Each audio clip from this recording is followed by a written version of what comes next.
Hello, hello. Gonna get started with some Platinum League today. And I think our first set of games is live.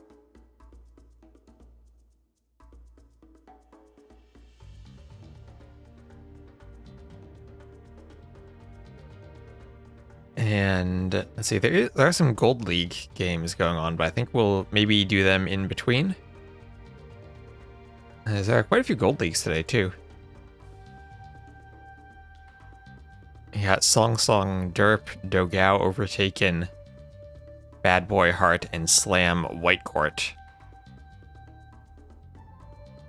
Well, I think we'll stick to the Platinum and maybe do those Recs in between.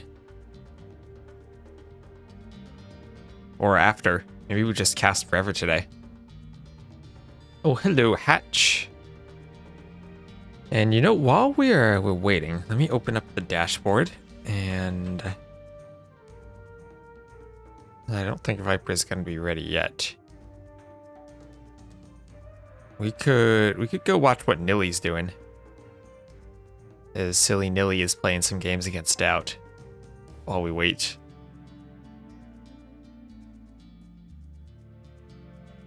And they're on the TTL maps. So we'll take a look and see. Hopefully the maps are not broken again. Because I did make some very slight changes to them. And I found another user patch thing that isn't possible in DE. Swapping out spies and treason in let me get OBS so that it hits all the scenes if I need to switch. Titans versus Titanic League. Oh, let's look at the two kings. So I have Nilly or Doubt as the Mayans, classic Doubt Mayans on RF against Nilly as the Portuguese. I hope Nilly goes for the fast imp monk rush.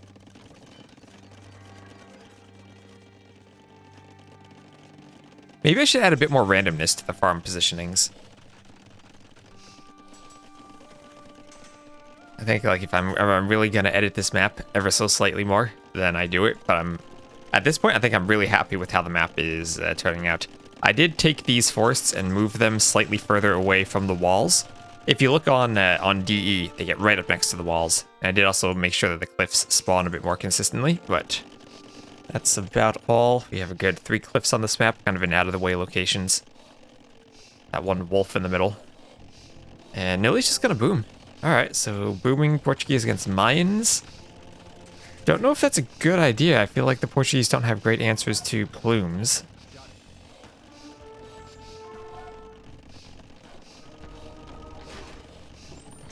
I doubt we'll be taking the map control with the plumes.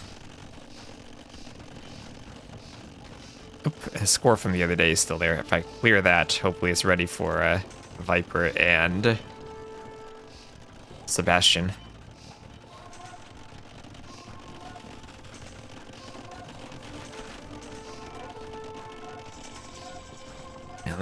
Nilly's going up doing all his upgrades, trying to castle the middle. And nice quick wall, but that's a... Oh god, Nilly building a soccer stadium in the middle of the map. But he's up, his trebs are popping, Doubt's now up, but a bit behind in the treb production. And as the mines, of course, he won't have... Gunpowder should be good against... Gunpowder should be awful against plumes. Nilly has to repair his castle, though. Gunpowder will be good against eagles, and Doubt won't have plumes if he loses his castles. But Nilly's in.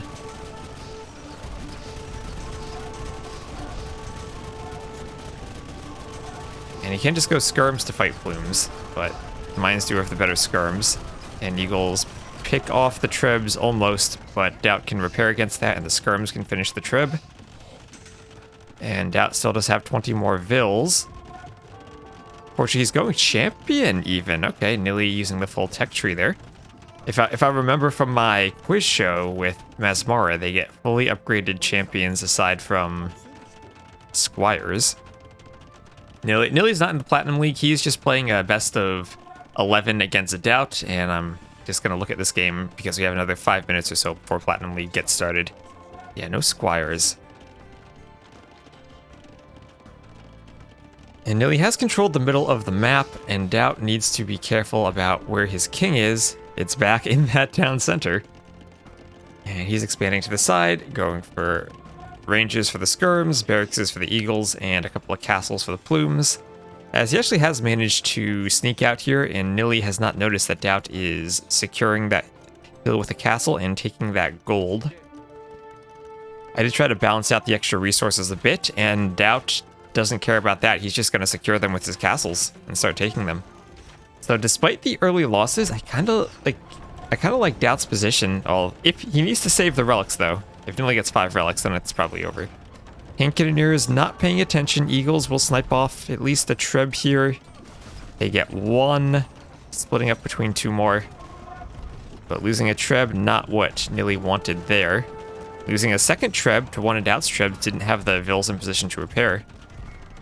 The overlay, I know the overlay is wrong. It's, I'm just going to leave that up there because I don't need to change it before the next series starts. Capture Age is just being silly. And here comes another wave of Eagles, picking off another Treb. And potentially a Bombard Cannon there. And potentially another cannon.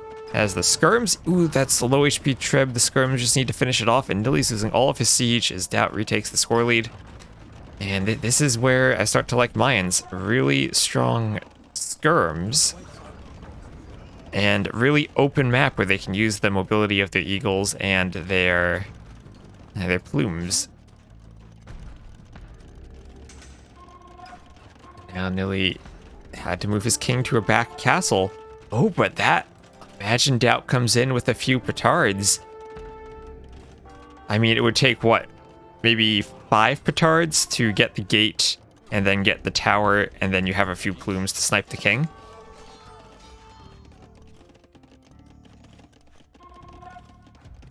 Oh, the Trebs are coming out over here. But this castle is at least on a hill, and Doubt's just adding more castles and making good use of his plumes.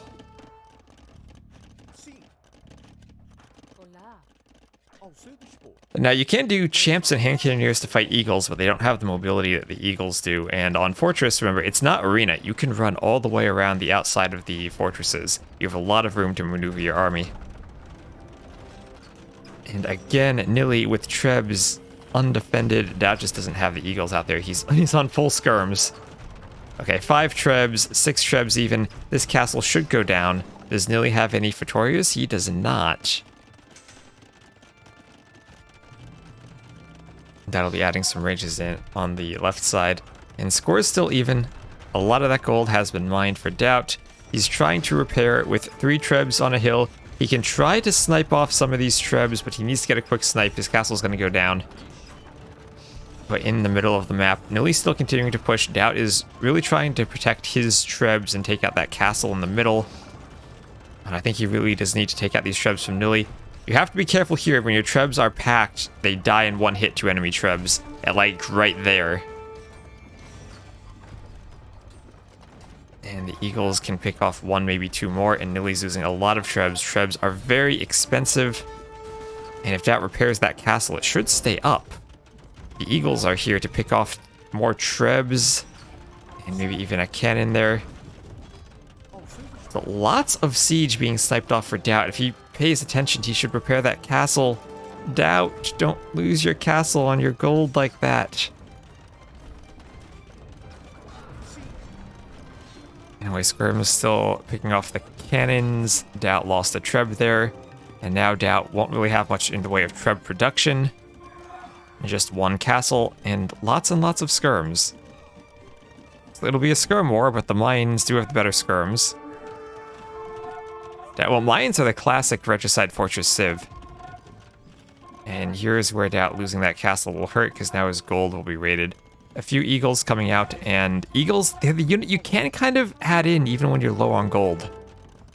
Doubt not quite able to hit that castle. You really need to amass quite a few Trebs to besiege a castle, and when you don't have the Bombard Cannons, it's hard to do that quickly. Nili retakes the score lead.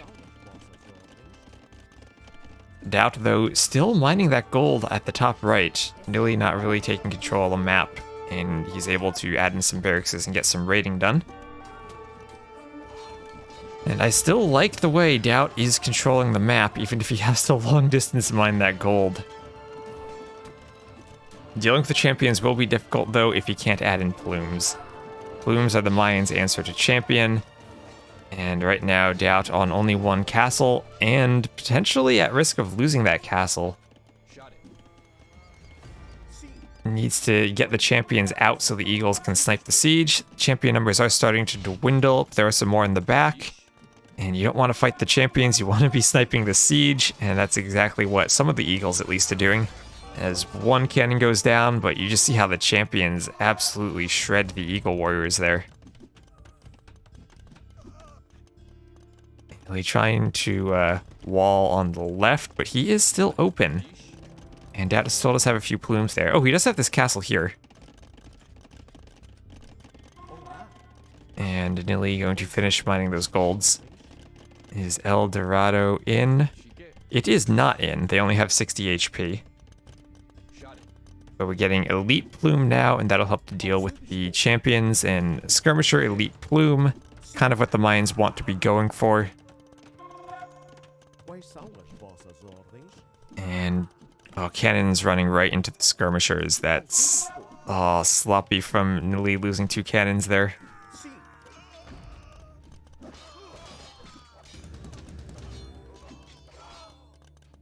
And now Eagle's going to snipe off another cannon, and even can snipe off the Trebs if they run in.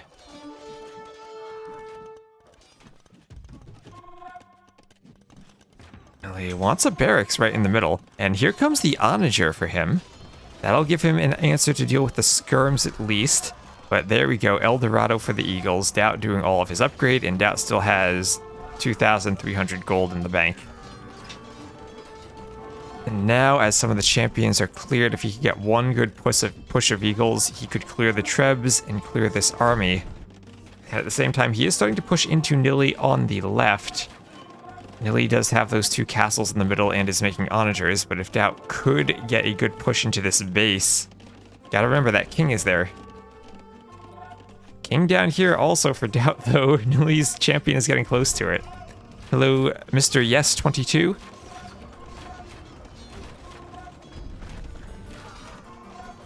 And this is a pretty good game here. One Pretoria, not enough maybe? Does he even have a Pretoria? Oh, he has 1.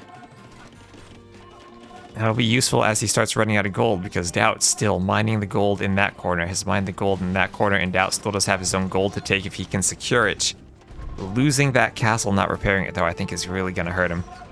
Doubt's taking the score lead again, but just needs a way to deal with the champions, needs to get out enough plumes to deal with them. Oh, he's going to micro against an onager. Split. And... well, he will take out the onager. They lost a lot of skirms in the process there. And it feels like at this point, Nilly, he's got to move towards that town center. No organs. Just Trebs with their sights set on the TC containing the king. Nope, actually they're just going to attack a mill and some farms. Oh, Nilly, no. You're so close. The king can't hide in a mill, that's where the donkey hides. There's no room for him in there. Imagine if the Gujaras could garrison their kings inside of a mill, and it would help their sheep production. Organ guns are quite good versus mines. I wouldn't think they're good against plumes.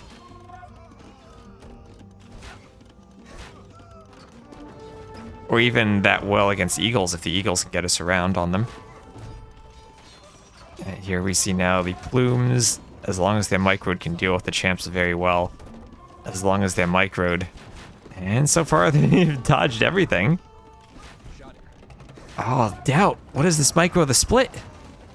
Alright, he still has some plumes alive. Is this... all the onagers are cleaned up. Is this Doubt? What is that micro from Doubt there?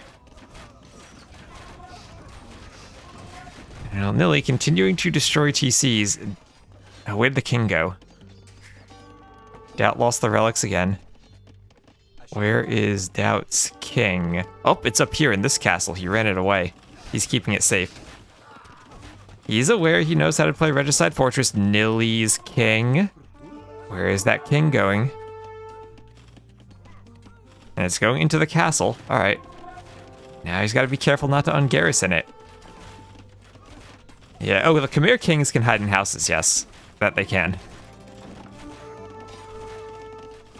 A couple eagles running around about where the king just was. Doubt gonna clean up the raid in his base. And now Doubt has a few trebs of his own. We'll be cleaning up Nilly's trebs with his eagles. And time to besiege this castle from the middle. He can push back this castle and then reclaim his gold. Actually reclaim 2 of his golds. That's the advantage about being mines. You get pushed off your gold, you can come back and take them back later. That's a lot of onagers though for Nilly, and those trebs are in a dangerous spot with the workshops there. Nilly's going to send Vils to repair it. Not going to be able to out-repair 3 trebs with only those Vils, but you'll need to get some good hits with onagers. There's 4 onagers. The plumes from Doubt. The micro from Doubt takes out 2 of the onagers. Dodges. Takes out a 3rd onager. And the castle goes down. Doubt microing the plumes. And now he has control of his base again. Placing a villain to each house, forcing them to guess. I think that would be more annoying, having the idle Vil hockey bring you to every house. That one eagle there doing work. Onagering the onager. And Doubt in the back with the plumes, still annoying Nilly's eco. Has wood on the sides, and I feel like Doubt just still has all of the map control. And I'm liking his spot. He just needs to find a way to get plumes to deal with the champions. Try to get now into more of a plume eagle combination instead of pure plume skirm. I want to be mostly plumes with a few eagles for sniping off the onagers usually.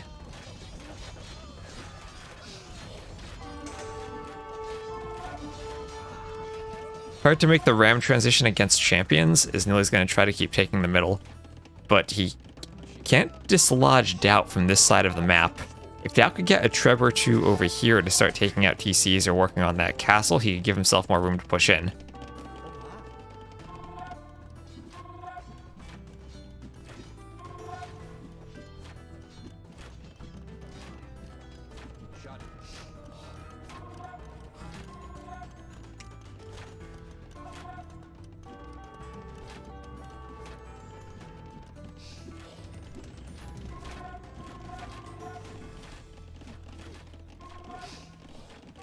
I like the onager choice against mines usually, but it's so hard to keep the onagers alive when you've lost your castles. And now Doubt able to reclaim that gold. And in the super long games, it does hurt not having the Hussar line or any scout option. But it does help having skirms that with the extra projectile actually can take out onagers fairly well. They still get flattened, but at least they take out some of the onagers in turn.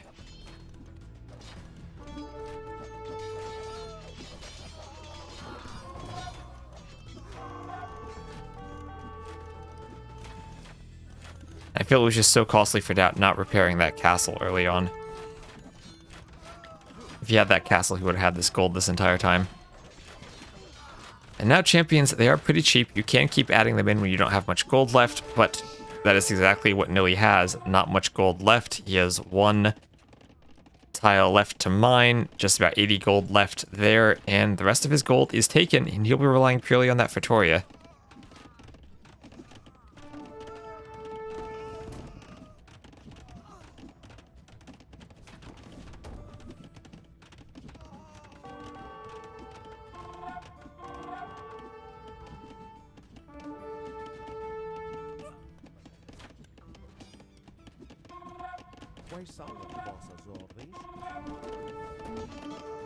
And, well, you know, if Nilly can play to the super late game when the map runs out of resources, then the Fatoria could be nice. But until then, villagers will be more efficient. And if Doubt can just find some way to clean these skirms, then he can use his plumes better, and he's trying to do it with his own skirms. But Nilly is going to be making that transition to that final trash unit, the Light Cav and Hussar line.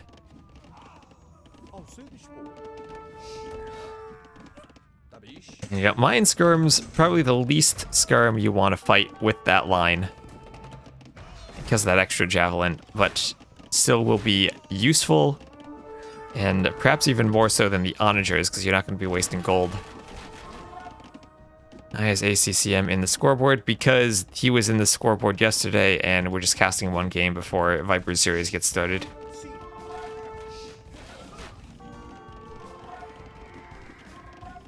Let's see if either of these players is stubborn and doesn't resign for a while. I feel like having this part of the map is still so crucial for him, but he's just slowly getting pushed back in the middle and losing to Nilly. If you look at Nilly, it's 800 to 600 in the KD. When is the Rome DLC coming? I have no idea. There is a mod that, well, I guess there's two mods for the original game. The Rome DLC basically has been a mod for years. You could play just Rome Returns, AoE 1 and the AoE 2 engine. And then there also is for DE a separate Rome mod. So, I don't know. I don't know if I'm even, like, interested in the new DLC, because I've kind of played it already many years ago with Rome Returns, so I'll see if they do anything interesting with it, or if it's just the same thing again.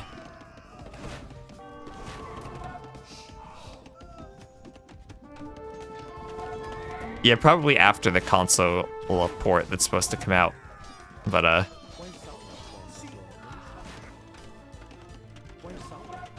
yeah, we'll see what the console port is like, but I don't think I'll do anything with it, because I don't even have an Xbox, so it's not like I can do anything with it. Maybe there's an emulator out there that works, and we could check it out on an emulator. It's called Return to Rome. Yes, but there's a mod called Rome Returns that is AoE 1 and the AoE 2 engine. And it sounds like that's exactly what they're doing with their DLC. Doubt's still in the back of this eco. Nilly's losing his Villies. Now starting to get some light cav rating in. Doubt has no protection of his eco at all.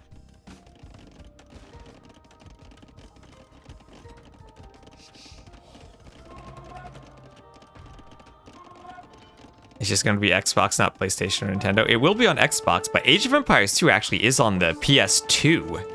Many years ago, there was a PS2 port. So if you want to play Age of Empires on PlayStation, you can do it right now. You just gotta wait for the Xbox version.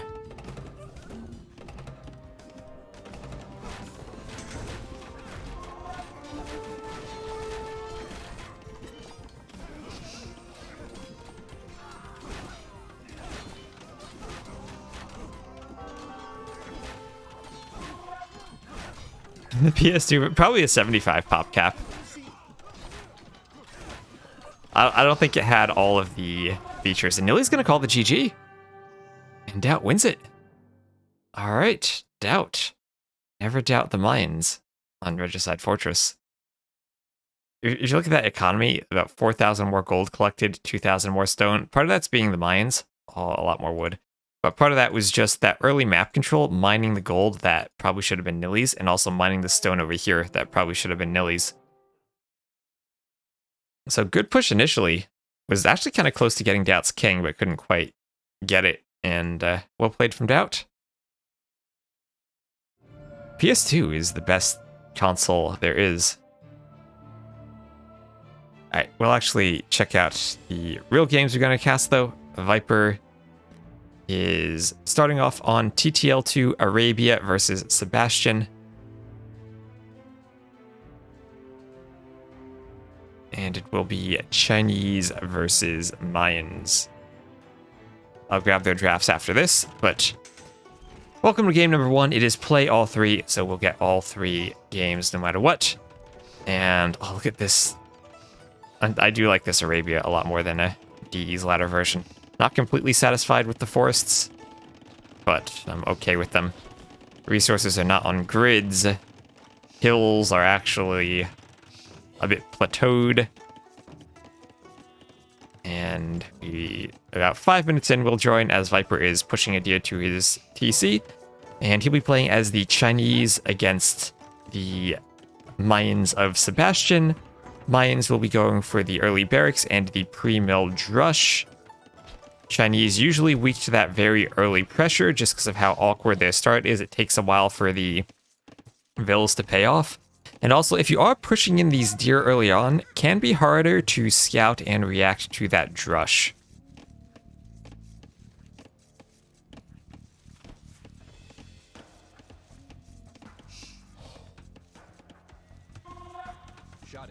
And Viper can tell just by the way the eagle is scouting him that a drush is going to be coming in. So he's preemptively walling up that wood line and actually going for a second lumber camp. See how quickly he goes up with the Chinese. Usually it's harder to click up with them and you want to delay your Dark Age for a bit. He's going to just miss scouting the drush, but as he comes forward, he will inevitably find the barracks. Oh, actually, mining 10 gold from that villager. Could this be potentially a 3 militia drush? Ooh, Eagle almost stopping the quick walls, but Viper gets them up in time. He is, of course, the Viper.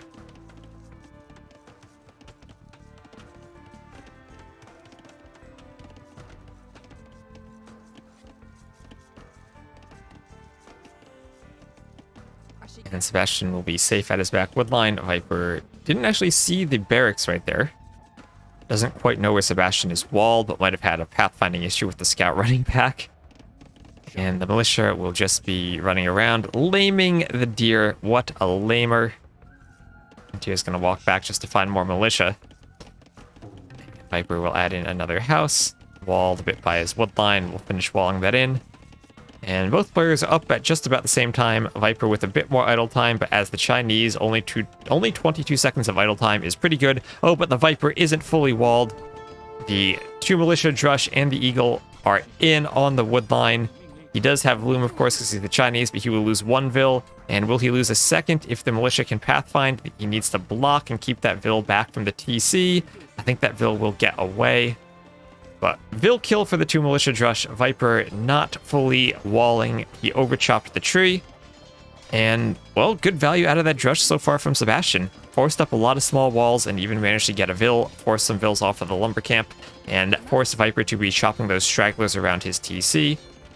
Not quite as efficient as having the Vils out on the lumber camps.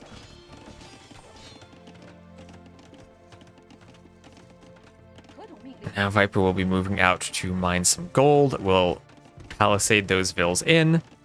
And will likely just go straight for an archery range to defend this. Meanwhile, Sebastian, 2 farms on his way up, has a sheep left over. That's the great thing about the mines. You do leave those sheep lasting a bit longer. And Viper's up. Sebastian has to worry about that scout, perhaps. But he's going to have his Vils forward and in position to start throwing down an archery range. As Viper is just doing his own range. And the militia looks like we might have overforaged a berry there, but Viper gets the wall up in time. And good damage so far. Viper will be adding in some farms with horse collar. Important to get horse collar now as the Chinese because your farm extra food bonus is percentage based, so you need horse collar to improve that bonus. But here comes first an archer and then a skirm as these last few Vils wall themselves up. And the Eagle dodges some TC fire.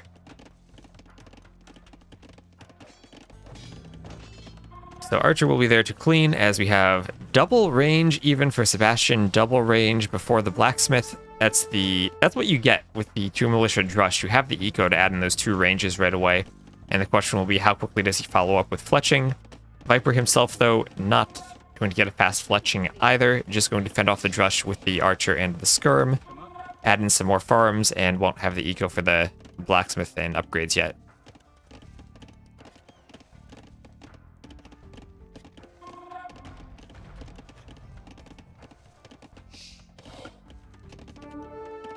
He'll delete some of his walls.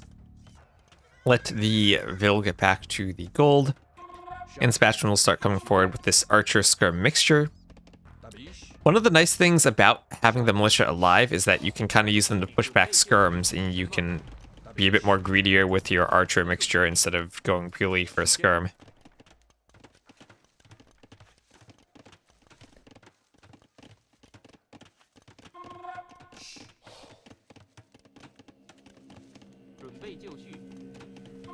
And here we see Sebastian does have the bigger army, 11 to 6. And still just pumping out those archers, blacksmith, and now fletching for both players. And he'll buy the gold for Viper. Doesn't want to let those archers on the hill start shooting at his vills. Might be a bit of a mistake though to let Viper climb on the hill. Viper has to run away. Let's see, Viper has scouted his other 2 golds, so he knows they're out there on the side. And does still have his scout mixed in with a few extra skirms. Can start to take the hill. Armor for both players, but that doesn't matter in the skirm war, only for the archers.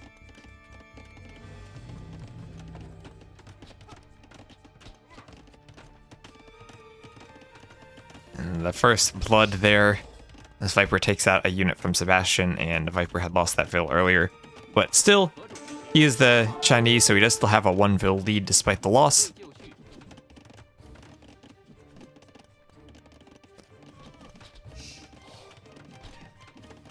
Talking about my monk video. That was a while ago.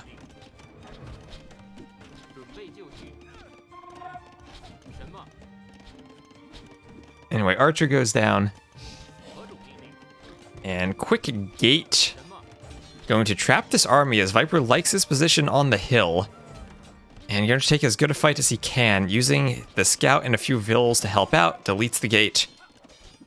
And we'll push this army back. A bit of idle time on the vills, but gets a fight before the reinforcements come in. Overall, though, the reinforcements are still being pumped out from 2 ranges. Viper has 2 ranges now, but already is at a military deficit. Has to throw up the tower on his gold.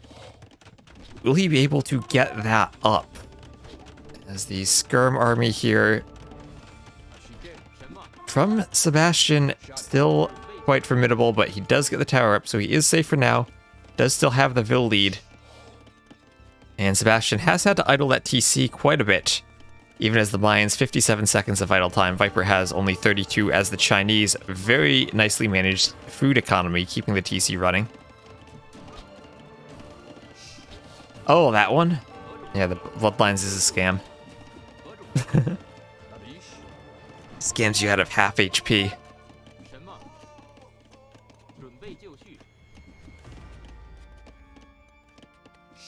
And now Sebastian mostly walled out at this point. Maybe he can hit some of the vills on that wood line, but Viper can go here or back to there and he'll be fine. As more archers continue coming forward. And a bit of idle time there, but there is that cheap Chinese wheelbarrow coming in for the Viper. This is a bit easier for him to... Oh, yes. To afford that. Beautiful. Viper has hunted the deer, and when he builds the mining camp, those villagers will drop off the food at the mining camp. That is perfect. Well mechanicked there from Viper. But at the same time, Sebastian has upped the market, selling some wood, and he will be the first one to clicking up around 1930. Pretty good uptime for him after that drush into Archer's build. And looks like he needs to make the decision here. Does he keep going for crossbows, or does he add in more barracks and go for 3 barracks eagles? Looks like he's going to stay on the crossbows. A bit less of an all-in approach. But if you're Lions versus Chinese, I think you can just kind of play for the late game. And usually, I think Mayans are a pretty good save to have against the Chinese. So third range, though, for Viper. Interesting he's putting the range over here. Really wants to defend that hill. This is why I tried to make the hills less just a circle around the TC and force you to play more with regards to the hills on this map. And I think we're seeing a good case of this here. As Viper, has a bad hill, but still finds ways to defend it. We'll be up a bit more slowly, though. Nice thing for the Mines player is they didn't have to sell any of their stone. Into the MT Explorer.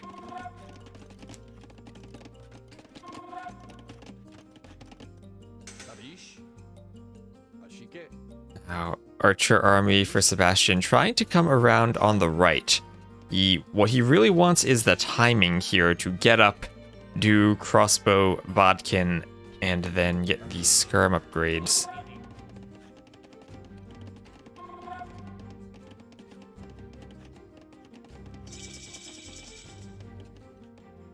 And bod crow saw. Well, the bod part at least. Viper will be throwing up another tower, wanting to protect that wood line. He knows the army's going to come in and come in a bit more quickly, and he's to buy himself some time. So nicely defended there.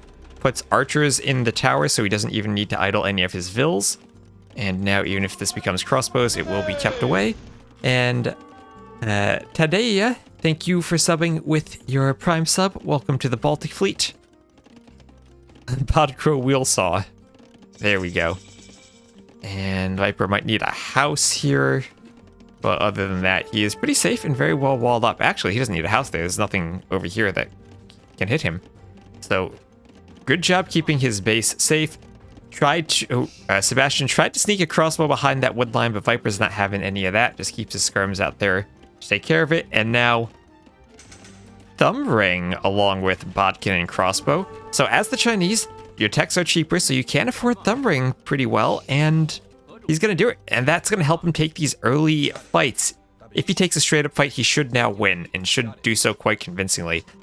Sebastian does have the bigger army, but it is split up in different areas, so if Viper can fight, he just needs to get on top of the hill.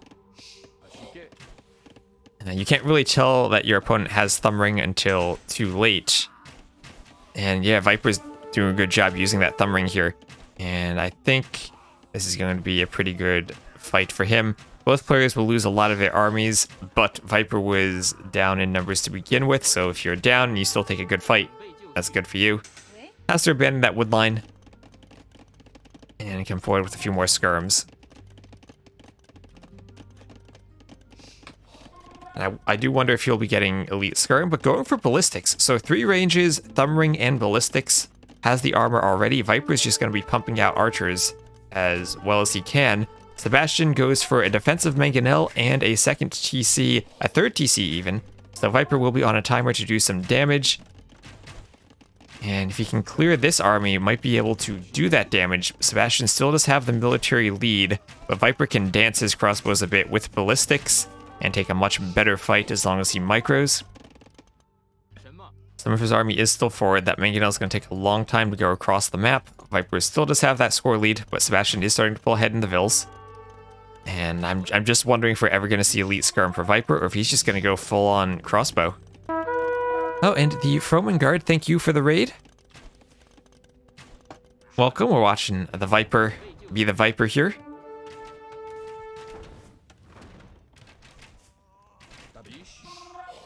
As he's trying to micro downhill against a mangonel.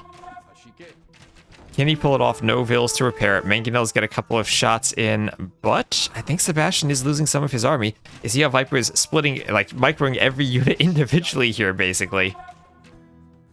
His micro hacks. He's got 6 crossbows queued, more crossbows coming in from the back. There's a big hill in the middle of the map that'll be important for them to control. Not those little bumpy hills anymore, a nice big hill. And takes a downhill hit from that mangonel. AI micro. Almost. But we do have... Is there a third range here? No, just still 2 range production from Sebastian with the... You know, Viper even has the better KD, but Sebastian's somehow staying equal on the army numbers. Now Viper needs to do his own defensive siege workshop, and the longer this kind of stalemate happens, the better position it'll be for Sebastian, because he has the extra TCs. Has a nice number of vills already. Viper now just adding in 2 more TCs. And his main TC will be under pressure.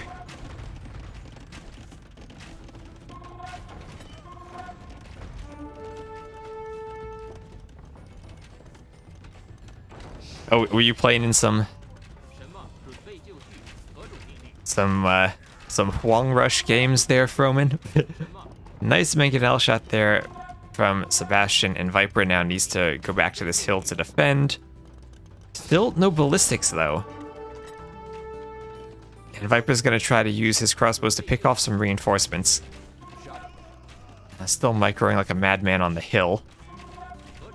We got some split micro dodges there from Sebastian, but Viper's taking a pretty good fight here with his limited numbers, just picking off a good number of reinforcements, and this is really key for him, just stopping the reinforcements so he can amass his crossbows at his base. And that was really nice, and now he can start to move out. The wolf will get involved. Gotta ignore the wolf and just fight with the crossbows. Mangonel gets a bit of a hit there. Viper might be a bit overly aggressive there.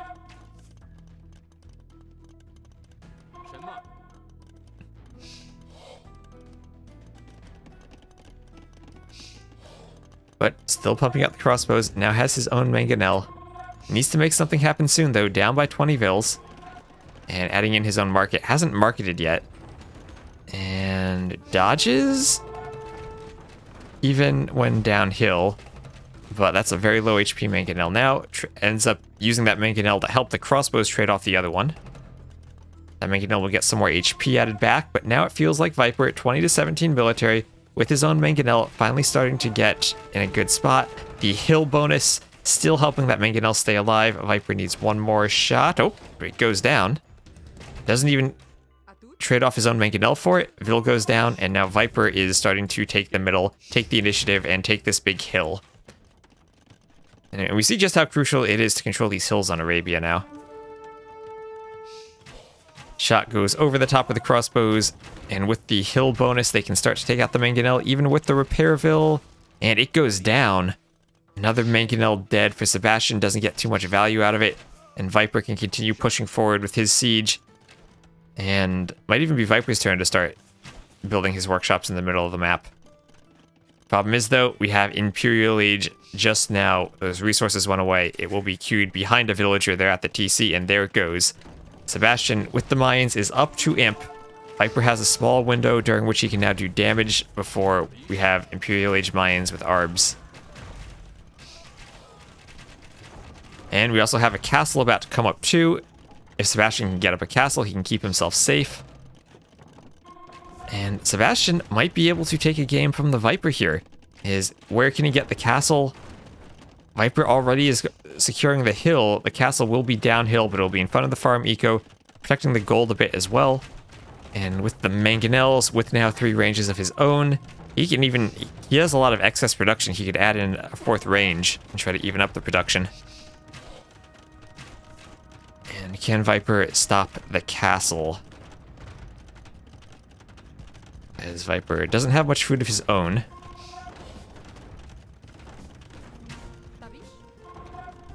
And he needs to get a good Mangonel shot. Doesn't have a Vil forward to repair his Mangonel, but he is at least stopping the castle. Maybe the castle was a bit too far forward.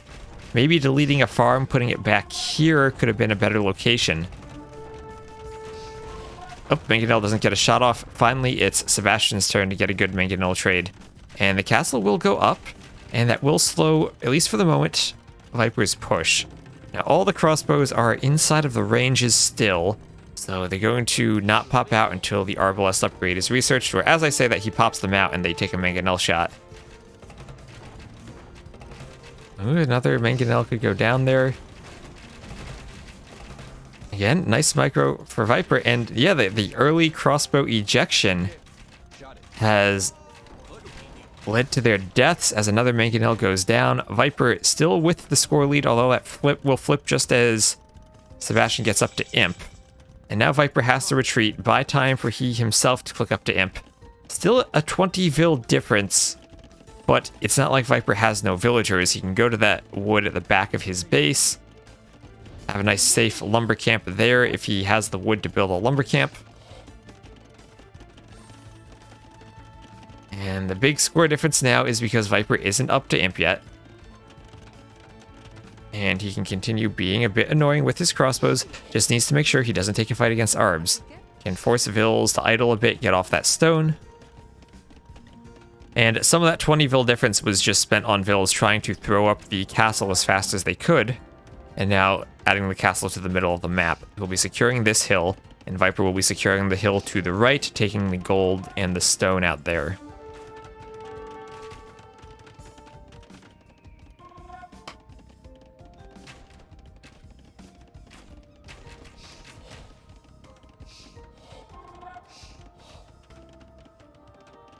And Arbs still hiding from crossbow.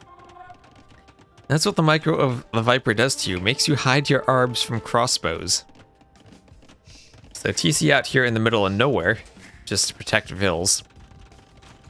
And the Trebs are now popping, and ooh, that is an Imp TC. That is a Treb targeting an Imp TC. Viper might need to repair, and we see him sending the farmers to repair. And there we go. We'll be keeping it up. Just needs to make sure he gets to Imp. Here comes some of the Arbs. He will get up, but not the cleanest. Probably would have preferred Imp in one of these back TCs. At the same time, though, he is above 100 Vils. These Chinese Imperial Age upgrades are very cheap.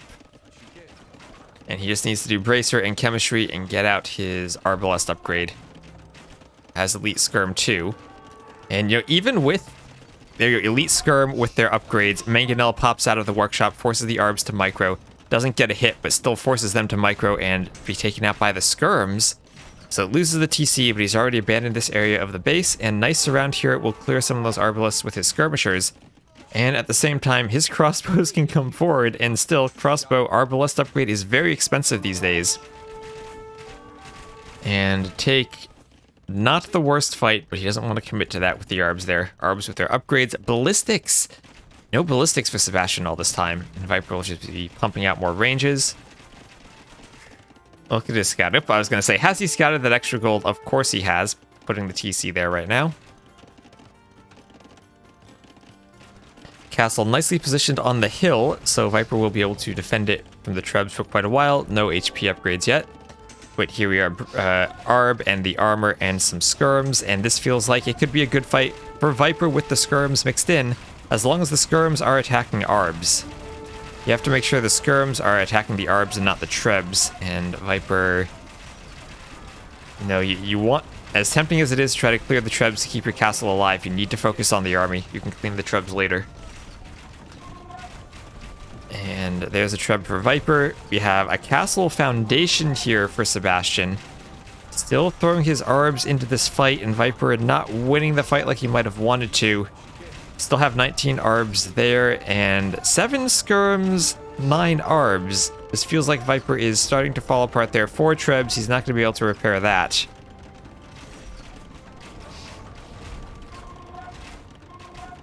And his castle goes down. The mines keep pushing forward.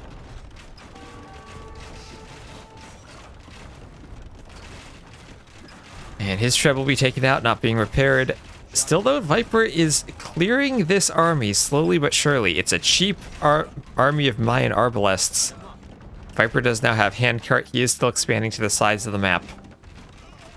Sometimes Viper calls early GGs. Sometimes he plays forever. He's not Byzantines with 5 relics, though, this game.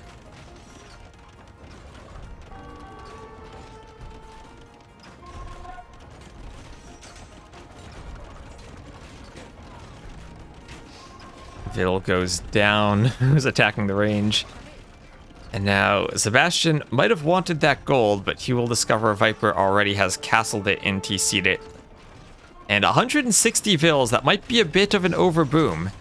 And might explain why it feels like he's losing some of this army forward. He doesn't have the military population to fight Skirms. Chinese do have, I think, fully upgraded Skirms, and Viper has done all of those upgrades. Longer lasting stone means mines will just dot the map with castles everywhere. Viper washed up, confirmed. Hello to Boos. Well, he's not out of this game yet. He's still picking Vils on this castle, still going to pick some Arbs with his Skirms. And that castle, so far, is not going up.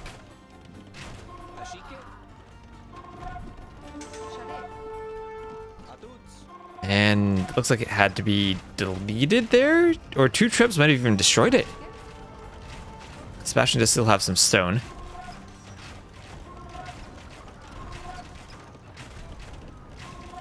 He tries to get the castles for map control. Well, Viper needs to repair this castle. And if he could take out that 1 Treb there, he should, if he sends Vils, he can repair. he's not sending the vills. And the repairs are not coming in.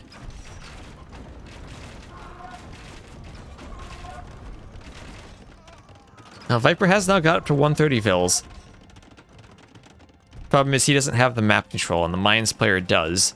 And we just saw Doubt playing Mayans against Nilly's Portuguese. The Mayans, you know, they don't have light cap, but they're still a very deadly late game civ. Viper trying to make that switch for bloodlines and forging.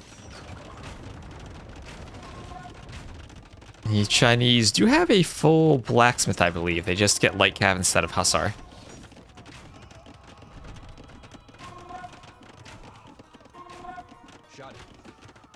The booze, I still need to find a dictionary so we can write an anagram game.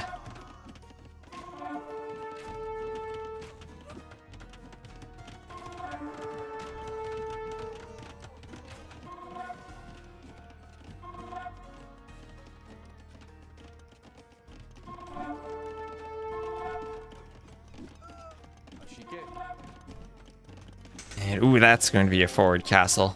That's a get out of my game castle right on Viper's face. As now our Mayan player will start securing this other extra gold.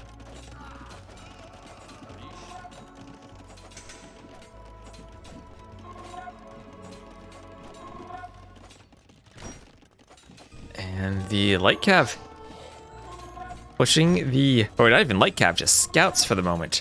Pushing back the trebs, and having the light cav transition before elite eagles is a good switch to have. Eagles, you know, they are the stronger unit, but they do cost gold.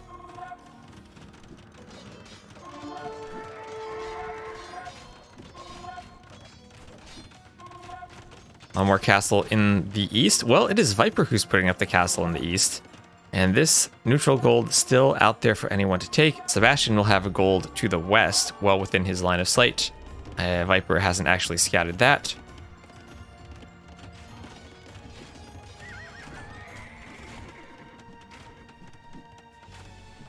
As the light cav come in and start to fight the eagles, and this is what I was saying, the light cav there to clean the eagles. That transition was well timed for Viper, keeps his skirms alive. See, the Mayan skirms are so deadly. Is it like, why did they take the Mayans and give them a good extra javelin on their skirms? There's a civ that did not need this, it's the Mayans. Knights take out the ram. Knights now are cavaliers.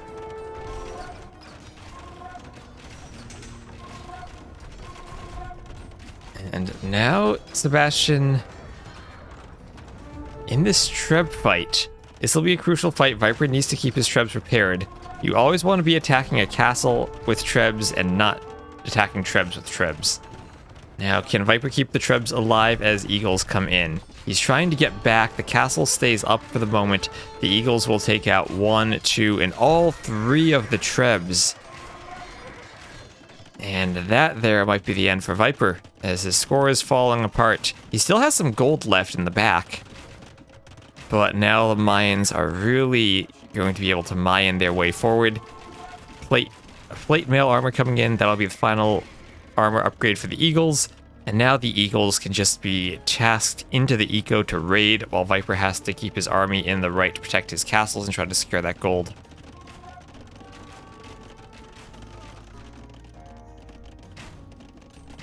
We'll use a counter against high PS armor infantry. I mean, I do not miss obsidian arrows. That should have been removed long before it finally was removed.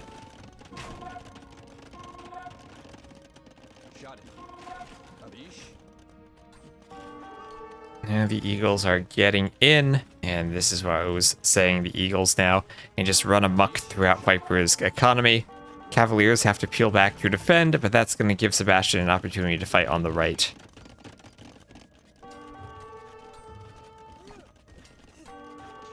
Final blacksmith upgrades coming in for Viper's cavalry, and he does have the Cavaliers out.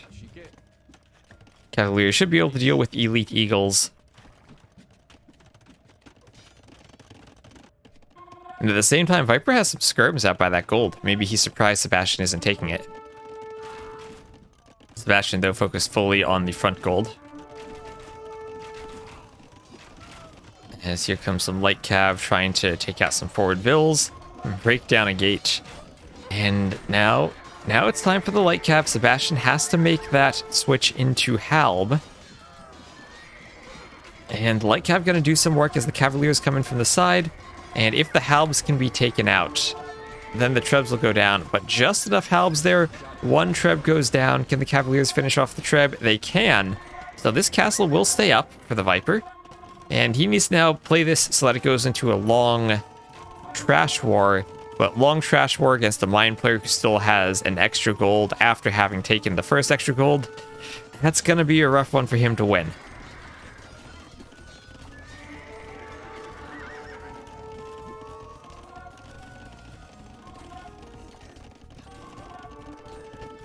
A place that gives the eagles some anti-eagle armor. They probably shouldn't double up on eagle bonuses because they already have El Dorado.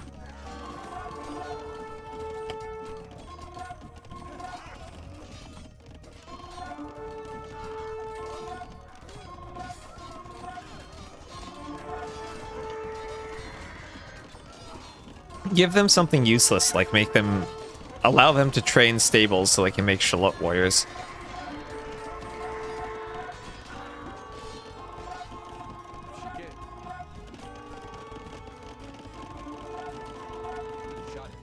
Yeah, they already have more gold. So Sebastian, vill count has dropped a bit, but that's okay if you're the mines. You don't need the villagers when your army is so cheap. You can pump out the numbers a bit more. Still hasn't had to go to that gold yet, which I wouldn't mind seeing some walls here at some point from Sebastian just to make sure that gold is safe. I also want to see him pick up that relic. Viper still will be holding this hill and trying to push forward with his cav and get more raids in. This part of the eco is vulnerable, and there are some relics in that monastery that could be destroyed. And Viper's eco, for the most part, is defended now. Halbs can't raid against the Arbs, and Viper still is holding on. Finally cleaning up this gold mine. Maybe he could go back and take something from it eventually, but would probably need to clean that castle first. The calendar gives all units and villages extra movement speed. That'd be good.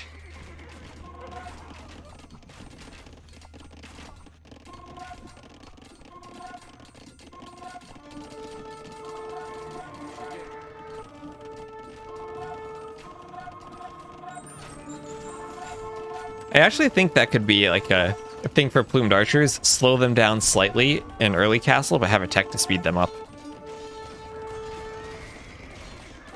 I just want mines not to die to Gulam.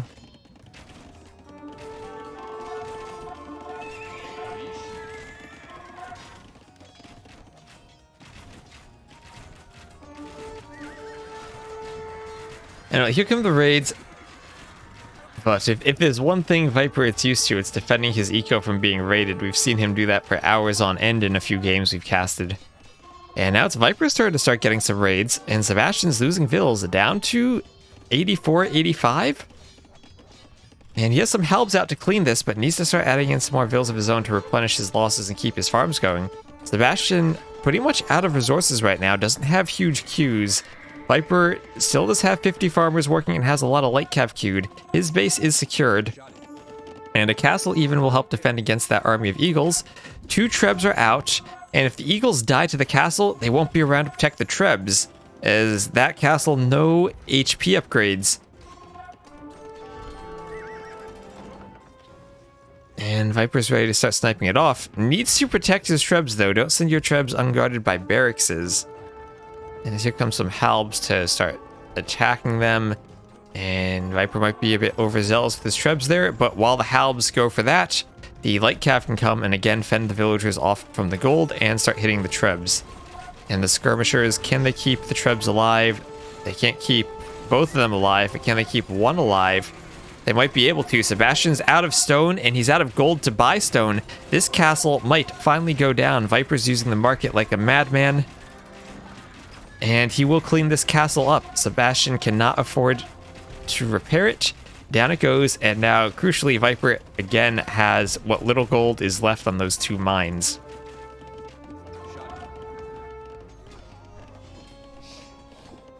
And it feels like score might just flip again rather shortly. I still don't know why Sebastian hadn't been mining that, and I don't know why he isn't walled here.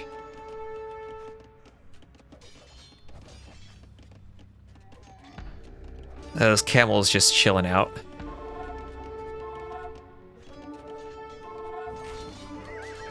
As Viper continuing to push, he has had the better KD this entire game. As the Treb's working on that TC. And he just might find a way to pull this out. There's the GG from Sebastian and the Viper. Felt like Sebastian was in a good position most of the game, but held on. And through the usage of those light cav, manages to get a win against the mines. Took him an hour, 3 minutes, and 50 seconds. I really liked seeing how the hills played out in this game, and it's not just the tiny bumpy hills like we'd been seeing on Arabia. And he castled the right-hand side. So hopefully people like this version of Arabia, because I've liked this game in particular. I liked seeing how the hills mattered.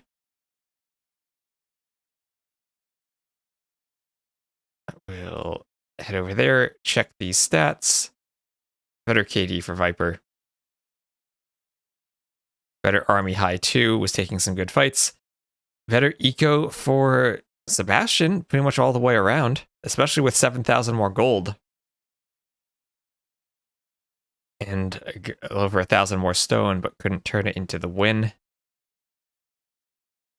Viper just managing to hold on.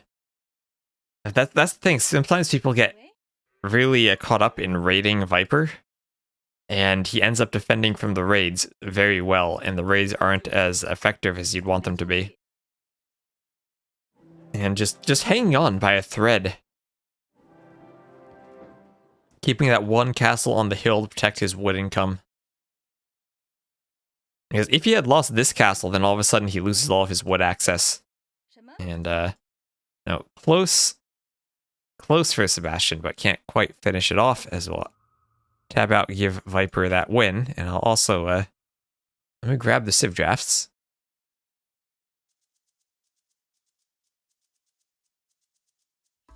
Copy that. Actually, I just copy, that's the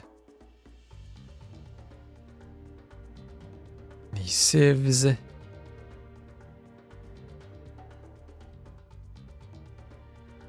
And the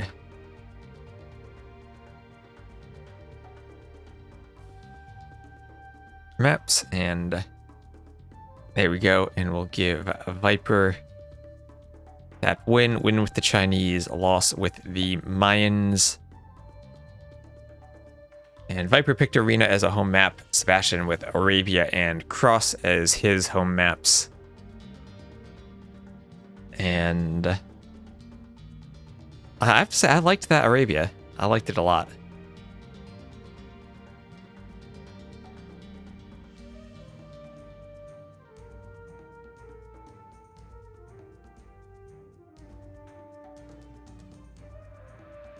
Burgundians, Bohemians, Arena? Maybe Byzantines on Arena. Maybe even Portuguese on Arena. And I guess Huns are for Cross for Viper, but maybe that could also be Byzantines.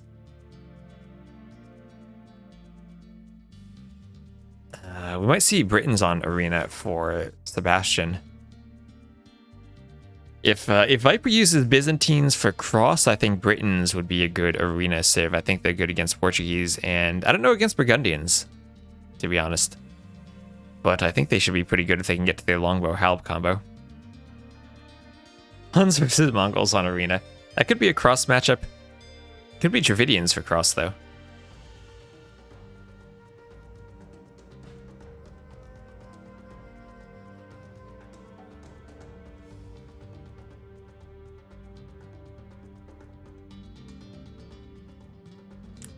Well, Cross will be our second game. We'll have to wait for Arena, the saving the best map for last. Force Nothing is not in the map pool to booze.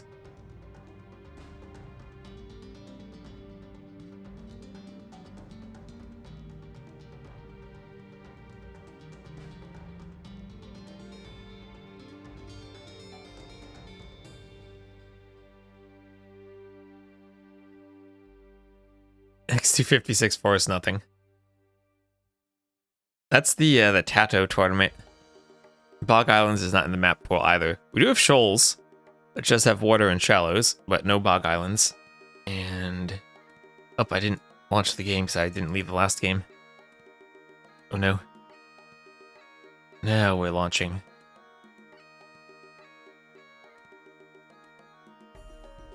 Baltic's not in the pool, no. Sadly.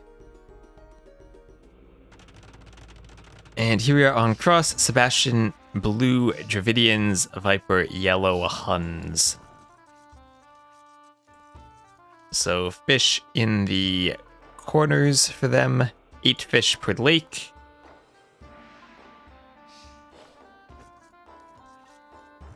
In this Platinum League showdown.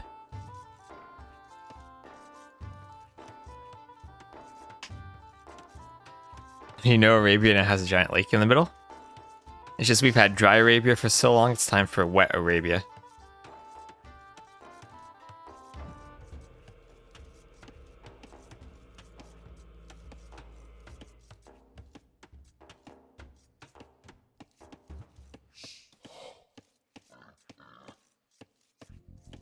East Arabia, oh no.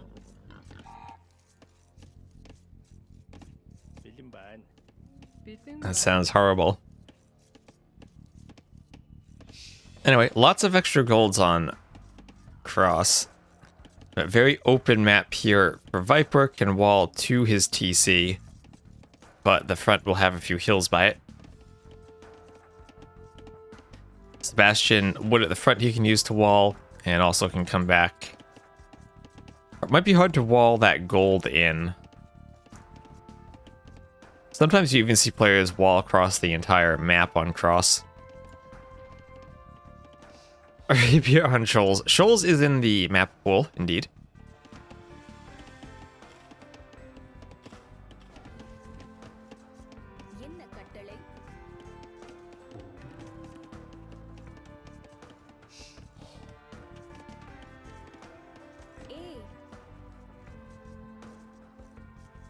And Sebastian will be docking in the north. Viper will be docking in the south.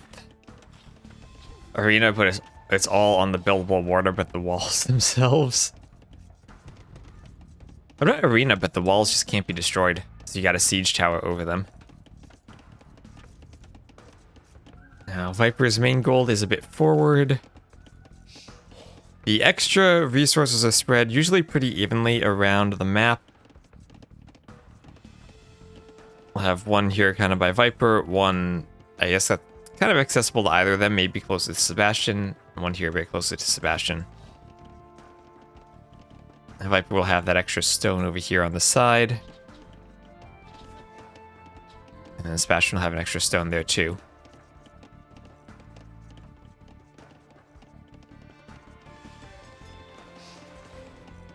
Forwards coming in, not much of a problem. Fishing ships coming out of the dock. And pretty standard start here, nothing out of the ordinary.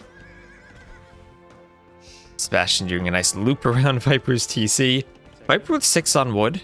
I guess with the Huns that can be a useful thing to do. No loom yet for Sebastian, so needs to make sure he walls in that villager. And he's on point there. Have a 5th lake in the middle. Oh, you're right, like Baltic Cross.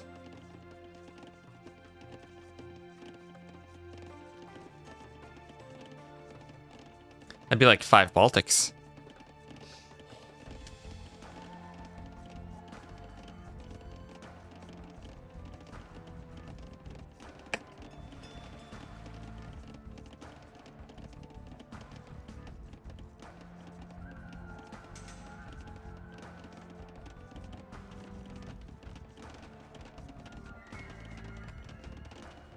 Just be Mediterranean. Alright, so what I also want to know is this map looks like it's pretty fair and not bugged, so I'm happy with that. There's one more. That's where the other gold is, yeah. So there's 4 tiles of 2 gold. I guess 1 kind of by Viper, one by Sebastian, and two kind of by both of them.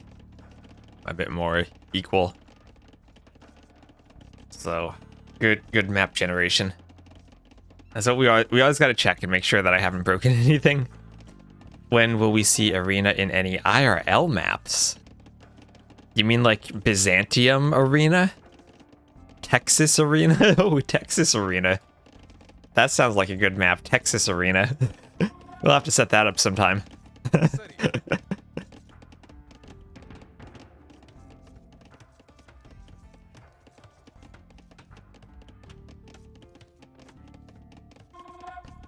Like reverse Gold Rush with the hunt in the middle. That's like border dispute. World Diplo Arena. Like World Diplo Enemy Arena, where you have to bust out of an enemy or set of walls in Antarctica. But Viper getting super greedy with his barracks positioning just as the Drush comes in. And he might lose a villager here. One goes down and barracks goes up, but could even take some damage on his scout or lose a second Vil. That scout's very low on HP. The Vil and the scout do get back and the barracks is forced up, but that was almost a disaster for Viper. Getting out his spear, adding in an archery range. He wants to go pure archers. We'll see the archer opening from our Javidian's player as well. 4 fishing ships there. 6 fishing ships for Viper in the south, so he's going heavier for the fish boom, and he's trying to claim the pond to the west. No one going for the eastern lake. Bust out or bribe? Oh yeah, like imagine if your villager was surrounded by like 7 tiles of wall and you have to convince someone to delete their wall to let it out as your first step to playing Diplo. We'll have to set that up. That sounds like quite the adventure. Anyway, not just an archery range, but also a stable for Viper, going for both military buildings. Only commitment to 1 range here from Sebastian. With the extra, now 7 fishing ships, Viper should be able to afford some scouts. And we'll want to be going scout archer mainly, using the scouts to deal with skirms. But as he goes out to those berries, the berries are now under control from Sebastian. That Drush there, applying some early pressure. Blacksmith for the Viper, he wants some fletching.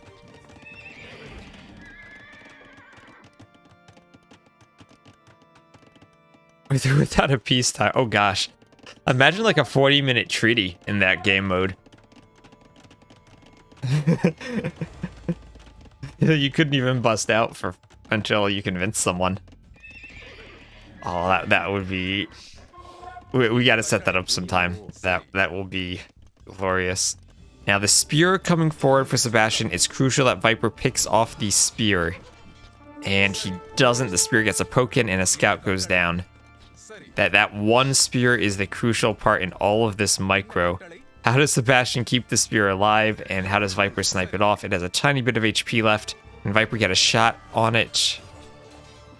Oh, another spear comes in from the back, and Viper is going to lose this fight.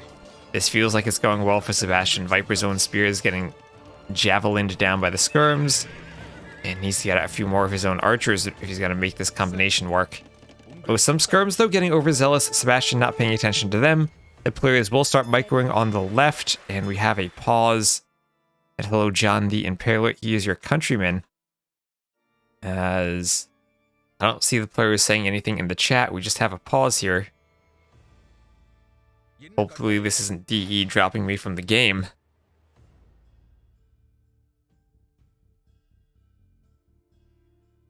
Let me check some other streams, see if we... Okay. Other streams are paused as well. But again, I think we see... I feel like Sebastian's gotten off to a really nice start here up until he moved those skirms forward to be picked off by the scouts. He was winning the fights, did a great job with his Spearman micro. And Viper's galley on the pond to the left was not able to deny the dock. And now that's 2 fire galleys for Sebastian. He can unleash them and really take control of this pond. Viper is adding in Oh, okay, Sebastian dropped. Okay, so what happened there is Sebastian dropped, and that's why the skirms went forward. He dropped and then restored and paused. And so Viper's just going to tell him, to be fair, he can go back with the skirms and not lose them. That's why the skirms were going forward, because he dropped and he couldn't control them. At the same time, Viper couldn't even deny a dock from a player who wasn't there. And after investing into those fishing ships, now it is Sebastian who will win this pond to the left. Viper will add the fire galley, but he will always be behind in fire galley numbers and will not have a bill to repair.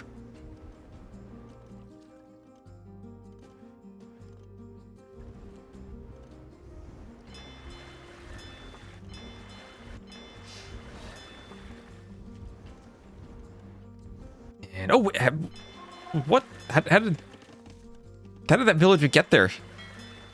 Villager must have walked from that dock or along the edge of the map back here, and now Viper is getting into Sebastian's fish with the sneak dock in the back. The house even saw it, but Sebastian didn't notice in time. Sebastian can probably win this fight, doing a good job of using the fire ships even to block his own fire, so Viper couldn't get it. But Viper will take out one and maybe even a second fishing ship there. Sebastian should run that. Ooh, no, he keeps it alive. Yeah, Viper's fish are still safe, and Sebastian will be moving to the final lake.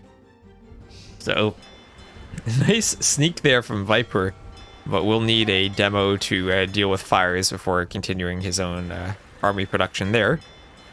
Viper will probably try to reclaim this lake on the west. More fires for Sebastian, but Viper is training a demo.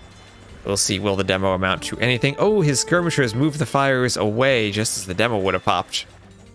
And he gets a nice demo hit there. Unleashes his own fires now and wants to concentrate the low HP one. Can he get it before it gets repaired? He can. And nice usage of the fires here for Viper. That Vil wants to repair. The repair Vils will be crucial there and actually let Sebastian win that fight. Viper turns around, but will lose one of his fires. And uncontested pond on the east for Sebastian, as he is now cleaning up Viper's little sneak in the north. And without a repair Vil, Viper tries to run to his skirmishers. That takes out one of the fires. But behind all of this, who's our player who's up? It is Sebastian. Dravidians. Very interesting save on these hybrid maps. The extra wood is a great bonus for them. But can it overcome the Huns? What are these archery range positions? Viper really likes this forest he's going to chop through soon. Yeah, the dock shields are quite good at the dock blocks, but the Viper finally has continued adding in the fires. Sebastian didn't commit too hard in the north, and these fish are, if not cleared, at least idled. But the fishing will resume in the east. No one's been able to fish in the west. It's just been fire after fire after fire. Look at that mess of projectile graphics there. As Sebastian pulls slightly away from the dock, just to be sure he's not hitting the dock, and keeps his fire alive. Viper's dock is losing HP. Still nothing in the south. Viper will be adding in fish traps. One tile away from the dock, added in nicely, unlike some other fish traps we've seen. And Sebastian is up, and he's trying to stay walled while sneaking his army forward. Viper not aware of the position of that army, and Sebastian gonna throw down a TC. Well, if the archers can get in, they could maybe hit Vils on that TC. Sebastian might just want to throw all the Vils to throw it up. But I like what he's doing. Viper, he's aware the sneak was going to come in, but does he get the tower up in time? Bodkin is in. Crossbow's just about to finish. And the tower goes up just in time. And the crossbows have to run away. Viper keeps his gold safe. And even is on stone, prepared to make that tower and also make up for it. Going to put a second tower on his wood line. So despite being up second, he should be well defended from the early crossbow pressure. And able to sneak in with his scouts and keep his army alive. Might be able to find something with 4 scouts. like a repairville on those docks over there. He will finally lose his dock, though, if he doesn't try to defend it with his fires. He has so much to micro at this point. And Crossbow is going to dive underneath this tower, but they'll take a lot of damage there, and Viper can come to his other tower. And this will buy him time to get up and do Bloodlines and Elite Skirm. We'll see if he goes for Crossbow as well, or just the Elite Skirm with Bodkin, going for War Galley. As Viper's now got another Vil sneaky dock on the right. I don't even know where that Vil was. Sebastian's Vil's running away. That scout was there the entire time, but didn't do anything. Alright, well, Viper now going to be controlling 3 ponds and fishing in the north. Sebastian will not contest this. It's so much to micro. And Viper will now be chasing down this army, trying to trap it as he takes the score lead with Elite Skirms. The only worry is he only has archers there and not crossbows. But it's Elite Skirm Archer versus Crossbow Feudal Skirm, and I think Viper's army composition wins this. And Sebastian should be cleaned up here. Yeah, nice clean from the Viper, and he's starting to take a commanding lead in this game.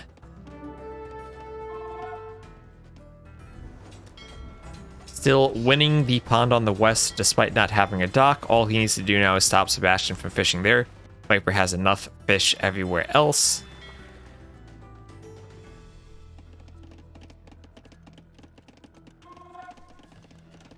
Field count's still even. Sebastian is on 3 TCs, and we'll be going for that that forward siege workshop. But Viper, Huns are Huns. He'll be doing 3 range cav archers.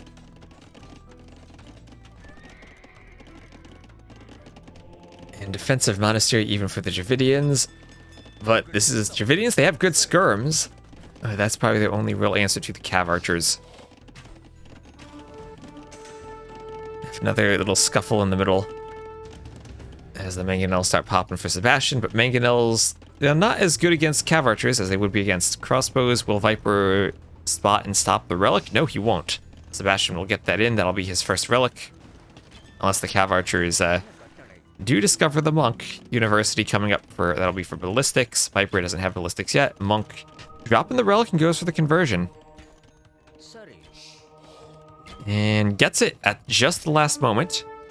And that'll actually force the cav archer away. Viper is still on the eastern lake uncontested. And Sebastian, he wants that hill, but again, it's crossbow versus Elite Skirm.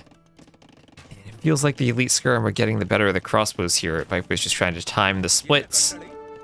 And ooh, even gets some pickoffs against the mangonel. Nice micro by Viper, like an AI army microing each individually. Gets the split timed perfectly. And just picks off units from Sebastian pretty much for free. Doesn't even lose a single one of his own units. Doesn't take a mangonel shot. Starting to lose a bit of HP. Ballistics will be in for Sebastian shortly. But Viper's done such a good job defending this. And he has out a knight. If he can take out enough of the crossbows, then the knight can pick off the mangonels. Here comes some more reinforcements, though. He is not human with that micro. He is a snake. Yeah, knight just now with +1 armor. And might be able to pick off a mangonel as the skirms still go for the archers on the hill. Gets one of the mangonels. Another knight on the way.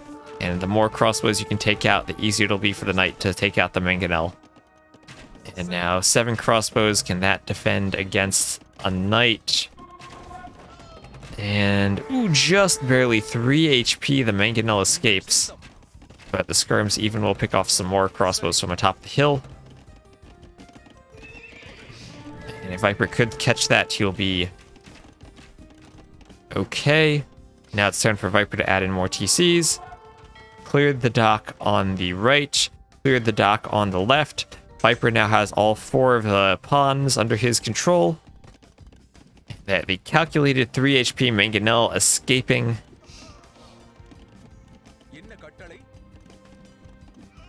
As Vils come in to repair, and Viper will throw up more TCs, even take the deer, use all of the map's resources to his advantage, and control the side of the map.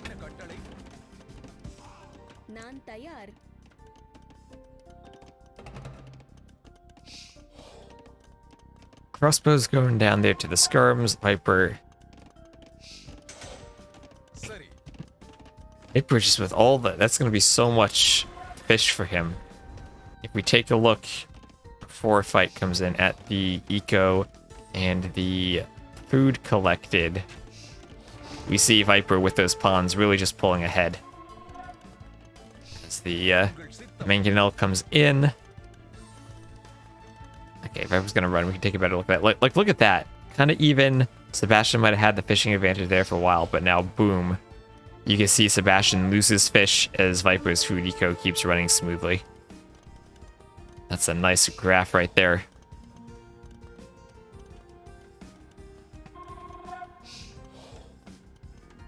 Both have basically the same eco, but the fishing ships will keep paying off. Now Viper adding in the Cav Archers, adding in the Knights. Still hard to pick Mangonels when the Knights don't have +2. But there is the first. And crossbows focusing not the Knights, but the Cav Archers. And a few skirms there, and this should be a nice cleanup for Viper. Sebastian's army is starting to fall apart, and let's look at that micro from Viper throughout this entire game, just dodging Mangonel shots, using the skirmishers to pick the crossbows. And if you look at that KD, 74 to 52, and that's all, 1, the macro to get the elite skirm, and 2, just the micro then to avoid all those Mangonel shots. Add fish traps. He is adding fish traps. He has them beautifully placed 1 tile away from the dock. He knows how to fish trap his fish traps. And Mangonel hiding behind the siege workshop so Viper doesn't know it's there. Look at that, getting some shots in. Sneaky, sneaky Mangonel. And this is you gotta turn invisible to fight off the Viper. I think that's the key. And it will clean all of those skirms. Oh, popping out. Oh, nope, goes back, hides.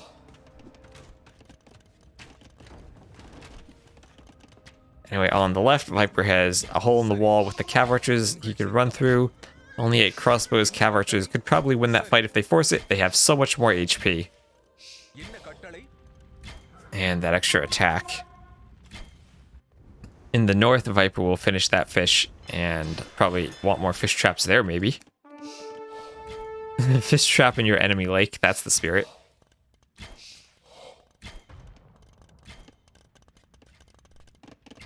And Cav Archers encircling Sebastian, getting everywhere they can. Let's see if Sebastian takes this fight.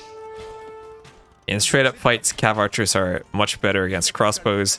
Crossbows can be microed a bit more and have more range, but if the Cav Archers get the jump, they should win. Viper's going to decide not to win it, though. He's just going to get back. Doesn't want to force that. And Sebastian will try to wall up the left-hand side again. Hard to keep those walls open with the fires there. Maybe the fires should be focusing on the palisades just to make it a bit bigger. Like that fire is focusing on the house. But both players up to Imp. Sebastian ever so slightly faster.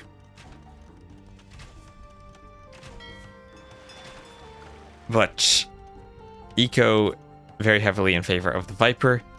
And, well, if this were an arena game and players were fully boomed and the Dravidians were pumping out the Elephant Archers, then I don't think that the Huns would have much answer to that. But this is Cross. This is where the mobility of the Huns and their Cav Archers will really start to pay off.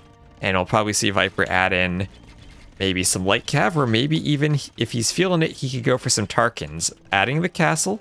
We'll see if the Dave tech, the Marauders, comes in. Defensive castle for Sebastian. But right now, Tarkans would run over everything that Sebastian is doing. Viper is doing the armor upgrade. And he stopped building his castle. This happens to me sometimes. You try to shift queue castle onto a mining camp, but you accidentally don't hold shift. And the villagers build the mining camp. And forget their initial assignment to the castle. Well, that's what he's got to do. Finish the castle again. Adding in gill nets for the fish trap. What's the difference between Cross and Four Lakes? Four Lakes is what they named Cross when they put it in DE. specific to this version we're using in this tournament is that there are only 8 fish per pond. I think D's version has like 12 or more even. So you can fish boom, but it's not the most insane fish boom ever. They quickly get pretty far from the far from the dock, so the fishing ships have to sail a bit.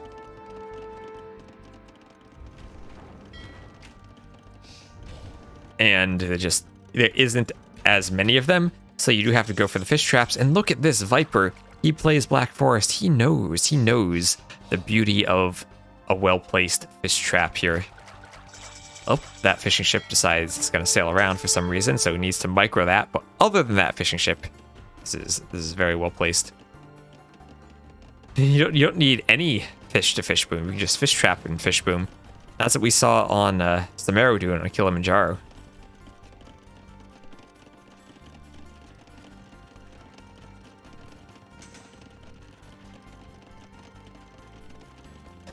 Just need water for fish traps.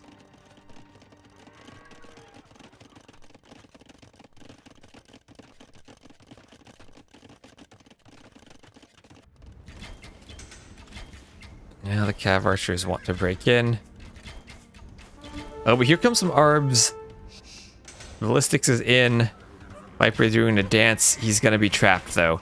And if Sebastian wants to get back in the game, this is what he needs. He needs to trap the CA and take them out. But there we are. Elite Tarkin forging for the Viper.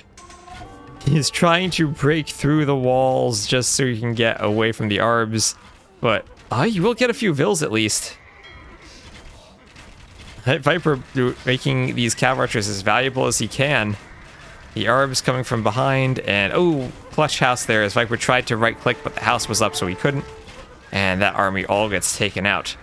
But the key though, he has some Cav Archers in the right though, raiding, and the villagers will fight them. Go villagers! How many Vils does it take to kill 3 CA? Quite a few. Oh no, 4 CA. As the Vils are going down. The corpses littering the economy as here come the Tarkins waving their torches. They'll look to set everything alight.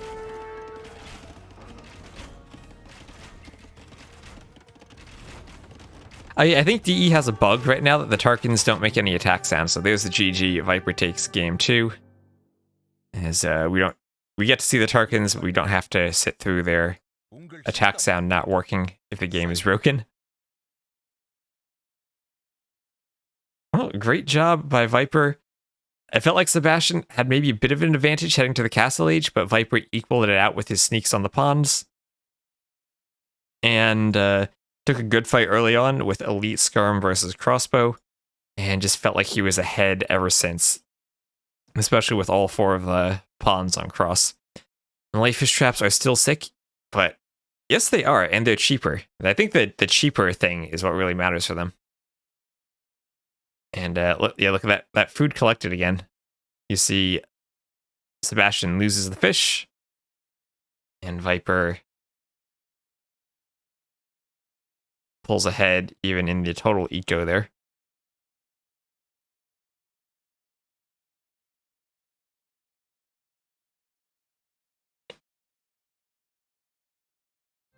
So Viper takes a 2-0 victory. And he was winning with Huns, showing they're the Huns against the Dravidians.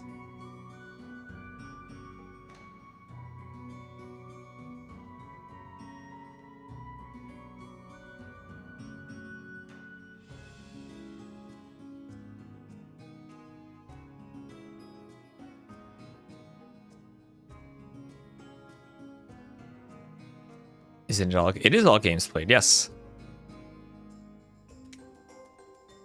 We'll have game number 3 coming up on Arena, the best map.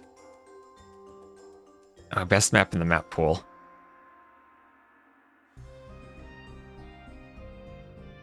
And I'm guessing Byzantines for Viper. Byzantines would be my favorite of these arena civs. And I feel like they're good against Bohemians, Britons, and Mongols.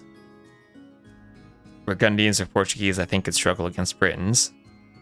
Mongols, I doubt Sebastian would want to pick. I think he'd go either Bohemians or Britons.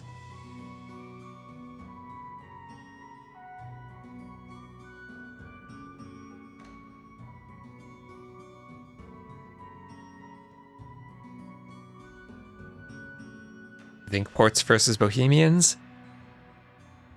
The Viper does like his Oyan guns. He, I'm sure he could try some fast... Ooh, look at this. Fast Imp Byzantines or Fast Imp Portuguese? Fast Imp Portuguese might actually be the best Fast Imp with the Victoria now.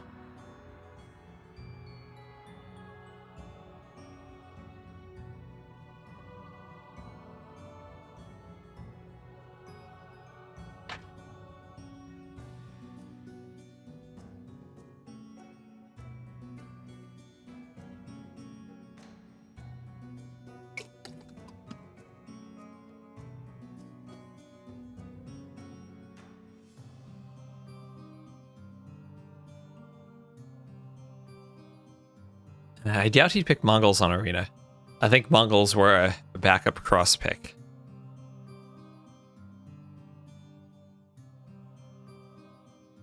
But I was wrong. I hear Burgundians music. So Burgundians for the Viper.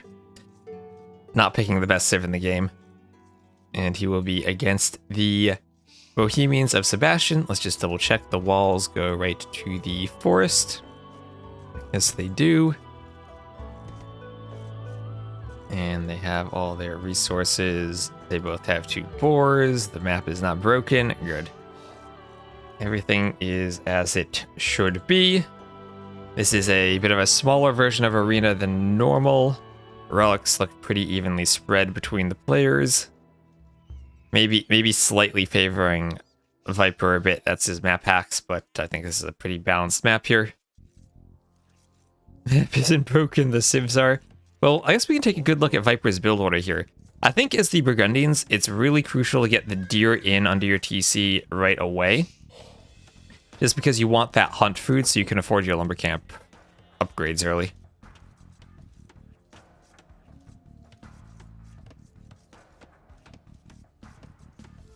And we'll be keeping track of how quickly does he do the wood upgrade.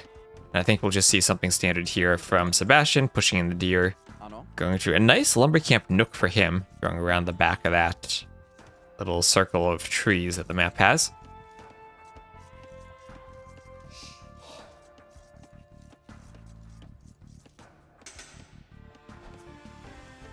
And Viper 7 on the food there, double bit axe already. So really taking advantage of double bit axe, and we got to make sure he does the force drops so that he doesn't have idle time on the TC.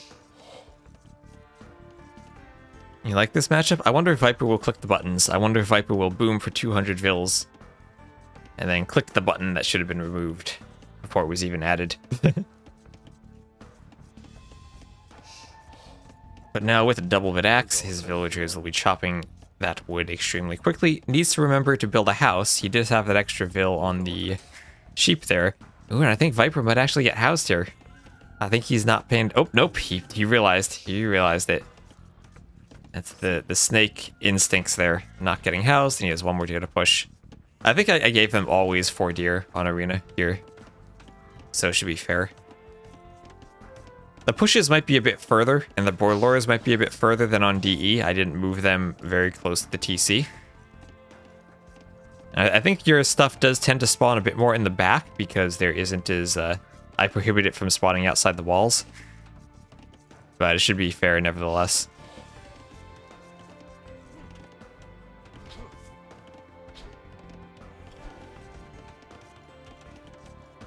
Video on YouTube, the button is OP. Taramis editing some footage of the button together.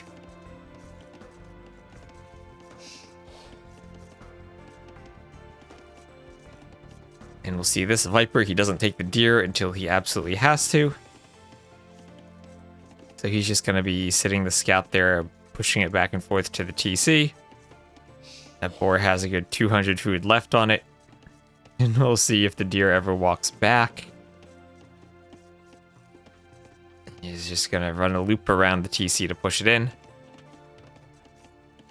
The deer micro, the deer whisperer. Teaming with Slam. And will he take it? No, he's not going to take it yet. He's going to be a greedy boy. He's going to be a greedy boy. There you go. Finally takes it, but gets 30 food down left on the boar. And nothing left for him to scout. Just needs to remember that he has the sheep there. This is what I do all the time. I think, oh, I can push the deer with the scout, and I'll just scout the back of my base with the sheep. And then I forget about the sheep and leave it down there. So we'll see if Viper does this like I do. Boldness, the brashness. And look at this, he's even gonna not take the boar yet. He's gonna leave it sit there until all the...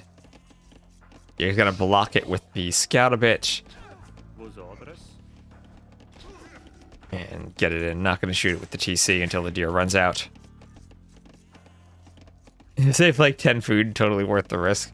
Totally worth not moving the, using the scout to scout the middle. And still has forgotten about that sheep in the bottom. We'll see if he scouts and remembers it. Oh, he remembers. He remembers.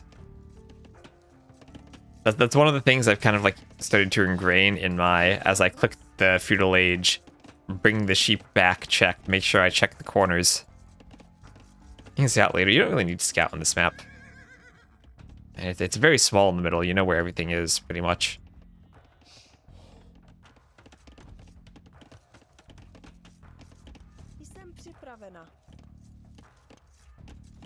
Co žádáš?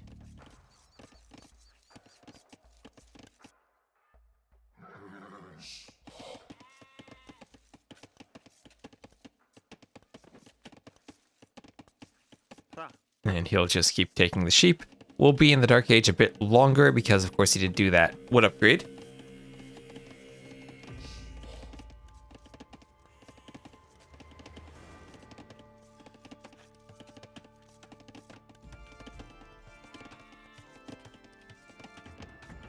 And we'll throw down the barracks. So 27 vills, barracks, and he'll go for some light cav to fight for relics. Barracks also for Sebastian, so same thing from him. Barracks for eventual stable and light cav to fight for the relics. Standard arena clown play, going up on 25 pop. 3 on gold even as the Bohemians. I feel like you can get away with only 2, but I guess 3 is fine. Only 2 with Bohemians, especially if you want to do that 25 pop build. But 2 Dark Age farms there, 4 for Viper. He can afford the extra farm because he is up a bit later, and he even did horse collar before making any of them. So blacksmith stable for Sebastian. So standard arena clown scouts play from him.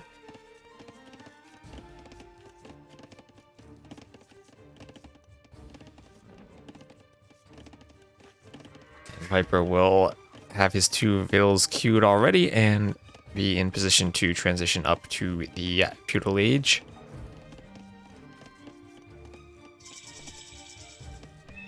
We are at stable and market. All right, so he's going not blacksmith stable, but market stable. So he can do light cav, which of course for the Burgundians will be cheaper, but not going to be doing any of the blacksmith upgrades. So won't have forging or armor for the spears, and won't have them for the scouts. Just will be relying upon the light cav, and Sebastian will be up just a bit sooner. Don't see a spear from either of them, just scouts.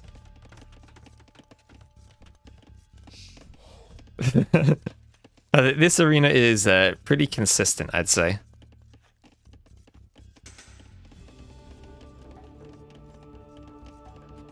Oh yeah, we also do have the 1800 HP walls, so we won't see any of the silly trushes. Burgundians does have the relic bonus. Is AoE too exhausting and stressful? It can be. It's like the opposite of when I play Doom. Like, classic Doom is the most relaxing thing ever to play. Age can be frantic and stressful.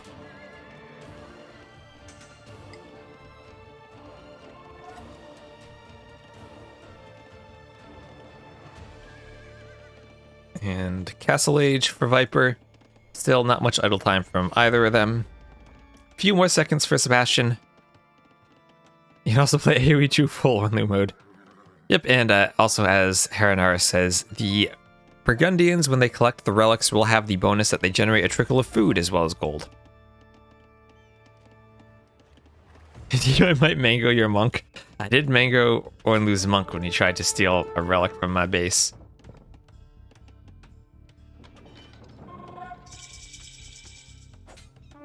Now Sebastian's up to castle, and taking a fight early on against Viper. Let's see, Viper might want to wait instead for light cav. We'll take a good fight here, running his scout around. Gets 2 of those low on HP. This one will come back to a monastery to be healed by a monk eventually. No bloodlines for the Burgundians, and Viper goes... he's not going to go in, he's going to go out. You can maybe pick off unloomed vills, but you basically lose your monks if your scouts stay out in the open. Yeah, the good thing about going in, though, is you can pick off the monks and not let the monks run to the outside, so it's a gamble. Sometimes it pays off. But you really need to know... You really got to get the timing right, and I think you need to get 4 scouts and not 3 if he's going to run in. Oh yeah, you're right, and later with Burgundian vineyards, the farmers will trickle gold, making it go full circle. Food from gold, and gold from food.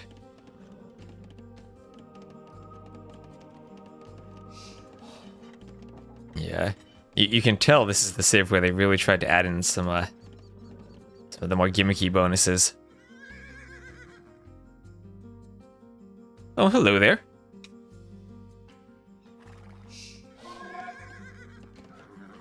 So Viper continuing his dynasty for today at least. Up 2-0 and will be winning this series.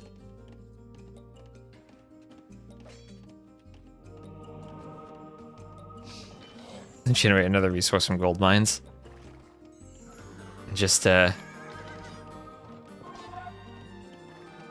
if they generated villagers from gold mines? Like, you mine every 200 gold, or like, if you finish a gold mine, it plops out a villager for you.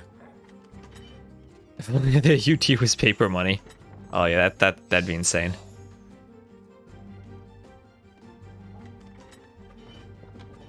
Yeah, if you tickle the gold. You make it laugh, I don't know if you make it happy. Now, Viper, which relics is he going for? He has 1 already. He's going to go for those 2. And he's going to try to go for that 4-to-1 relic situation. This one is so close to Sebastian. Sebastian should be able to claim it. Oh, where are those monks going? Oh no. Absolute disaster there.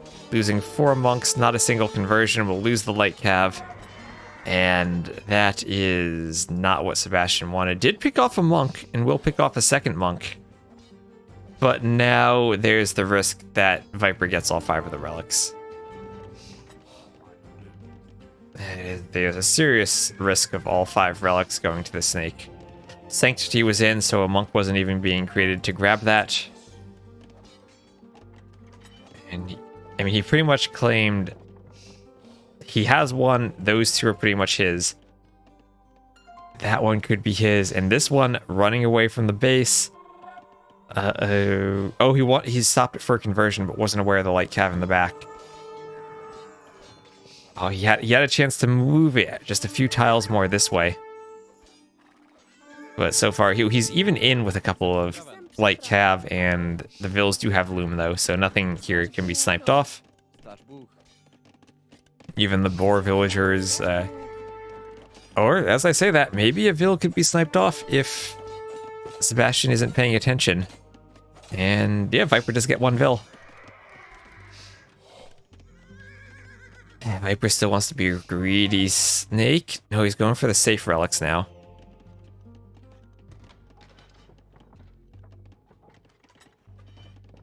Can you determine the direction in which the relic goes?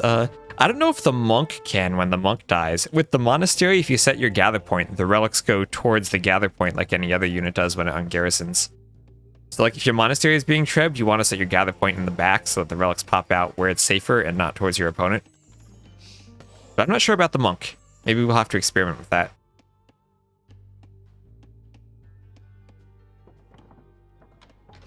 Oh, and there's the relic again, moving closer to the Viper's base. And Viper will be having 1, 2, 3, 4, 5 TCs. 5 TCs with the Burgundians. And 5 relics. Could this be it? Could this be the Viper booming? Booming to press the button. Maybe all we need to do to convince people finally to remove it from the game is to use it every game.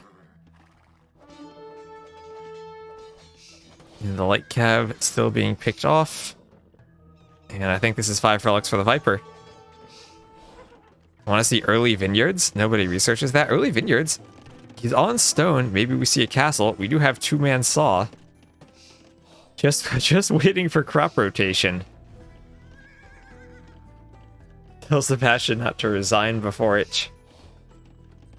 Well, now all we need is a second monastery in the back so Viper can keep the relics really safe. Put it like back there. Put your castle here.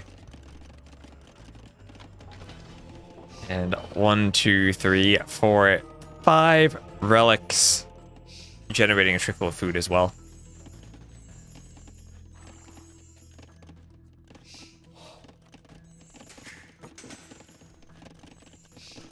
Stone mining. We just need crop rotation, Viper. Don't forget about crop rotation. You need a lot of farms to keep all these TCs running.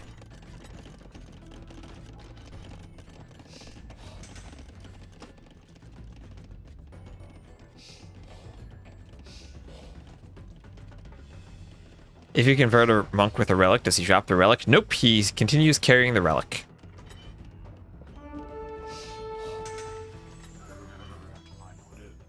Also, if a monk performs a conversion and then picks up a relic, he doesn't regain faith while carrying the relic.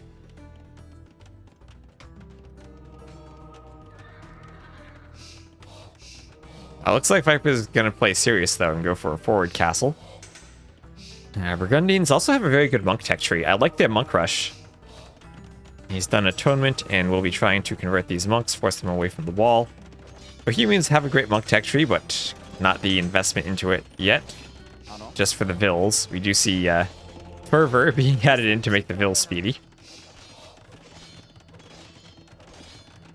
Kind of overlapping the Berbers bonus there.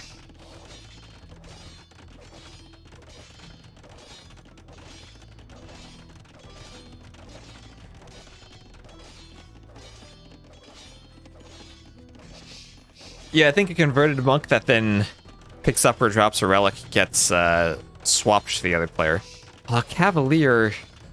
Archery ranges. No, Viper, no. Click the button. Don't play this seriously.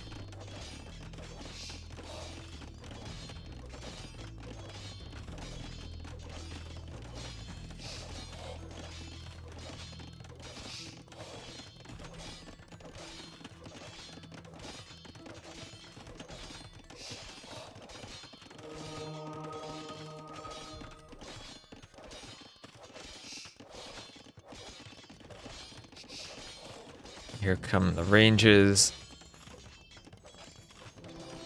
And the light cav are going to get in. There will be a second layer of walls, but that just means Viper can drop an even more forward castle. And really just take control of all of the map. And thank you, TKD Bup, for the follow. How early should you get wheelbarrow with Berbers? I don't know if there's really a difference between them and other civs, honestly. I feel like it's always just, as you're adding in farms, you do wheelbarrow.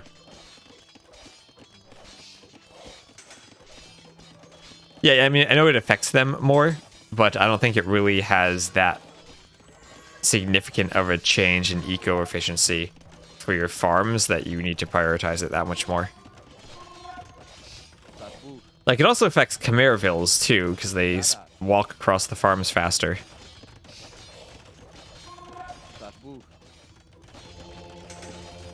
And Chinese also, you want to maybe do it early because it's cheaper.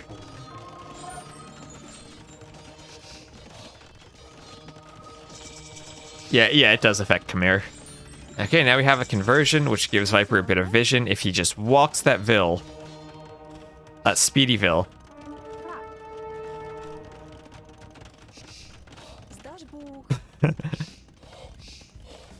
I think Capture Age might have bugged out with the Vill stats there. I think it said 0.97 for the movement speed of the converted Vill when it was still 1.11 as long as Viper didn't change the stats. Although she did switch from a builder to a villager, maybe? I need to see that again. Anyway, here we have the Paladin, 1v1 Burgundian Paladins, Chemistry, Burgundian Vineyards, You want a Burgundian Vineyards? Well, it's not early, but at least it's here. Viper will have the full 5 relic food bonus, farm gold bonus, Burgundian economy. Those vills are faster than spears, right? They are very fast. And will he be able to overcome the Hauptnitze? He is pop capped at 170. Needs to just throw down a bunch of houses in the back, doing his own onagers.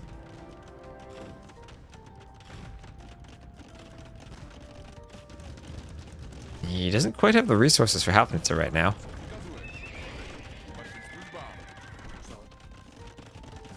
This is also where you kind of do want your fletching upgrade on the castle, just so it can keep the monks away a bit better.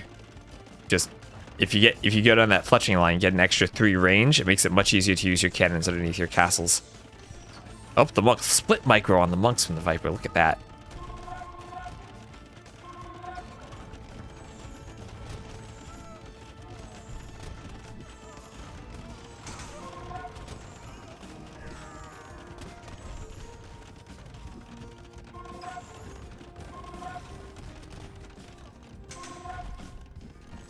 Oh. That cannon just kind of teleported a bit.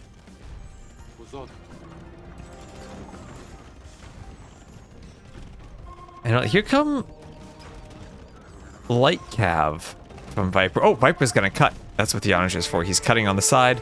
As he pushes with Light Cav in the middle, he's cutting in the bottom with the Paladins now. And it's time for some Paladin raiding. Viper made fish traps like you were playing Black Forest, and now he's cutting for Paladin raids like you were playing Black Forest. And this might be it for Sebastian. Paladins are in his eco. Paladins are taking out his cannons.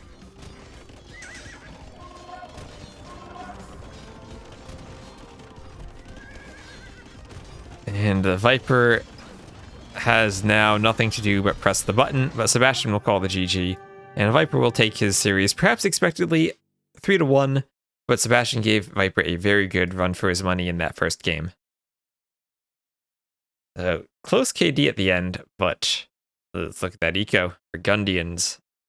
Absolutely insane.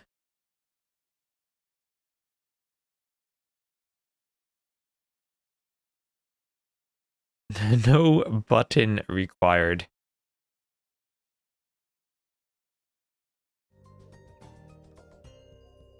And we'll win. Lost there. Both players using the first 3 picks.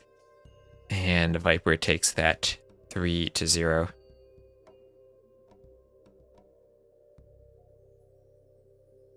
Alright, so we'll take a quick break, and then I think the next series we're going to cast cast using recorded games. Let's see if a JBR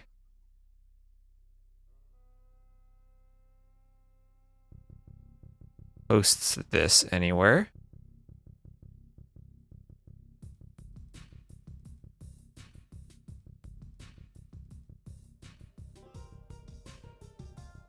It should be Liereyy versus Dracken coming up next, so I'm going to keep an eye out for the Rex and the drafts. And I'm going to take a quick break, and then we'll bug JBR to post them somewhere.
Alright, so we'll have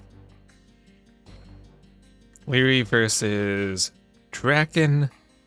Change the title.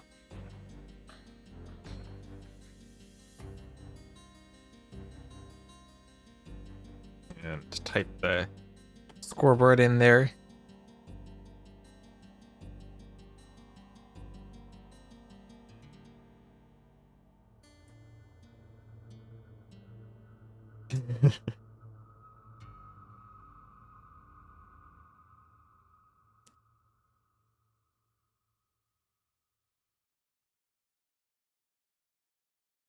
Get the maps updated.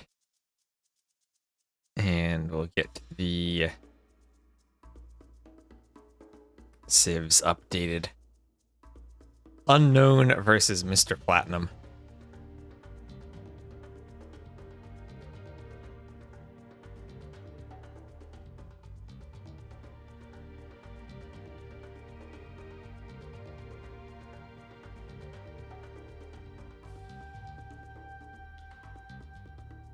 Of course, we'll have Arena and Arabia. But then the final map is Scandinavia. Interesting. Well, I'm happy with Arena and Arabia, at least. Scandinavia, we'll see. I guess that's the first map we play.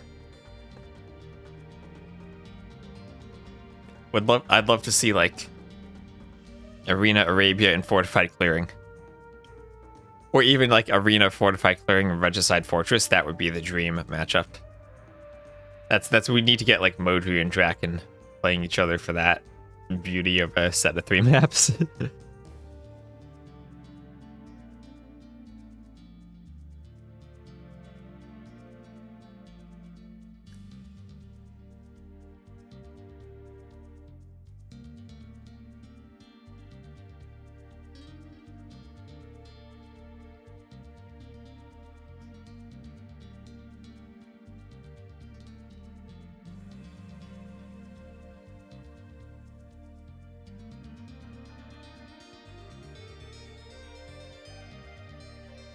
Fortress Hamburger? Oh, that'd be a weird map. Fortress Hamburger.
No, just waiting for T90 to post his Rex.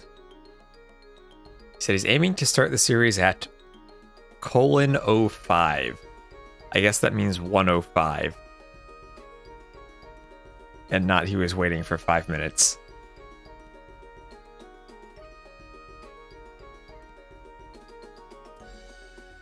Oh well, let's look at the civs. Mr. Platinum going first for Mongols. That'll be for Scandinavia, probably. Then Chinese, Mayans, Hindustanis, all good. Arabia civs, Portuguese, and even Hindustanis and Arena civ. Liereyy Bohemians, maybe Bengalis for Arena. Japanese for Scandinavia. Poles could even be for Arena. Saracens maybe for Arabia. Chinese Mayans might have been also picks from Mr. Platinum just to keep them away from unknowns having them on Arabia. Banning Britons, banning Turks for Arena. Okay. And also we'll have the Aztec Burgundian bans from Liereyy there. Well, they banned 4 civs that are all very good at Arena. But Aztecs, Britons, Burgundians, just in general, are very good civs for Arabia too.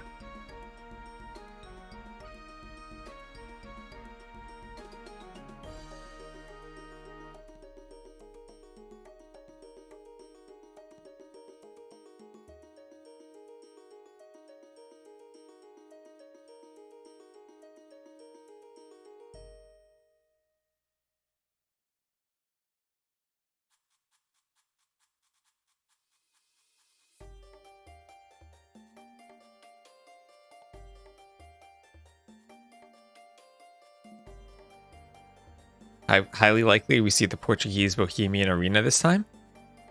I think we might see Bengali Portuguese Arena.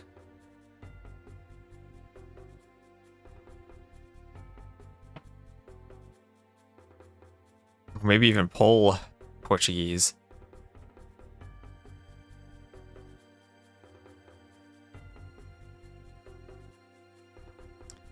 Yeah, Liereyy definitely has options for Arena.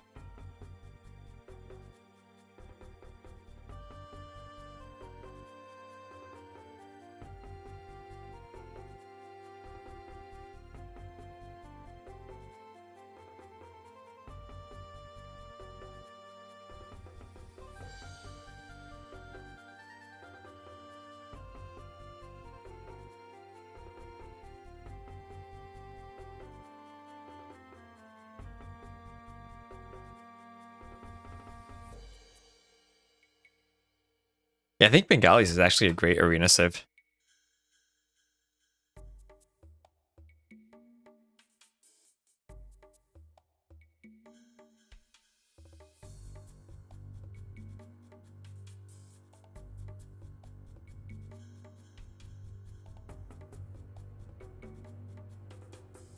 And I have seen people complaining about the game crashing recently, and I think I did experience that in a team game.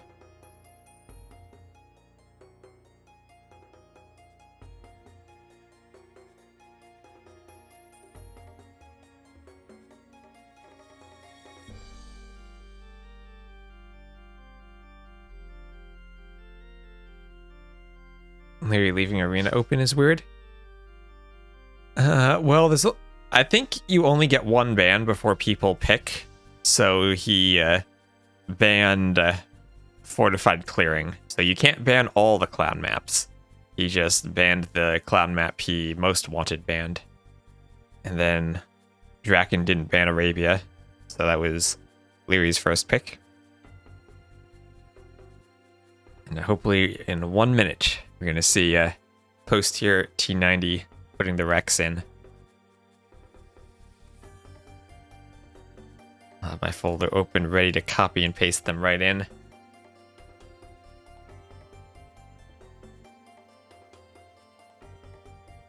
Downloads on one window.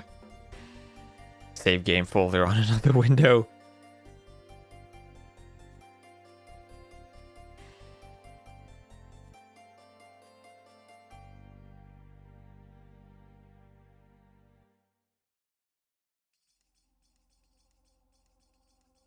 A gentleman's agreement, they both left each other their home map.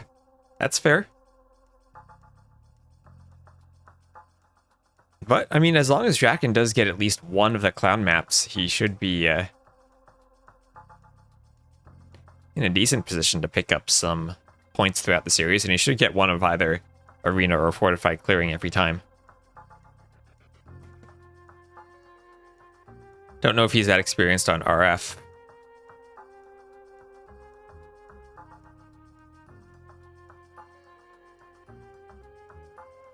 But now, just waiting for T90 to post Rex.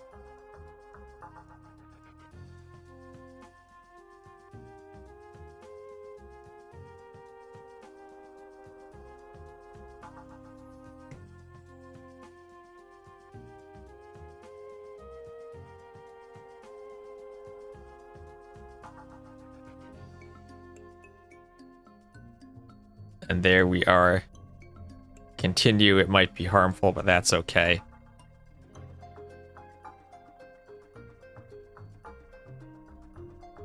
Paste them in there. Fresh capture age, and let's look for Liereyy, Dracken, game number 1. And let's go. So game 1 will be on Scandinavia, not Fennoscandia, Scandinavia. We'll have Dracken in the purple, playing as the Mongols to the southeast, and Liereyy to the north in the green, playing as the Japanese. And so Mongols can go for different openings here. You do have 3 boars on this map, but no berries, and you have a big patch of huntable animals. Here we have the ibexes. So you can go for the dock, but as the Mongols, you can also skip the Dark Age dock, go up to feudal fast, and try to apply some feudal pressure either on land or by going for a forward dock and getting some water combat going to deny your opponent from their fish.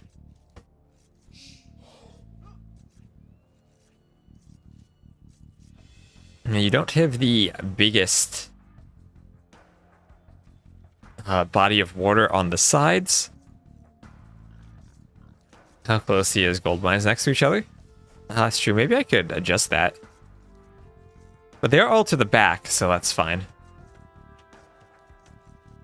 His stone is forward. I mean, in all honesty, his map's probably a bit better than Lierey's, because Liereyy can't get to that gold that's beyond that wood.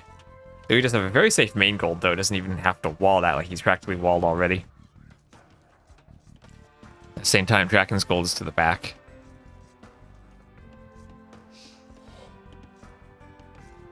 Yeah, I've never particularly been a fan of Scandinavia as a map. I think we have a better version than normal. I did take one of the Trezini maps that was a version of Scandinavia and then modify it slightly. But still, I don't know. Not really a fan of this map. It has these weird pockets in the back. Is the advantage with the boars? All of the boars should be towards the back of your base and not to the middle, so there's no laming, and they should be pretty easy lures. Mongols do have the boar advantage by being able to lure them in and take their food faster, but that's about all that is the advantage there. There's no positioning advantage, really. The key, though, for the Mongols is just utilizing their hunt to click up fast and get off to a really good start on this map. So Dracken will be docking. We'll have a shorefish there. And pretty standard start from him. Not going for the fast feudal, instead going for the dock, even with Mongols. Any wolves? I believe no. So you can send your vills to dock and not worry about being attacked by wolves. Liereyy gonna dock on that very little spurt of ice, forming a 2-tile wide peninsula jutting out into the water there. And have a nice, safe shorefish for that villager.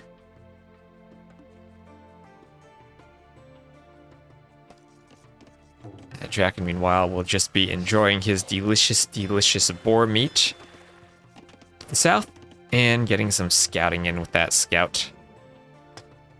Ooh, this is where we could see some quick wall masterpieces from Liereyy trap the scout in by walling there. If he recognized that woodline goes all the way to the edge like it does.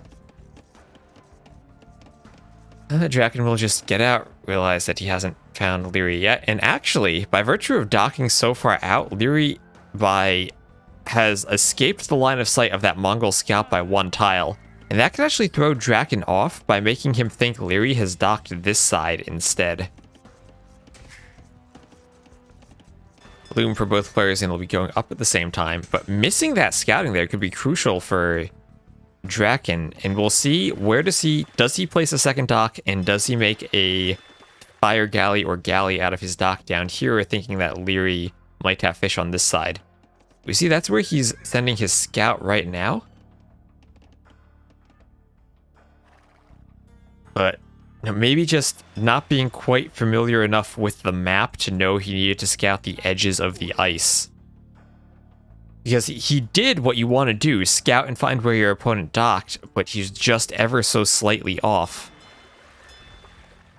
And now he's going to come down here and do the same thing, and be like, what? Did Liereyy not dock? Where is his dock?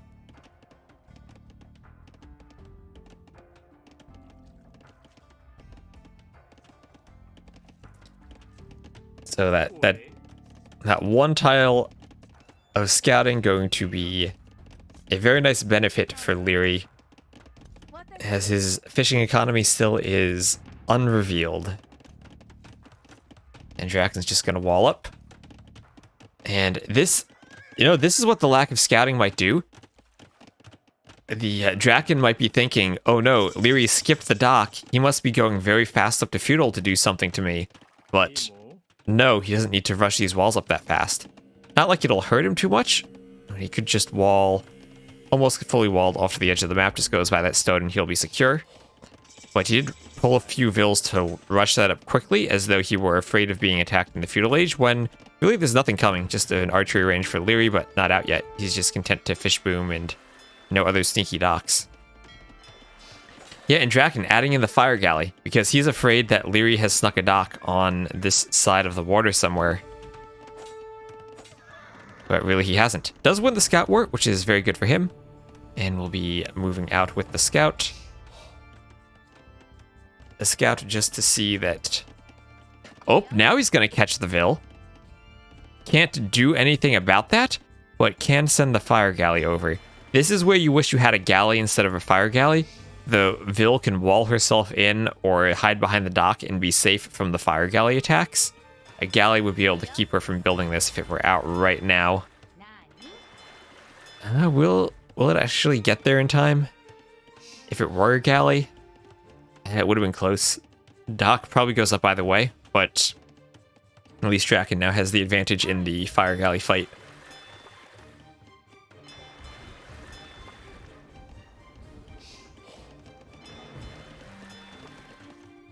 So safer fish for Liereyy. Dracken just going to be investing into this fight down here, doing town watch so he can see what's coming to attack him, and if he's paying attention he'll see that archer and that spearman right there.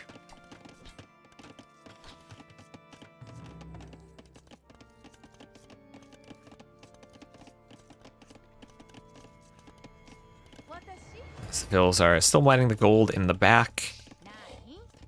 Liereyy just gonna pump out the archers and 1 fire galley to the right. His map is a paradise. He's a very easy wall here.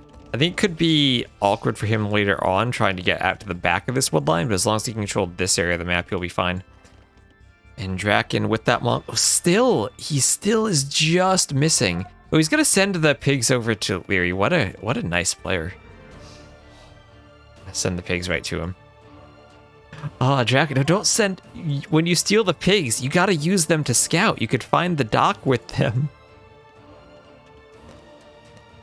And actually, funny enough, Liereyy has a second... Okay, Dracken probably sees that house and realizes Liereyy has the second dock there. Alright. I was gonna say, since he deleted that palisade and ran the Vill, Dracken scouted 1 tile closer, but still doesn't actually see the dock. As Lierey's gonna break in, but he still doesn't see it. Maybe he saw the fishing ships. But Liereyy will break in, not too big of a deal, because Dracken already has another layer of walls, just needs to be careful not to let that low HP Vill get hit too much. Has to run her away. And he'll do just that, rebuild the lumber camp over to the side, and he'll still be doing just fine. On the water, Dracken has had to keep investing there, which is a bit annoying for him, but so far his fish are safe, and he's moving out with his own group of archers, letting his walls do the work by the TC, and he'll just be coming forward to attack Liereyy, but not much he can really hit here. Liereyy already walled to the TC, and Arch... Actually, only 2 vills under the TC? If Dracken wanted to, he could run under the TC. And try to get around the side. 1 archer there for Liereyy. Liereyy pops out of the dock and in all likelihood will clean Dracken's navy as Dracken isn't paying attention there. Instead he's paying attention by the TC. Gets completely through the TC though. Liereyy might need a wall there, and that's what he does with the market. Market and a palisade to keep Dracken out. So, a bit of damage here to that wood line makes Liereyy be a bit more compact back there. And you close to getting a vill there. Not quite, but close. Now Liereyy, even thinking he's gonna win the water on the right, adds in his own fishing ship. Those are some low HP fires, but probably enough to win it for him.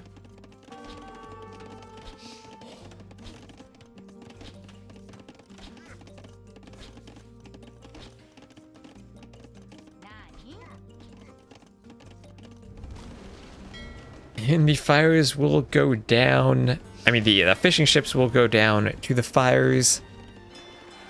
And Dracken is cleaned on the water, whereas Liereyy still has wonderful Japanese fishing ships. Dracken using the market like a madman to click up.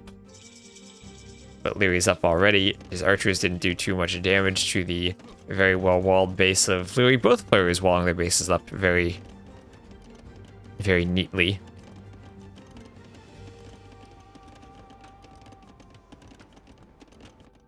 And, ooh, TC for Liereyy will be denied by Drakken's archers for the moment. They'll get 1 vill and maybe a second. Yep, they get 2 vills there. And actually those vills are trapped. That is a very good fight for Dracken there, even as the crossbows come in.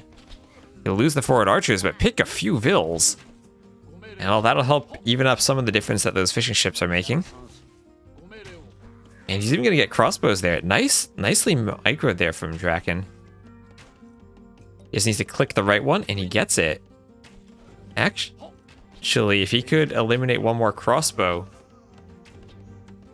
an archer will still be annoying back here. And he gets the crossbow. The vill has to come forward, knocks the archer down, but here come more archers from Dracken. He's not up to castle yet, but doing a great job denying the TC with the few archers he still has. An absolute disaster here for Liereyy. If you look at the eco KD, that's going to be 7-3 as he just sacrifices the vill to wall up the rest of his base so the archers don't get in again. And, well, maybe he does need this back base.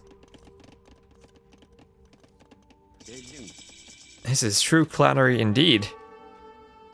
And now the archers, if they get crossbow and bodkin, they can sit behind this woodline and turn Lierey's map against him.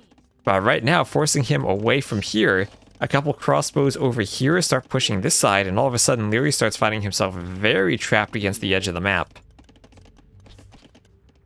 He did win the water, but at what cost? Dracken, Liereyy does need a... Oh, thank you possibly, Sean, for the certain raid. Liereyy could use maybe a galley here, just to hit those gold vills, force a tower up from Dracken. Or can't even force a tower because he sold the stone. Hello, hello. And yeah, Drakken's still finding ways to be annoying. Adding in armor, going to be making a Step Lancer switch. Step Lancers along with a monastery and a siege workshop. And he's going to be playing this arena style. He wants monks, he wants a mangonel, and he wants to clown. And now... Is Liereyy fully walled? He's not. The crossbows are protecting that TC. If Dracken runs in... Oh, he's trying to wall with a palisade gate. He knows he needs to keep that secured. Like, if the Step Lasers get back here, there's no TC to protect the vills. That might just be an instant GG. The defensive monk out. That'll be good for keeping the step lancers away. They can poke Phil. Oh, there's a hole. But not going to run through. If all of them were together, they could have gone there. Crossbows there were cleaning up the stuff over there. While Dracken had eyes on those crossbows cleaning up the archers, that would have been a great time for him to run through. Just didn't quite get there. Mongol monks doesn't happen every day. Well, with step lancers, it's kind of a thing. Monks to protect your step lancers from any other knights. Mangonels to protect them from crossbows, and then step lancers just to be step lancers. You pack them up tightly, and they take out buildings pretty well. The Japanese, remember, do have the option for redemption, so they can convert mangonels, but it is expensive.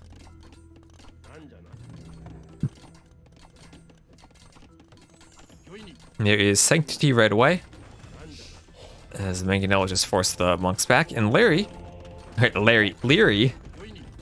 is still 2 TCs at his base, but a 3rd TC all the way out in the middle of nowhere, just hiding from Dracken, hoping that the clown will not realize that, unlike Arena, you can sneak out the sides of your base, not just the front.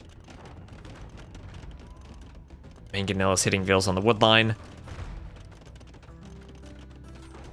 Going to come in and hit the house too.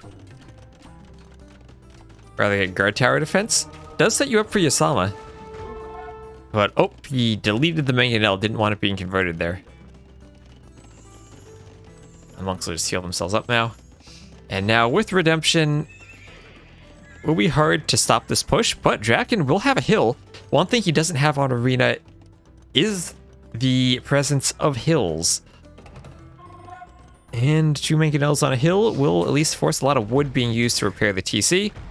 Don't think you can fit a 3rd there, but could wheel it around over here if you wanted to. The delete trick, the delete so you don't get converted trick is alive at least. And now +2 armor going to start coming in. The problem is, how do the Mangonels deal with monks? If you're on hills, Mangonels can kind of dive monks as long as you get 2 shots on them. But 2 Mangonels converted. Couldn't pathfind down that block. Ooh, they even get the Mangonel. That's 3 Mangonels down for Dracken. And I think Liereyy just takes this game here.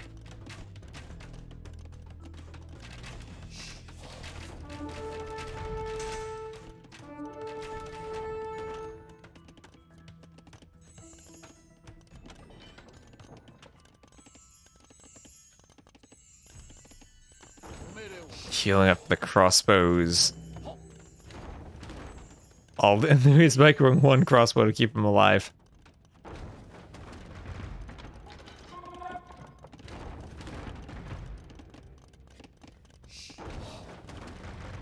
Imagine hills on Arena. That would... I did play an Arena map with hills before, and I have to say I didn't like it. I think it's good just being the flat arena that it is. Oh no, we could get 2 more conversions on Mangonels here. Not like this, Dracken. There's 4 Mangonels, but he's already lost, I think, at least 3, so this could be 7 Mangonels. He needs to get a good hit on the monks.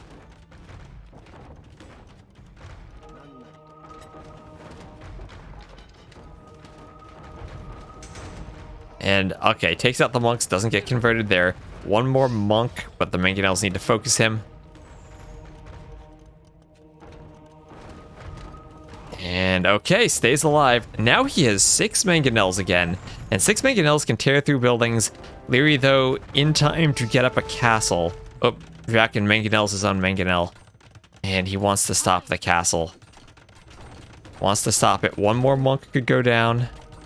Oh, there's 2 monks there. 3 monks. Okay, Liereyy has the monks spread out. He's hopping in the TC. And there's a Mangonel. Oh, they're clumped up. Oh, he switches to a high HP Mangonel too. And this should stop the monk push there. More Mangonels going down. Dracken losing all the Mangonels in the world. And the monk push, when Liereyy had that 1 safe gold, not quite working out, and also Liereyy has fish behind this. Japanese fishing ships powering his boom. This extra unpressured TC out to the side is doing just fine. And Liereyy has both of the areas of the Scandinavia down there.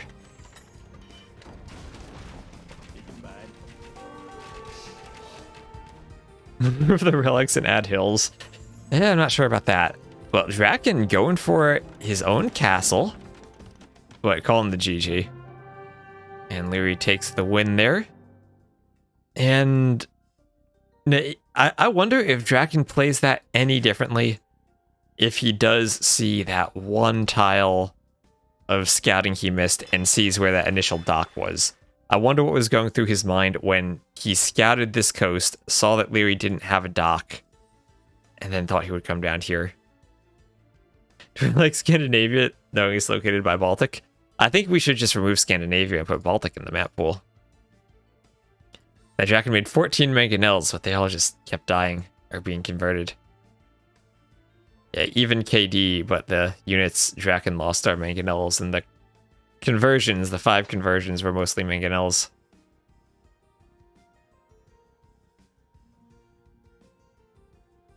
Alright, I'll tab out.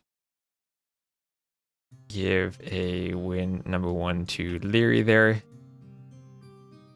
That's a loss for the Mongols, a win for the Japanese.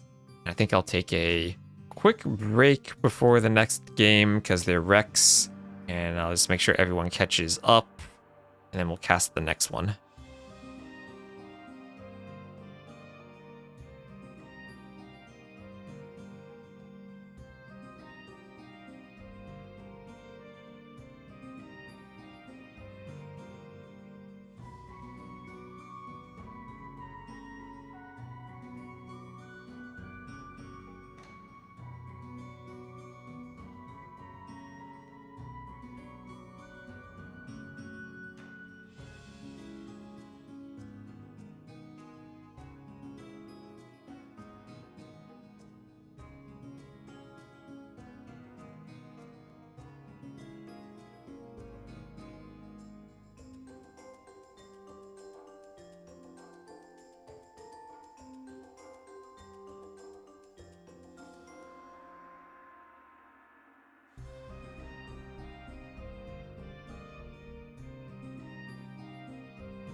Alright, now hopefully we get to see some proper clowning, though. Game 2 will be on Arena. The best map in the map pool. Liereyy will change the color. His color, he will now be yellow against Dracken, who will be playing as the purple Portuguese.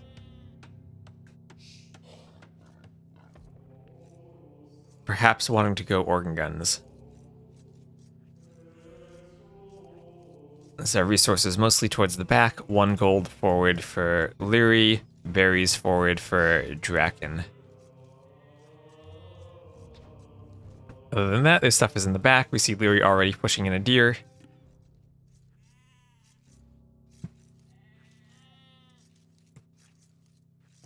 Poles might work well versus fast imp organs if Liereyy goes heavy farming in TC. Yeah, interesting if you can get the build to kind of like mini boom behind the fast imp. But the way I feel like fast imp for Portuguese, just like Byzantines or Italians, is best played with a monk rush. Or monk rush light cav. Yeah, that's the one thing that the Byzantines or the Italians do have. It's either the cheaper spearmen or the Genoese crossbowmen to deal with light cav.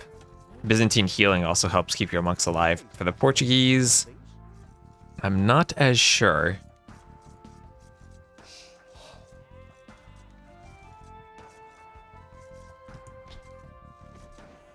Organs are good, but they're not like a hard counter to light cav. Anyway, Dracken, I like his build. Goes to the berries first, uses the new Portuguese bonus of collecting wood from the berries. Also a DE thing that really couldn't do on AOC. You could do it with trees, but not really with berries, is get your Vil in the corner to take that berry. At least I never saw anyone do it on AOC, and I feel like the times I tried it, it didn't work, but maybe I just gotta try harder. When Shadows of Calparea comes out, I'll give that a go again.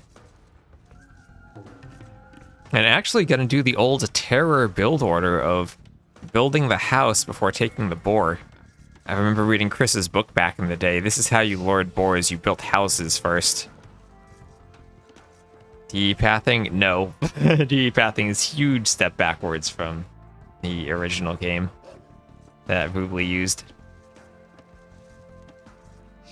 And I miss Voobly. I miss being able to play custom maps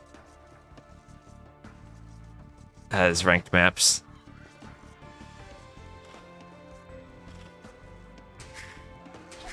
Yeah, well, 1.5 pathing was exactly the same as the original game's pathing. There were no... Scripter didn't make any pathfinding changes. There were some areas where he sped up the pathfinding calculations, but the actual end pathfinding result and the paths that villagers took were unchanged. Yep, really.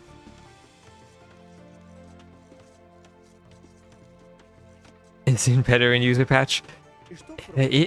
That's probably a result of just the units being more responsive when they got rid of the hard-coded delay. I think that actually has a big effect on how pathfinding feels. And then, of course, it is the like the lag involved with pathfinding was reduced because of the improved calculations. So that probably plays a role too. But the actual pathfinding calculations and paths that villagers took were exactly the same.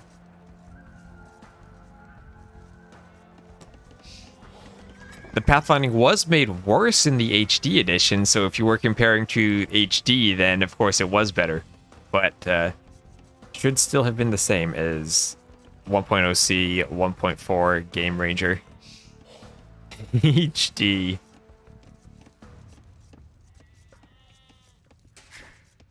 And well, Liereyy has scattered the inside of the map first, and now we'll be pushing his deers.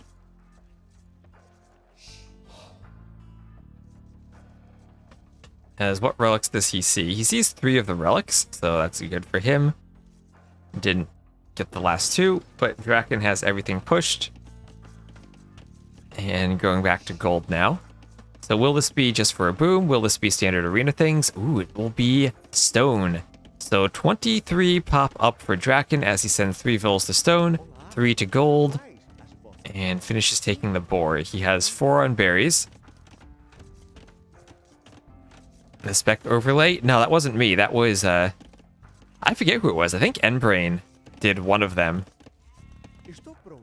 And there was someone else who did another one. And then Capture Age was mostly a screenshot program at first.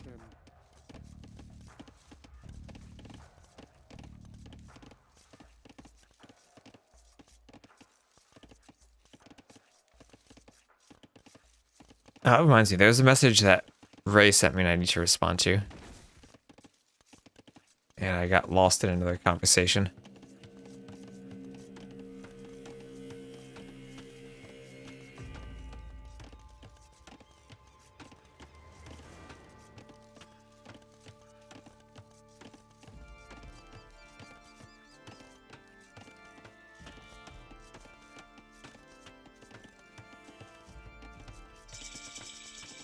There you go. HD tournament casted on Mixer. I remember when they had the LAN that was a complete, just like the stream was green because they didn't have the stream settings set up right. I remember that.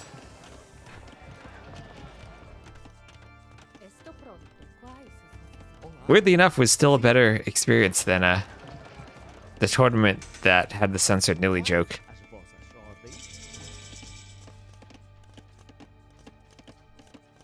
Yes, I've made many RMS scripts.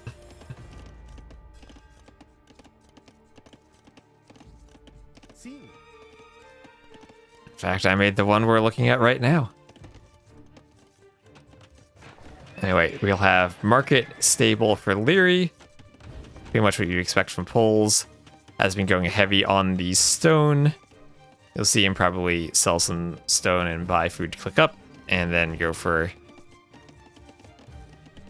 I did not create Bog Forest, no.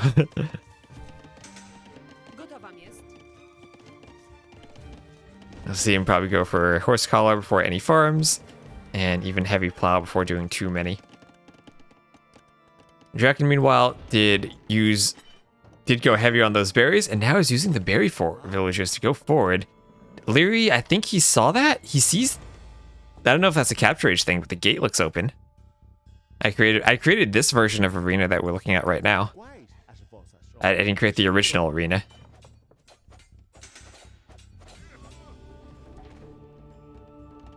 Oh, restarted 7 times during MSC until it wasn't bugged anymore. Yes, I actually did. I didn't really create that map so much as I just added a bunch of balance changes to those maps. I didn't actually change the maps themselves.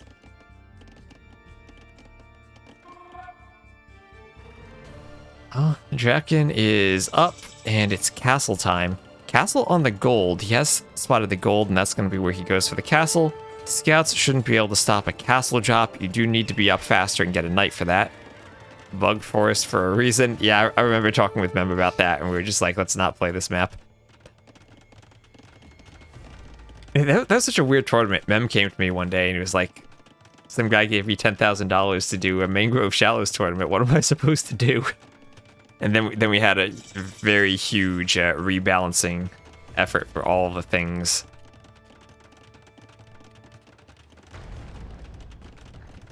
Oh, that was a weird one. Well, castle is up. Organs will come out. This isn't the fast imp for the Portuguese. It's just the... Yep, you can see that because the gate gives vision. The walls give you only 2 tiles of vision, but the gate has a big area around it where you can see. I guess the flags just let you see further. One thing about organ guns is you can't re-garrison them once you ungarrison them. So Liereyy will respond to this with a counter castle of his own.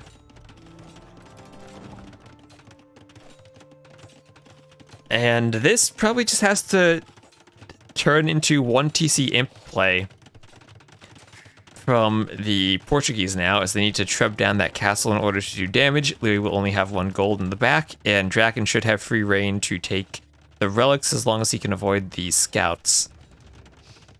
Now, Siege Workshop for Dracken, though, interesting. Up, he deletes it and just goes for a monastery. All right, yeah. So I think this will probably queue up. Dracken wants to go then Fast Imp. And Liereyy will just wall up his base. Might lose a Lumeless Vil there.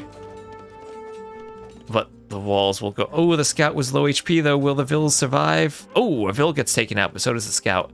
Pretty big for Dracken to lose the scout when he could have healed it with a monk. And that will make it harder for him to take the relics now that Liereyy has his own scouts out and about.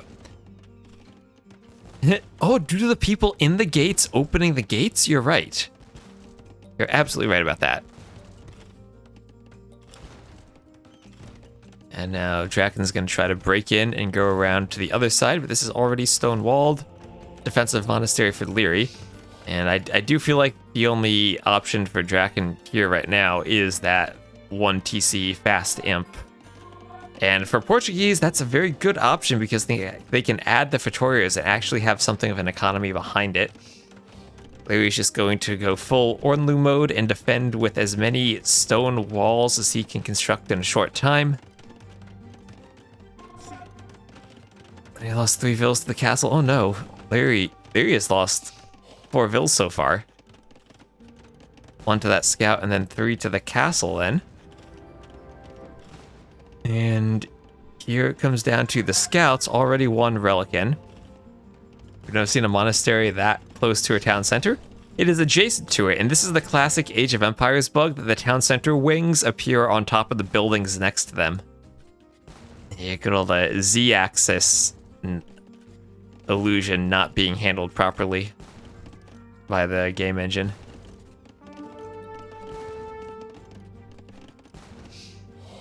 And organ guns, Monk gets taken out, but that's a low HP scout right now. 1 more hit and it should go down, so this relic should be in for Dracken soon. And 2 relics, if he can get a 3rd, then he should be well on his way to clicking up to Imp, but he's going to need to go pretty heavy on the gold and buy his way up. Meanwhile, Liereyy is on 2 TCs booming behind this, and the organ guns are trying to break their way in. So can Dracken clown hard enough to take out this, to get Imp and Treb down this castle? We see he's starting to get there on the food, selling a lot of wood, buying some food. And, oh, actually losing another monk to the scouts, didn't have the organ gun right in position to defend it. Do I think he can go Schlachter?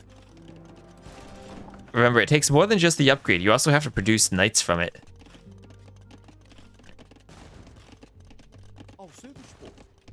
I wonder if just the Hussar line would be good.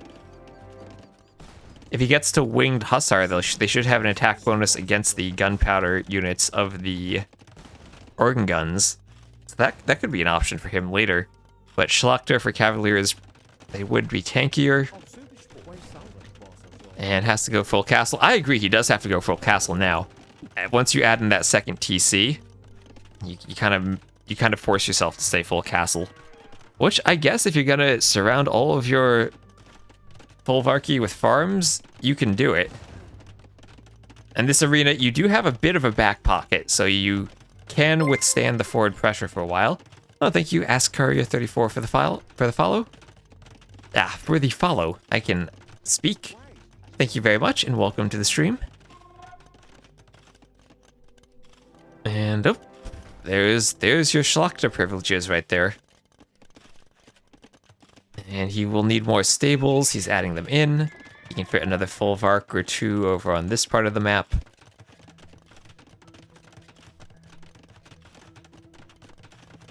There's that 1 farm not near the Folvark.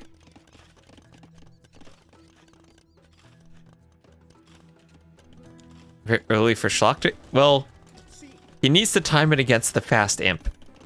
And he does have 55 vills, so maybe. Maybe a bit early, maybe this is right. You're going to have another relic, and this should now be 5 relics for Dracken once he gets those last 2 in. And now a 2nd monastery. And up there are the scouts. Monk needs to be defended by the organs. Villagers need to get hits in. And okay, he keeps 1 of his monks alive. The other scout stays alive though.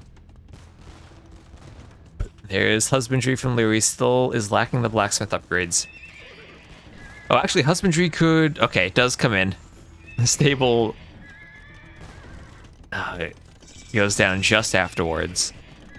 And now Dracken is up to Imp, and popping out a Treb, and making a Fatoria. Adding in more houses, because the Fatorias will make him quite housed.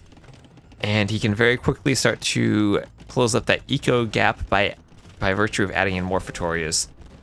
Instant Treb, instant Fatoria. And now Sanctity on the Monk.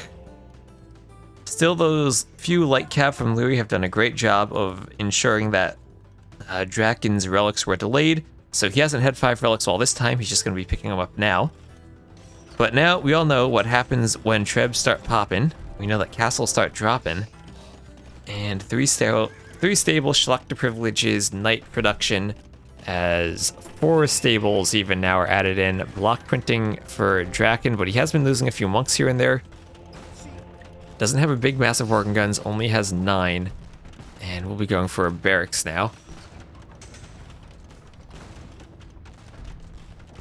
Liereyy will repair that castle as much as he can. But he is now against a Fatoria and 5 relics for the Portuguese.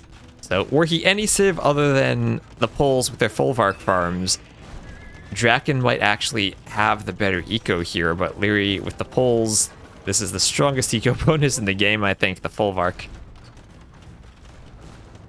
Maybe not in early feudal, but as the game drags on, it is insane. And the castle, only 3 villas repairing. It will go down to 2 trebs. Liereyy needs to send more if he wants to keep it alive, but I think he is content just to amass knights, and he'll make one big push. The pikeman upgrade just now coming in for Dracken, but he's not going to have that many prepared as he's going for a forward castle. Will this castle go up? Liereyy. Oh, Liereyy. He's not going to fight the castle. He's going to make 2 petards. He's going to hit Dracken's walls, and then his cavalry is going to charge and run amok within Dracken's eco. For now, Dracken has trebs, but he doesn't really have anything that can push. He can't really get in and disrupt all of the farms. The knights need to go forward, though. Stay in touch with the petards, and Dracken, what is his scouting? This is 200 IQ here. He knows he can't fight this, so he's just going to put Dracken down to 0 villagers. Dracken did not make outposts, but even if he did make outposts, how would he ever stop this? Won't even see the wolf dying in the fog of war anymore. And there it goes, and the petards are there, and Dracken is running. He is running the vills, but Dracken is now dead. The knights are in. Not cavaliers yet, but they are in. And all Dracken's vills are just all going to die as he's pushing still, getting forward into Lierey's base. They might both be on 0 TCs fairly soon. Liereyy will have a few more vills. As Dracken, maybe he can just spam down Fatoria's forward. He doesn't have the stone for it, though. And not only are the vills dying, but the Fatoria now will die. So great play there from Liereyy. Dracken's push, though, still taking out the castle, and now he's just going to make the Fatorias forward. He does still have a few vills remaining, and he does still have 5 relics. And in a straight-up fight, I don't think that Liereyy actually can just fight. Pikemen and monks are out. These should be very well upgraded Imperial Age monks. And Liereyy is now getting boxed into a corner here. He does at least have a TC out on the side, but now his knights are coming back. He wants to group up his army, but he's fighting before it's grouped up. And Dracken still has the score lead. He's down to 16 vills. But with the organ guns in the back, the pikemen in the front, the monks healing and getting some conversions, could Dracken win this fight here? Oh, it's so close. But he's still alive for the moment. The knights are coming from the back, though. And with these knights, Liereyy should be able to clean up the organ guns and the trebs. And with that, I think Liereyy should now take this game. Knights countering pikemen, indeed. Dracken now still has a TC. And does have 1 Fatoria, but has only 17 vills. Liereyy doesn't have that many vills either, down to 47. And I don't know if he'll be able to continue producing knights. I think he's left with just what he has. What he has is 19 military. Actually, 22 military. There's got to be some more knights somewhere else, too. There. Making sure this doesn't get walled up. Gonna lose some to the TC fire. And as Hera lends us his wisdom to know that knights counter pikes, That is exactly what Liereyy is demonstrating there. And now another Fatoria, maybe a bit far from the castle though. As the pikemen will fight the knights again. And these are very cheap knights. Dracken doesn't want to fight that just yet, but the knights are split up. Yeah, it needed to be, like, here by the castles more. He's going to repair the Fatoria. Never a situation you want to be in where you need to repair your Fatorias in order to keep your eco running. And the pikes will force the knights away. Will this stay up? Ooh, for the moment, still a tiny bit more resource trickling in, but down it goes.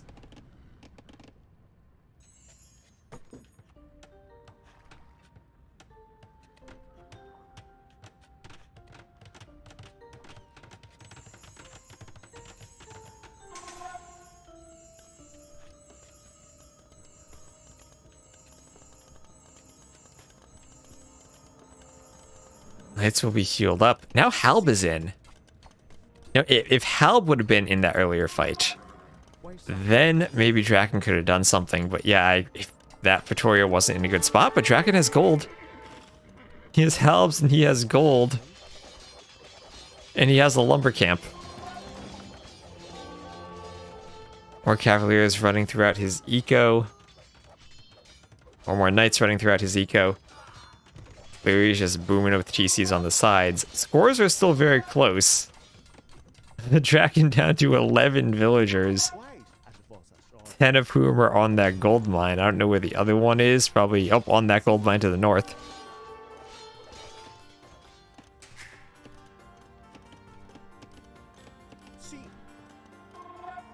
The Dracken just now will see all of the other TCs out here from Liereyy.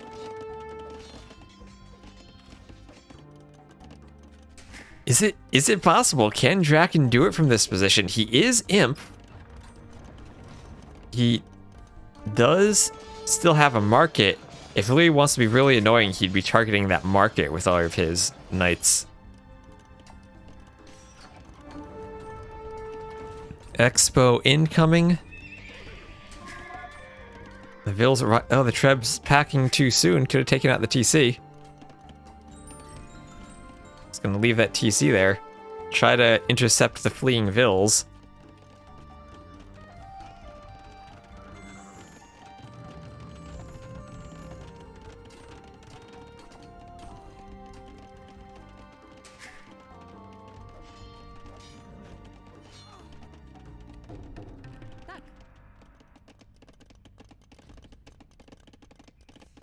And flee they will, as Liereyy... I don't know why Dracken let that TC survive, but Liereyy is now out of his base. Dracken is in Lierey's base. He's doing another Fatoria. Maybe if he can just spam Fatorias, he can get an eco running. It's about 10-ish vills, yeah. But it's Imperial Age army. Can crossbows really deal with Imperial Age army? If they have knight support, then maybe. Here he's starting to lose more TCs. Could also be in danger of losing his own market. If we had redemption here, that could actually be an issue with monks able to force fights converting ranges. Has lost twice as many villagers as he has military. Here come the crossbows, so Drakken's monk mic will have to be on point. He does have block printing. You maybe get 6 conversions on them.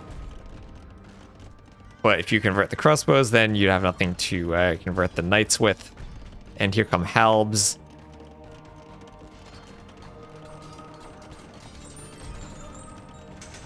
And gets a conversion even.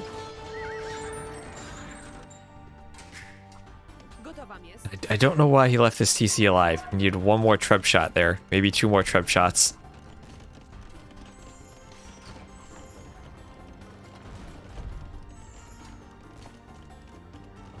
And well, Dracken could maybe be thinking about getting another Fatoria. He does have 2. If only he didn't lose that one earlier. Now it's going to be knights against halbs. Now we know knights counter pikemen, but do they counter halbs? Well, converted knights might be countering crossbows as long as there's an organ gun mixed in. And Liereyy still, he can't really take this fight. He's poking some halbs away, and Dracken might be overcommitting here. Yeah, I think that's Dracken overcommitting. Halbs, though, will make short work of the knights. That is true. And Dracken still is pumping out the monks, as this game is not over yet. 5 relics is never a position you want to be resigning from, but he might be getting it too close to the crossbows. He keeps pumping out the monks. His only 10 vills are on gold. And this is where if he did have redemption and could just convert the ranges, then this would be a really tough spot for Liereyy, but he keeps microing the monks. This is full clown mode. Oh my, he's doing it. With the healing, the knights won't kill the monks fast enough, and he's now cleaned all of the knights, all of the Schlachter Privileges knights, and Liereyy is forced to go full crossbow, but that's Castle Age crossbow against 12 range monks. And +2 armor for Halb just did kick in. That should make a huge difference, especially against these Castle Age only crossbowmen. And Light Cav, what's Light Cav going to do against Halb?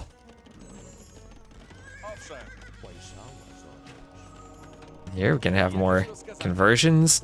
Knights will go to raid the gold. And I think just huge mistake leaving this TC down here. Victoria number 3. His Dracken's going to start running into the issue that he needs houses for pop space.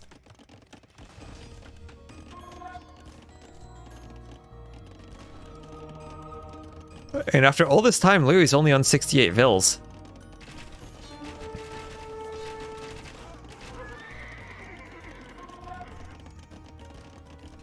Could he do it? Could Dracken pull this off? He has 8 ranges there for pumping out crossbows, but only 4 are queued. This is 11 monks, 27 a cav archer, 27 crossbows and a cav archer. The Treb is forward. Crossbows really can't kill Trebs. A few halbs still dotted about. 14 monks now. Why does Liereyy still have eco here? Even send some vills to knock that down. Well, I guess you don't have vills to send anymore. Liereyy wants a clandestine stable down there. Drakken's going to take more villagers. This is like a campaign scenario. If you don't have any vills, convert them from the AI. I got a few more conversions there. Needs to be careful that he doesn't use all of his conversions on vills when he does need the monks to fight the crossbows. And here come the crossbows. The monks have to be prepared for that, and he has to be on point with his conversions here. Did use some conversions on the vills, but there he goes. And if he can get the right conversions on the crossbows, monks walking forward just a bit. But he still does have quite a few monks out. The halbs in the back, ready to jump the light cav, but no, the crossbows are picking off the halbs. Halbs just need to clear the light cav so the monks don't die. And Liereyy, probably with this fight, had a good enough fight that you'll win the game. From there, clears that army from Dracken, is able to get his next TC up, and now the push is stalled out. Liereyy has his own TCs in Drakken's old base, but Dracken now doesn't want to stop, has 5 relics, 3 Fetorias. Don't think he can stop the army, but he is doing Cavalier and Plate Barding. I don't know how many of them he'll be able to train, but he is doing them. The crossbows will do 1 damage. And Fetoria number 4, Drakken's not dead yet.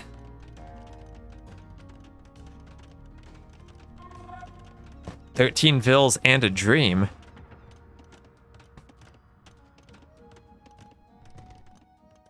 And I think the first thing the Cavaliers need to do is kill this TC. Dracken packed up his treb 1 shot too early, and I think that's really going to cost him.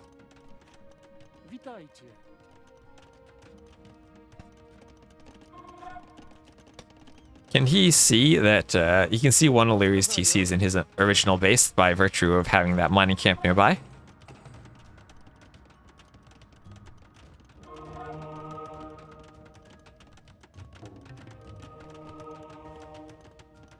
Now, unlike the campaigns, your enemy can delete their walls. They won't keep you safe.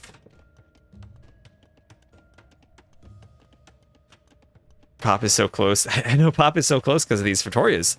That's 4 Pretorias. I mean, at this point, that's a decent number of vills, right? That's got to be like 50 vills plus 5 relics. Like, Dracken, he has 13 vills, but he still has an economy. This is a situation, if Liereyy ever gets imp, he needs to think about clicking spies. It's going to be so cheap. Oh, Debus is back. Hello. Oh, and now, castle there for Liereyy. But here come the Cavaliers. Now, can Liereyy fight Cavaliers while he's in the castle age? Not without pikemen. Crossbows will do 1 damage. Oh, this is light cav needs to be converted here. You get 1. A lot of monks going down there. Light cav getting picked off. Another conversion in, and this castle could be stopped. This castle should be stopped. And the castle will be stopped, and Liereyy calls it. Liereyy calls the GG. He can't deal with the Cavaliers. And Dracken, with 13 villagers, clowns his way to victory. And the key there is, if you look at the Cavaliers, you have plate barding armor, which means you have 6 armor. When you're in the castle age, crossbows absolutely get murdered because they only have 1 attack. 7 minus 6 is 1. It's like you're sending rams, but the rams can kill the crossbows. And despite the absolutely brilliant devastation of Drakken's eco, Dracken did not get down to 0 vills. He stayed at 13.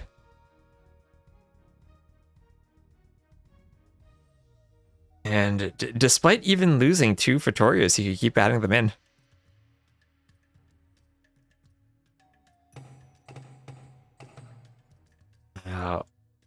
Like Mongol Ram, more like Mongol Rams, like the Ferraris.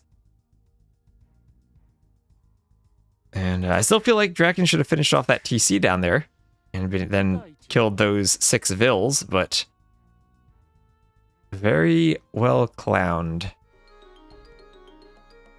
And we'll give Dracken his well-earned point. And as I was saying, as long as the drafting system allows him always to pick a clown map, he has very good chances of at least taking 1 game from everyone. Who won the Viper set? Viper won the Vipers set.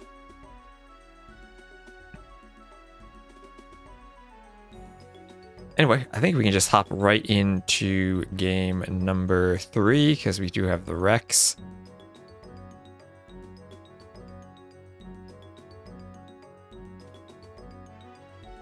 Full is messaging me.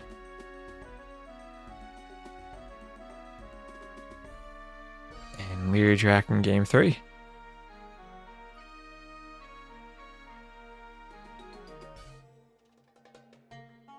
Did Dracken win 1 set already? I think he took 1 game from Yo. I don't think he won a set. And we'll have purple versus blue. Would it help? Why don't I put Liereyy in red? That probably can't be seen with purple either.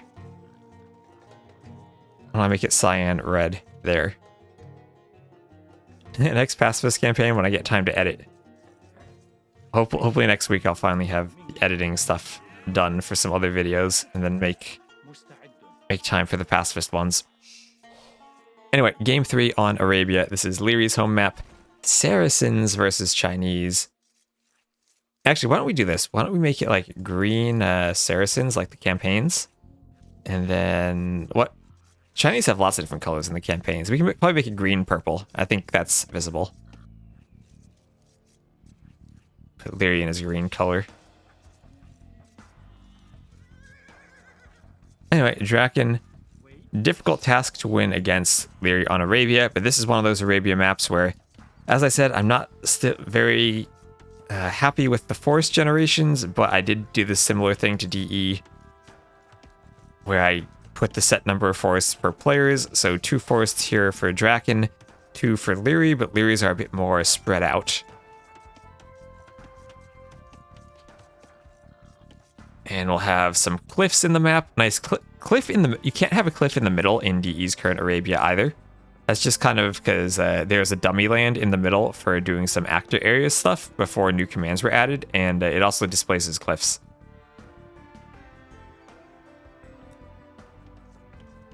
$69 force per player. What if we do 69 TCs per player? There was an Arabia script like that. Villarabia. Oop. Deer running away. Oh no, Dracken pushing deer like you were doubt. Lierey's forward scouting already. I do think the Chinese are probably the better civ here, but Saracens can also be very tricky to play. And you know, maybe if Liereyy can play them like you were Tatoh, they could actually have an advantage.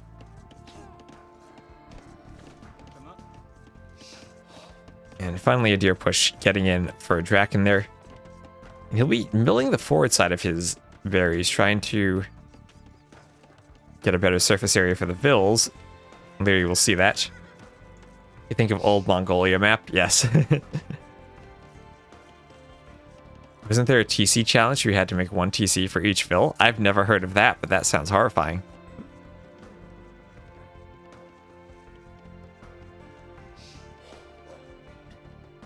Two wolves still growling about. Barracks and house going up. And now Liereyy going to come back and push his deer. Deer can be... This is probably the furthest the deer can be from the TC, but it does have a very nice push straight in. Dracken might go help him push, like he gave him the sheep earlier.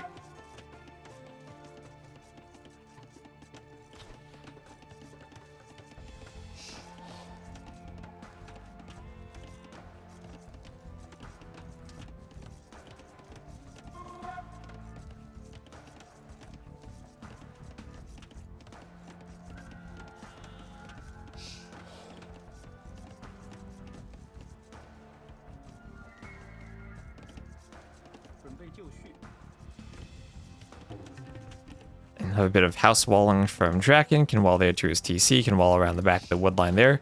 And can kind of go Huang style towards the TC if you wanted. Just would need some walls around the berries and gold. Looks like he'll go for a second lumber out there. Feels like the Chinese I've seen played always go for that second lumber camp. Here comes the pre-mill or true militia drush, at least from Liereyy. We'll have 5 on the berries there. I don't know if that's intentional or a misclick, but does have 5. And he will, of course, be up just a bit more slowly than Dracken, who is just going to go up without the drush and defend. Nice walling from him. Liereyy taking a bit of TC fire, but nothing too major.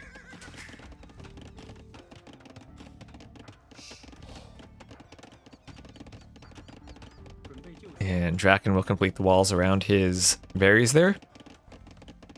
And should be able, maybe wants to bring the Vils to this side, but would have a nice wall to the TC if he needs it. But going out to the gold, as the militia come in, he's going to be ready and willing to fight with his Vils if he needs to. And he will be up first, doesn't want to take the fight until his scout gets the feudal bump.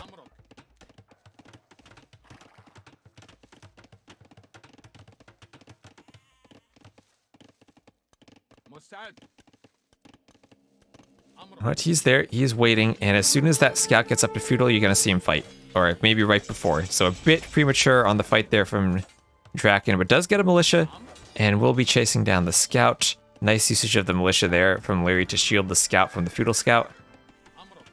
But the drush has largely been cleaned up. I don't see any further militia being added in for Liereyy, so he's just going to go straight for...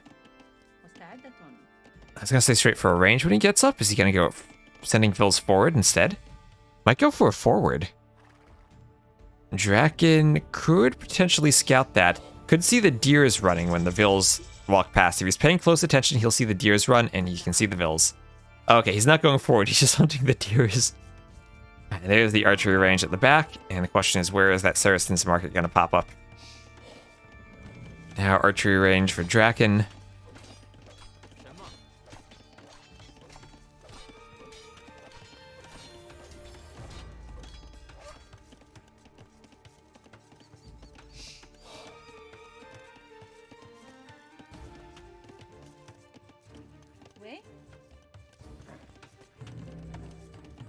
a couple of ranges going up in the front there.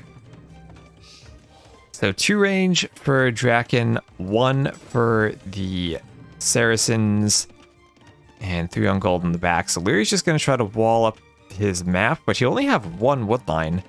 Does have that wood in the corner he can go to, but his second wood line is very far forward. Dracken was, well, in some sense, lucky that he had 2 woods in the back, but will be a bit more difficult to keep them walled. I feel like on this type of map, you always have something that is safe and something that isn't, so this will be a good challenge for the players to adapt to.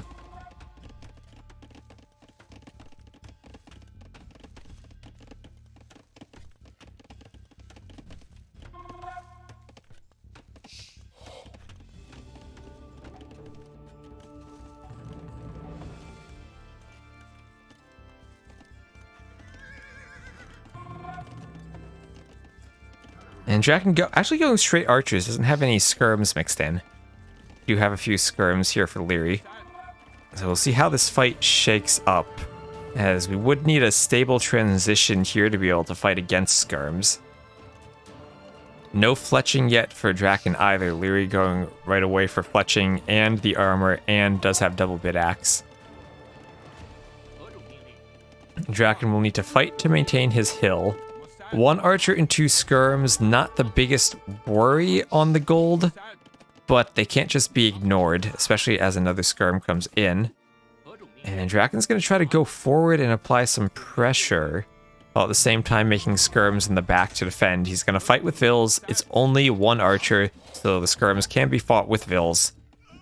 And nice kill there from Dracken. Will lose a Vil and get a bit of idle time, but all in all, he accomplishes the goal of keeping the gold in his possession. And garrison the TC there and kill the scout. Sloppy from Liereyy to lose the scout under a TC like that, but he needs to react at home, as it's now his turn to fight with Vils, as Dracken's coming forward with a raid of his own and picks 1, perhaps a second Vil, and now will try to get out as the skirms will chase him. And Dracken playing very well this game, still microing at the front of his base, using this hill to protect his gold. Classic. Yeah, Liereyy does like to take those long distance deer. That he very much does like to do. You see that a lot from him.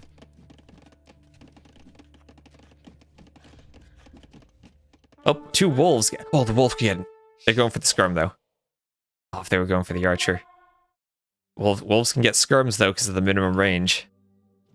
He has to take the wolves, but that's going to slow him down a bit as the skirms come in. Dracken needs to be careful not to lose the archers to skirms. that wolf still getting involved. Oh, finally gets taken out.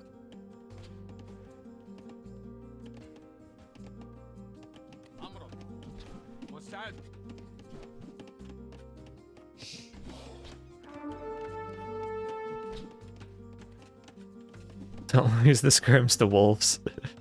That's always a struggle.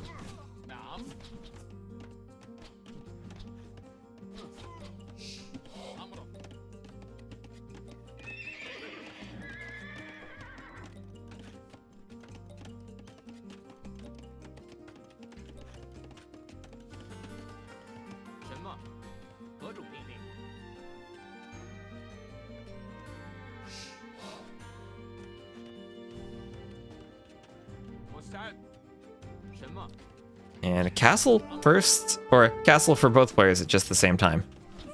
This hill for Dracken, but he doesn't have the numbers. Probably needs to run there, neither player wanting to engage, both taking a few losses. And, well, spear forward for Liereyy. Stable transition for Dracken. And stable transition for Liereyy as well. So the question is, does Liereyy go for knights, or does he go for Saracen camels with their extra HP? Oh, hello, Daniela.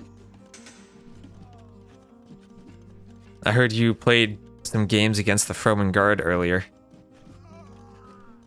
What's that? Some Huang-styled games. And we'll have armor coming in for Dracken, double stable, so he'll be making that transition to knights. Chinese could also go camels, both these civs having the fully upgraded Castle Age stables, but the Saracens will have the slight HP advantage on their camels. A nice quick gate there, just letting the scout do a bit more damage to the archers before they get in range of the vills. And that vill should survive uphill. The vill should survive uphill. No, he's going down.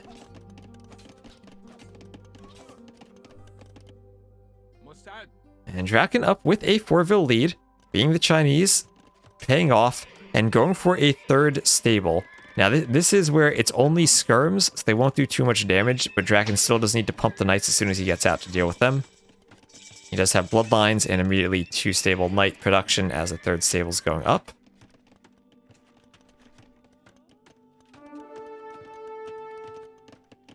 And this is the type of walling, like, I feel like as you're advancing to the feudal age and you have map vision and you know where your opponent's armies are, that's when you have opportunities to go out and wall to the side of the map. Like all this walling here for Dracken, he could have 2 safe woods and 2 safe golds and a relic. All that stuff is still outside of his base for now. Spear goes down.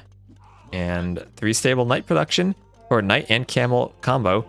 And Drakken's going for a monastery. Oh, but it's Lierey's turn to clown. Double monasteries for the Saracen monk rush.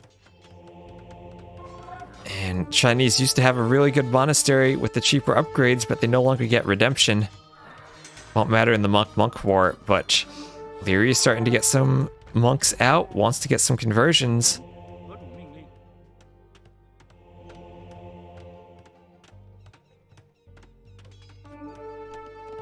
And we look at the camels, 110 HP to 120 because Bloodlines is not in yet for the Saracens, but still that bonus kind of gives them that extra HP already. And Liereyy is adding in a tournament that'll let him convert monks. And Dracken definitely feels like he's in a good position score-wise and eco-wise. But Liereyy has the monk production, and never underestimate the power of the monk, as we've learned in that second game this series.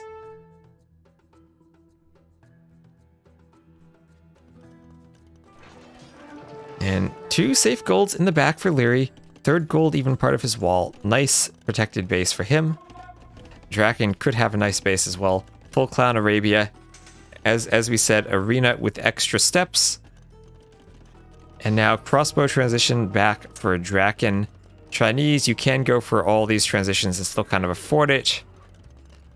But if there were redemption here, and you could convert those stables, that would put a lot of pressure on Dracken, but he's just going to go for the units. And it feels like Lierey's army numbers are continuing to grow. 3 stable, 3 range production for Dracken. Needs the units to pump out. Doesn't have ballistics yet, so the monks can dodge the crossbows. And that's a good mass of camels there.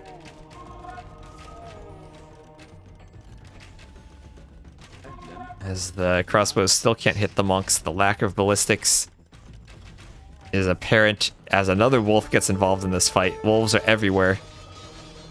And Tapu's wanting the moist Arabia still. Yeah, T90 didn't want any pawns, so I didn't add them in. But I feel like this 1v1 version of Arabia is very close to the version of Arabia I kind of would like. Still need to play around with forests more, but I'm okay with how they spawn for now. True monk micro, dodging arrows. And Dracken, he's just defending here. With all of this production, camels that are kind of cheap, crossbows that are, well, also cheap because they're crossbows, he's able to hold. Both players still on 1 TC. That Vil difference only 1 now in favor of Dracken, as he's had a lot more idle time than Liereyy has had. Needing to pump all that army costs a lot of food, and it's going to cut into that TC production time. And this is still an opportunity where I feel like Dracken could come out here and just wall this. Houses, palisades, whatever. Get this safe. Have the entire back of your map to play with.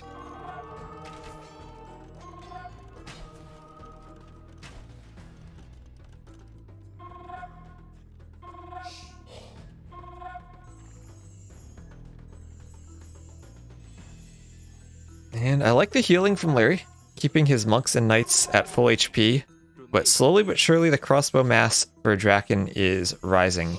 When you get a good mass of crossbows, then you can start to pick off the camels very well. Just can't get too far ahead of his camels. And needs to find a way to squeeze in ballistics. Has the wood for the university now. But this army doesn't reach its full potential until ballistics is in. And now with the mangonel, Dracken doesn't really have a good way to kill mangonels. Camels don't do it the way knights do. And he's gonna force a fight here. Oop, the crossbow's dodging for a moment. Does feel like our Saracen player took a good engagement there at the start, but now the crossbows are in. The crossbows are picking off the monks, and the crossbows have mostly camels left to fight. And Lierey's gonna get back, even with the +2 knights left. And doesn't want to jump that. Mangonel about to pop. Could Liereyy get a good mangonel shot out of that workshop?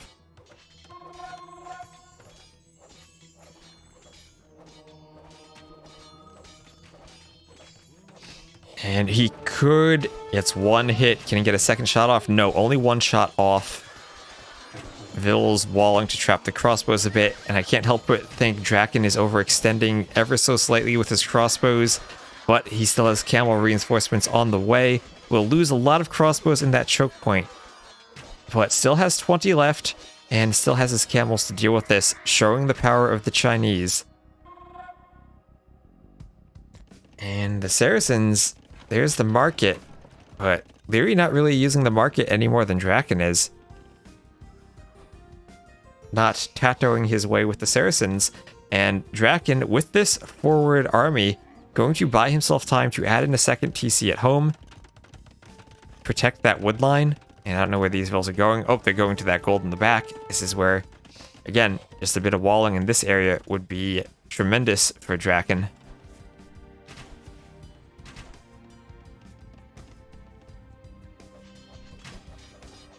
And now it's time for him to start pushing in. The palisade not too close to the TC, so the camels can sneak in. And TC will go up in time, so the knights won't be able to hit anything there. And a few crossbows, another round of camels will be necessary to protect everything here. But the knights are in, and Dracken has some exposed vills at the same time. He's getting it on Lierey's base. Liereyy desperately throwing up a panic TC so he has someplace to garrison. TC on top of a hill. This is why I have hills like this, so you can TC the tops of them. But now the camels and the knights in the back need to be cleaned up by the crossbows. We'll get a few kills here. Drakken's just going to try to dive the TC. You don't want to dive the crossbows, though. You don't want to dive the crossbows, though. Hill advantage doesn't actually matter for the TC because it shoots only secondary arrows.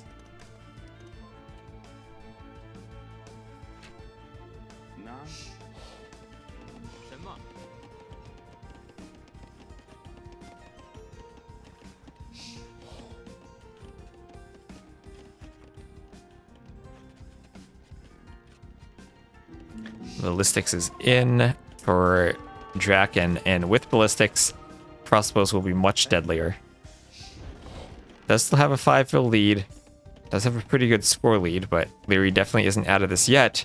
Just needs to find some way to deal with this army that's at the back of his base.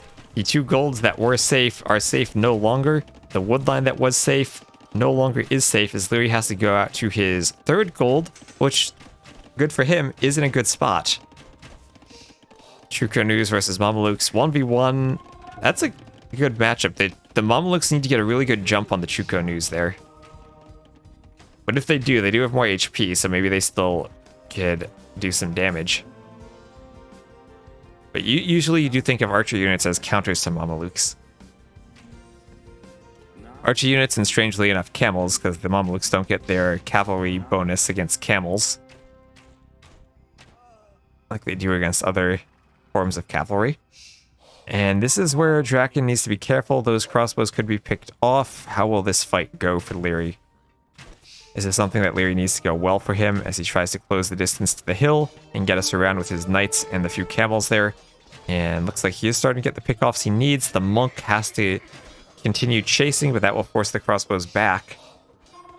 Conversions are always good, and that's a good set of pickoffs there from Liereyy, even though he can't trap the army and finish it off. He'll have to get back as soon as the army retreats to the safety of the TC. And he won't even get that relic. Relic could have been nice. Down to low baby shoes.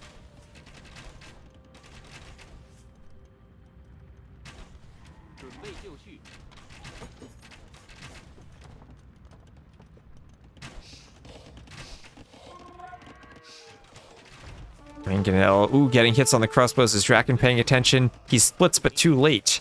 And that's exactly what Liereyy needed, a good Mangonel shot. And that workshop in the middle never was cleaned up, and it can continue producing those pesky Mangonels.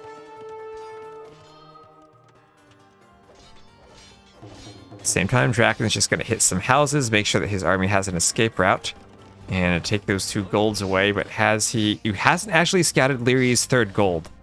Should know it's over there based on just how the process of elimination having scouted everything else. But Liereyy does still have gold. A bit of a lack of scouting there from Dracken.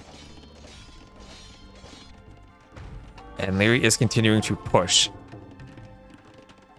Dracken does have a 20 vil lead, and he does still have a big score lead, but he needs to stop his army somehow. That's 2 Mangonels on a hill attacking the TC. The TC that Dracken made very far forward, not safe in the back like his other TC is.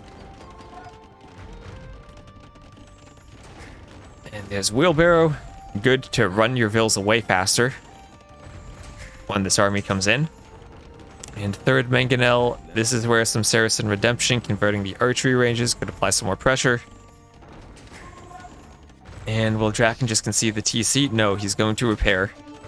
Repair as the crossbows are still running inside of Lierey's base. Liereyy has went outside of his walls to mine stone, and now Dracken, while he's microing at home, is losing his crossbows to the TCs. Not paying attention there as he needs to pay attention here. And now the monks from Liereyy going to try to convert the camels. And we'll get 1 there, I think, as now the TC falls before the might of 4 Mangonels.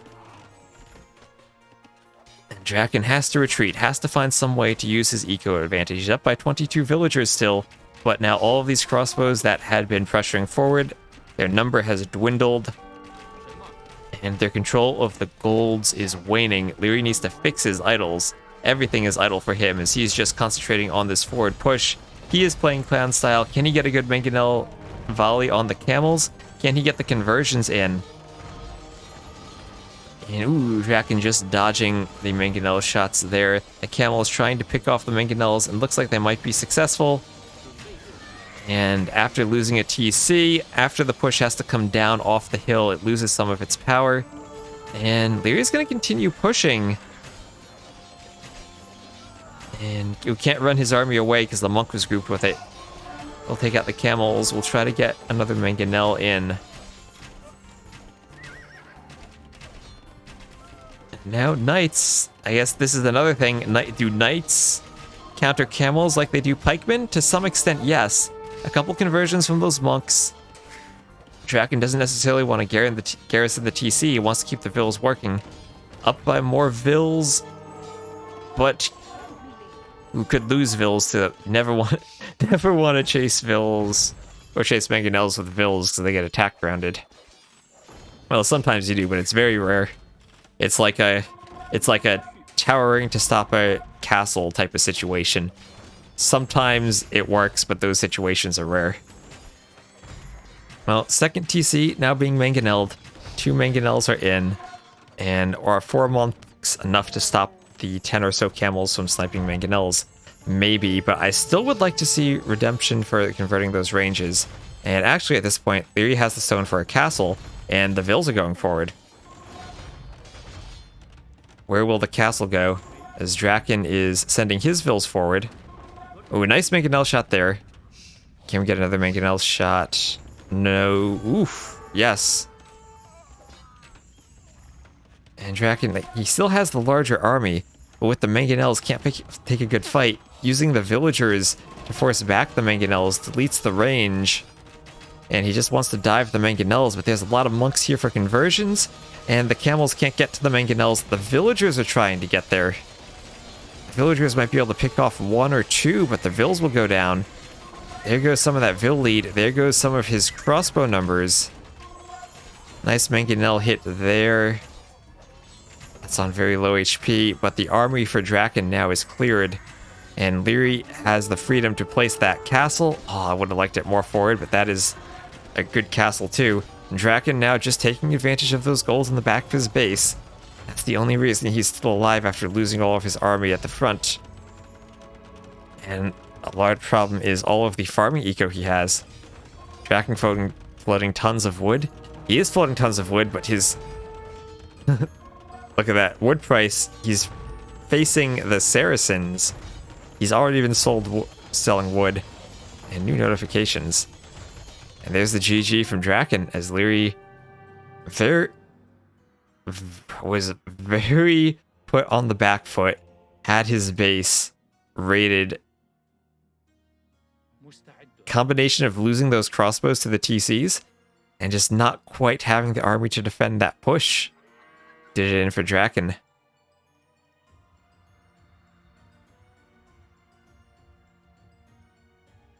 And yeah, towards the end, Dracken was... I don't know if you get the resources back after you're defeated. Like they get added to a stockpile maybe. But it felt like he was floating a bit of wood there. And even with the Chinese, didn't quite have the eco balance he needed. And great usage of the monks there too from Liereyy. So Dracken though, I think so far he's taken a game from Yo and a game from Liereyy. He should be happy about that. Yeah, much better eco the whole way. But towards the end, that Liereyy just took the better fights. And 22 conversions as well. That is deadly.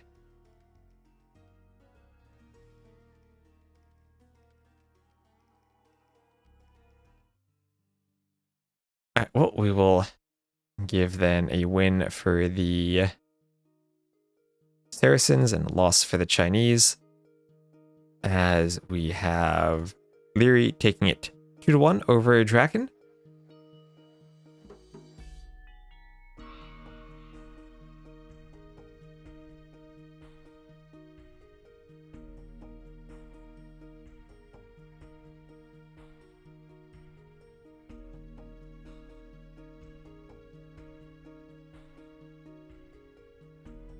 And let's check up on the status of these next games.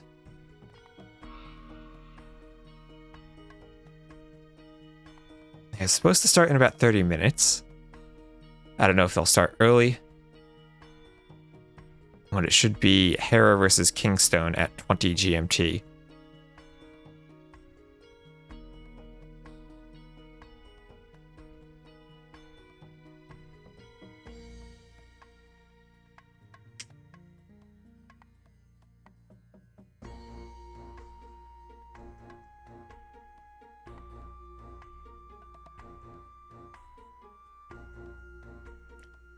And next Hera is streaming. We can see. We can spectate. We can spectate Hera.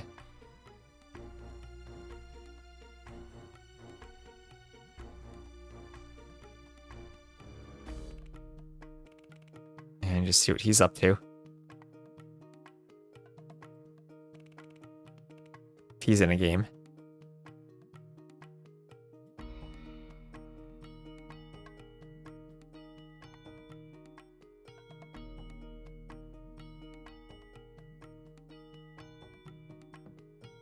Let me make sure that I'm stylizing Kingstone correctly. I think he only has a capital at the beginning.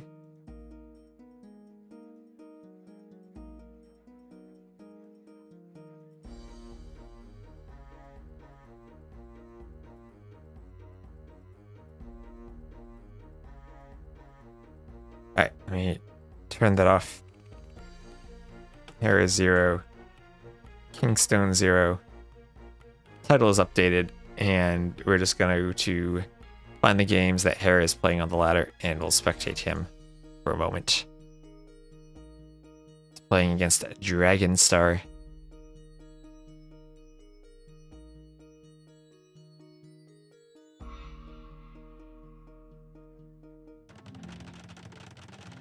Alright, so it'll be... I guess this is Dragon Star. Are you going mirror? Yes.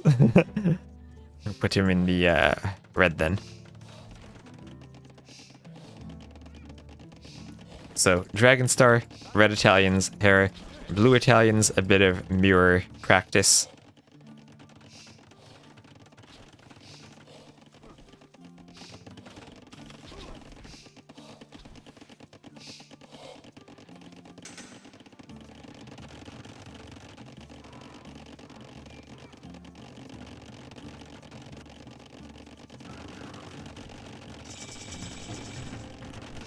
Barracks and stable forward for Hera, so just scouts opening.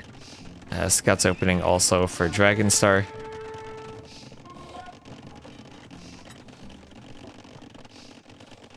And little potato walling around the base. Hera in the corner, can't quite wall as easily, but will still go potato style. And has a few scouts running about in the back. This is my personal favorite civ for Arabia. You know, I miss the Arabia Huns Wars. If I had to, like, my favorite civ to play is definitely Huns. In terms of what is the best civ nowadays, I think Aztecs are still really good. I'm not really a fan of the Chinese as much as some of the expert players are. As I feel like they have some holes in their game, especially when they get to Imp. But that might just be a bias because I play a lot of Arena too, where they're not as strong. And then Gurjars might actually be... But if I had to pick one civ that say it's the best right now, probably Gurjars.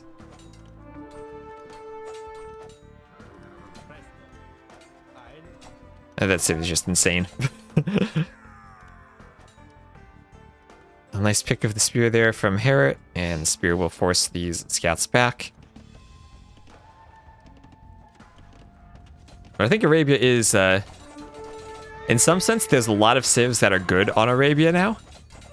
But there's also the problem that there are lots of civs that are also bad on Arabia. So it's not just Aztecs mirror every time, but there are also some pretty clear civ advantages too. Chinese start is the least favorite civ in the game. Or the Chinese start is the least favorite thing in the game. That's a very fair point, and I think a lot of players feel that way.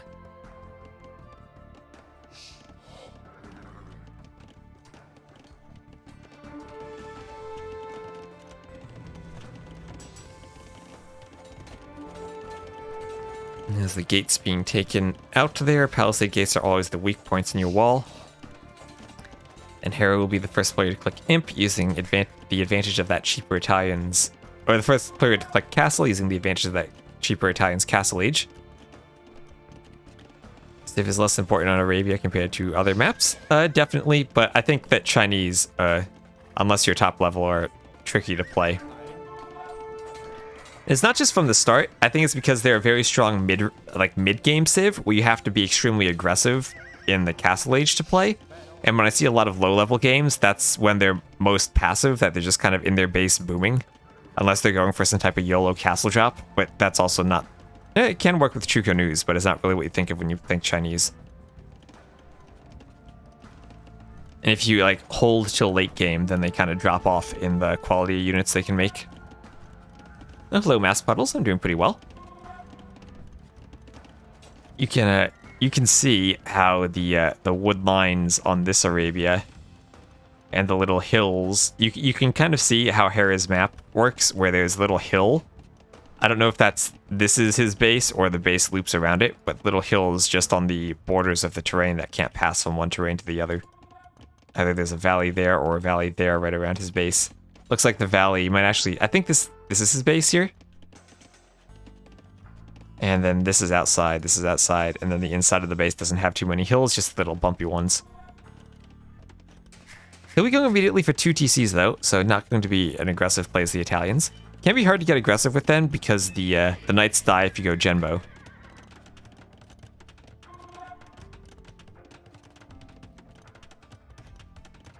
They do have a very good monk rush though. Not the least of which because they can also get Imp very cheaply. And the knights, do the knights counter spearmen in early Castle Age? I think Hera needs one more knight to fight that. But 4 spears.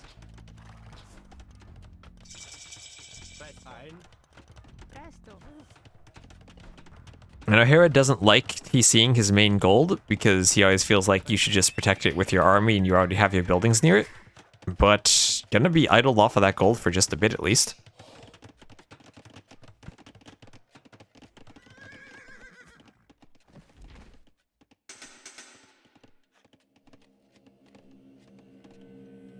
And it looks like Hera's stream dropped. Oh no.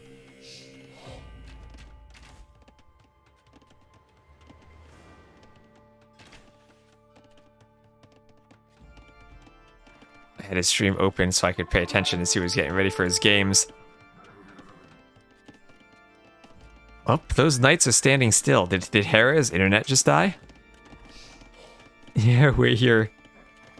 Oh, the knights are being moved. He is attempting to click the buttons. He might have been alt-tabbed there for a moment. Yep, Hera's stream did die, unfortunately. Alright, hopefully he gets that resolved. I know Twitch has been having lots of issues the past couple days. But if it's on his end, hopefully he fixes it, as Drakkenstar needs to fix that hole in his walls, as Hera gets in. Only +1 on the knights, though, and the TC does have Bodkin, so they will get in that choke point underneath 2 TCs and be taken out. Not sure if it was worth it for him to dive there. He did get a few crossbows, but only a few crossbows for all of his knights. And now it's 15-0 military, and the pikemen. Pikemen might not counter knights in early Castle Age, but Bodkin TCs do if the knights don't have their armor.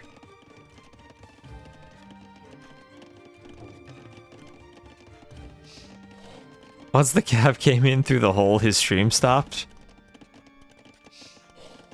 Oh, and you know what? He doesn't have anything queued. I think his internet just died here. No, Vil production, he must have DC'd here. No production on anything. And now Drakkenstar will be playing against not Hera. I thought he would have dropped earlier, but no, now is the drop. And there is the victory for Drakkenstar, as Hera cannot reliably maintain a connection to the game. In the Voogly days, you'd save and exit and restore the game, but not on DE. The technology from a decade ago does not exist today. And, well, that's bad, because he's supposed to play games in about 15 minutes.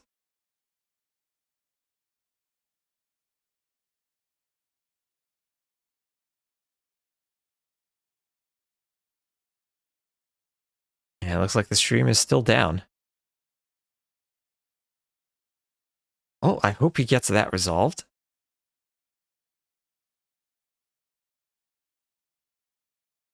And hopefully it's only a temporary outage for him.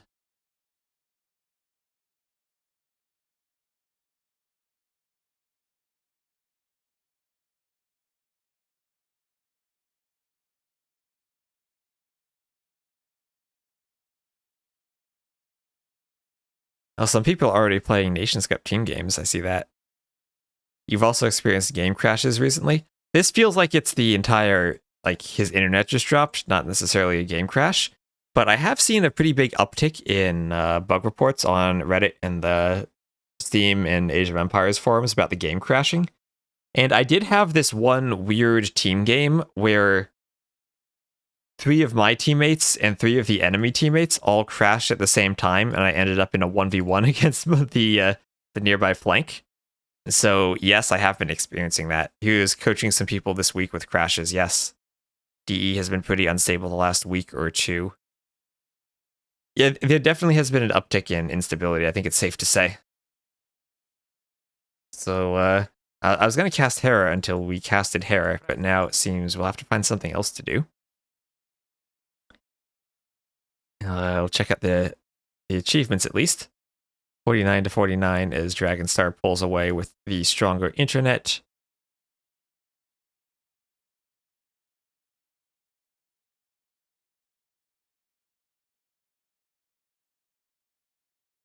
And just tab out from the game for a moment then. And we'll see, maybe there's something else we can spectate. Doesn't crash at all if you play the campaigns. And maybe it's time for some pacifist runs until they fix the thing. Oh, but Hera is drafting now. What is this? They're drafting the maps. We can watch them draft the maps.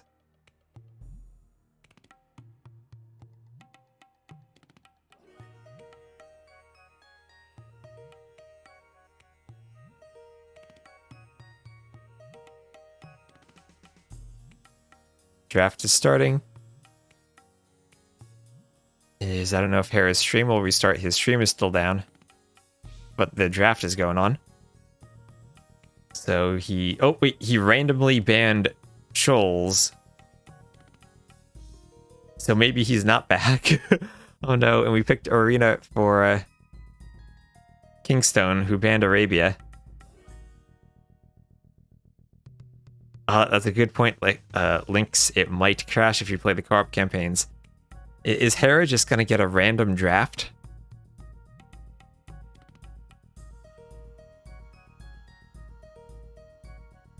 I would love if he got Regicide Fortress and then we ended with Fortified Clearing and he had to play 3 clown maps, but he picks Kilimanjaro. Yeah, and bans Fortified Clearing. I don't know what's going through Hera's mind right now, and I don't know what's going through his internet connection.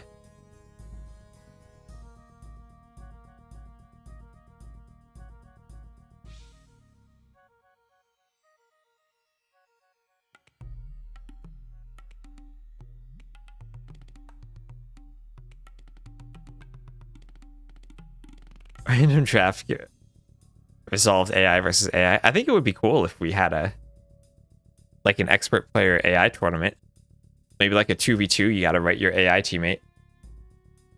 And Ghost Lake. Alright, Ghost Lake. Probably the map I'm most worried about being buggy.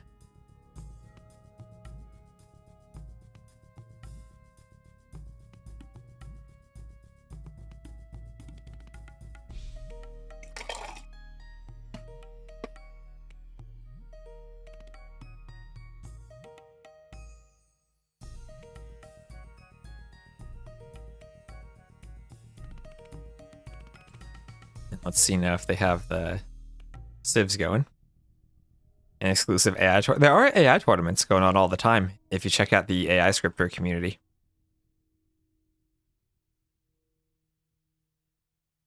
They have a stream in a Discord.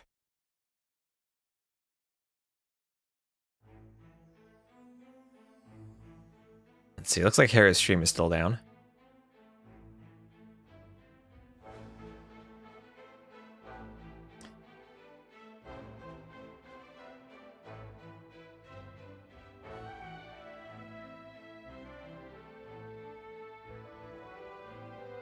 And he's banning Burgundians. Oh, thank you for the sub. Thank you for sailing with the Baltic Fleet. And Kingstone banning Turks. Banning Bohemians, so banning some of the fun arena civs.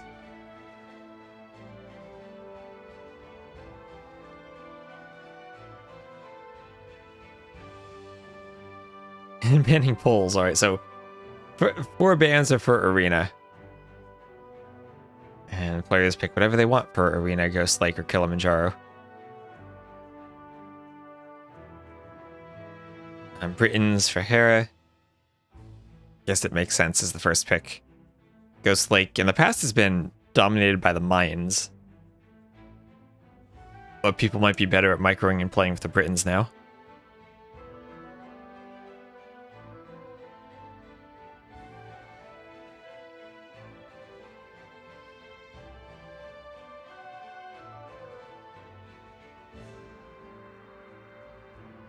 Hello, Iron Chef.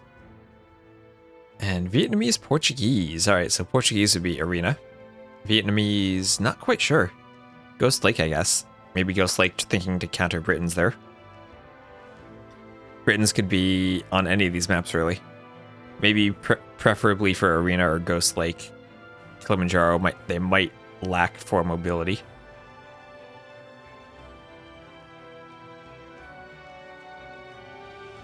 And Aztecs and Chinese. Alright, very classic AOC draft for Hera.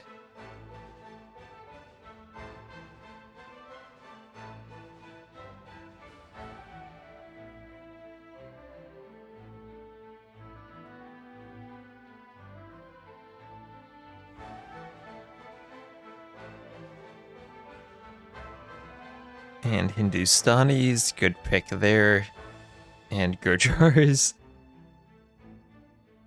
Well, Gurjars, we all know they're OP.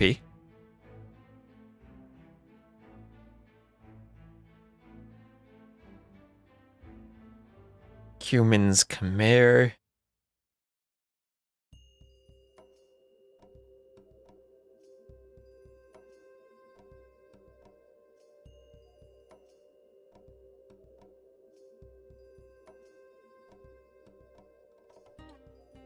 I do like math, yes. And Tatars for Kingstone, So how does Hera use these civs? He doesn't really have... He doesn't strike me as an Aztecs player for Arena. Does he go... I'd be tempted to go Britain's Ghost Lake, Aztecs Arena, and his remaining civ, either Chinese or Khmer, for Kilimanjaro. Kingstone, does he go like Hindustani's Ghost Lake, Gurjara's Kilimanjaro in Portuguese Arena?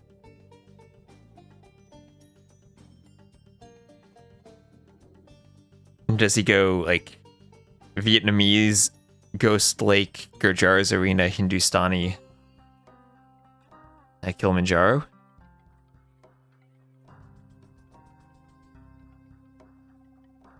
Like 5 times 5 is 25.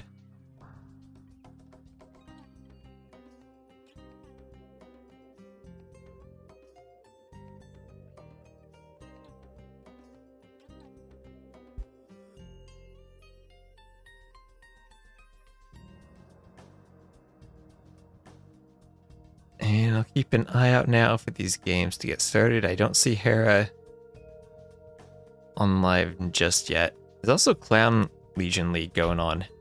The semifinals.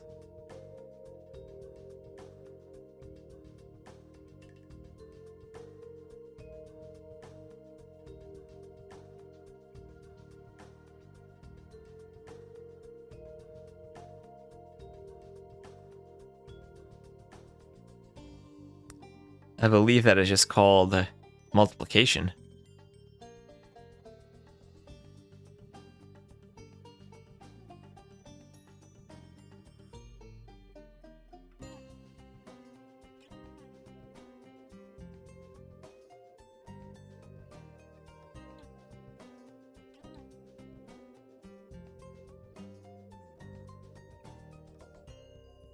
Oh, they gotta enable specs. Hera enable specs. Maybe if I type in the chat. He's not there, but maybe the spirit will go to him. He needs to enable specs. And not play TGM Northern Isles.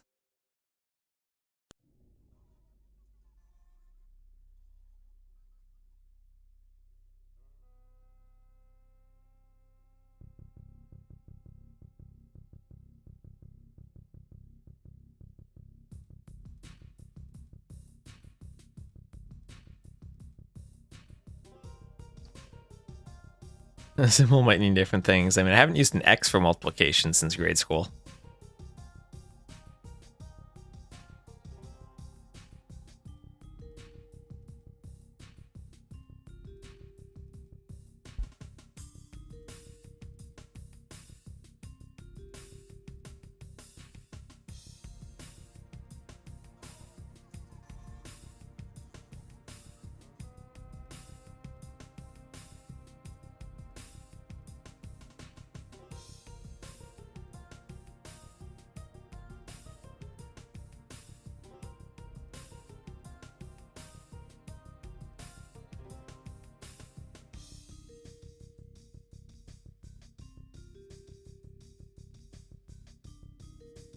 They're both in the lobby, but they haven't enabled specs.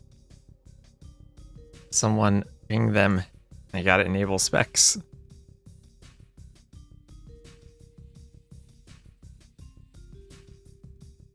Alright, JBR is on it. Hera needs to remake the lobby.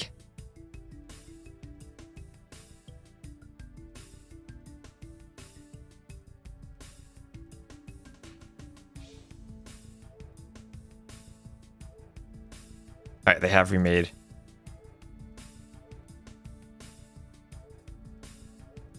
So any question who's going to win this? Now this should Hera should definitely be the favorite, but never count out Kingstone from getting a win if Hera's internet drops like it just did.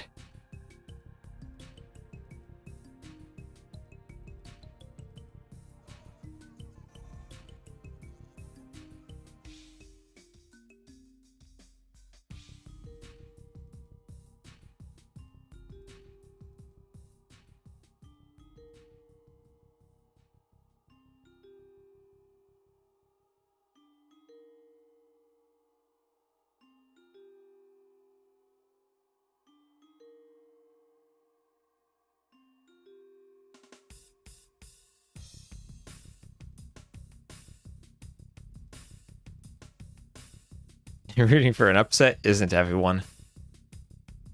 Looks like Hera probably won't be streaming this.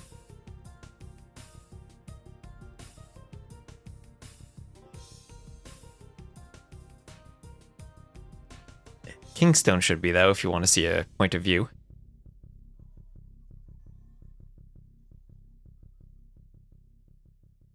An upset that isn't caused by tech difficulties.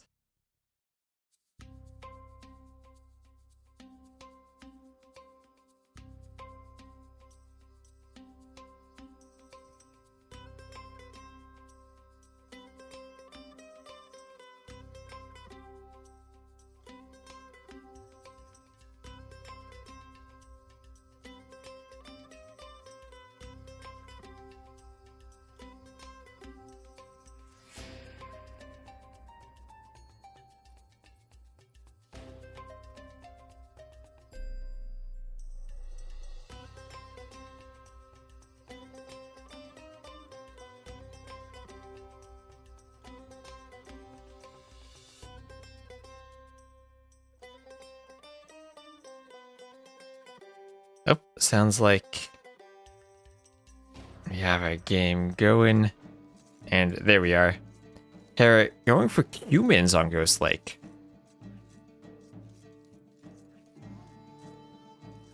Humans versus Hindustanis.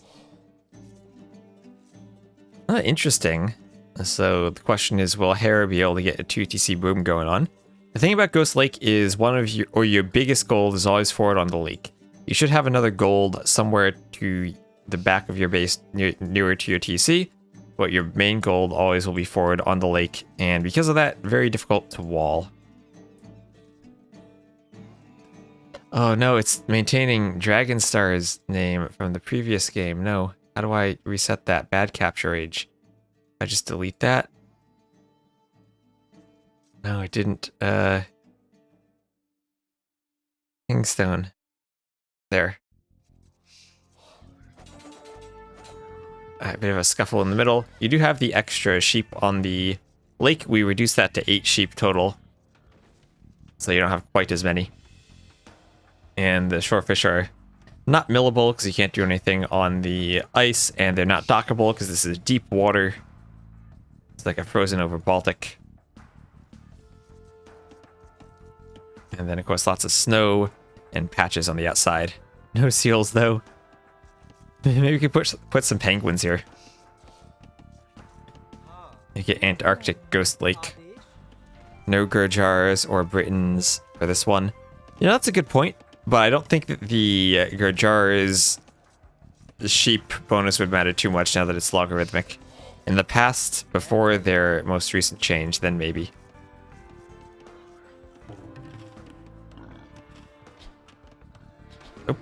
Took an extra hit on that Vil there. Camels can't survive cold weather of this degree. Oh, that is a fair point. As Combi steals a sheep there from Hera. Camels probably don't like the cold. Maybe that could be like a bonus. Ooh, look at that moonwalking Vil. Yeah, the bug they introduced in the HD edition that has never been patched, even after the second remaster. It's time to garrison and shoot the boar.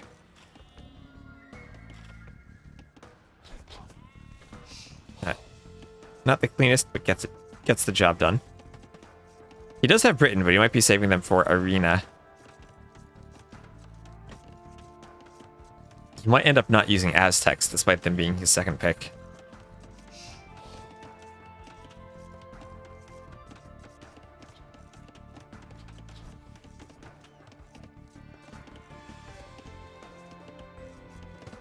Does its cooldown fast at night? That's a good point.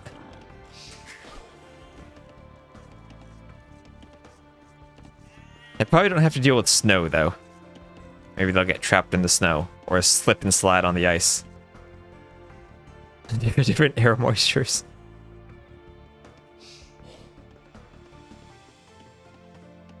Can the Warriors? Oh gosh. How do you find the game to spectate? You go to the Spec Dashboard website.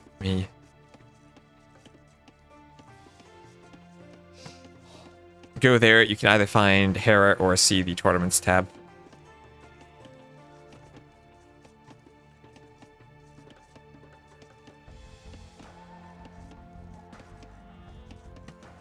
Hindustani good versus both Cubans and Britons, though. That's true. One of those Civ matchups I think flipped very hard with the Ghulam. Still, I actually think that the old Indians were a better designed Civ than the Hindustanis. Now, the biggest desert might be covered in ice, but I don't think it has any camels. Still has DLC potential, though, with the penguins.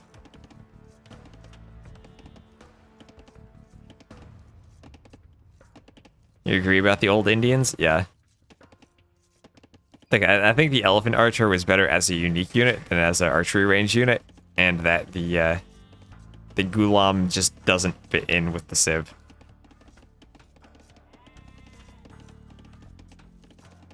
Didn't like the overlap with the Turks. So I actually don't like that change to the Turks.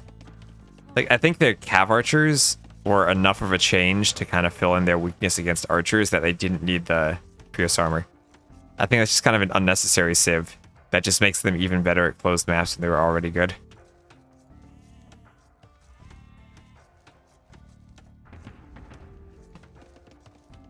Anyway, both players identical uptimes. As Kingstone and Hera both hit Feudal. And Stable will go up there, and TC will go up here. So with the faster Cuban Scout and the Hera's going to want to fight here, but they have the same HP, so this will just come down to luck. Which Scout will win. Hera's going to is going to chicken out and run away. He has the freedom to run away, but now he can never win the Scout fight. Or he shouldn't after taking the hit, but...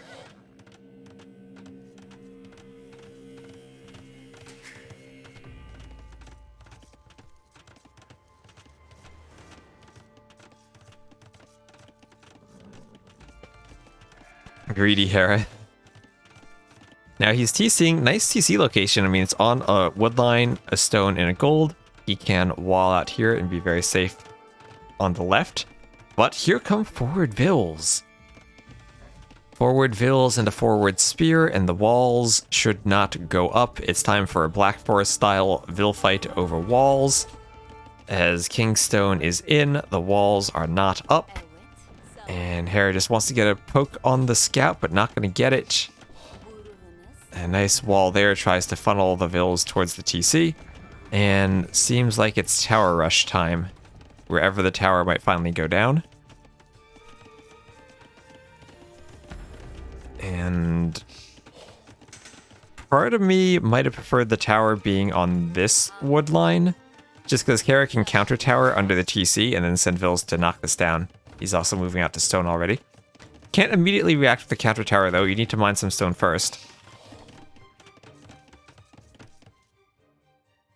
Oh, we gotta pause.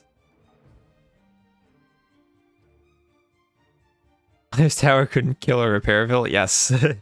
Nice. Yes. And Hera had the pause, says sorry, go, and they are going, and look at that. Kingstone walling in the tower so it's not rushed down. If he can do that and then get a second tower and have them both walled, that'll be very good. The unnecessary bit of wall goes up first, of course, as Capture Age now has to readjust to the pause, and we get a second tower. And Scouts also for Kingstone, as it is Scouts and Towers.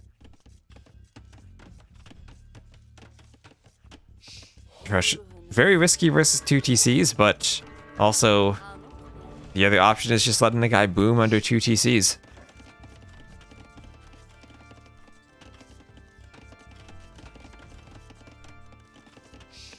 Dangerous thing though for Hera is no spears, so the scouts can just run around and pick vills wherever there are vills to be picked.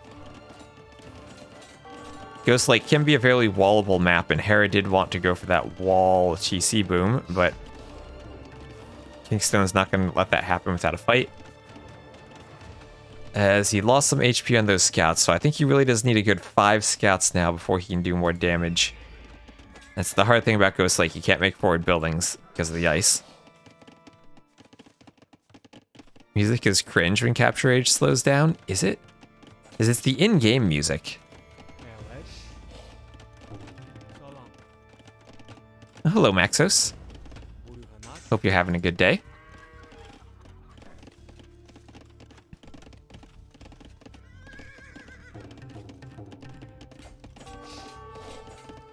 Using those human bonuses. Loses the scout though, and now I think the low HP scouts gonna be able to pick off some vills. Gonna come down to the lumber camp, but Hera still, he can turn and fight this with vills because they're so low.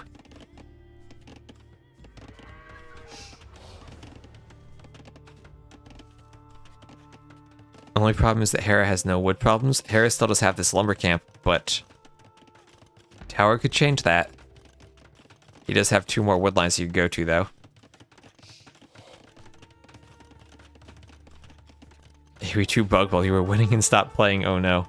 That's going to be a problem for Nations Cup if the game is that buggy and keeps crashing.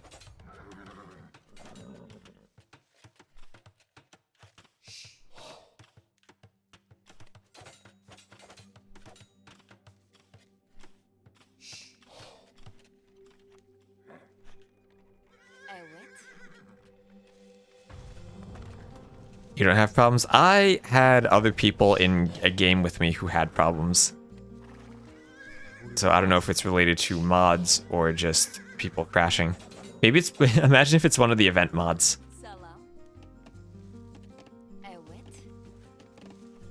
Maybe we can do some debugging and find out.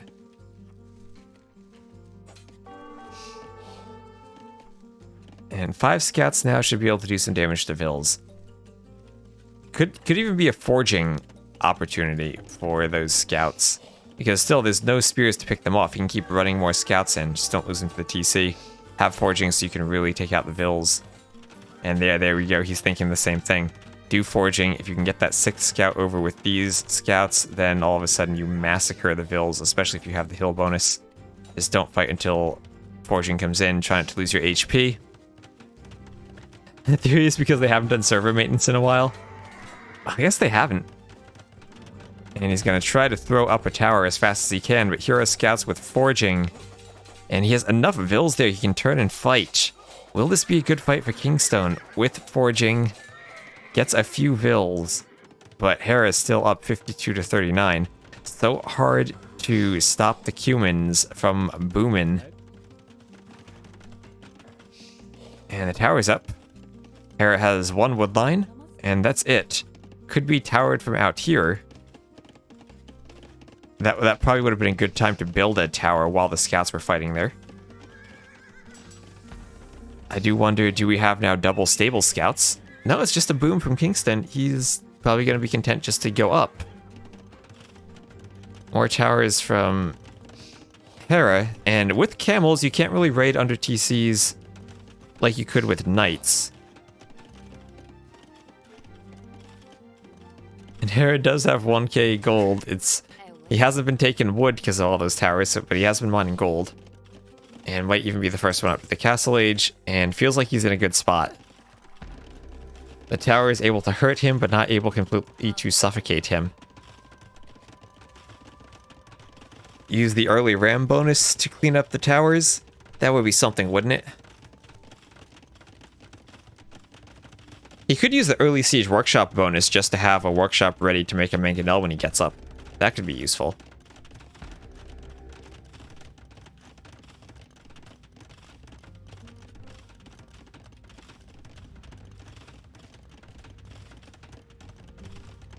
And there he goes, Kingstone right behind him, but down by 15 vills.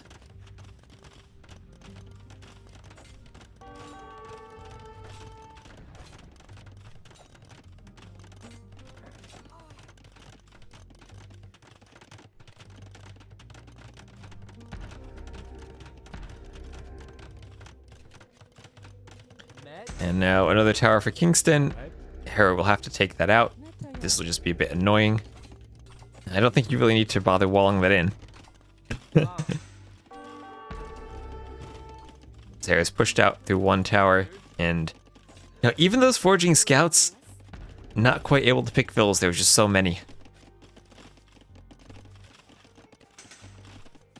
And maybe that just needed to be a bit sooner before that fight was taken. Or maybe bloodlines on the scouts, or just something to make that fight go better, as he could have taken out a few more vills there. Still no spears. Part of me also does wonder, could he have just camped under the tower with some scouts?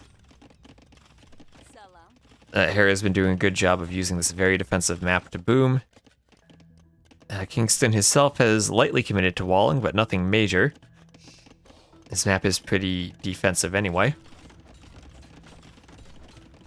And we'll have forward stable and forward archery range, so both buildings forward.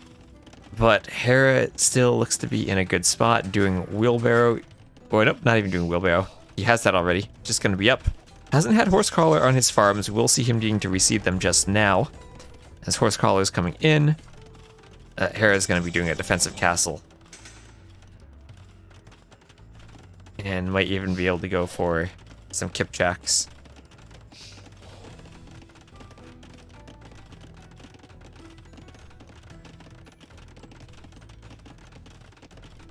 Castle here, of course, is a good counter to towers, as it cleans up the towers for you, and that'll give him access to this stone and also to this wood again. Hindustani camels coming forward, and the question will be, how do the camels do against the kipchaks? Probably okay. This is more of a it depends situation, where managing one army is the determining factor for who wins the fights. Priority on second armor for camels, that too. And remember, they do have an attack bonus against buildings, so they could break through this palisade with ease and try to get some more raiding on the inside vills.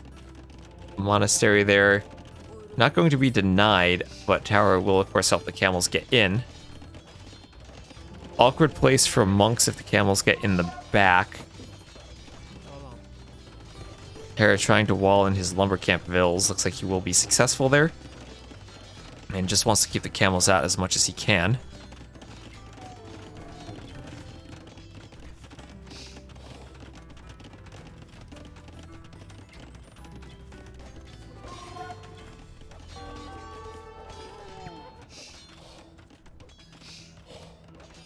Camels with forging will do a pretty decent job of taking out vills if they run around, and Hera will lose a few here, but still his vill lead is huge. 1 TC still for Kingstone as he's trying to get into the eco with camels. Camels could probably take out the tower with their bonus, but still the rest of Hera's eco is pretty well protected. Doesn't need that tower to keep his wood safe anymore. So he will lose a few vills there, but he'll probably be fine afterwards.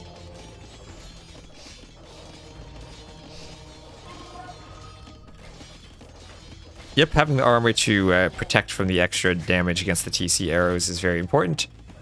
And Hera will lose a few vills here, as he has to bring the kipchaks over. We'll see if he finishes off the tower there. He does, but the camels need to worry about surviving now, as the kipchaks are in position to start picking them off. Even with having a Bodkin arrow, again, for the little extra damage they'll do.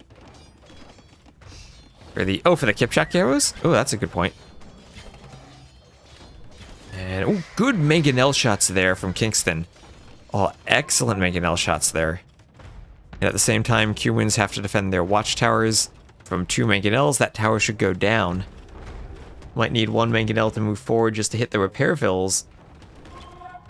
And yeah, that tower will go down. The kipchak's taking in more mangonel fire.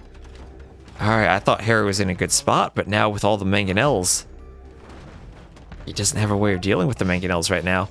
I don't see a stable from him for step lancers anywhere. And that's a lot of camels. Can't push into the castle, so his eco over here will always be safe. but the rest of his eco could be in trouble. Will he use siege elephants? Ooh, that's a good question. I feel like siege elephants are better than rams, especially since if you do the blacksmith upgrades, they're tankier against villagers. And perhaps even against Kipchaks, too.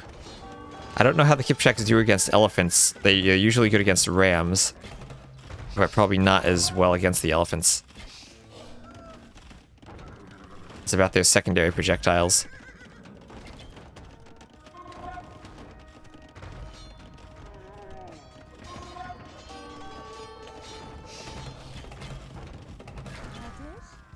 That TC even is being pressured.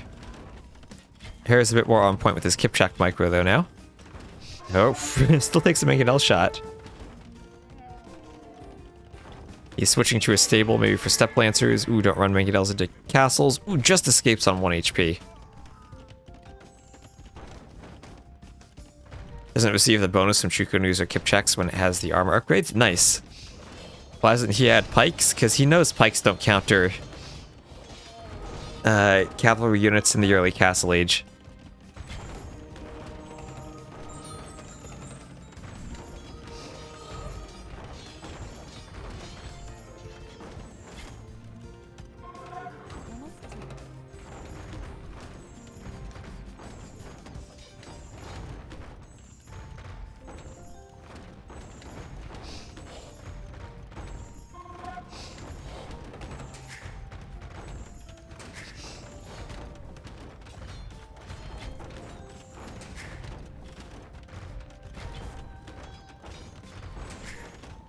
And TC so close to going down. And one more volley, down it goes. And bloodlines for Hera, that'll help keep the Kipchaks alive against those mangonel shots they've been receiving. That barracks going down will be important because it gives more room for the mangonels to hit that TC, but Hera's just going to run to the side and do another TC. And all these repairs really nice as more Kipchaks are going down. And here's where bloodlines will help them out. And with that castle there, the castle's able to protect the Kipchaks from the camels and give the Kipchaks room to take those dances against the mangonels. Now that the barracks is down, the camels will be able to do a better job of defending them. And behind this, well, Kingstone, he does have an eco. He has 3 TCs. It's cheap to add in those vills with the Hindustani so he can boom behind this pressure. Hera wants a castle, though. And with only 2 mangonels left, will this castle be denied? 1 mangonel on vills. Oh, the castle takes out a mangonel. That's the risky part about building, about trying to mangonel down the vills near the castle. The castle can defend and take out mangonels. And it also will alleviate the pressure on the TC, at least for the moment. Another mangonel shot, but bloodlines is doing a good job of protecting the Kipchaks. Another splash on the vills, though. And Kingstone is, well, down only by 20 vills, and the Hindustanis can add those vills back very fast. Another good mangonel shot, and Hera just can't keep his Kipchaks alive.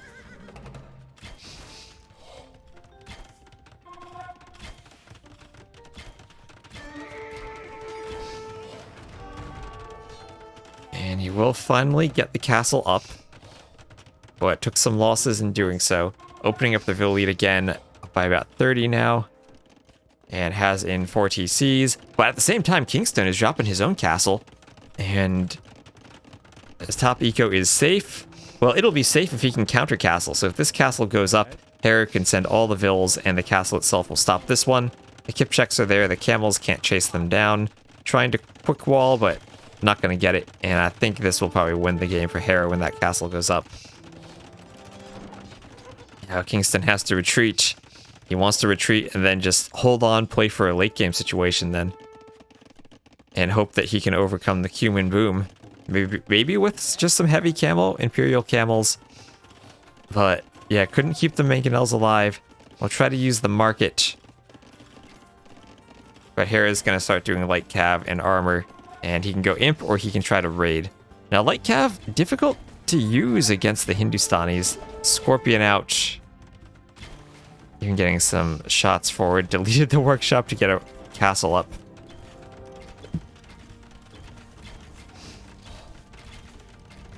And now Hera can just dance with the Kipchaks. Almost as though they were AOC Mangudai. The camels are faster, but as long as you have the Kipchaks running, they won't be caught. You can hide them under castles. Just counting on the unique tech to spam light cav. Well, you never want to spam light cav into Hindustani camels. That's for sure. And he will have lost his main gold, at least for the moment. So light cav switch could be good for just getting the army numbers up in the absence of gold, so he's going to finish his other gold pretty quickly. The extra golds are more neutral to the corner of the map.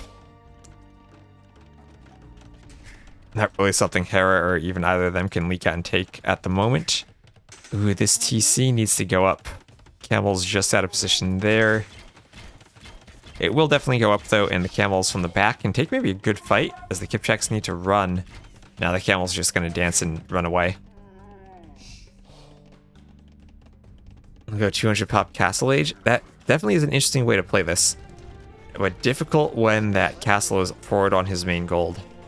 As Hera's going to run out of gold very soon. He doesn't have any relics, and he has only a little more than half of the remaining second gold there.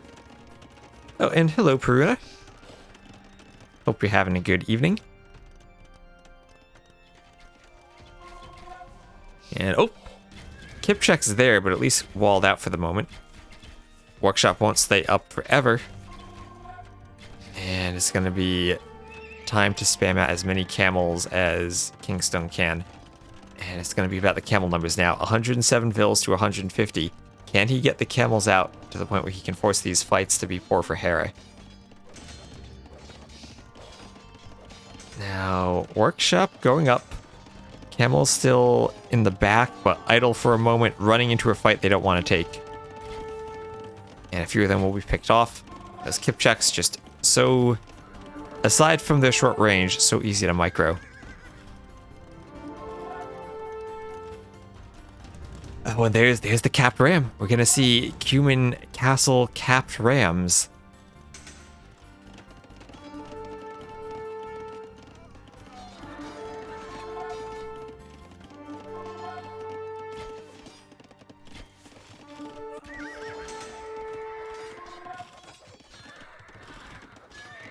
And with 153 vills, it feels like Hera has this. The only worry is his gold, as those golds are almost out. And he is close to clicking Imp, though. Will be making his own castle. Can he take out this castle and then reclaim his main gold? Probably can with the rams now. Needs to protect the ram. Can't just send a ram by itself. Otherwise, vills or even a Gulam could come out of the castle to kill it. And Kingstone is up to Imp. Up to Imp and popping out a Treb. I just don't know if he'll be able to defend the Treb. Has to fight with the camels and use camels to clean up pikemen there. Well, he is taking a fight underneath the castle, a garrisoned castle, so the vills will be adding in some extra attack. And the camels are taking out the rams. The castle's taking out the Kipchaks, and this push from Hera, this could be what throws the game if he goes for a huge Castle Age push and doesn't succeed. And now the Treb is out, and he has no way to take out the Treb. The Treb will be protected by the castle, and Kingstone, he's not out of the game yet. He can start trebbing down that castle from Hera. He's being raided by light cav, but he's got Hindustani camels, soon to be heavy camels, in defense. There's one save where full light cav raiding probably doesn't work against. It's the Hindustanis. There's a few light cav even in there, but they're being protected by the camels. We still have 133 vills. And we have Imp for Kingstone. Hera really needs to get the pikemen working. And he has numbers, but the numbers are in light cav. He's doing armor for the pikemen, but remember, he can't do help if he's stuck in the Castle Age. He's about to click up to Imp. But maybe Kingstone has just bought himself enough time to get to more of an Imperial Age army composition and get there ahead of Hera. Doesn't have enough camels yet, but he's pumping them from 4 stables. And he could even take a decent fight against pikes there when there's only 9 of them, clean up the numbers. And that's what he's going to try to do.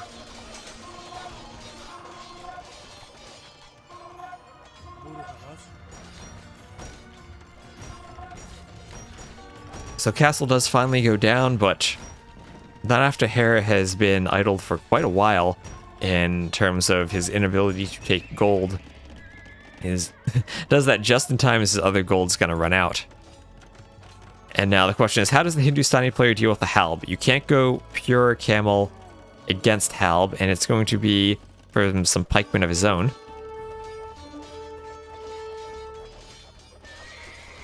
And even here, I don't know if he wants to fight that. Vil counts are just about even at this point. You have the camels to deal with the light cav, but it's just how do you now deal with the Halb? Is it through your own pikemen? 2 neutral golds. Neither of them have even scouted the neutral golds. The camels need a good fight against the pikemen to clear them up here, but not quite getting the fight they need there. Meanwhile, the light cav are getting in at the other parts of the eco. And can this be cleared? The camel numbers are dwindling and the pikemen are prevailing.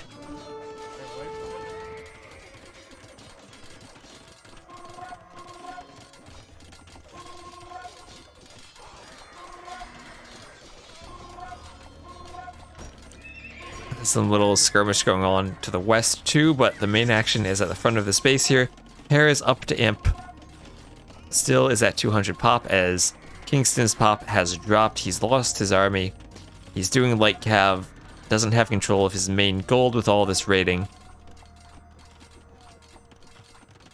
Considering his defense so far has been being in Hera's face. And he has lost that face castle he had upon Hera's front doorstep earlier. So extra difficult now, but more so than the light cav raids, I think the pikemen and soon-to-be halberdier will be the issue. And here comes Step Husbandry 2. And one thing, there's no TC or castle back in this area here.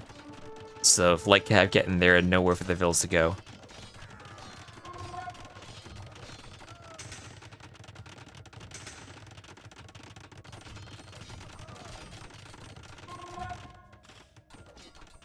Desperately throwing down a defensive castle, trying to get out some cav archers to deal with the halbs.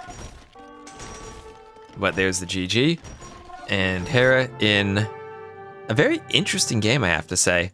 Kingstone didn't quite get the aggression he needed, didn't quite get the upgrades on the scouts in time to massacre vills, and did a good job of controlling Hera's front gold, but just wasn't quite able to hold on long enough.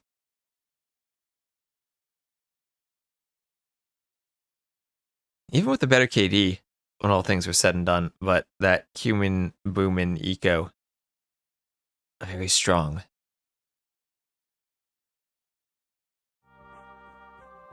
So that's a win for Hera, and a win for the Cumans, and a loss for the Hindustanis. What did Hera do in Feudal? He did a 2 TC Cuman boom.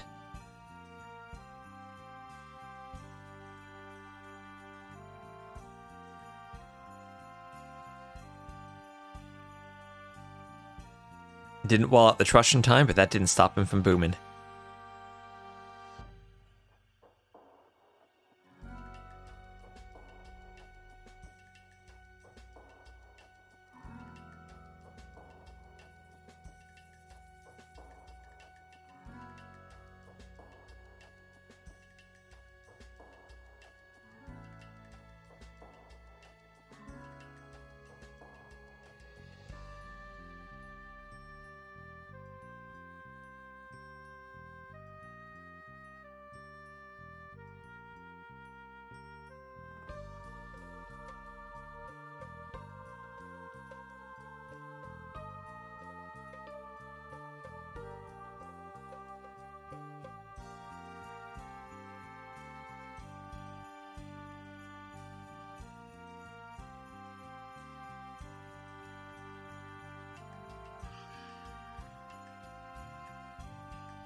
maybe walled him in somehow. Like stone wall fully trap Hera. Even if that happened when Hera built the castle, he could have broken through. So game 2 should be on Arena. The best map in the map pool.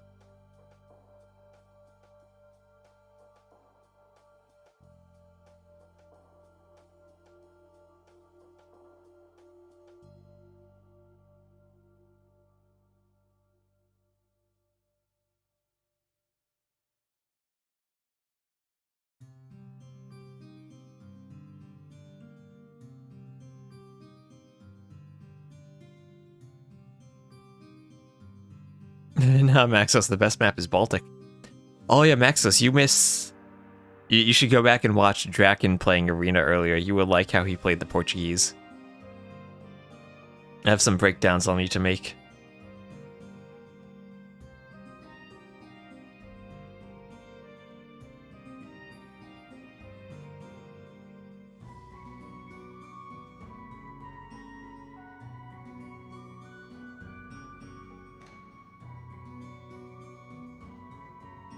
And here we go. And finally, we're seeing Aztecs on Arena.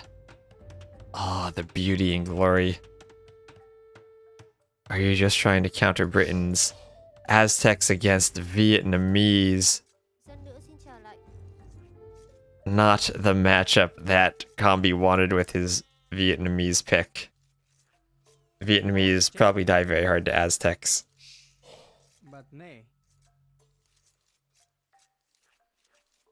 We'll see. Maybe he can come up with something clever. I hope Hera goes for a clown monk rush. Don't blame you, it was a nice try. Even with Rat archers die to Onager. Yes. And also to Eagles. And also to good Aztec skirms.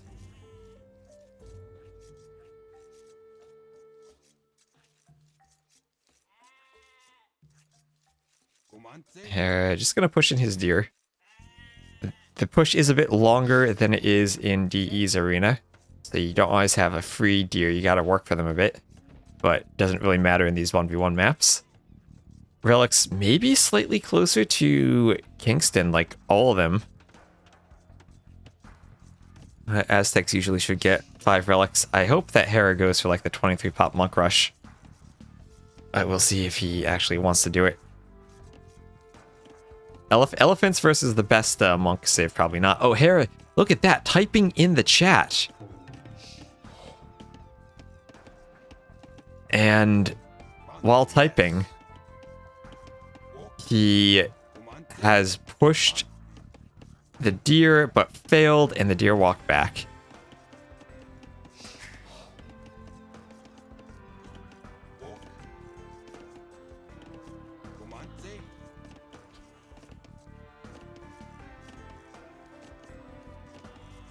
And here comes the deer. Ooh. That almost was a disaster. But didn't kill the sheep. And very safe 4 on wood, adding in the house. There's a good stockpile of gold. Does have a good gold in the back. Other gold is forward. Gold here for Kingstone is forward. Berries, other gold and stone are in the back. Killed your boar with your TC twice the other day? Oh no.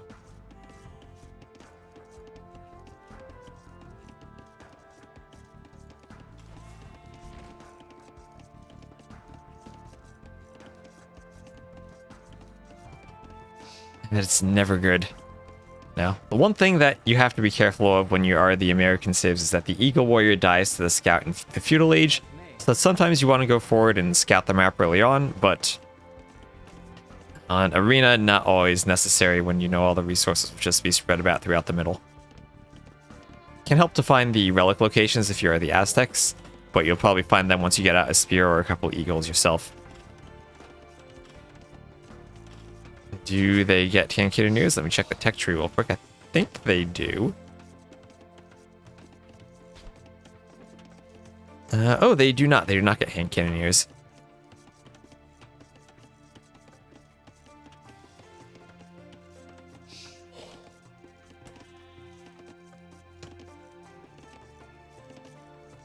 Well, every player does have 2 golds in their base and 1 outside. These are just the 2 middle golds, and this one is pretty much smack dab right in the middle of the 2 players. This one may be slightly closer to Hera, but then the stone is closer to Kingstone too, so it kind of bounces out a bit.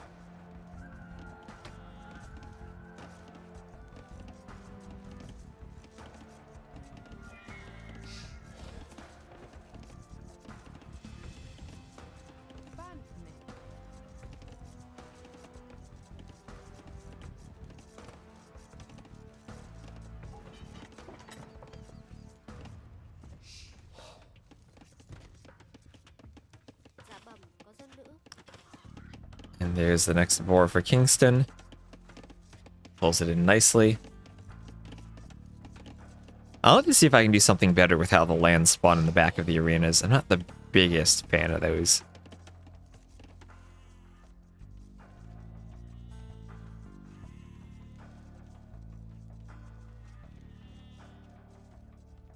Maybe I can, oh, actually I have some ideas for how I could work some magic there. I have some ideas indeed.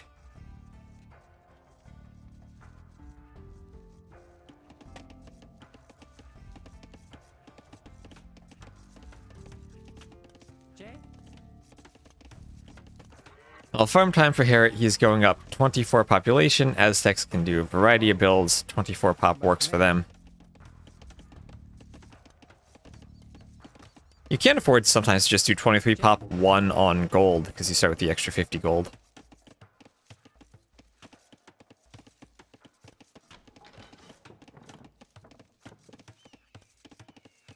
Eight Vills in queue. I don't see 8 Vills in queue anywhere.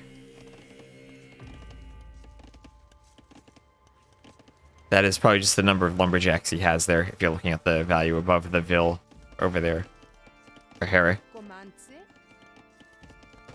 So 2 farms, 7 on wood, fairly standard Aztec things. 6 on berries, maybe more than you'd usually see, but that's fine. This is the Asian map generation of Arena with the bamboo trees. Nice market blacksmith location there from Hera. And just as he finishes his sheep, and he'll be just in time to click up. Kingstone had 8 but canceled them to go up. Ah, okay. That makes sense too. And of course this is 1800 HP stone walls, so no trush shenanigans. Here just gonna saturate that gold, and hopefully this indicates Monk Rush. I hope this indicates Monk Rush. Oh yes. He's doing it. He's going to gold. 5 on gold with Aztecs. No barracks yet, so no thinking of eagles, even though he has the wood for a barracks. Could this be it? Could this be Hera? Gotta keep track of the scout. Take 2 of those high HP Vills, send them forward. Get the monasteries built. I mean, this is even a potential delete a wall and do the monasteries here situation, but I still like getting them forward, like here in the middle of the map.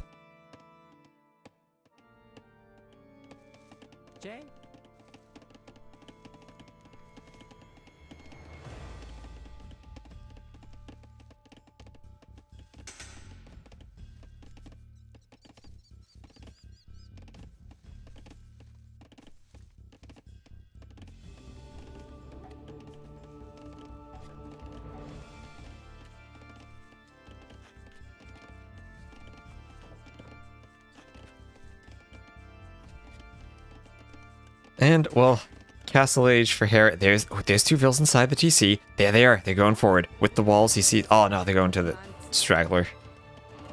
I was sad. I am saddened now.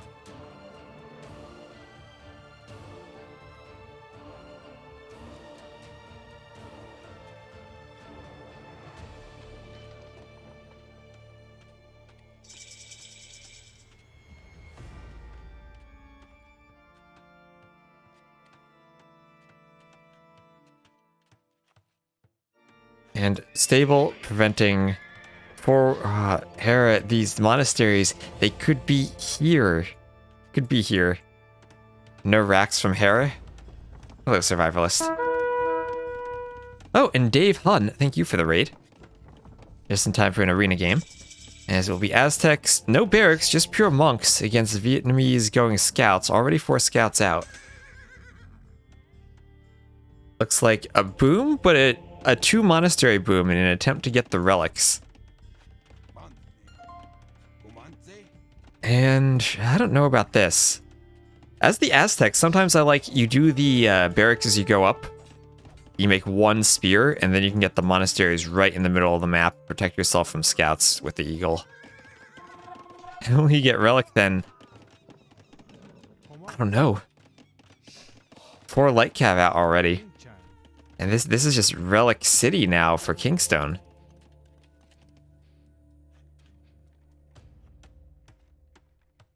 I wonder if he's going for more monasteries forward. Oh, he's adding a TC in the back.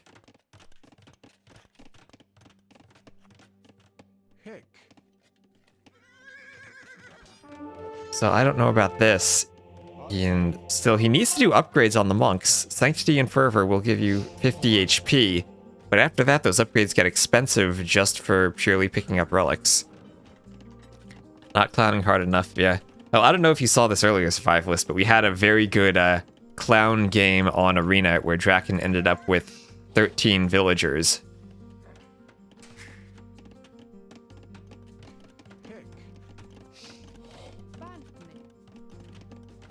Aztec light cav. Well, so far the monks haven't done anything, and Kingstone has started getting the relics. Maybe a mistake. I think Kingstone probably should have gone for the far relics in this situation. Hera's just gonna go 3 TCs. So 3 TCs with the Aztecs. Not gonna have relics like you would want. 6 monks, Fervor, and Sanctity. This is where a bit of the boom has been added in, where a couple more light cav might be a good play for Kingston. You just don't want to. You need to break the conversions, run far away. 2 monastery with no racks plus bowsaw is very weird. Oh, Kingston, no, don't run in like this. That's not the fight you wanted. 1 conversion, 4 conversions. No. That's the... No, Kingston. Never run at 6 monks with 4 light cav. Especially not if they're Aztec monks.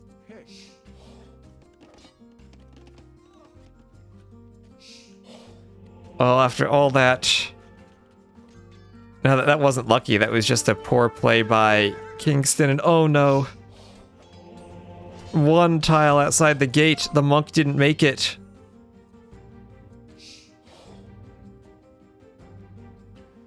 Oh no. Just barely missing getting at least 2 relics. Yeah, no luck there. That's just not the engagement he needed to take. And Hera will get 4 relics that he probably shouldn't have, but that he'll have nevertheless. Let me see the scouting. He sees... Oh, you know what? He sees 1 monastery. He doesn't see the double monastery. With the way the scouts were moving around there. Like, all he needed to do was keep adding a few scouts, and he just massacre the monks, but... You do need to outnumber, especially Aztec monks, with your scouts. It's not a free counter.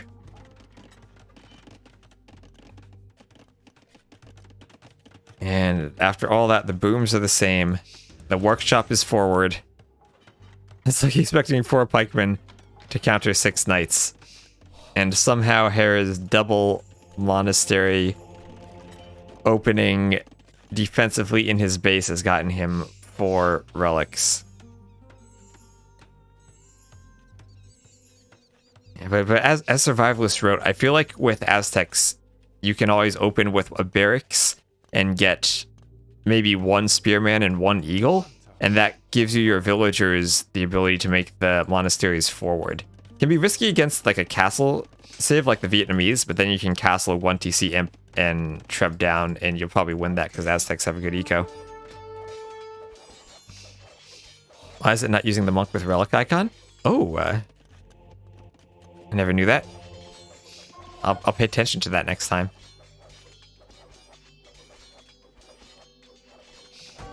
Would have had more relics if you just deleted the light cav. You're right.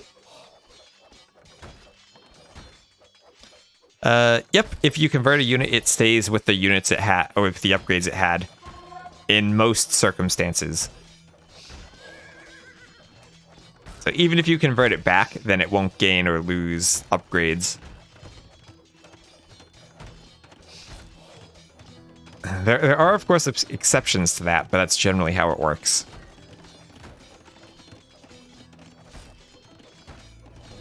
If you deleted the light cav, you would certainly have at least 2. But now it's time for the Aztecs to break in and go up to Imp as they're breaking in.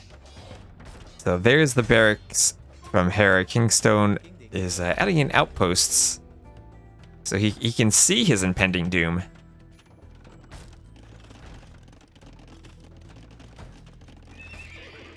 Double stable, adding more light cav. Leave it to Hera to be winning with Aztec light cav. Well, someone did mention the Aztec light cav build, and honestly, here I wouldn't. Like, this is.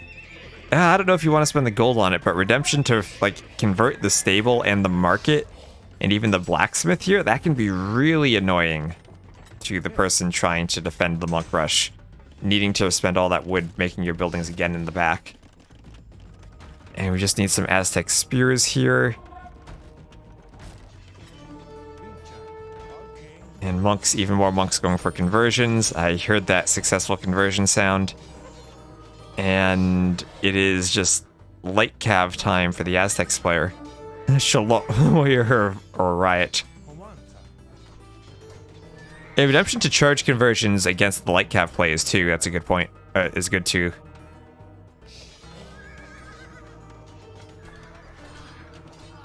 And well, those vills, they want a barracks and they want some walls somehow.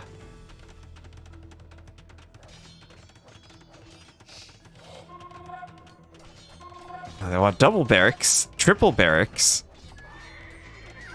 and delete the barracks. Oh no, Kingstone is struggling here. His spearman is not letting him build his castle, and the light cav will block the castle foundation. Hera is coming forward.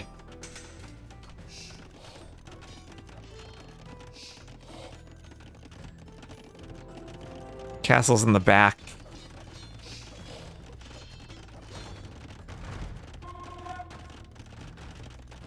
You remember in HD the Aztec cav units were Tarkans? Yeah, in Montezuma at number 5, you got Tarkans for capturing the Spanish horses. And Aztecs are soon going to get their 5th relic. If you're Kingston here, one little tip: you take the monastery gather point and you right-click it back in your base because the relic ungarrisons towards the monastery. And if you put it back here, maybe at least it's harder for the monks to pick it up than if it pops out over there. We'll see if he recognizes that when it pops out. But Hera has the castle and the mangonel and 93 vills. And 4 relics with Aztecs. And Hera, don't mangonel your own castle. Okay, he's aware he's not mangoneling his own castle. Okay, relic popped out. Looks like a default spot, though. And there goes the treb. Not sure what it's trebbing, but it'll probably go for the TC first. Here's where Hera could also be active in having the castle right-click the walls to open the hole more. Is there any logic to the direction it drops? I don't know. There probably is.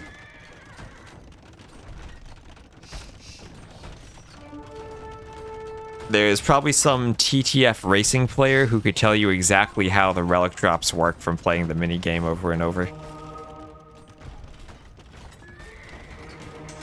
And there's the GG, as Hera takes the 2-0 lead. And, well, one bad engagement with the light cav just flipped that game completely around.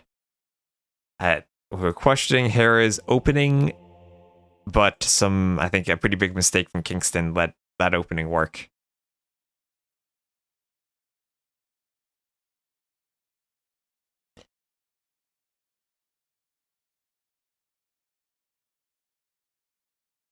Yeah, and I think the rank commands on AoE2.net don't work at the moment, so I disabled them with the bot. But he is apparently not much of a clown, but Kingston definitely is a good player.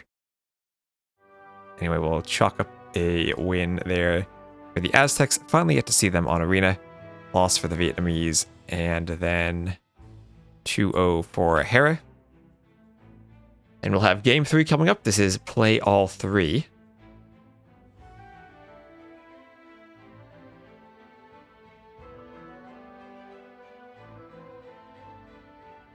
Here, that game, let me just double check. He got 6 conversions. Did I show the stats there? Let's look at the stats. 6 conversions, 4 of them on those early light cav, and that was pretty much the game right there. Kingston, like, Eco is still, other than the gold from all those relics, is fairly comparable. But you give your opponent 1,000 relic gold and the map control. And that's what happens.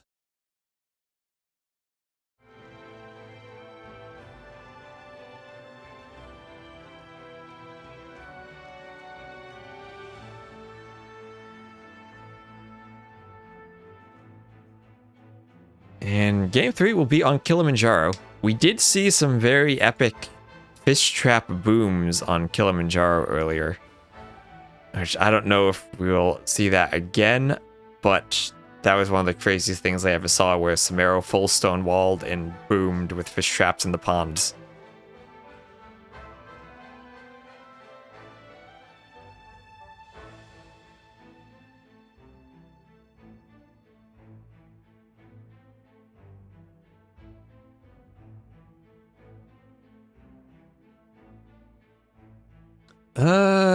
They... At least this Civ draft, I mean, you can draft all of them. But the closest thing we have to an African Civ are the Portuguese, who also came in the African Kingdoms expansion. Don't really see Malians, Ethiopians in the 1v1 drafts. Malians would be picked if Nomad is in the map pool. Berbers might be like a mid-tier pick. You might see them occasionally. Ethiopians are mainly that team game flank civ. To pair with Britons, either them or the Mayans.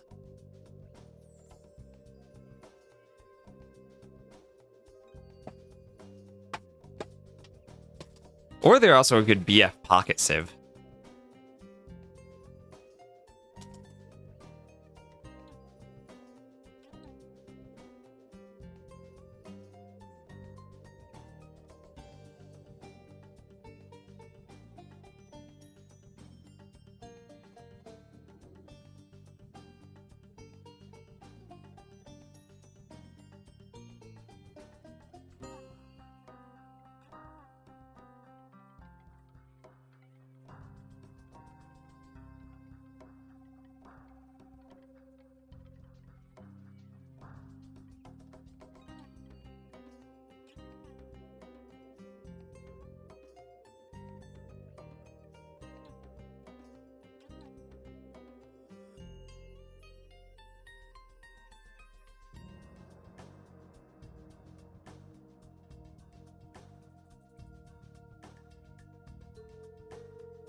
As here we are on Kilimanjaro, every player will have a pond with 2 fish in it. And thank you, Tornado AoE, for the follow.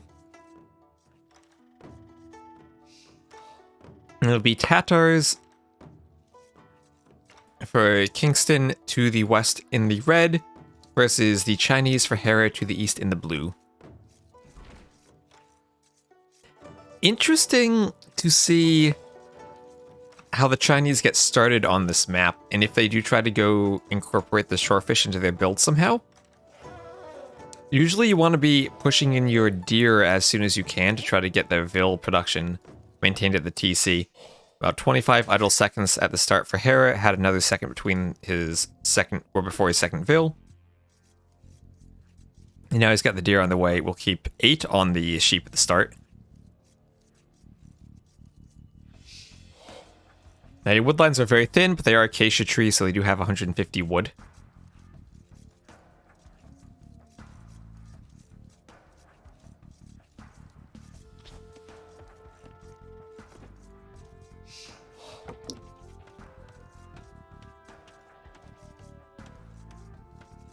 And he'll be going for a back woodline. Same thing, Kingston actually has a very nice gold on this map. A lot of the time your resources are all forward, but he actually has his bigger gold towards the back.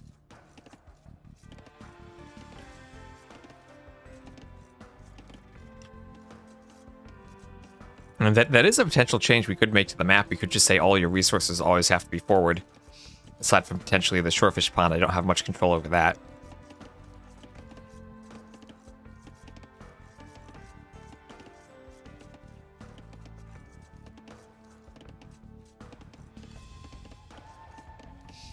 Other than I could make it slightly closer to the TC if we wanted.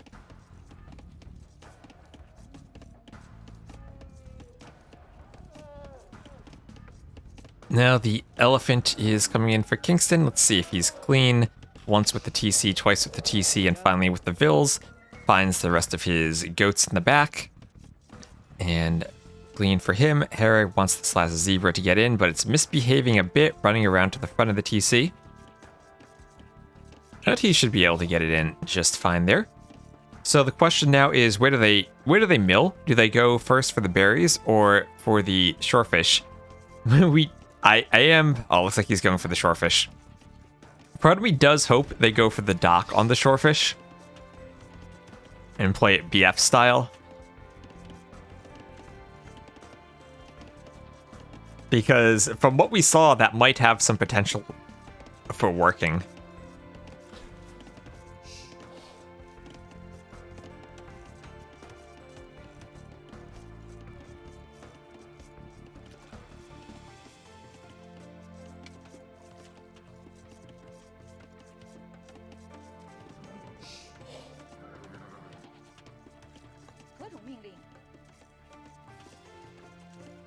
And shorefish will be a very fast food source, of course.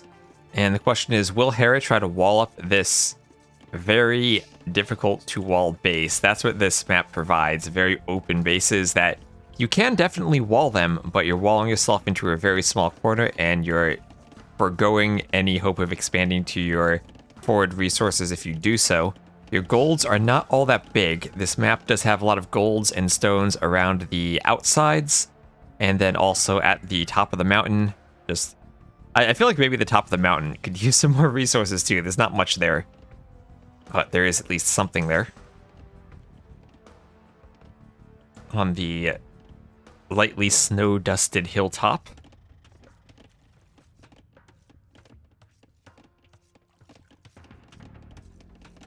And so barracks for Hera, looks like this will just be for scouts.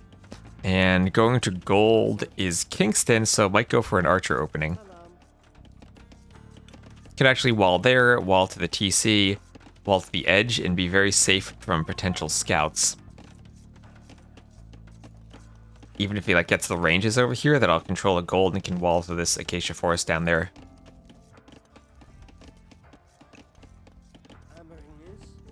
Not gonna look for a Vil snipe there, but bit of walling just proactively for Kingston to keep the Vil safe. And Hera is up first and with the Chinese.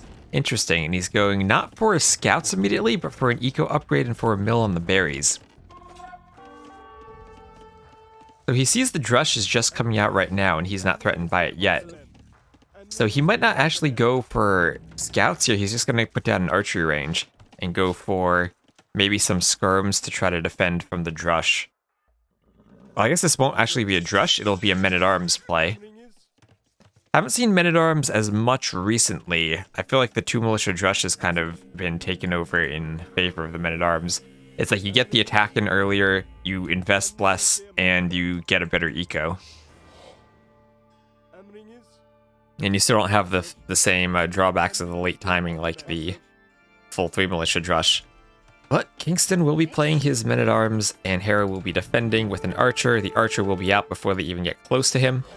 He's just keeping track of their location with the scout. And it feels like Hera off to a pretty good start here, and is well prepared to deal with this aggressive men-at-arms attack.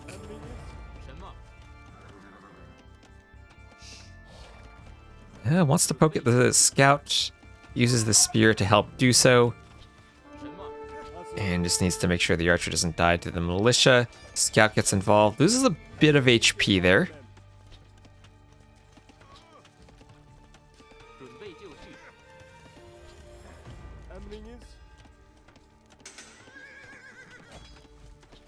Scout gets hit on the archer, and Hera still with only 1 archer, able to fend off 3 men-at-arms all at once with no walls. So very nicely microed by him. Fletching just now coming in. Since he's on the gold, he can start adding in more units from that range, and we'll go for the archer skirm mixture. Skirm even will help fend off the men-at-arms, so Hera is at least bottled in his base for the moment, as we have a range and fletching added in for Kingstone. Both players with just the wood upgrade and no farm upgrades. But here come a couple archers forward, but at the same time the skirm will already be prepared. They can't hit the spear maybe. The spear was there to help keep the scouts away from the men-at-arms, and so far he's done his job. 0 kills yet for anyone.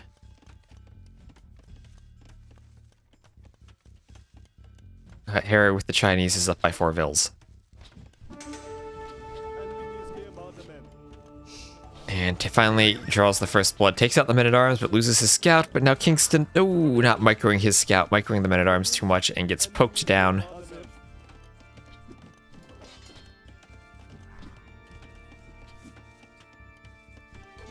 And now the skirm transition is in time to hit the archers. The men-at-arms not quite with the HP they need to keep the skirms at bay. Not really the scary unit for killing skirms. Hera's going to pull a couple vills and do so at a pretty good time to get hits on the men-at-arms. But it will probably just die to the skirms in the TC at this point anyway. And Spearman trying to poke down the men-at-arms. Might have gotten him even with the hill bonus. That would have been very close. But at the same time, Kingstone, a bit of idle time for his TC too. About a minute of idle time when he hasn't been under any pressure at all. Just not being perhaps as clean as he possibly could have with the build. And Hera with the Chinese still has a pretty substantial Vil lead. All that early pressure did not deny Hera from any of his resources. Maybe what it did was force some walling closer to the TC, cutting off that gold. Camel Archers versus Chuko News is probably mostly good for the Chuko News. But I wouldn't sleep on Camel Archers, and especially with their mobility on this map. But Camel Archers are not the Tatoh's unit, they're the Berbers unit. Tatoh's get the Keshik, which also could be a useful unit and probably better against the Chuko Nu, as long as it gets its armor upgrades.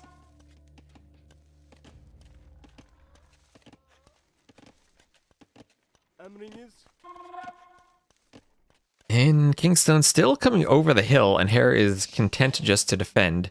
We don't see a stable transition for dealing with the skirms, so Hera's just going to defend and click up to the Castle Age. Not really going to be punished here with how open the map is, and just he's preemptively going to throw up a tower. Doesn't really need it, but since he doesn't have complete that Spearman is a scout, but Doesn't have complete knowledge of everything Kingstone is doing. He's just going to be extra safe with that tower. Kind of difficult to recover from the tower, though, because all of your stones are forward, and you'll need to mine stone for TC. Maybe he can just feel that he's against two ranges and is falling back in numbers. Tower will now defend both that wood and that gold, and the skirms can go into their javelin dance. Finishing the berries there can pull back a bit. And now Hera has to worry about being cut off from his archery range and any potential reinforcements. And I don't see a second stable or other building from Hera, so he's just going to go right into elite skirms by the looks of it. We could see some flaming camels, but that's more of a meme than an actual unit, and especially not against the Chinese. They do have a bonus against elephants, but that's about it. Now, Kingstone not actually going to be able to hit anything, and Hera's going to need to break out. There you go, that's what I was expecting to see. The stable and the armor upgrades so that he can make a knight, or at least something in early castle. Because what he is at risk of is running out of woodline. These acacia trees don't last forever. And even his gold being peppered by some skirms, he now has the stone for the TC, had to long distance mine it. And TC there would be good, but he's kind of blocked off. TC on the wood. That's certainly a possibility, but will Kingstone see it? He sees it, he could deny it. He's coming around this way. Will he be in time? There's the knight. Still trying to hide his army from the knight. The knight has only +1 and wants to hide the skirms, but Hera is aware of what he's trying to do. Aware that the skirms are trying to hide, and will kill the knight and find the army with his army. Now the army needs to focus the knight if it wants to run away, otherwise the knight will kill everything. Well, perhaps a good job to focus the skirms first too, but now with the second knight, those skirms will be dead. Yeah, feudal skirms with their 3 attack will do... Hera didn't even really need the armor there. Would have done 1 damage anyway. The Chinese do have gunpowder units. They have bombard towers and cannon galleons.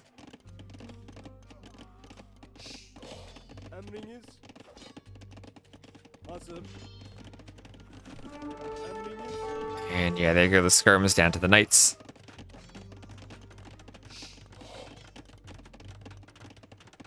You like my zoom balance? Oh, I thank you.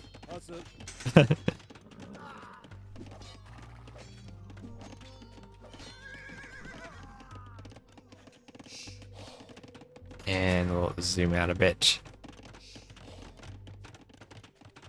And third TC for Hera. Dangerous putting TCs at the bottoms of hills where you're vulnerable to being attacked, but Kingstone is up and lost most of his army.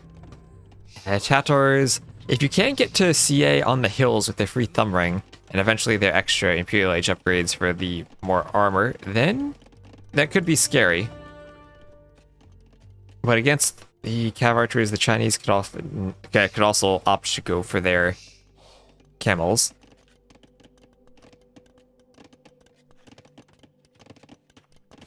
And now it is the wood situation on the other end of the map, where Hera has an archer and 2 skirms just going to annoy these villagers. Now, they only have fletching and it's skirms, so they won't be too bad, but the vills will walk around and be idle. Kingstone will have to keep tasking them back to the trees, should he want them to continue collecting wood. Bodkin now for Kingstone, and that's from the blacksmith, as he's going to use a couple crossbows, 1 to clean that up. And oh, he's chopped the other wood at the back of his base already. And 2 to start going forward. Still only... Oh, 2 HP that knight escapes, could maybe be healed later, but still only 1 armor for Hera. And the skirms now will clean this up. Not a single dead vill on that wood line, just some lost HP and some annoying idling. And now Kingstone has to find a way out of his base. Hera has already expanded. It is added in TC number 4. And we'll be defending with a mangonel. Could maybe try to get some of those crossbows trapped in those forests. But, ooh, could get a good mangonel shot if it pops. And, oop, misses. And not only does it miss, but it's downhill, so the crossbows will do some good damage to it. Won't finish it off, though, and Hera has to repair. And crossbows will annoy the woodline again. But because of being up faster and defending Hera with the earlier TCs, up by 20 villagers and continuing to boom, Kingstone will need to do some type of damage to pull himself back into the game. He has managed to move out to another lumber camp, and feels like he recognizes he's not going to outboom. Hera is just going straight for the crossbowmen and continuing to pressure with them, going for the forward siege workshop. Wants to use the hill as well as he can, but Hera already with a huge eco lead needs to find some way to defend. Only on 2 villagers. But with the Chinese, he has lots of flexibility. Can go for crossbows, can go for monks, can go for mangonels, can go for knights or camels. Tatars don't have the best monk tech tree. Could pick up a relic there. And no... Oh, we do have ballistics. I missed the university earlier. Where is that university? Where is that university? Oh, there it is, by the market. And with the ballistics, the crossbows will be a bit more effective, but they need to still worry about that mangonel. Looks like Kingstone is aware of it and runs away. Second mangonel in that workshop, as the mangonels are now starting to pressure from the hill. Crossbows still split up a bit, but with the TC positioning, can't really find anything to hit.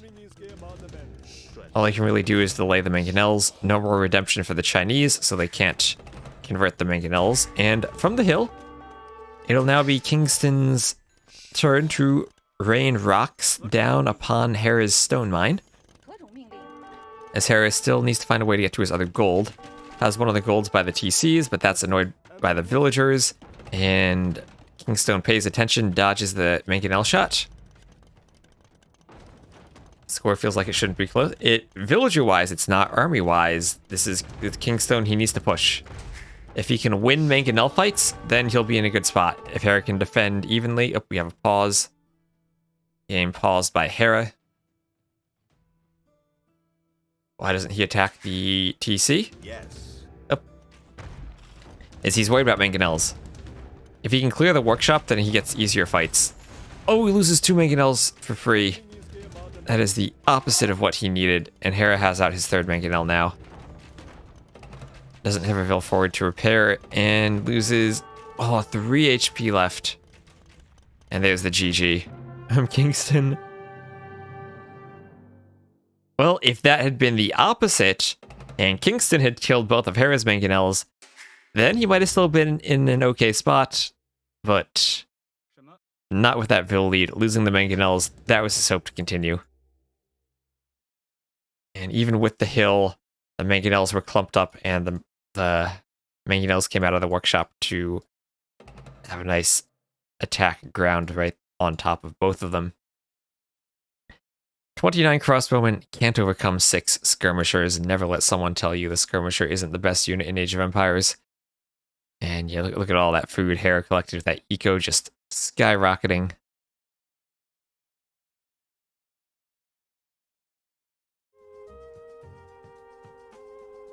And GG's there. We'll adjust the civs real quick. So that's another win for the Chinese and a loss for the Tatars.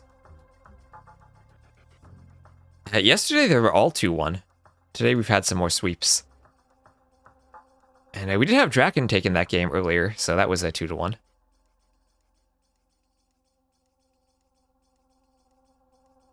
Anyway, there should be another set of games after this.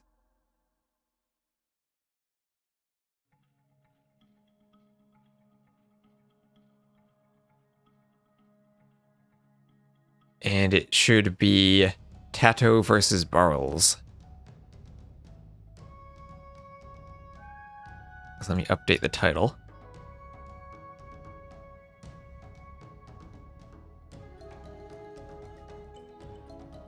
And I'm gonna wait and try to see where the recs are gonna be posted.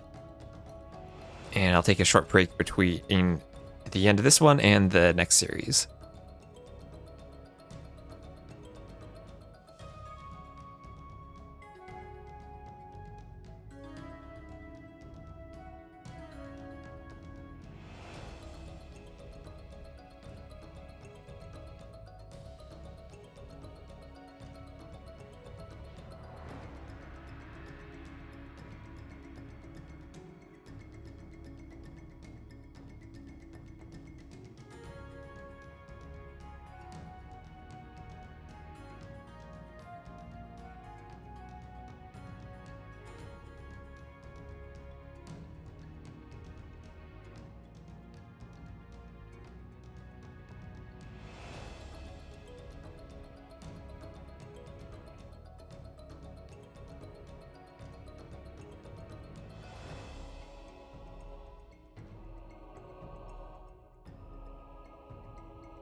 Let me get the scoreboard updated. So this will be Barles against Tatoh, and these will be Rex. So again, we'll be waiting for JPR to post them.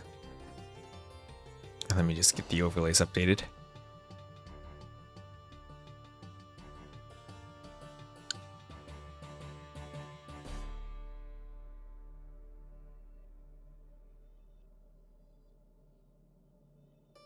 And there we are, Barles. Chinese Mayans, Berbers, you're asking for an African kingdom civ, there you go. Huns and Portuguese against Hindustanis, Tatars, Cumans, Berbers, or Byzantine Saracens. So Byzantine Saracens, Cumans, a very Tatoh-like draft. We'll be playing, what's that, Ghost Lake, Kilimanjaro, and Arabia.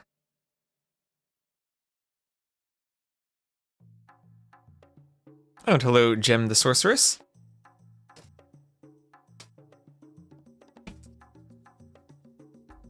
And there are some Gold League games today. Maybe if this one's fast, we'll cast some more Rex. I have been going for about 5.5 hours already.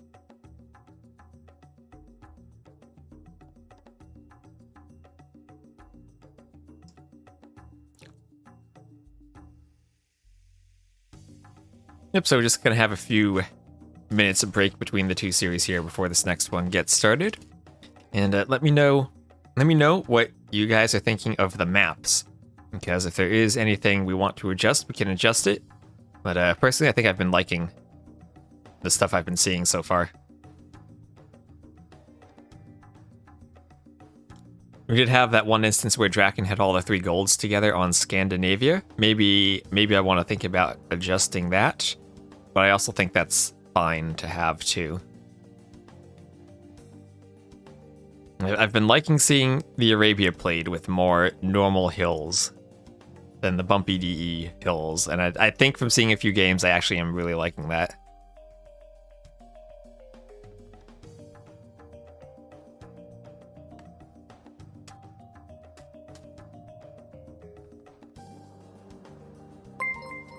Oh, and Seneca5654, thank you for the follow.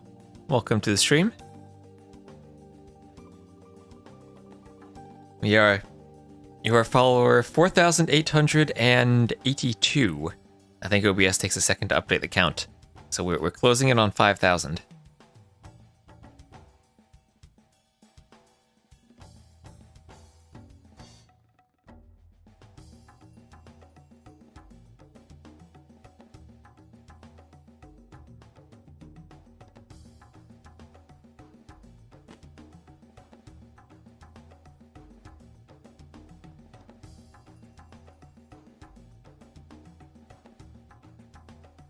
Yes, pretty close to 5,654.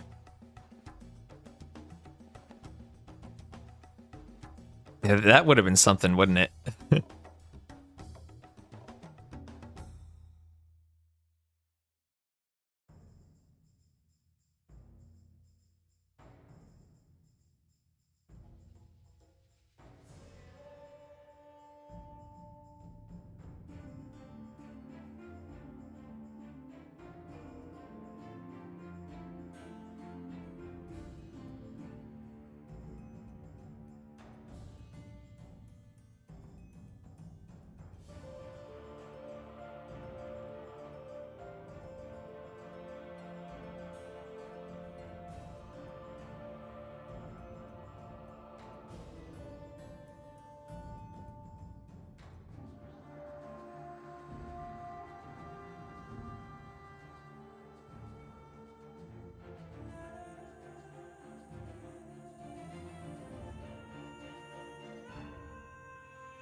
So I believe game 1 will be on Arabia, and then it will be loser of game 1's home map second and winner of game 1's home map played third.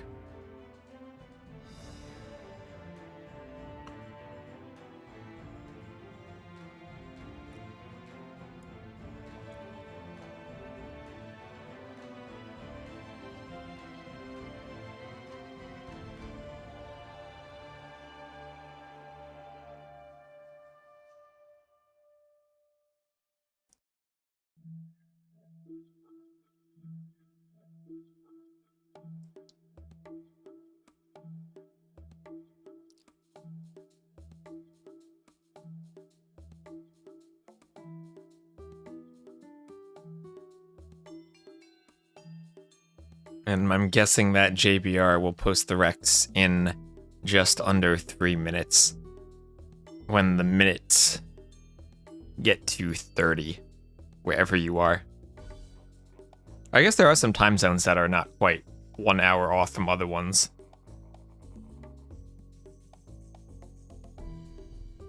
But those are very uncommon.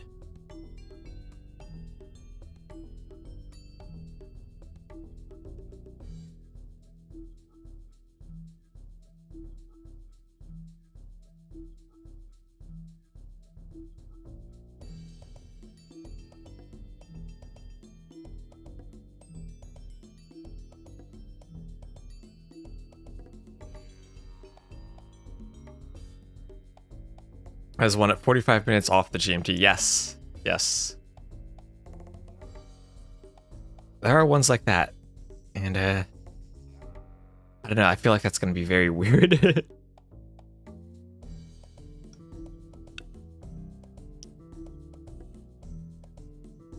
You not just have to subtract hours, but also minutes, too.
And okay, still waiting for the Rex.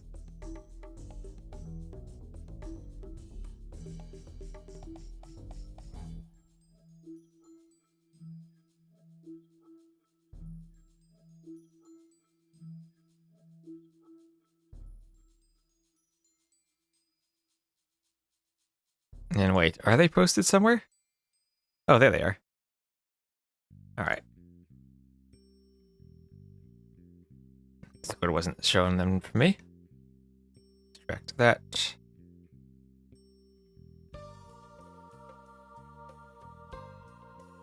And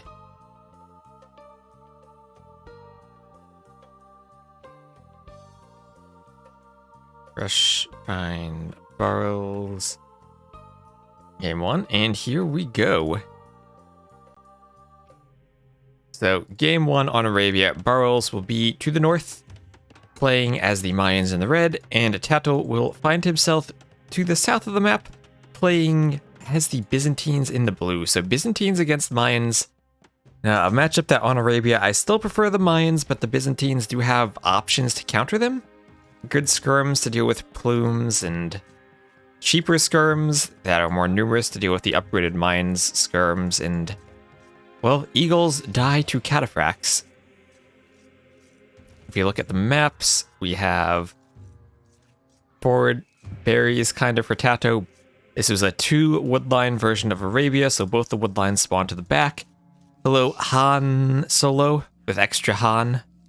Barles has 1 forward wood, 1 back wood.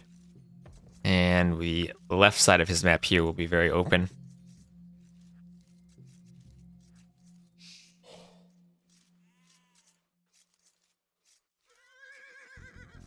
Tatoh going immediately for the back wood, and can kind of wall to the edge there and be decently safe. Even small walls here keep him safe. He'll have access to one of those extra stones. The other one's out more in the middle of the map.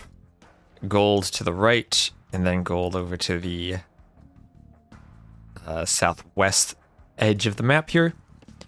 We'll have hills, bit of a hill to the northwest of Tatoh's base into the northeast, but all of his resources are mostly in flat areas. Maybe the berries are harassed a bit from a hill, but the stone and the main gold are pretty safe. Tiny bump there, but not too bad. Pretty similarly decent map for Barles. Main gold, main stone. Is a hill back there, but should be pretty safe. Although a secondary gold even back by the wood, he could even consider taking that in lieu of the main one in some circumstances. Things are pretty good for him, just his final gold's pretty far away, as is Tatoh's, and as is the norm with the third gold.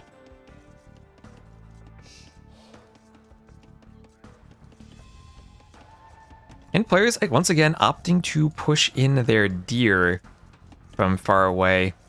You see this more and more nowadays. You like that Arabia design? I do too. And I'm very curious to see how players think about it. They haven't told me that anything is broken about it, which seems like a good thing.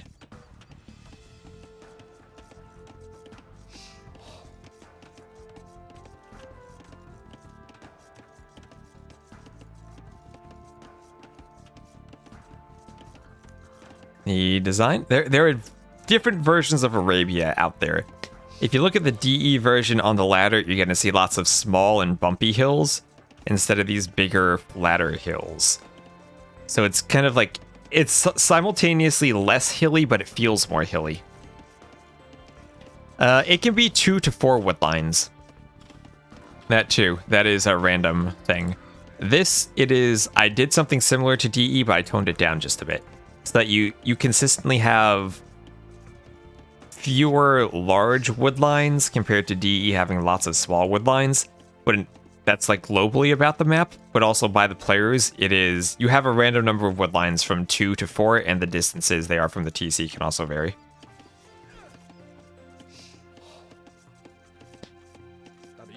And there's the eagle from Barles. Tatoh going for the mill, so this won't be a pre-mill drush. He's just walling himself in, kind of potato-like.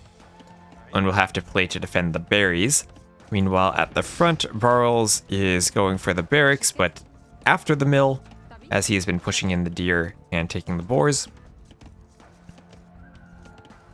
Always 2 could be exploitable. Yep, it is random. So not always 2, but you do always have the same number as your opponent, which I don't know if I like that, but I kept it to be maybe a bit more fair, because that's what DE does, and I didn't want to make it something too varied just for the Titans League.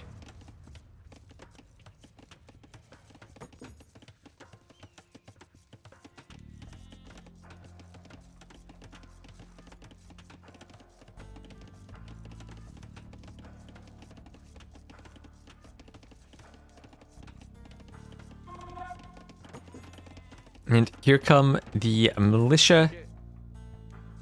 And here come the villagers. As Tatoh is the Byzantines, he wants to go forward. Will Barles see this? Will Tatoh see the militia? No, they are just passing. Militia will come in on the berries. A bit of a distance from the TC, but you see the villagers are on the TC side of the berries, so they have a straight line to run back and avoid being harassed. Now, Barles will see that Tatoh with the Byzantines is not on gold. And what does that mean? That probably should clue him into the forward, as he can see the scout, too, patrolling by the barracks, and the militia's coming back. I think Barles is aware of this. He's sending Vils to scout, he sees the barracks, and he knows what's coming. Tatoh gonna go back a bit for the range, and still have it on top of that hill, but more militia coming out for Barles, and he'll be up second, and I don't think he'll be able to stop that, but he will at least be aware of what Tatoh's planning, and he will know that the Byzantines are going to Byzantine their way to a skirmisher and spearman forward, classic Byzantine style. Tatoh likes to do this build order, and he's done it in tournaments before.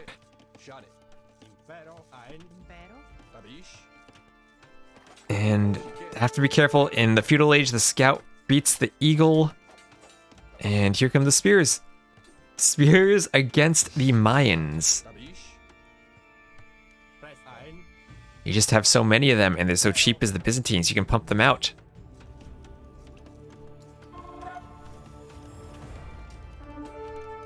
And you never want to doubt the pure power of Byzantine spears. Especially with the hill bonus, Tatoh wants to build a tower the berries. Berries that have already been abandoned from Barles, other than the villas he's sending forward to fight. And we have Eagle Scouts coming out now for Barles. Wants to have a few Eagles helping out here. Going for the Eagles even in preference to the Men-at-Arms upgrade. Tatoh has to delete the tower. Did lose 3 stone on that. Not a big deal, but we'll need to collect stone now for a second TC later on. Or a third TC.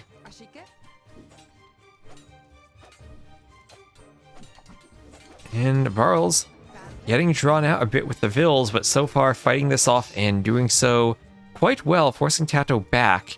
Have to question how long Barles actually wants to chase this. But Eagle Scouts, if they can get out, they're slow to train, but will counter both spears and skirmishers, I think, fairly well. Question I have, did Barles chase too much? This is a lot of idle time on his Vills. This itself is part of the damage Tatoh wants to be doing. Tatoh won't let this game get to a third TC. Very fair. Archery range now on top of this hill. Both players really fighting to try to control the center hill.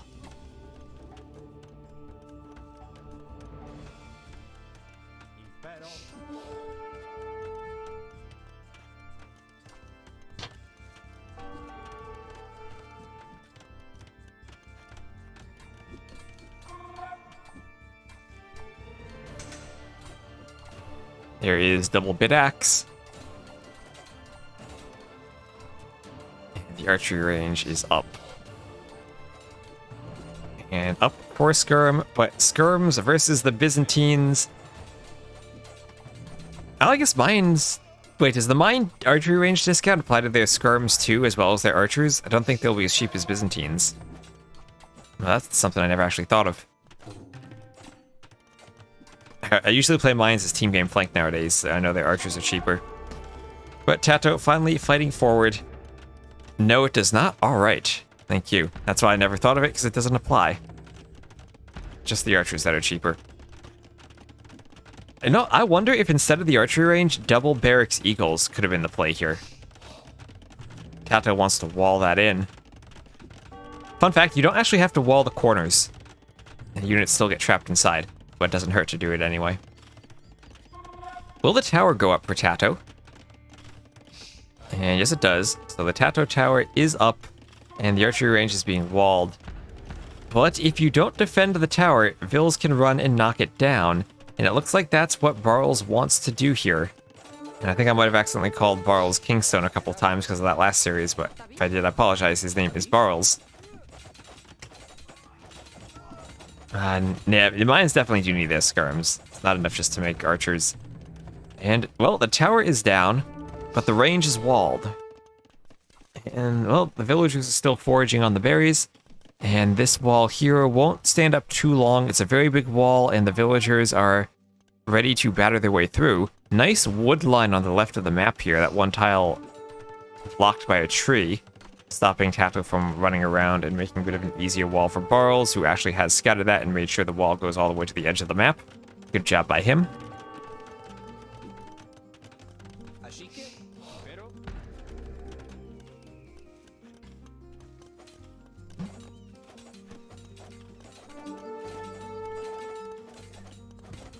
And stone walls now going up in defense. He wants to keep Tatoh out, and the stone walls will do that better than a palisade could. And with only a few skirmishers, can't really stop the Vills from walling. The tower can, but skirms without fletching even really can't. even with fletching, they do only 1 damage to those Feudal Age Vills.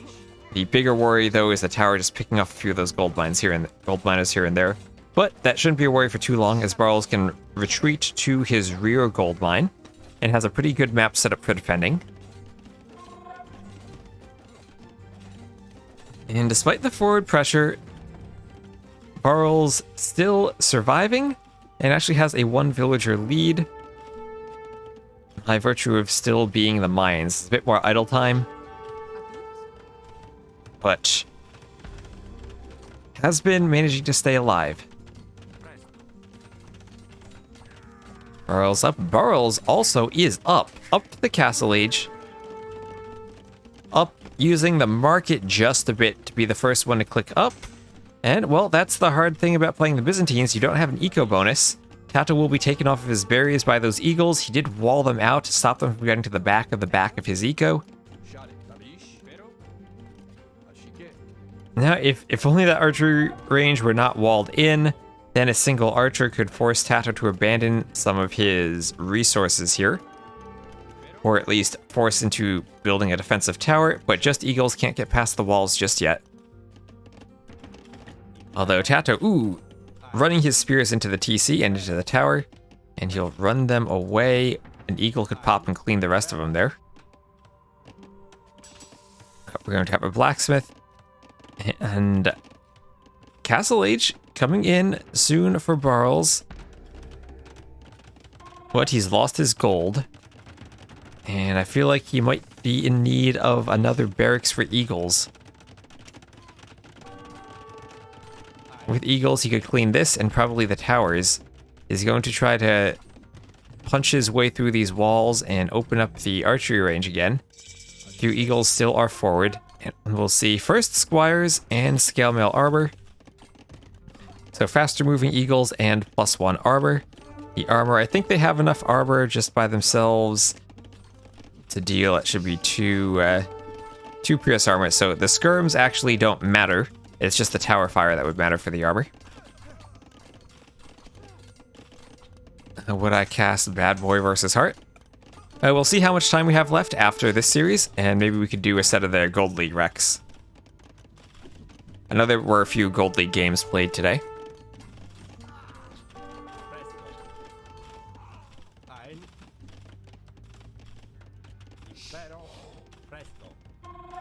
Oh, Slam's game? Yes, if Slam played, we could definitely cast Slam's game. Slam Jam. So I've been trying to overcome this hip injury so I can get to running and going to the gym more frequently again. I want to be able to... Need to be able to dunk again. Haven't done that since high school.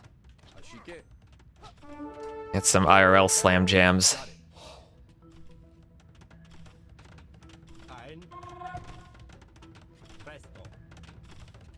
And the forward market from Tatoh.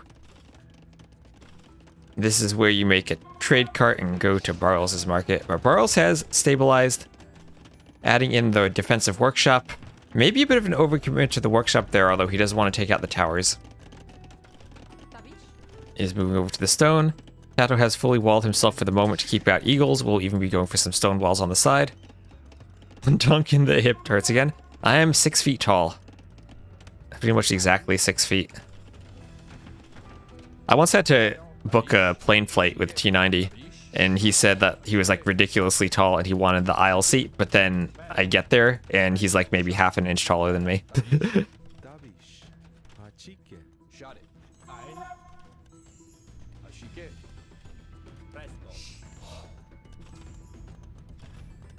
I don't know what 181 is in terms of height.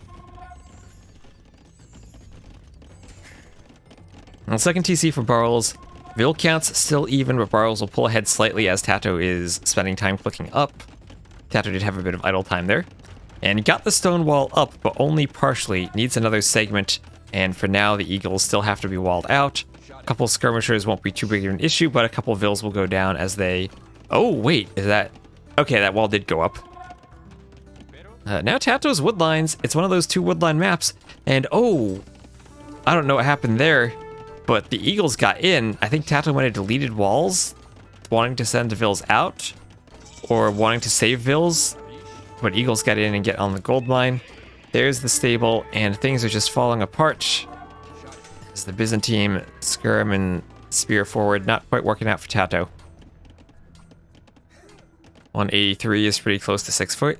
That sounds like a number that people have told me I am in the past. You're 189, you used to be one of the shorter people when you played Australian football. I was one of the taller people in my basketball days, but that was in middle school. I was a much better distance runner.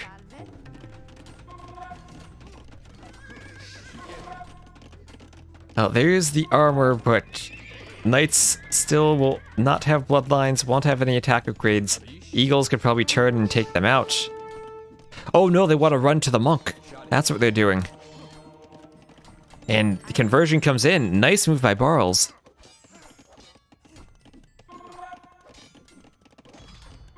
It's 10 millimeters in a centimeter, if I recall.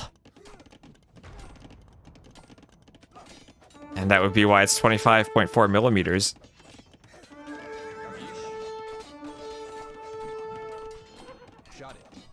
And 1 mile is exactly 1,609.344 meters. And, well, some of the Eagles are being cleaned up, but at great cost to Tatoh as he's continuing to lose knights. Might actually be over for him, as his base is being raided. He's pulling back the low HP knights. Well, ooh, actually he doesn't. 2 of them get taken out. A skirm could get a knight. Nope, goes down too fast. At the front, just a few towers left, no army to protect them. And the Rams will take them out, and these Vils are in a pickle. He wants to mine the gold, but he has no way to keep these towers safe from the Ram and Eagle combination. With the chainmail armor, the Eagles have +4. With the Eagle Warrior upgrade, they'd have +5, or they'd have a total of 5. With +2 now for a total of 4.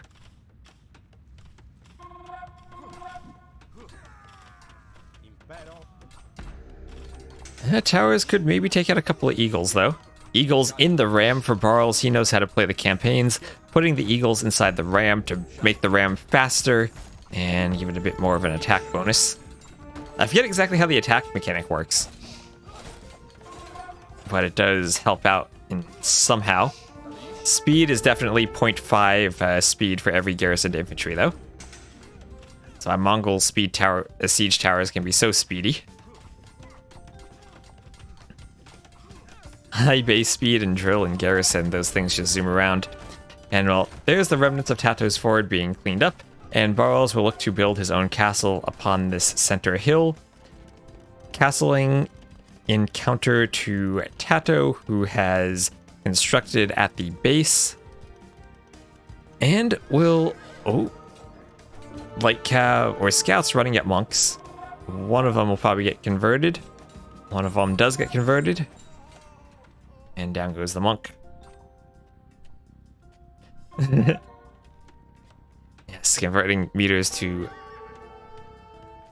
the distance light travels in a second. All the villagers blocking the light cav, but won't be enough as the monk gets taken out before the conversion. But anyway, here is the castle, finally started by Barles. And not close to Imp, either of them, although I guess the Byzantines never are far from Imp. But Tatoh's just going to call the GG. And Barles overcomes the Byzantine Skirm and Spear classic gameplay forward. Lions, I feel like the Eagle Warrior and the ability to train it in Feudal is a good unit for countering that. And second barracks might have even been an option instead of that early archery range. But well played from him. Tatoh has definitely won tournament games with that build in the past. Better KD, better eco all around. Better castle time. And Tatoh not quite able to do the damage he wanted to. Nice job with the palisade wall, preventing these skirmishers from stopping villagers from walling behind and not breaking in until it was already castle age and defensive tower time for Barles.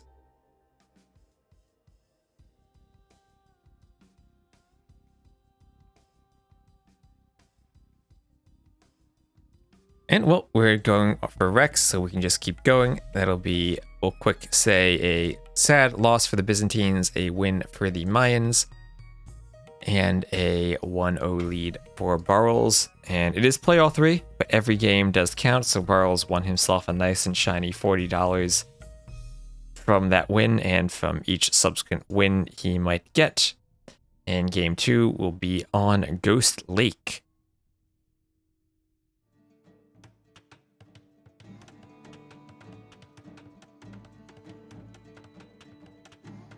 And Tatoh, again, taking the Cumans, just as Hera did, and he'll be against the Chinese of Barles. And looks like this is a 2-forest map where both of Barles' forests spawned together. Interesting generation here. Tatoh's forests spawned apart. And Barles will have a very wide open right side of his map, but if Tatoh wants to do some Cuman boomin', then that won't particularly matter. The difficult thing for the Chinese is if they push their deer in very early, then they won't be on the lake to collect their sheep. And maybe that's where Barles will send the scout next.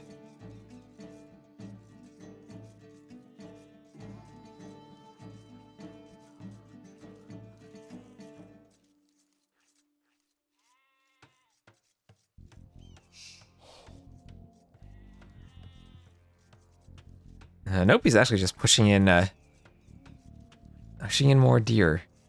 Yes. I hope we had a slight pause, but don't have to deal with that in the wreck.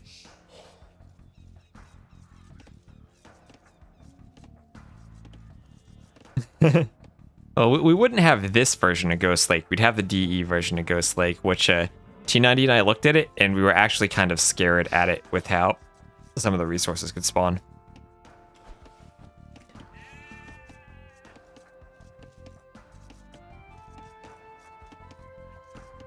We did like the main gold always be on the lake aspect, but I adjusted some of the other golds and resources ever so slightly, so that it's not as wickedly unfair sometimes. I did play a game with Ornley where Ornley literally had 0 golds. Like, this gold would have been more like out here. And I did make sure one of them is at least off of the lake and closer to the TC, even though this is probably more on the bad side for Tatoh in terms of golds. It's still fairly reasonable, though, I'd say. Ghastly Lake. We were aghast upon seeing the ghostly horrors. JBR. Actually, let me say, actually, his 2 wood lines seem to have generated together. Let's see, so Tatoh has here, what, that's 77 trees, and if I can click the trees here, that's about 80 trees, right? And over here, this is 162 trees, yeah. So his 2 wood lines generated together, Tatoh's 2 generated separately. As I've been saying, I don't like the, I'm not a particular fan of how DE does its wood lines, but I did copy it for a couple maps because that's what players are used to.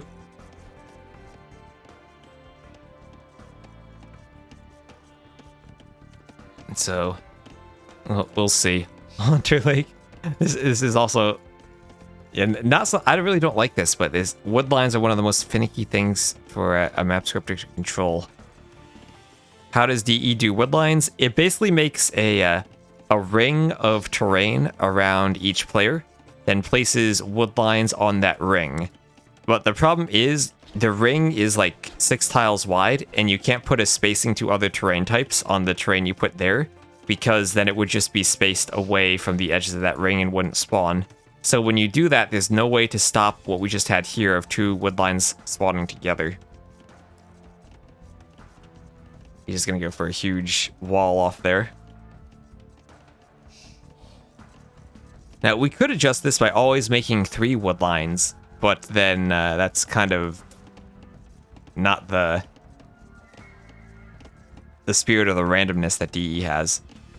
So unless I come up with a very different way of doing wood lines, which maybe I do, but I haven't come up with a much better way other than just do them randomly.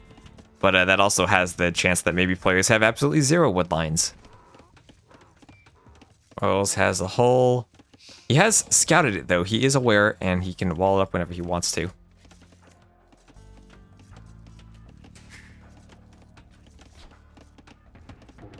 And barracks for Tatoh. Okay, so this might not just be 2 TC cumin booming like Hera did.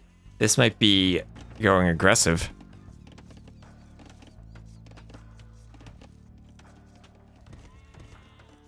Cup wants to get the deer in, but they're gonna scout fight.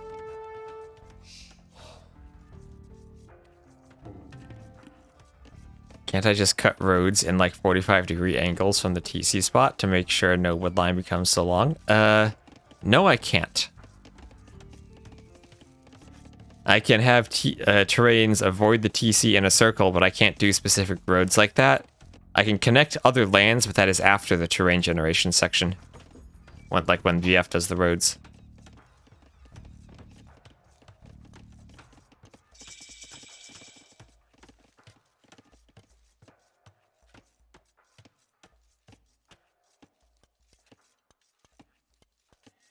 Anyway, there is the cumin wood upgrade for Tatoh, and there is the stable. So he will be going for scouts. Scouts against which we have full walls already for Barles.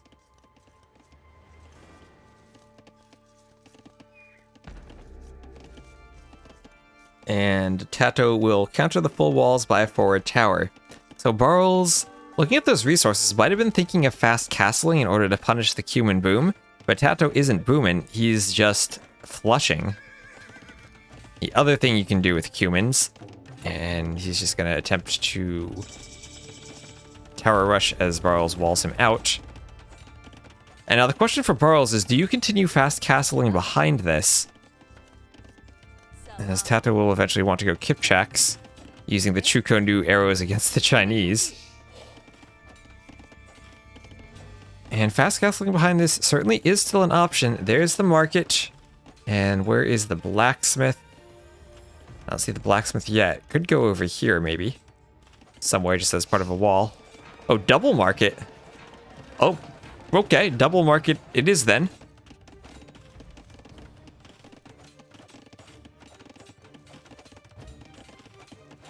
And double market and stone walls.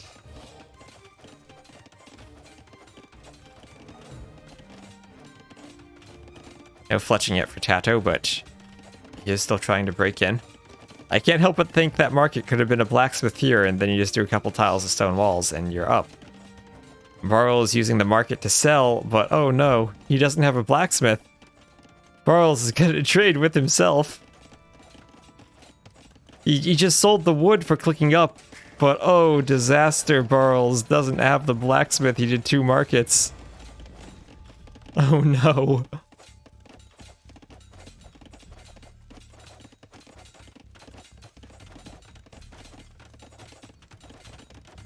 There's the blacksmith, and needing to buy wood for the blacksmith, and only 2 on gold now.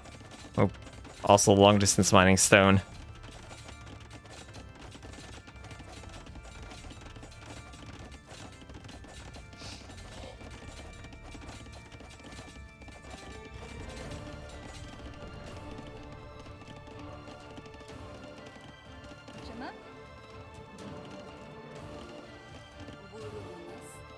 Buy wood, sell wood, buy wood.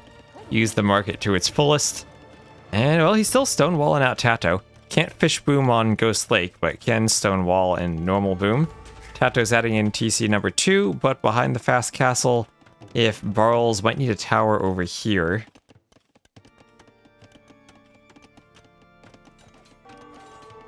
He's going for the full stone walls. Imagine if Tatoh did a forward siege workshop in Rams now to get through the stone walls. That would be quite something.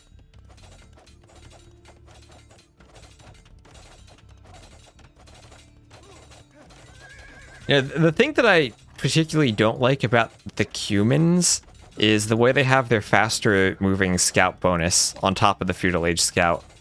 So it's like they have so many different options in Feudal. They could just go booming, they could go for the super aggressive stable play with their cheaper buildings, and you can't really scout what they're doing. And like on maps like Arena, they can go for the forward rams. It's like three very different feudal age openings for them. But if you try to scout it, you lose your scout because their scout is faster. And all of them are very fast feudal options too. So it's really difficult to pick up on what the Q player is opening with. And Barles, perhaps reading the game a bit incorrectly, hoping that Tatoh would go for the boom, while also misclicking his hotkeys and making the market instead of the blacksmith. Can't he break the one palisade and chop that tree? Yes, he could. Or... Hey, let me see. I don't know. It might be one of the forest trees. I can't tell. I don't know if you can tell. There are trees back there too. Maybe he could. Maybe he couldn't. I don't know. It's too late now either way. Well, TC number 2 for Barles, but Tatoh's already 10 vills ahead. As the fast castle was slowed down. And now it's Mangonel time. Mangonel on the scouts maybe first. It's a nice hit there. Tatoh not quite paying attention. Gets out. Now it's time to Mangonel down the towers. Maybe do 2 mills instead of houses. Yeah, that happens occasionally. I have my hotkeys set up pretty nicely, so I would never do that, but I could see how some people do that. I once tried to ungarrison a treb and press delete on my castle, so I'm definitely familiar with hotkey fails.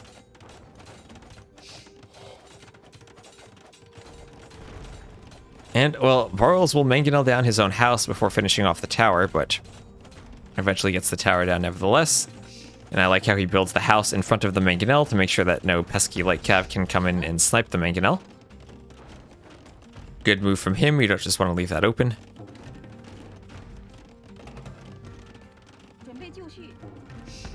And that tower will be down, and we'll have 3 TCs for Barles. So now it'll be 3 TCs against 2 TCs as Tatoh tries to click up, but Barles will be able to close that vill gap just a bit as long as Tatoh is advancing to the castle age.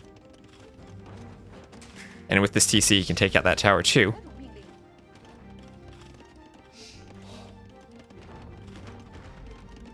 You started with a house, so you didn't realize it. And hello, Colin. That was one of the old Wololo Kingdoms bugs, where I think if you had the Slavs bonus and started with a stable on Mega Random, you could delete it and end up with negative pop.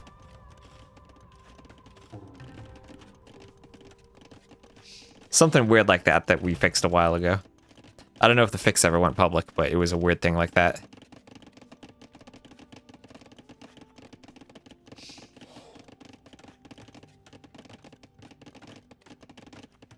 Yeah, when we fixed bugs on the HD civs so you could play on Voobly.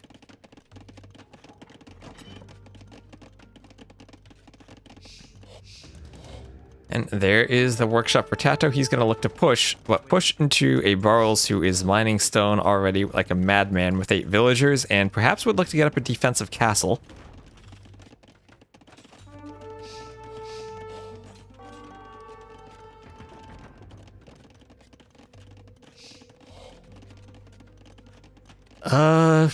I think that population space is afloat, so it probably wouldn't like overflow and wrap around. It might just become infinity.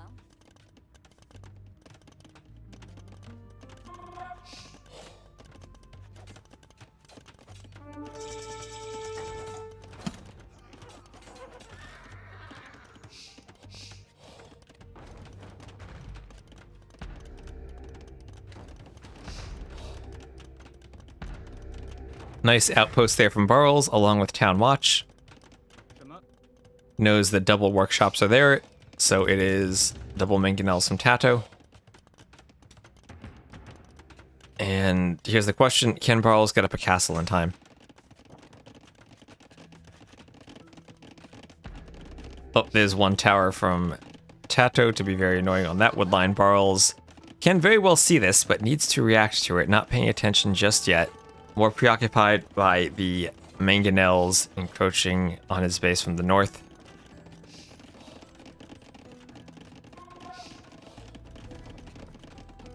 We will have basically unlimited pop space. There are definitely like 1,000 pop space mods for the user patch. I don't know what it goes up to on DE, but you could also just mod units so they don't take pop space. That's the thing. You could definitely do that if you wanted to.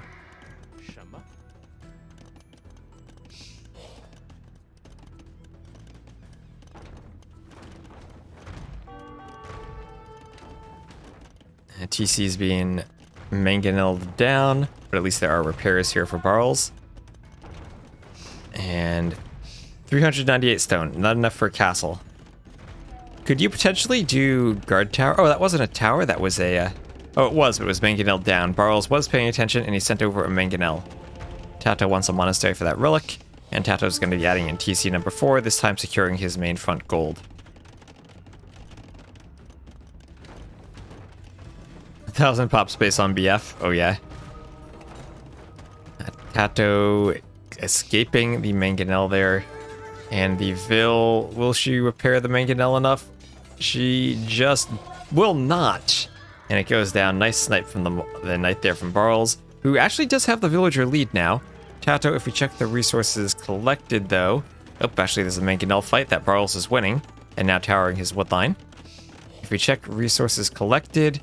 it is in favor, first of Barles, then of Tatoh, and we'll need to see if Barles can turn that around again, as he still is under a lot of pressure. We're building a university, securing some farms in the back, and if he can get out some knights here, might be able to clean up the mangonels. No monks here to the northeast, only at the southwest.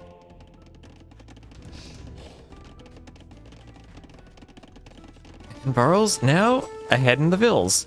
Monk going for the camel.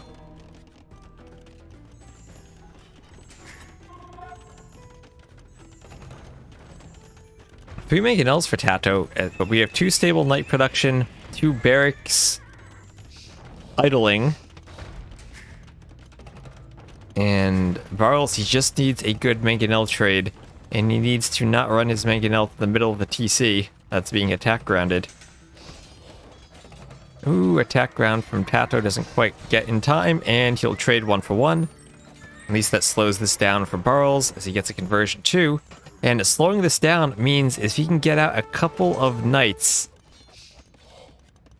he might be able to take out the mangonels. Human camels cannot contribute in imp because they lack the heavy camel upgrade. Oh, that low HP mangonel going to be repaired by the Vil, but to be taken out. And Barles defending very nicely. Vil counts still just about even. Bloodlines coming in for Barles, and if only this were old Chinese, they could do redemption and convert those workshops. If only. You have Sanctity, though, more conversions coming in on the camels. And you have to worry about the siege to the bottom left, but Guard Tower even. Guard Tower does a good job against mangonels, and Barles still hasn't had to use his other woodline. Can push out of his Gold Rush, or his Ghost Lake base. And even try to collect a relic. Tatoh ready for the conversion. Barles will run away and try not to be converted.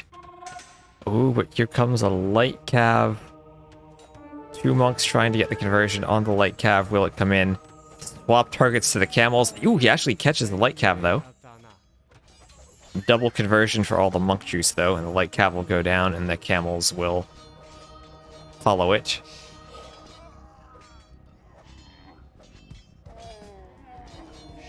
Another monk going down, and the camels run away.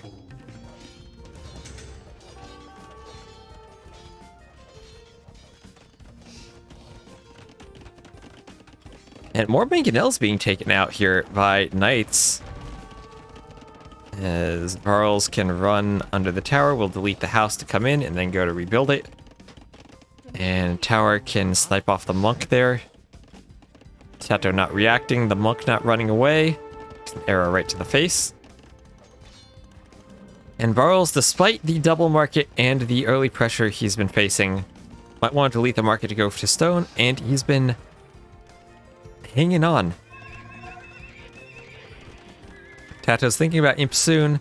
Barles is there on food, but not on gold. Tatoh wants a castle to the gold on the northeast.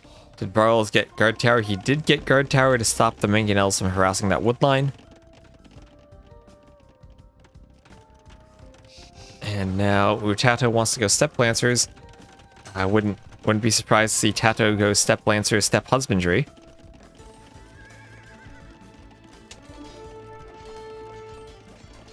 Oh, but the eco upgrades had not been in. No heavy plow, that hurts for the Chinese, and no bow saw.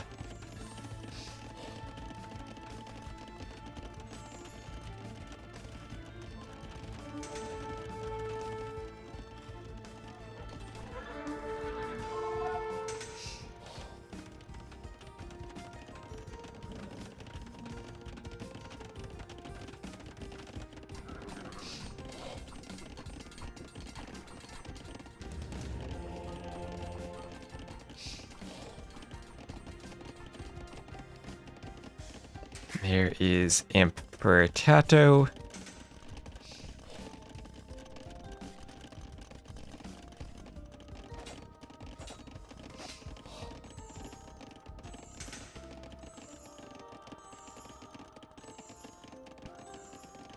You prefer Chinese late game. Humans get siege engineers but without siege engineers. You know, but even just siege engineers by themselves are very good against the Chinese. I think the key here, though, will be the heavy camels. Like, heavy camel Hal plus Chukonu. Won't have the mobility of, like, Kipchaks, but... As Tato's picking up another relic. But will be probably good for the Chinese army composition-wise to take fights against Tatoh. Tatoh, oh, he ran the monk down here. He tried to find a way around the forest to escape with it, but it's not going to happen. And Barles might not see it, though. He might get away. That might be the fourth relic for Tatoh.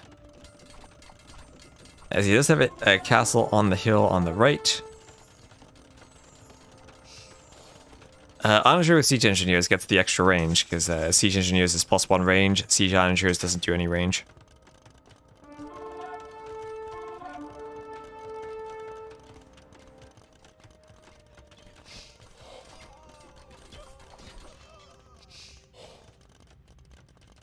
But it does give a bigger blast radius, so in some sense it is kind of like having more range. And Barles, you're not going to be able to wall out siege rams like that. You needed a preemptive couple of onagers back here. And Tato's going to get in with the rams and create an opening to get the step lancers in. Step lancers now, or step lancers, Kipchaks, and camels. All humaning their way into this eco as Tatoh continues to build castles at home, and things are starting to feel all but inevitable for the human player as the Chinese eco is being ripped to shreds, and the halbs already are being countered by the Kipchaks, and even themselves are not the best unit for dealing with step lancers. Step lancers can still kind of hit them from afar and take better pathfinding. And there goes Barles desperately trying to throw up another castle. Halbs under a castle might be able to take out rams, but until the castle goes up, the Kipchaks can just push in and keep pushing in.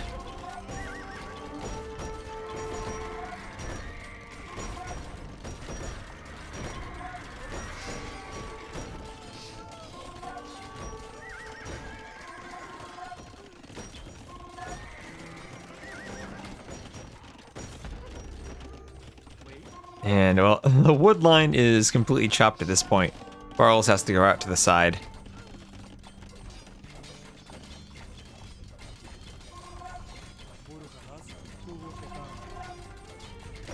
And the rams are going down.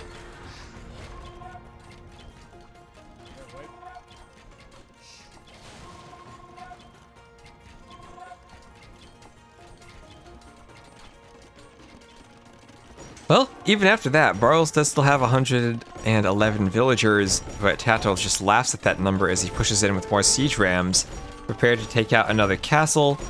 Villagers will repair, but no HP upgrades as the rams are going to be collecting all of the vills over here just for the vills to be massacred by steppe lancers. That's a good 20 vills lost for Barles in the past 20 seconds.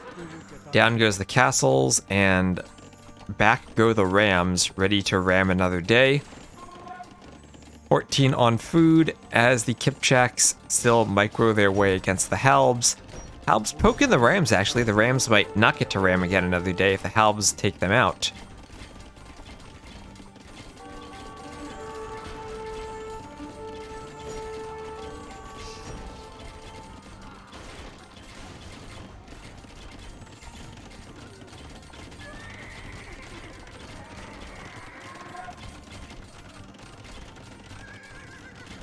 But running Halbs into Kipchaks, not what you want to be doing. It'll help Barles get up another castle in the remnants of that old one, but Tatoh's already preparing to strike again with more siege rams coming out of that workshop. And it's just Halb City here as more barracks are being plopped down for Barles.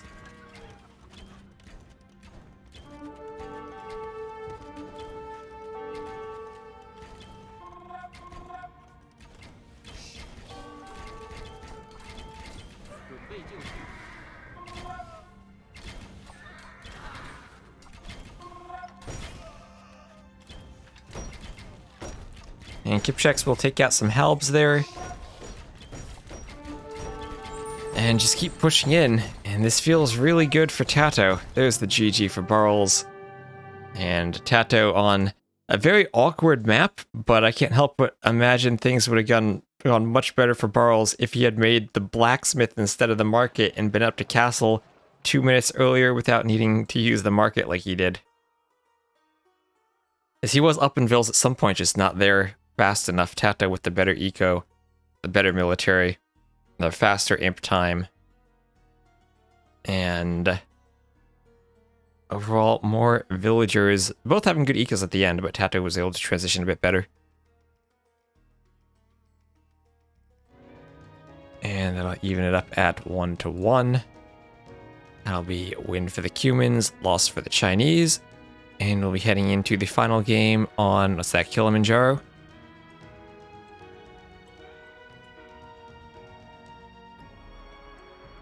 And yes, indeed, it is.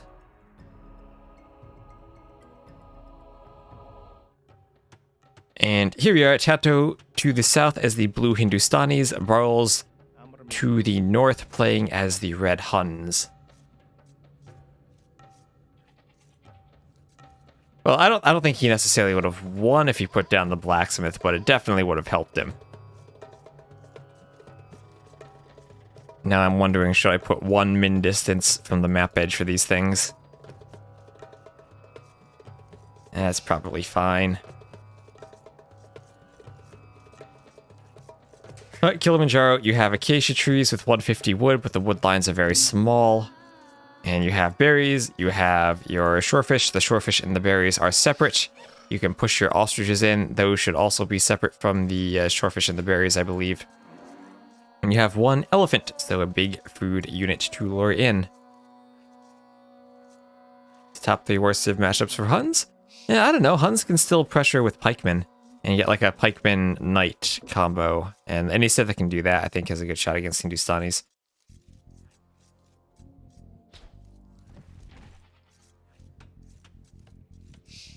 Still have a very good eco too.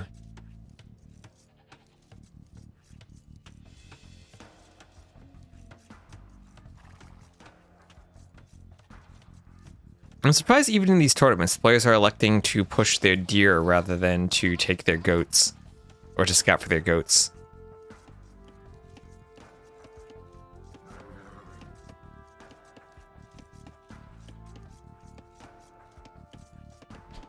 Maybe a bit more straightforward to play the Hindustanis because you just want to go camels.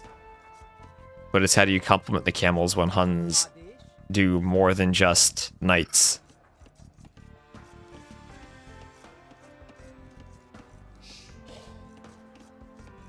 Italian flank isn't that good.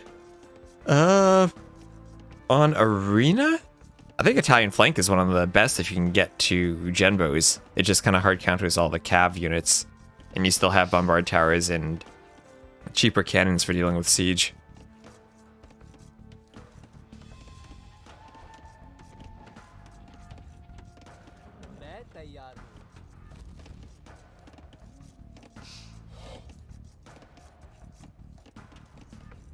Now, oh, Tato's going for the mill. I'm just hoping against all odds that someone decides to dock again. In face Italians as Huns on African clearing, it didn't feel like you had any chance at any point in the game. Italians, if they get to Genbo, probably destroy everything the Huns do, aside from, I don't know, Skirmisher and Siege Ram, but even then the Skirms don't have their final armor upgrade. So that is definitely rough. I mean, it's not good to be against with Hindu. Ah, okay. Yeah, Italians definitely are a very strong arena team game, Civ.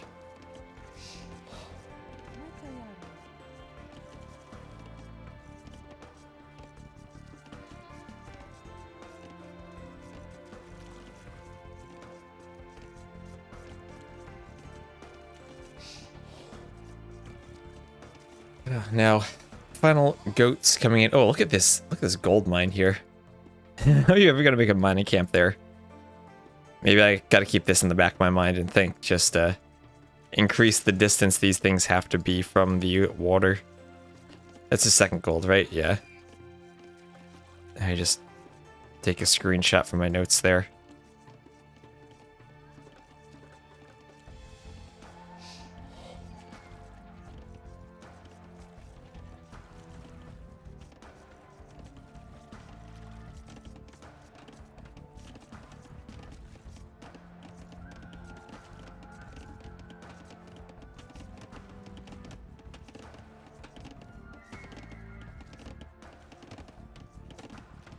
Well, Tatoh did lose game number 1, so don't want to count out Barles. And both up with 0 seconds of vital TC time, hammering that great Vil button right from the start. Barles will be going for scouts, so classic Huns scouts only with shorefish in lieu of berries. And Tatoh will be perhaps doing the same with the Hindustanis. His scouts will have that attack bonus against buildings. Tatoh's will have the faster working stables, and it'll be no houses versus cheaper vills as the bonuses here. So 19 pop scouts for both. Will it be Huns long swords? That, I mean, until hand cannoneers come out, that's pretty good against the Hindustanis, right? Should counter the Ghulams, be good against the camels. So both up immediately, 2 vills on the stable, 2 vills on the stable. Tatoh not bothering to wall at all. Gonna play without walling. Or actually this is Barles actually. Barles not walling at all, gonna play without walling. Tatoh going to commit to walls. Bit easier to wall when you have a couple houses, but still most of this is palisade. That was meant to be a joke. Huns longswords are not a joke.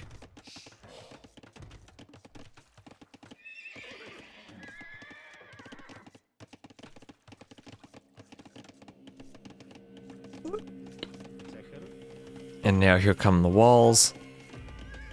Spear already out for the Huns.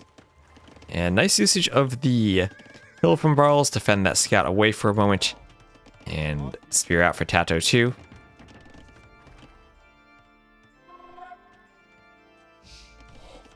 And now here comes the horse collar.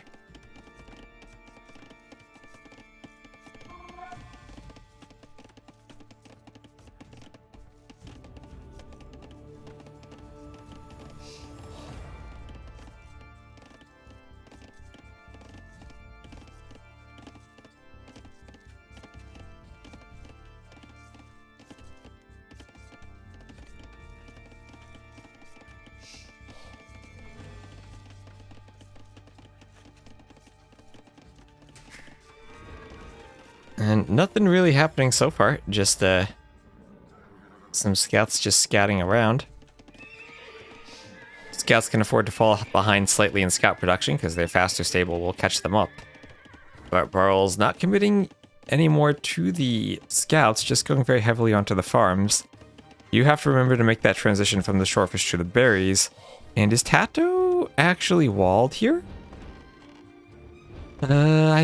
He might not be.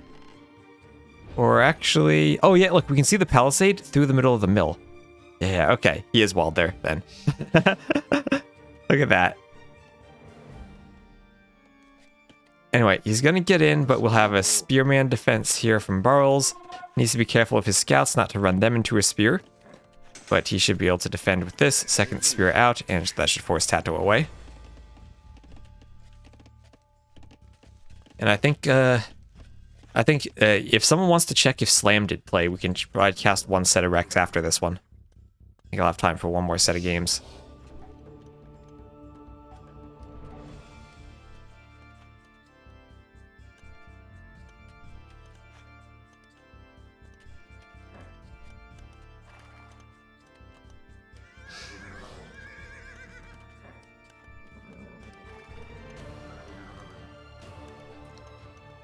Hey, look at the dance moves through those little one-tile gaps in the forest there. Archery range now for Barles, and hopefully that means we're going Cav Archers. Cav Archers can be an option against Camels. That's more of a it depends matchup of who has the better eco to pump them out, and how do you keep the fights going in your favor. Tato's gold being in the back should be nice for him. You're going for a blacksmith and a stone gate. Not a flimsy palisade gate, but he's expanded to the side to take a stone and keep the golden stone in his back.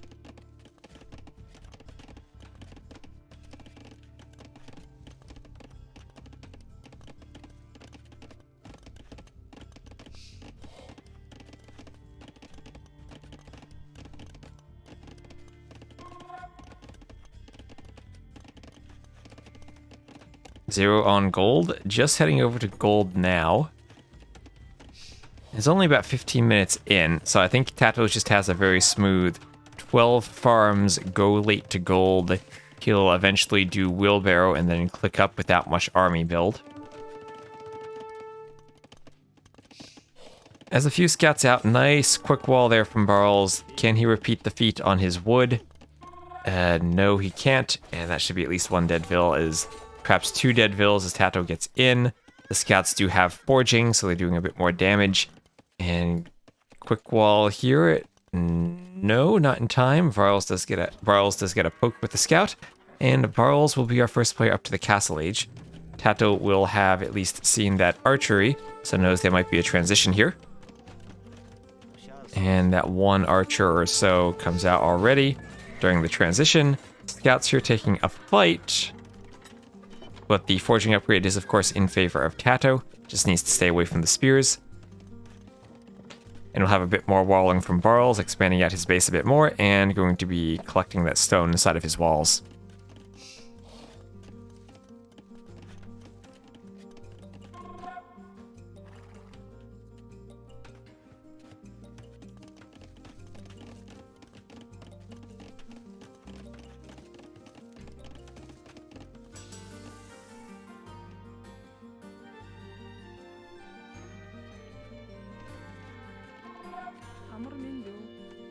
Stone walls, full Ornlu playstyle from Tatoh. He is prepared to defend the only 4 tiles of gold he has in the back, but also take the stones. Tatoh has a very defensive version of Kilimanjaro. The only thing he's missing is a dock in that pond to fish trap boom like Samaro did. He says, this gold, I can't take it anyway, I'll just wall it out. And the scouts from Tatoh are still picking off the vills here and there from Barles. Barles didn't commit to the full wall, and the scouts are still in on the wood line, going to be wreaking havoc with their forging upgrade. The knight is out for defense, but the vills are going down, and Tatoh, look at the corpses, he now has a 10 vill lead. And another weak vill on the wood line. Tatoh even microed one of the scouts away to try to avoid the knight. And he's just gonna get out, and oh, he's even denying the TC. Barles trying to quick wall, but the scouts get out. And this feels like things are falling apart for Barles now. He has out the knights, but the scouts have done their damage. That's a 13 vill lead. 13 vill lead for the Hindustanis, who are up to the castle age and starting to pump out their camels. With the stone walls, Tatoh can afford to ignore this army and just go forward to stable production for camels. And that is a 12 villager loss there. We do have 3 ranges for cav archers and a second TC on the stone and on a forward wood. But here come more scouts, more very low HP scouts. If bills are on point, they could fight and probably won't die. Like they're doing here.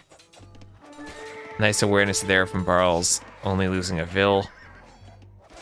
Until the camels get in. The camels will be fighting knights. Greenland? What map is Greenland? I feel like I played that once and it was a horrifying experience, and I'm never playing it again. It was one of those maps that was there that, like, I banned Arabia because the resources spawned in across. Other people banned Arena because they don't like fun. And then we ended up on Greenland.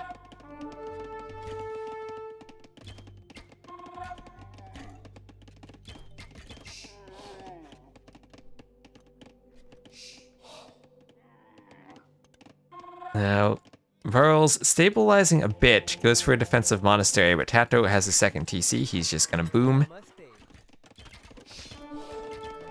And the camels are there fighting the vill. Going to be taken out slowly but surely by the CA, but CA who have only fletching and not bodkin as one camel. Oh, one camel from Tatoh could do damage back here. As it gets to the 5 lumberjacks on that wood line, some of them are low. Goes straight for the low one. And the vill's turn to fight. Can the camel fight that many vills? It might be able to. Gonna turn and run. Tato's gonna micro nerd this one camel to get the low HP vills. Here come the CA back to clean it up, but already took out 2 vills. And just gonna try to run. University. And it's going to be for some ballistics. You need a map that everyone else will ban so you don't have to, right? And 21 vill lead. 22. And more vills being added. And 17-0 eco KD. And I do have to say, this was a very good map for Tatoh. Maybe we need to force all resources always to be forward on Kilimanjaro so this doesn't happen.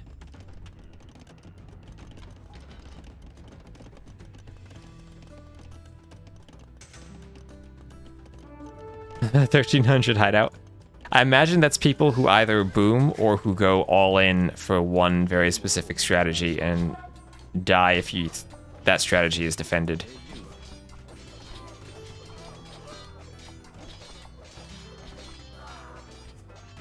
And oh, Tatoh even keeping low HP camels alive. He is sending vills to the middle. Could be your workshop, could be TCs. And will this be a TC at the top of the hill? You mean that Magyar player? Yeah, like that.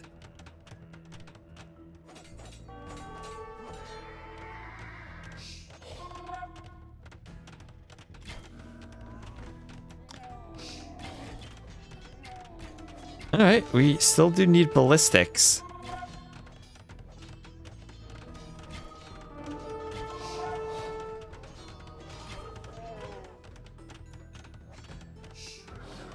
But camels are notably faster than the cav archers, and we'll force them away. Get the TC up, and Tatoh now will be booming on 3 TCs, looking to increase that vill lead even more. 3 TCs to 2 TCs.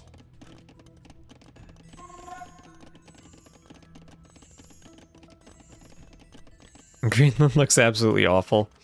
It was like an Empire Wars map, I think.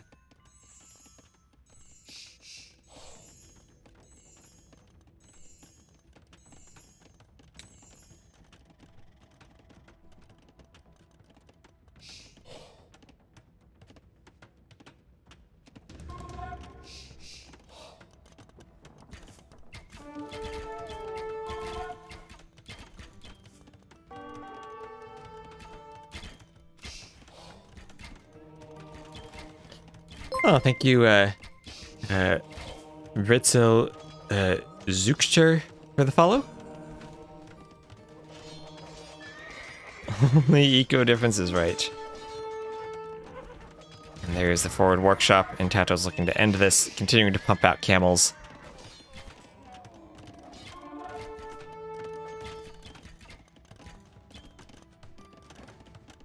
And this gold now finally had been walled in, but about to run out for Barles. You need to keep expanding, get to the sides on this map. Tatoh going to finish his gold too. Don't know if he can take that one, but can also expand out to over here. What has he scouted? Ooh, just missed scouting that, but you should know if you go to the sides, you'll find gold.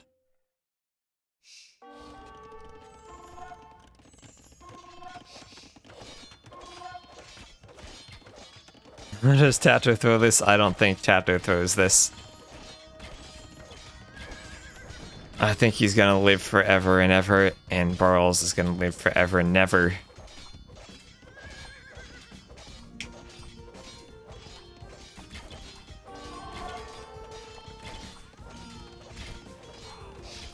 We have even light cav on the way.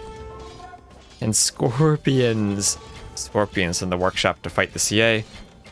Camels from the front, scorpions from the back. As they pop out, they'll get some bolts on. Might want one more scorpion first.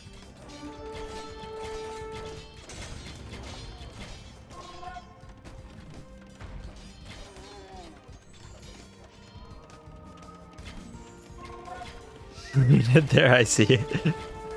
I thought you'd see it.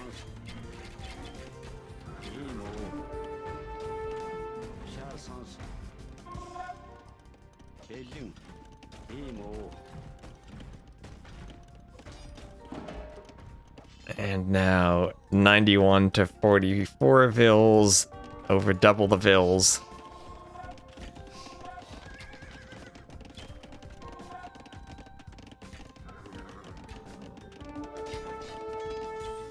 And castle. Even if this castle turns into a doubt castle, I think that Tatoh will still be fine. And those vills are repairing the scorpions, not building the castle. And now we'll claim another goal at the top. It would have to be really bad. It would have to be 100 vill doubt castle. And we've seen Dracken show us how you can win games with 13 vills, but I don't think Barles is quite in that position. You send in the vills, he knows this is bad. Here come the light cav, the vills will be massacred. There's the GG. And Tatoh with the win. I have to say, I didn't like this map. I didn't like how Tatoh had such an easy one. I didn't like the gold being there. I don't think it really mattered in the end, because Barles just didn't wall and Tatoh got him with scouts. But it definitely would have been easier to wall if stuff were more in the back. So maybe we gotta take another think about Kilimanjaro. I didn't really remake any of the default DE resource positioning, but maybe I should give things like a distance from the edge so they can't spawn. Prefer keeping stuff towards the center. I don't know. I'll need to think about that.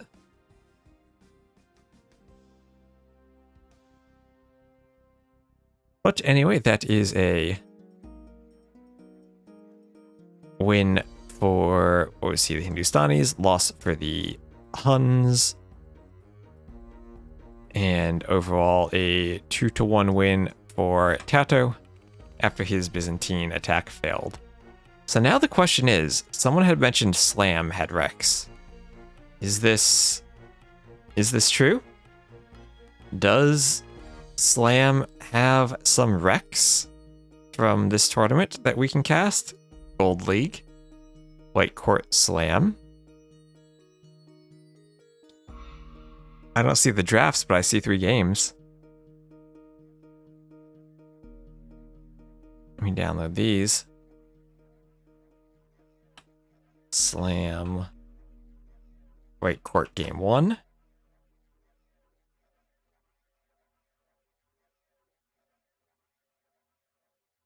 Slam. Whitecourt game 2. And then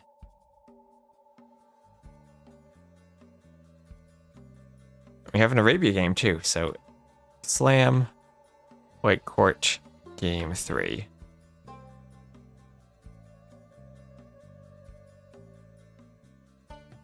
Right. So who wants to see some Slam?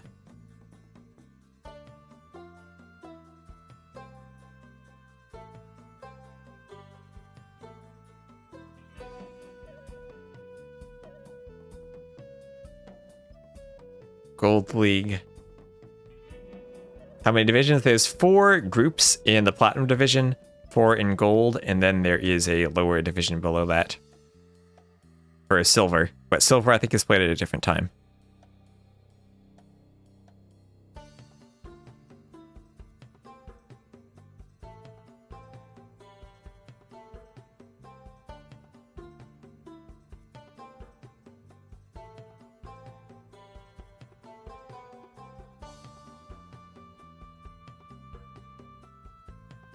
Yeah, let me check this one more time.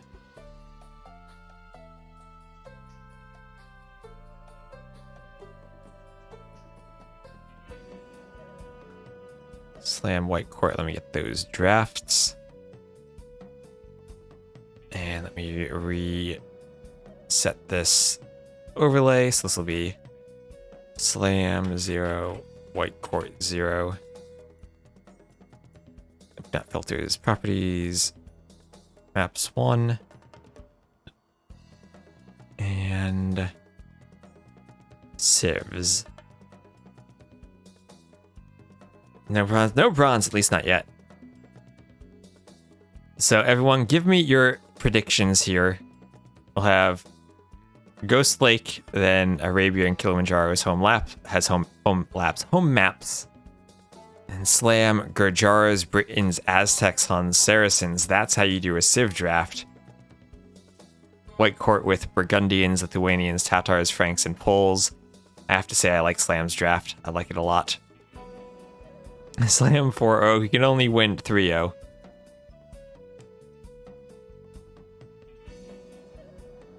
Let me change one thing here. Gold.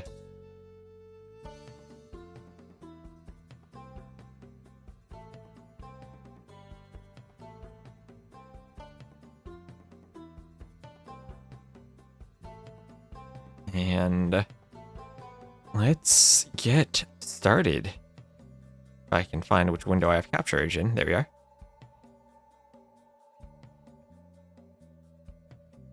Slam 5-0. I hope I had a refresh. And Slam.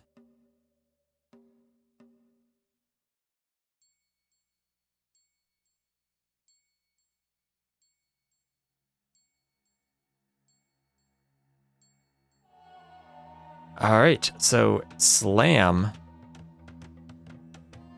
once again has one of those combined woodlines. Maybe I really gotta look to fix that on Ghost Lake.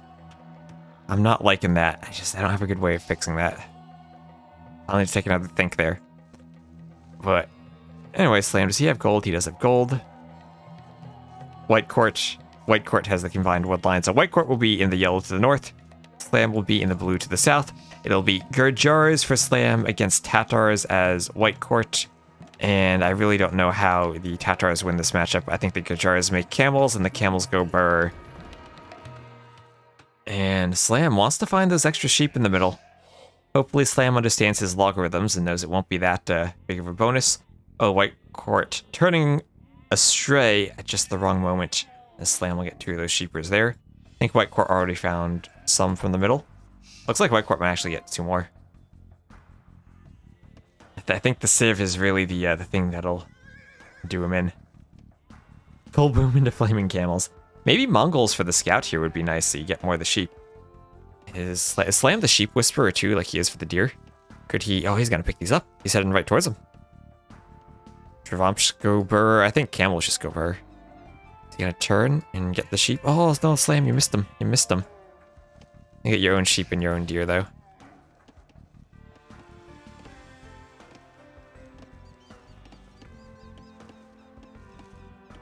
Yeah, there he goes. Good old Slam.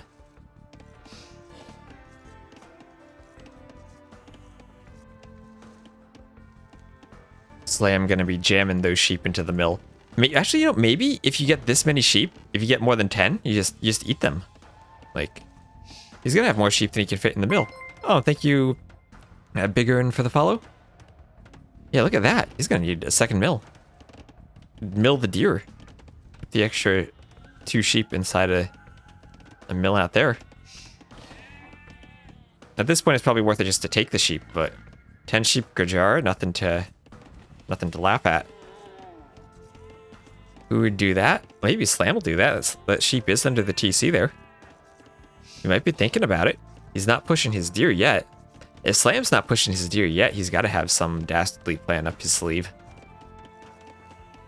Or up whatever it is that Slam would be keeping a dastardly plan.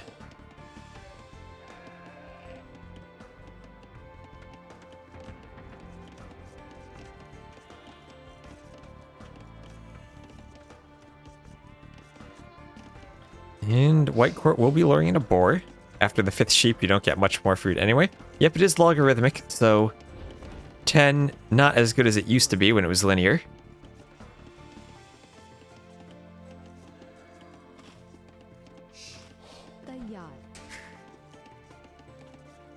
I don't see anyone picking Britons on Ghost Lake anymore. Our Expo is so bad now at pro level. I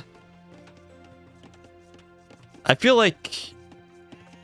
Well, one, we toned down the sheep a bit, so there aren't as many in the middle. And 2, I think that they're also very good saves on other maps. So you might prefer them on a different map. And I think they've also been banned a bit. I mean, we can also, we can take a moment and we can look at the bans here. Like, Slam still has Britons, but he's gonna opt to use them somewhere else, perhaps. Tatohs for the sheep bonus do make sense, of course. But as do Gajars, who have a sheep bonus. Yeah, look at all these sheep Slam has. He's not doing anything with them. He needs another mill.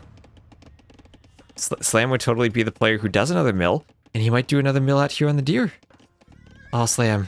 He's just got to be careful of that scout. He needs to somehow get the sheep out to that mill. Oh, here comes a 2 militia drush. Oh no, that could be the hard counter to the double mill.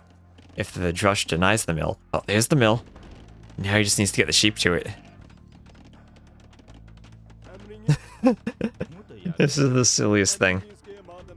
Slam's just trying to play Star Wars Galactic Battlegrounds, and Whitecourt's gonna come here with the modern 2 militia drush.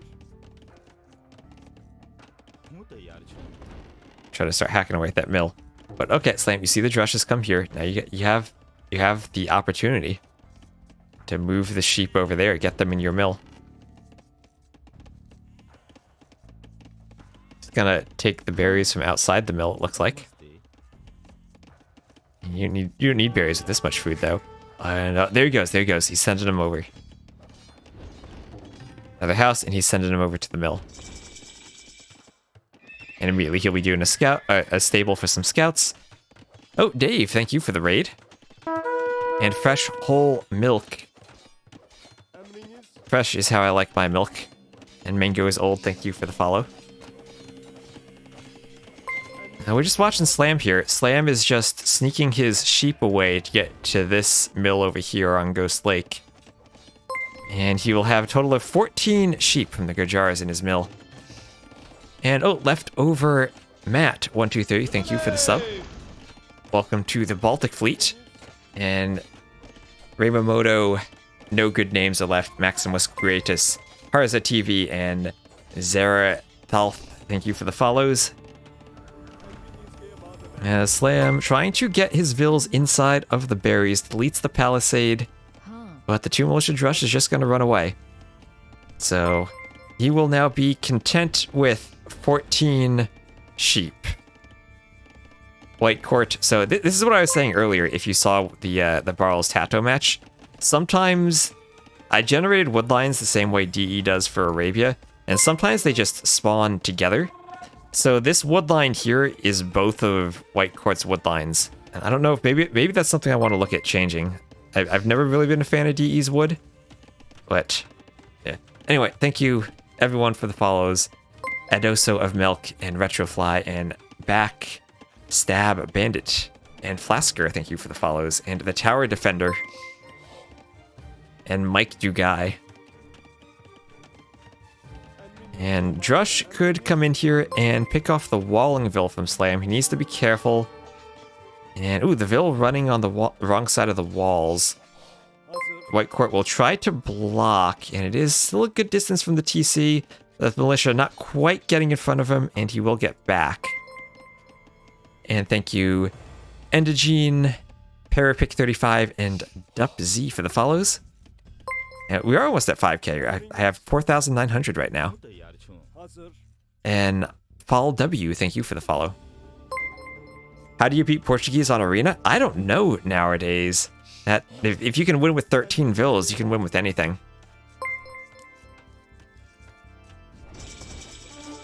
And we're going to have an engagement here just as Whitecourt's up. Slam's going to try to take the fight while his scouts are in feudal and before men-at-arms can come in for the militia.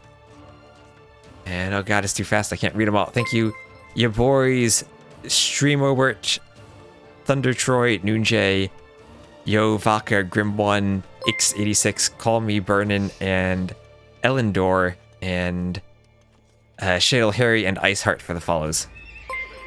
I'm gonna read all these. Why are Portuguese so good? Can someone explain it?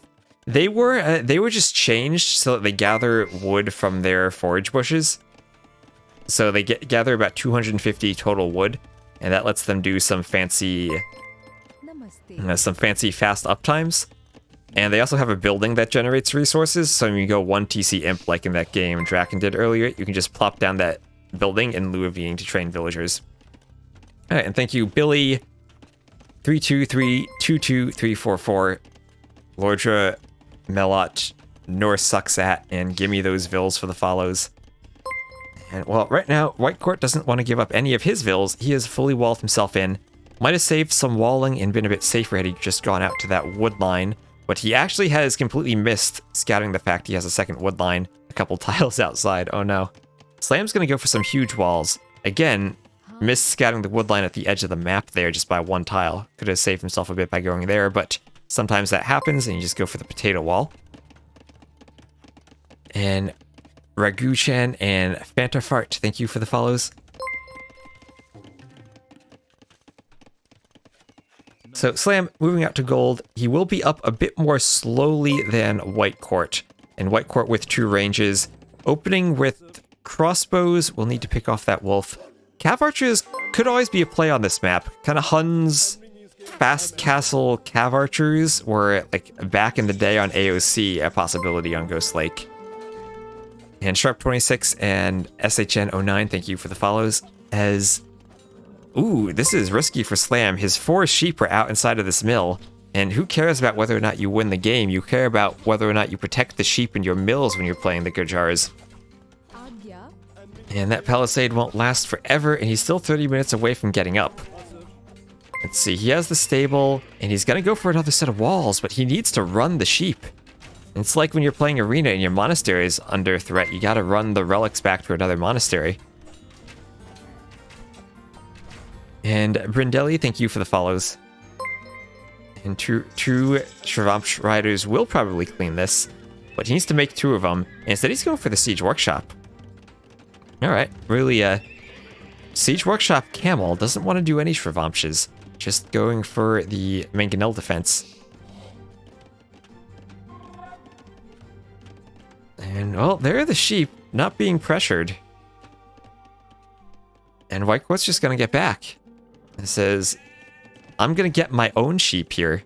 This is what I always wanted to do. Just imagine a team game where you have one player as the Gujars and the other as the Tatars, and the Tatar player just makes as many TCs as possible to sling the sheep over to the Gujars.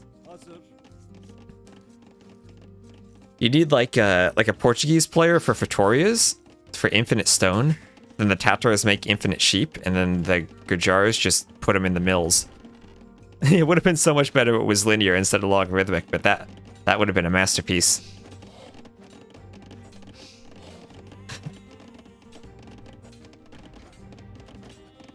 Oh, 200 militia drush. That is a masterpiece. Thank you for the follow.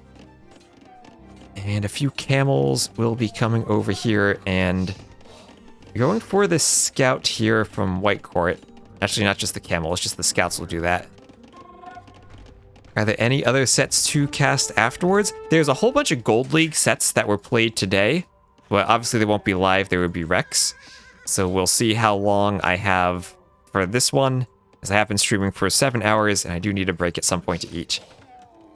But I will at least cast Slam, because people were asking for Slam earlier. And Exu Ro Tutu, thank you for the follow. And now it's Mangonel time. No Shravamsh Riders needed. Just a Mangonel rolling across this slippery ice lake. If you played custom scenarios, like from really back in the day, you might remember Ulio, where you had to deconstruct a Mangonel so that your soldiers could spike their boots with the parts and walk on ice. Thank you, Ophelia, for resubbing. Thank you for the 3 months. I don't think I have Mem stamina, but we have been going quite a while today.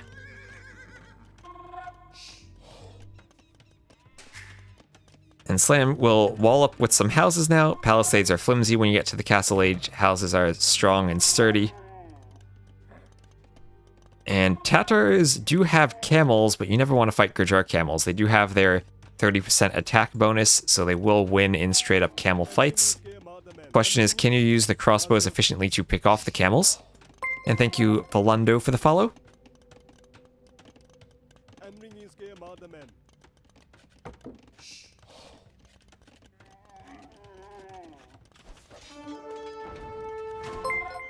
And Pethiru, thank you for the follow. So now Slam will be forced off of his wood line. Thankfully, he does not have just one big wood line to be forced off of, but has a few separate ones. When you played back on CD, you played with the cheats. You never understood why they would build towers. The Sandy Peterson AI did a lot of funny things. It would always try to make very small, square stone walls around its base. I want to thank you, Scotty and Yor, for the follows. First person to pronounce your name. Oh, well, I do my best. Usually I think I fail at the pronunciations. So the camels are in, and the crossbows are going to try to make this palisade opening a bit bigger. Important to make the palisades bigger when you have the crossbows against mangonels, so you have more room to dodge their shots. And here we're going to see, this is where Slam's lack of scouting will hurt a bit. It's when you're going for all of the sheep in the middle, you don't scout your base, and missing this forest at the edge of the map, you missed an easier wall-off opportunity, and now will be off of his stone. And potentially off of his second stone as well, as without any Shravamsh Riders, can be maybe difficult to fight this off. Whitecourt just really doesn't want to fight camel versus camel here. And Toei1337, thank you for the follow. AoE1 AI always masked monks at their monastery. Or priests at their temple. This is a nice throw, Dave, by Slam. Well, it's still an even score. Slam does have the Bill lead and the 14 sheep in the Gurjar mill lead. Have to be careful on Ghost Lake on this version. You always have your main gold forward and by the lake. And we see both players TCing that to try to keep them safe. Maybe I could do more to keep it closer to the lake. Because here Slam kind of has the forward TC. Like, I can pick one location for the gold to spawn, but then it kind of spawns around that tile. I might be able to mess around with that a bit, though. Here's the fourth good luck TC from GL player. The true build is like 7 TCs though. That's when you're really booming. Now Whitecourt could pick a few vills on the slumber camp. No ballistics, but no running from Slam. Uses a handful there. That helps to even up the vill count just a bit. No eco upgrades though for Whitecourt. And I feel like the longer this goes on, the closer the Gurjars get to their Imperial Age and their heavy camels, the better things are. And Bauman, thank you for the follow.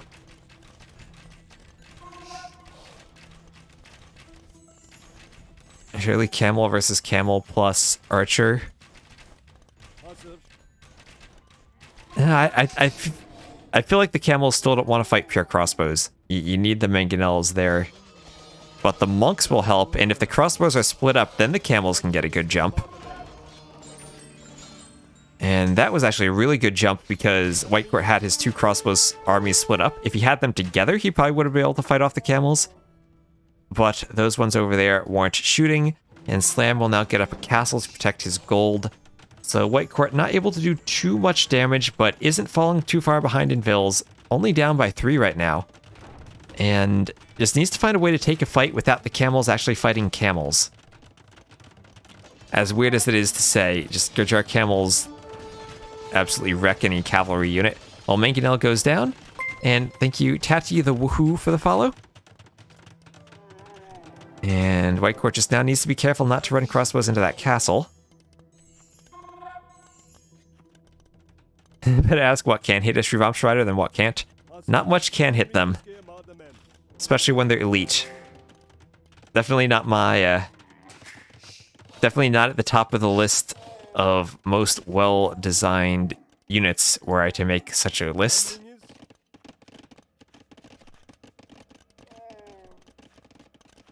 And we'll see Whitecourt, he actually hasn't scouted his wood line either. Both these players just missing their wood lines, and I guess that comes from just fighting over there, or scouting for the sheep in the middle. Good old box formation on the camels. And even vill counts, neither player close to clicking up to imp, making sure I don't miss that anywhere. Finally, ballistics coming in, as well as +1 armor. Slam already has the upgrades. And here's Slam's gonna get some raiding underneath the TC. The TC is garrisoned fully, so the rest of these vills will be on the outside, and they'll start to be massacred by these forward camels. They're trying to run to the safety of their army, but I don't think they'll make it. Maybe two of them will survive. Or, yep, 2 of them will survive running through their camels, but that was a pretty good raid from Slam, even though he did lose some camels. Be pretty nice for the Jedi and Sith in Star Wars Galactic Battlegrounds. I don't know, I think a feudal age monk with the lightsaber is already memey enough. Anyway, this could be a good fight for Whitecourt, catching the camels a bit out of position and using the crossbows with ballistics. That's the type of fight he wants, not those small fights where his armies split up. And thank you, Zerik, for the follow.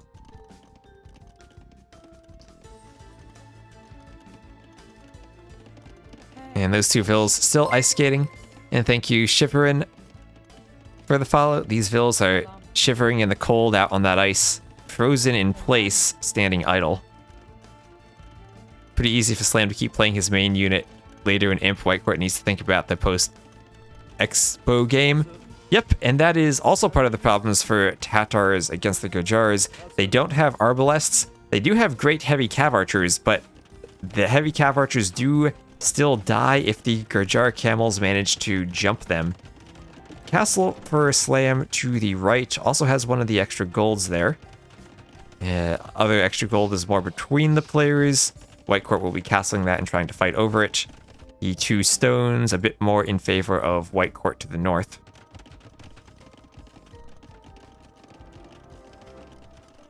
And Slam will be up first to Imp, but this castle is on a hill. Tatar Trebs, they can get extra range, so if this hill isn't in range, it should be after Temurd Siegecraft.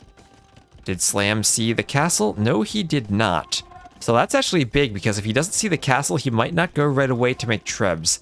The big question, though, is how do you deal with Gurjar camels if you're the Tatars? Castle over here up in time for Slam to fend off the camel raid. They can fight under TCs a bit, but they can't fight under castles, that's for sure. Slam misclicking and now doing plate barding. And does he go immediately for the Treb? Still does not see the castle. Heavy camel, plate barding on the way.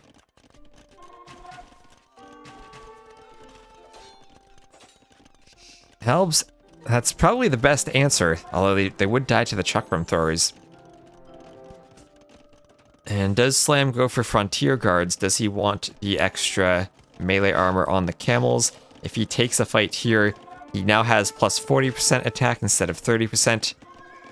Just has to worry about the crossbows, has to get enough Shravamsha Riders, of which he already has 14 for dealing with the crossbows. So Shravamsha Riders, camels, and a mangonel all rolling across the ice.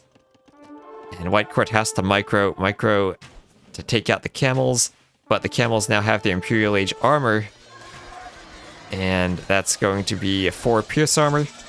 Whitecourt's up to imp, but these crossbows can't become arbalests.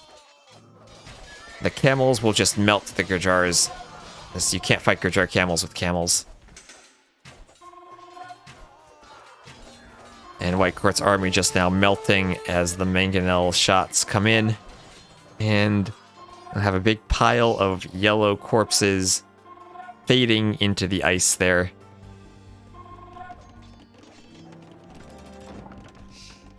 We see a flaming camel. I don't think so. And I don't even know what Keshiks will do against this combination of Gurjar heavy camels and Shravamsha Riders. When do knights counter camels? Early castle too. I mean, no knight counters Gurjar camels, but in early castle, knights can kind of do the same thing. Camels are more about getting the numbers out and using their mobility than about taking straight up fights with knights at the start of the castle age. Now, here come the Halbs, but too late to save the rest of the army, as the Shravamsha Riders even comboing with the camels to take out the Halbs, and ooh, it might even pick the Treb. And thank you,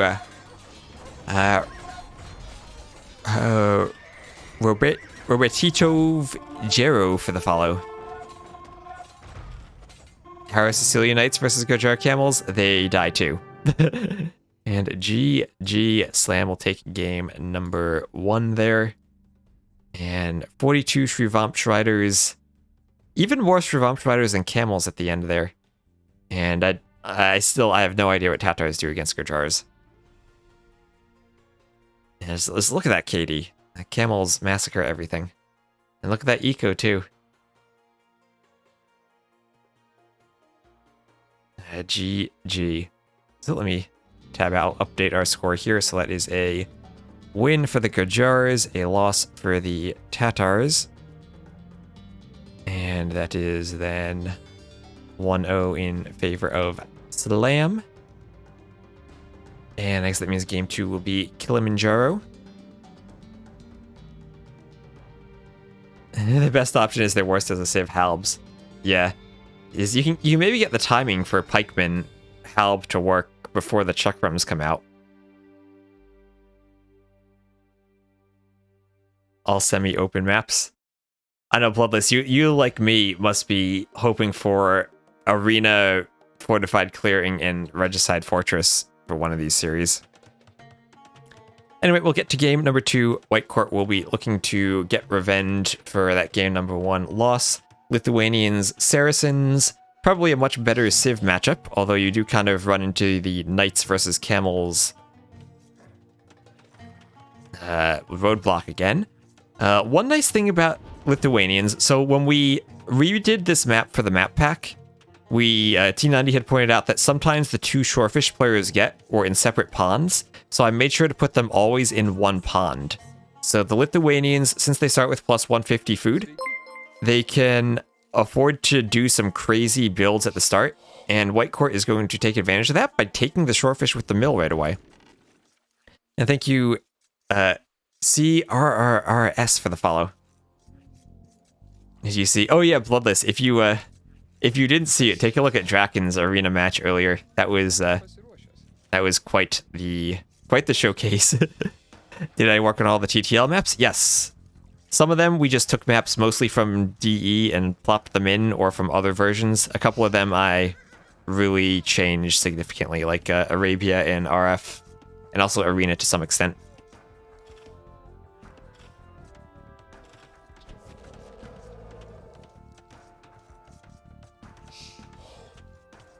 Why mill the shorefish just for the faster food? Yep, the shorefish food does come in faster than any of the other food. I think Mongol hunt is faster, but other than that, it's the fastest way you can collect food with villagers.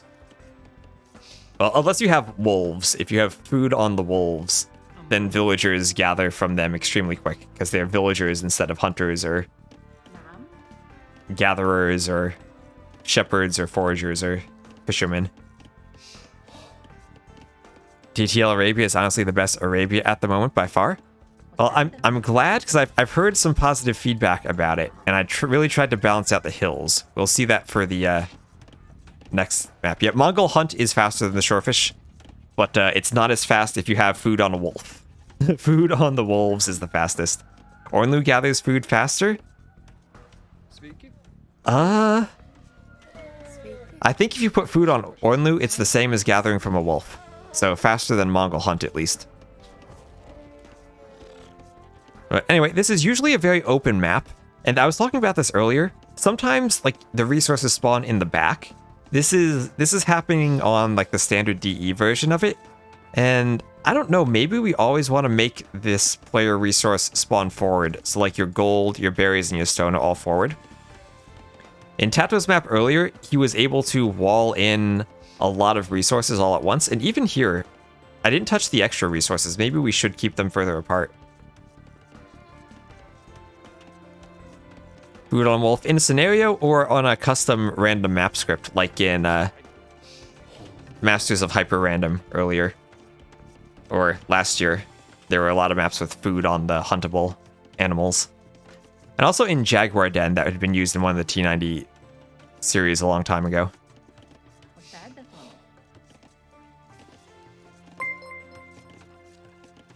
Oh, yeah, yes, it very much supports only 1v1. that is very true. And thank you, PEFG90 for the follow. Yeah. I did make the maps to support 1v1 1v1s for the tournament. I did not go through every possible alternative setting.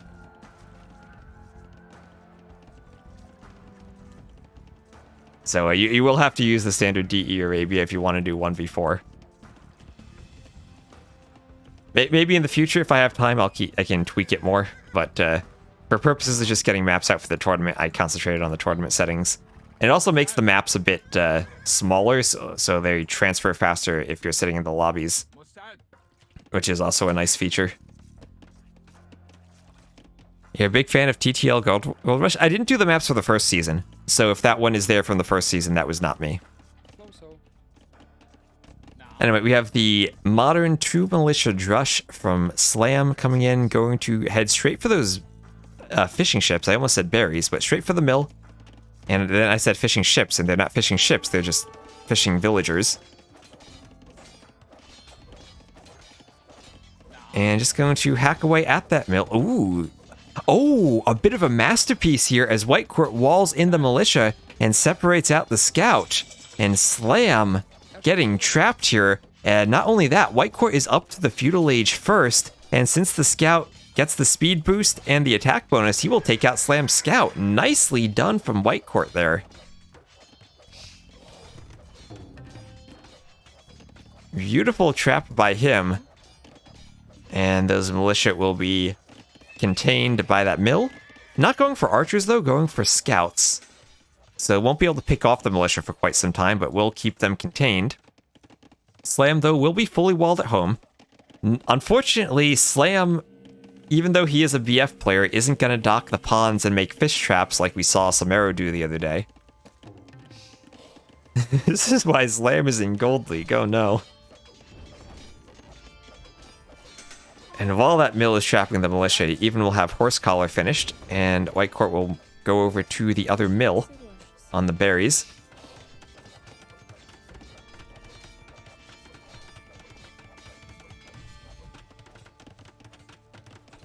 And Slam didn't take his berries or his fish at the start, just taking them now. And I wonder, how will Whitecourt play this now? Will he go heavy for scouts, or will he just try to go slower? And Slam, by the looks of it, might actually try to fast castle behind that 2 militia drush. If he's up on 28 population, that's a very slow uptime. Your new pro RMS scripter entered one for RMS Cup 2, which was used in Double Cup. Nice. Oh, it's Slam. How you doing, Slam? Everyone get some love in the chat for Slam.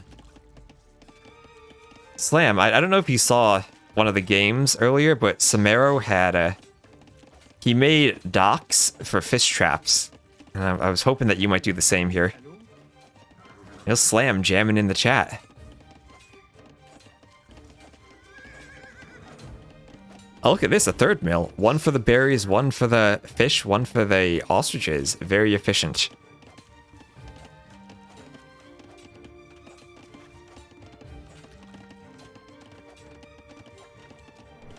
And yeah, now that Slam's here, we'll look away from that. We don't need to see that. Nope. Don't need to look at those scouts at all. Anyway, Slam goes for the market. Has the food, doesn't have the gold yet, but he can use the market for the gold. And he'll be putting up a stable right in the middle of his base. Hiding the stable so Whitecourt won't tell if this is fast castle, knights, camels, or archers. Or even monk rush. Someone trapped your militia like that before. Bloodless, why do you have militia if you're playing arena?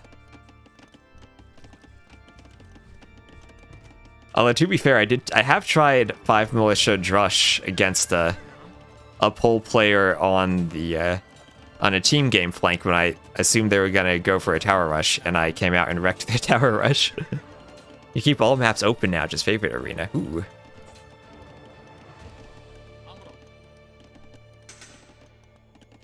It was nice to play Tatoh on a map you made. Nice. I always get worried seeing people play maps I make because I'm afraid they're gonna break. Anyway, Whitecourt is just going to be walling himself up. Going to use these little ponds as part of his walls. Go down to that acacia forest on the side. And Slam in the corner. Does have a pretty good forest here. On this map, I think this does just use the standard circle radius that a lot of DE maps use, so you can spawn pretty close to the corners. Like rushing a wheelbarrow. Well, he does have wheelbarrow. And after wheelbarrow, he'll be just about to click up. I think he might need that blacksmith first. And when that's finished, we'll see him go up right away. So up to the castle age. 2 minutes behind Slam, though. Slam just going straight up. And thank you, JDams, for the follow.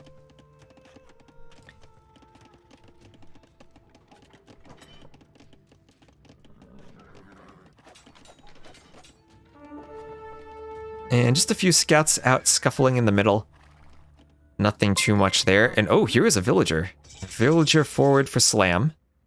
Saracens have endless possibilities with their forward villagers. They can go for the classic Saracens monk rush. We can get a forward siege workshop. We can see several villas coming forward. We can market their way to a castle drop. But it's just going to be a TC. Just going to TC the middle and try to take that gold. Now, the way this map works from what I've been playing around with it when I was generating it is mostly there are extra resources around the sides of the map. But Whitecourt seems to have gotten most of the extra resources. The extra corners don't have too much. So if Slam wants some extra resources, he'll have to fight for that TC in the middle.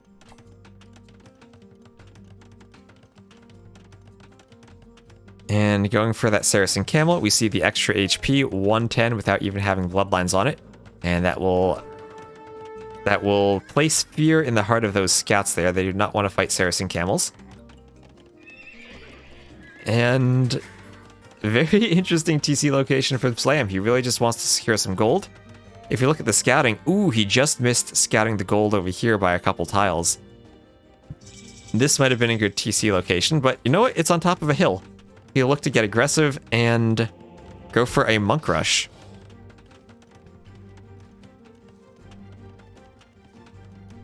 I like this move by Slam. He can semi-boom, and if he holds the hill, yellow doesn't get much gold.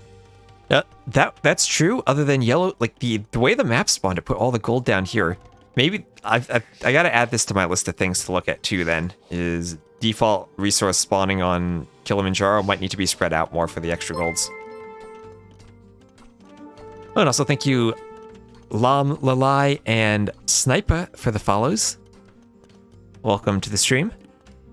And we are closing in on 5,000 followers. We're at 4,937.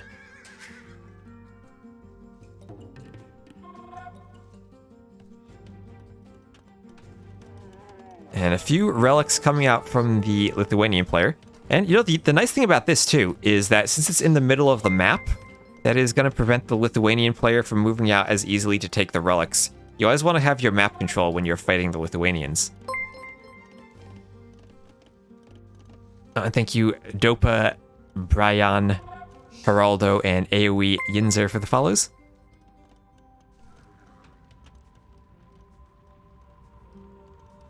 Nope, I've been doing the map generation, so if we want to fix something, then we can go ahead and fix it.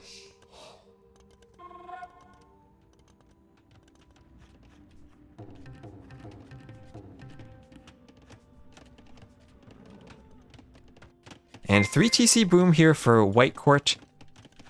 Just TCing the acacia trees and taking the gold he has at the bottom of his hill. And thank you Tarmac Max for the follow, and KG Brennan for the follow. And now as the monk comes out, will he see you? He still won't see the gold in the bottom corner. And maybe the scout will come across it. If this is an auto scouting scout, then it should, yep. And he sees the glorious riches of the southern corner of the map. As Slam has not been as blessed by the random map generation. He'll have to earn his resources. And Vilcount's still pretty similar. Slam with 1 relic. And using the Saracen camels is a great way to stop the scouts from picking off the monks. There's a pretty good synergy between their bonuses there with their monk rush and their camels. And relics getting placed inside of that monastery. So 2 to 1. And 2 to 2 actually. So 1 more relic out to the side. Looks like Whitecourt has scouted that, and Slam just missed it a few tiles outside of line of sight there.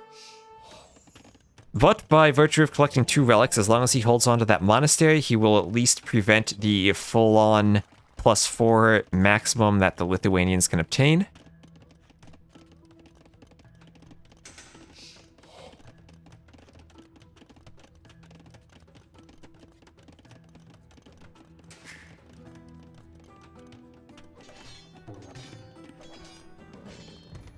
And a few camels will try to clean up the knights that are poking into Slam's eco.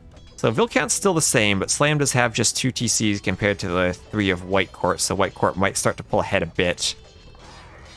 Wheelbarrow also just now coming in for Slam. And trying to get into RMS. People have been asking me about that. Maybe I should do like a couple YouTube tutorials. I think Dave has one on his YouTube where he talks to Zetnus, and that's probably a good spot to learn it.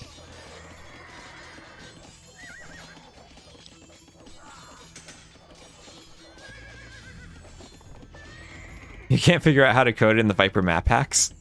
I know how to code those in, actually. I can spawn stuff asymmetrically for different players. And Link CMT, thank you for the follow.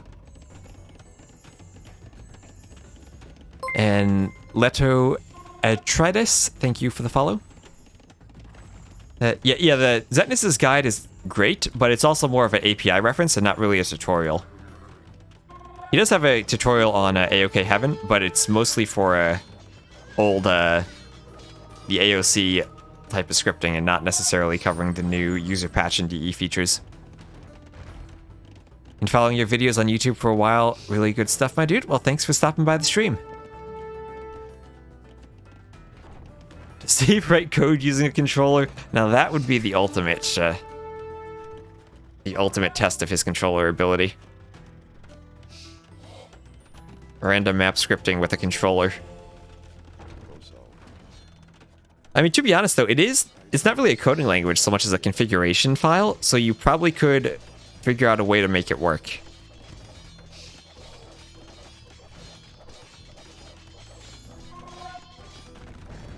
Someone tried ChatGPT to write RMS.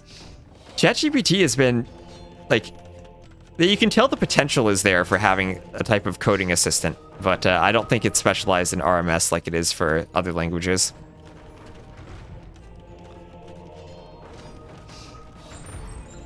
Is it worth to stream in YouTube? I feel like Twitch is just, personally, is a better platform for watching streams than YouTube. But there are some things I do like about YouTube. Like, you can turn off the ads.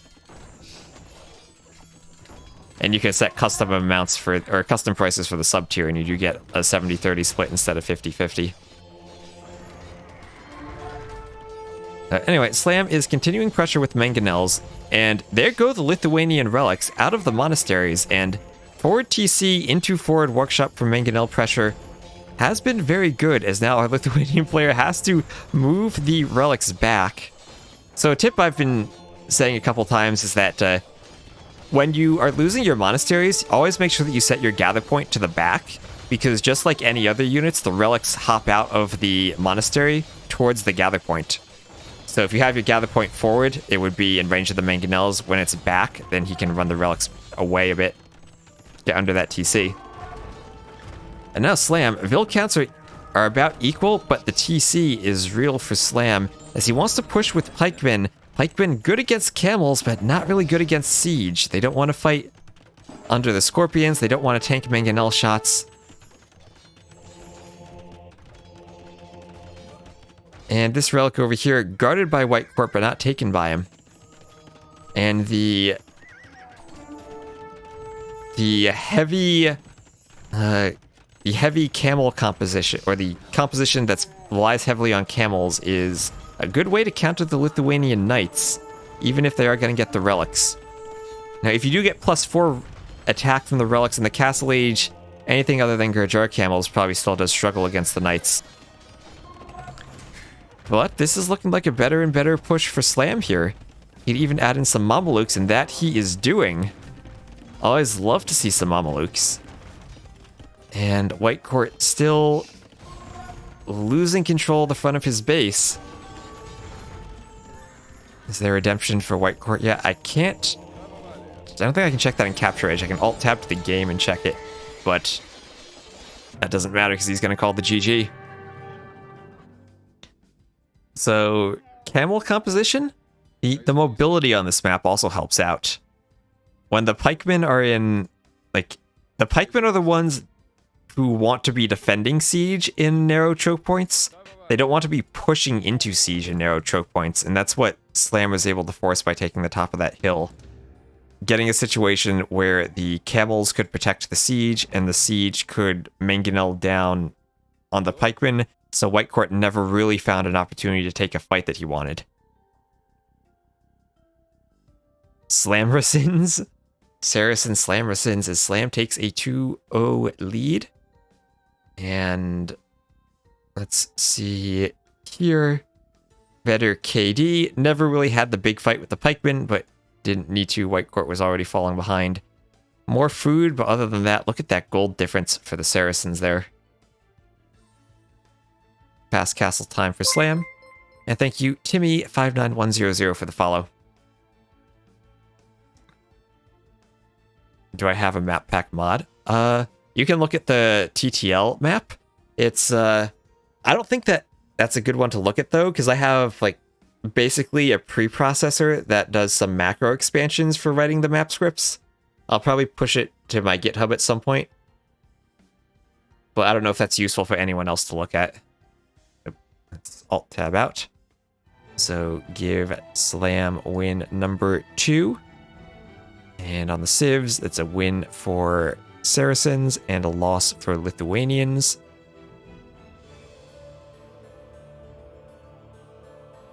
And game number 3 on Arabia. And these are Rex, so we can just hop right into it. And Mad Sight, thank you for the follow. And here we are, Slam as the Aztecs, the classic Arabia 1v1 civ.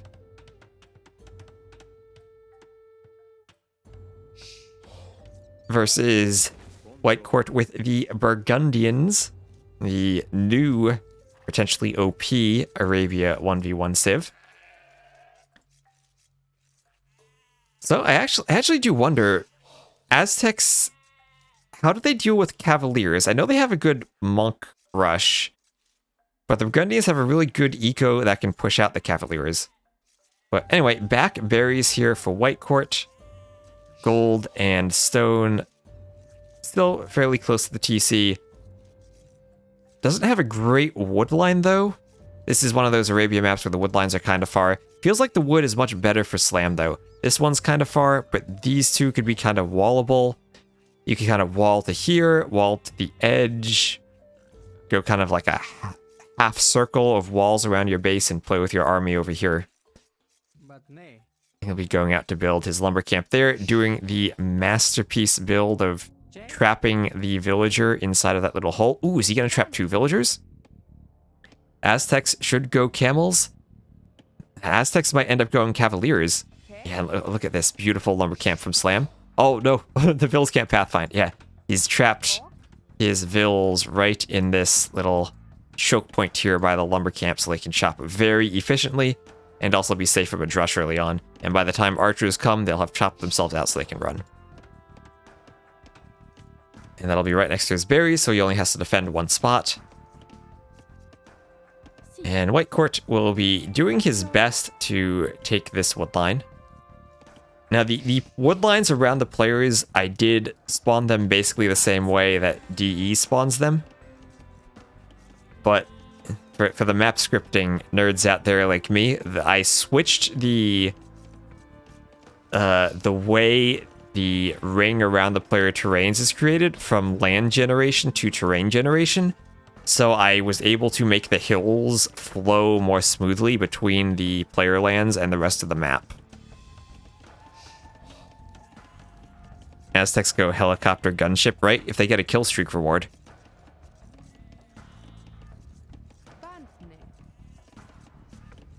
They gotta move the stone selector in, roll the dice to the right kill streak reward for the helicopter gunship.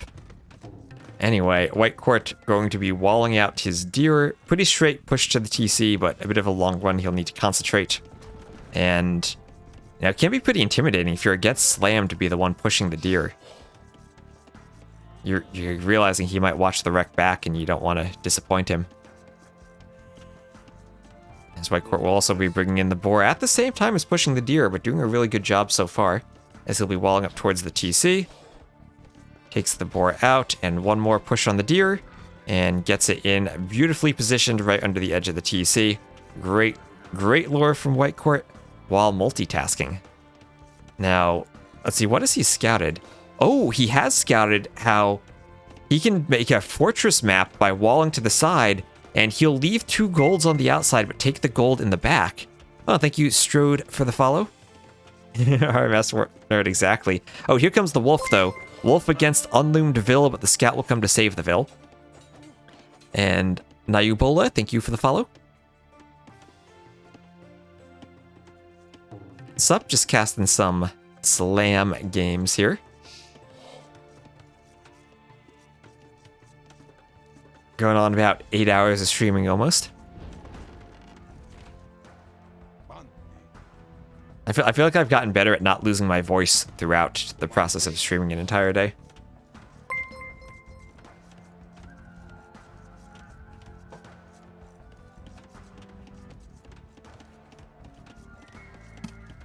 And thank you, Arper Cordy, for the follow. And Setsuno, thank you for the follow. That puts us at just about 4,950, so we're getting close to that 5,000. Whitecourt can go up without loom with all those walls, as long as he could. The 2 militia drush is going to come in, but the walls will already be up. I'd be tempted. He has loom, though. He has loom, but he also has double bit axe already.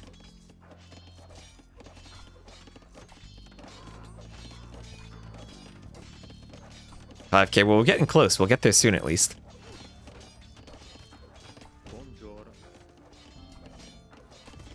It does need to repair the wall. You don't want to let the 2 militia drush get in. Slam also making some creative walls at the front of his base, and we'll be going to the gold towards the back.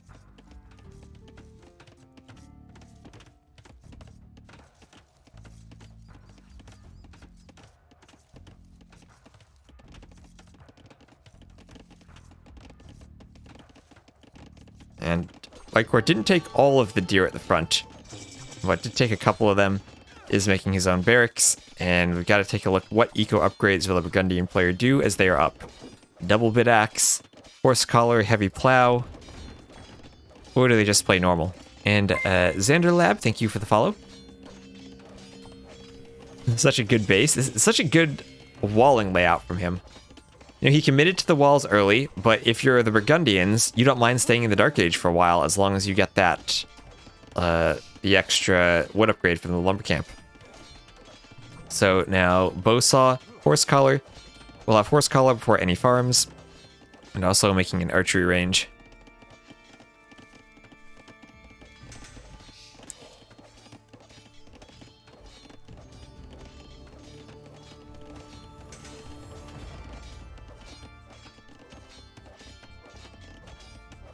Slam just now doing his eco upgrades, but not Burgundian upgrades.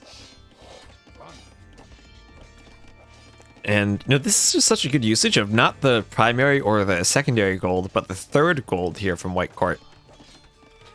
Burgundian archers. No, they don't have to be making cavaliers. They have other options, right? And Slam going to be doing some. Well, this is the type of wall you would expect from someone who is familiar with playing against Huang. Again, just missing scouting the woodline over here. Could have gone like that, but no real difference there. Aztecs don't need... You're right, Aztecs don't need any eco upgrades. They just need monks. And Slam... Oh, Slam, he's luring a deer with his drush. He realized he can't do any damage with it, so he's just gonna push a deer. Look at that. Oh, go Slam. It truly is the deer master of Age of Empires. We're bringing it in. What beauty, what majesty. A connection between Slam and his deer. Alright, well here we have Fletching just now coming in.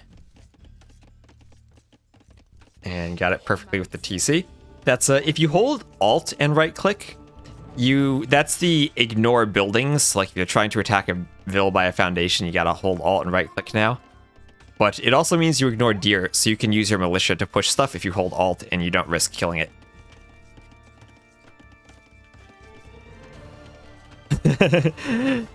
Yeah, that's what Slam is. He's so good at pushing deer that people just...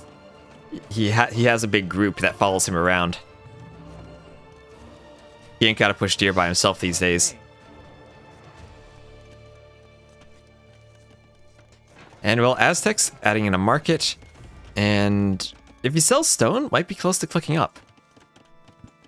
And if they can get forward, do a bit of a eagle push, maybe a monk rush. They are a civ that can be aggressive in early castle and punish the greedy Burgundian boom.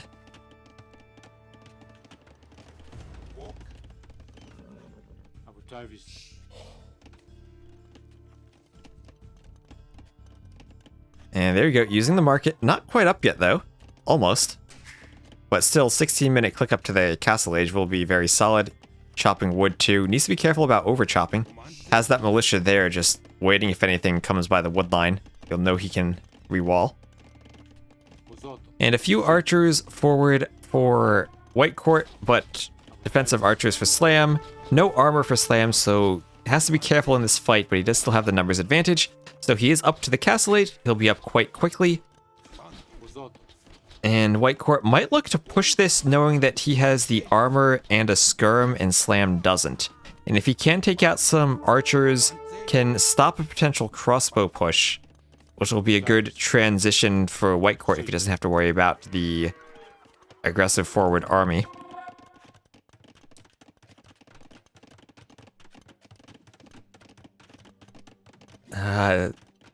First time... I've been streaming for a while. I mostly do YouTube stuff for content creation, but I do stream a bit. Sometimes I do casting, sometimes we just do some community games, some team games. Hopefully we do a lot of Nations Cup games coming forward soon in the next couple of months. Anyway, Slam is almost up, and I still haven't seen any extra military buildings. This might just be an Aztec boom, but that strikes me as a bit strange. And he has to worry about moving forward when he's walled his gold and doesn't really have anything protecting it. Now, wheelbarrow for Whitecourt, heavy plow, and he's just living the Burgundian's dream of booming and booming and booming. Gonna even wall up again with another market.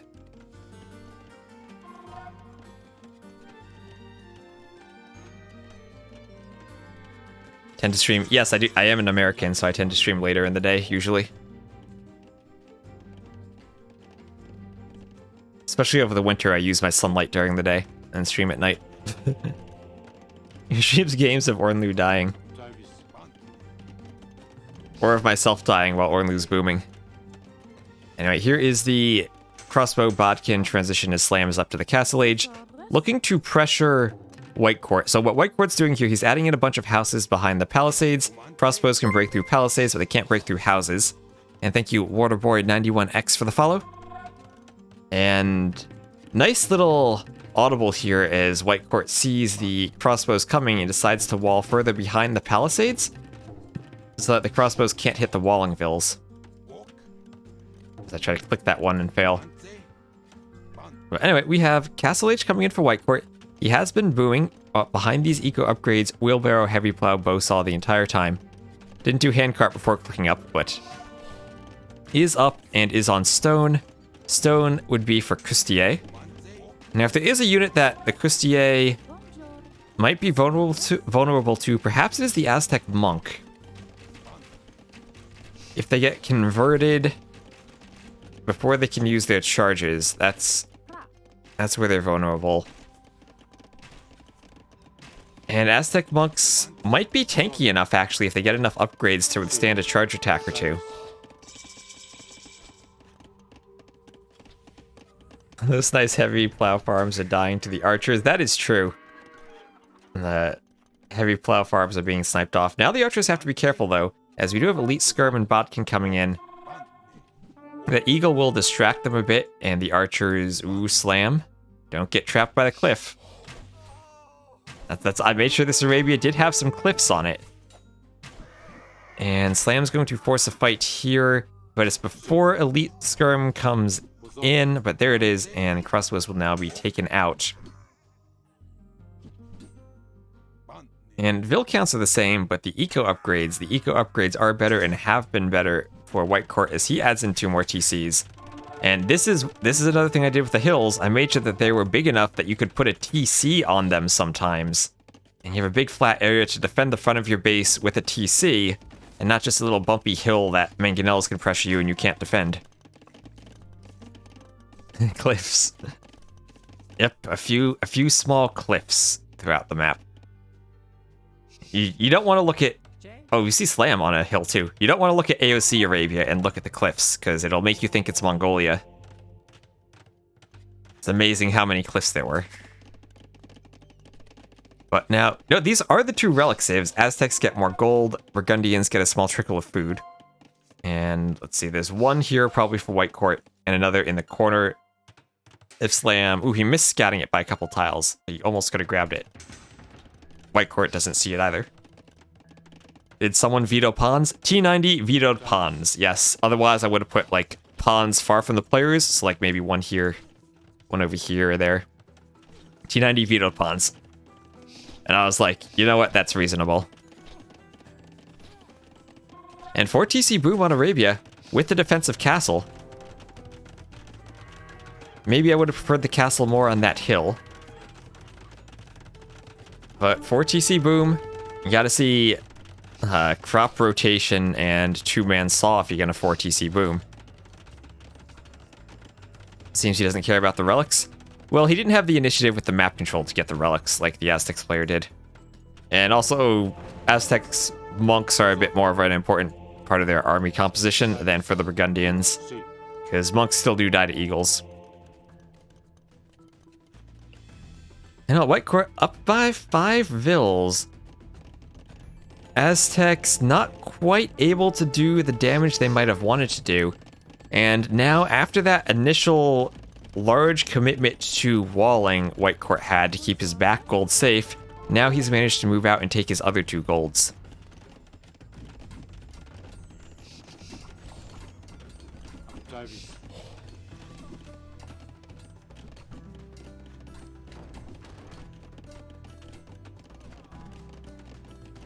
Mangonella pushing forward on the hill, taking out a couple skirms here and there.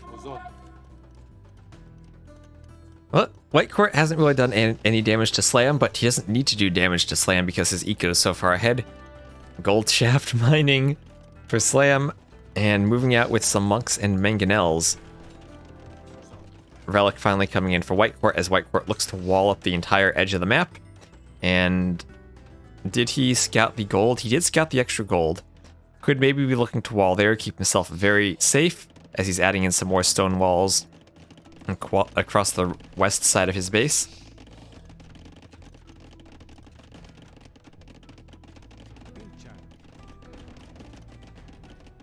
And, well, more upgrades for Slam, and he is still staying okay in terms of eco, but I think he just scattered the castle, and that castle even does a good job of zoning off the TC.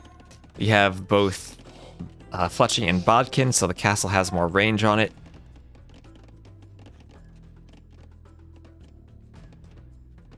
And the sea level rises, even Arabia will get some pawns. Yeah. I would like to make like a full version of Arabia that's more like kind of more like classic Arabia, but suitable for all game modes like 4v4s and stuff. But this is just 1v1, specifically T90 wanted no pawns and also wanted boars in safer locations. And I'm still not 1000% satisfied with the tree lines, but I think it's good enough that I took away some of the more extremely, like, tiny wood lines that DE can generate.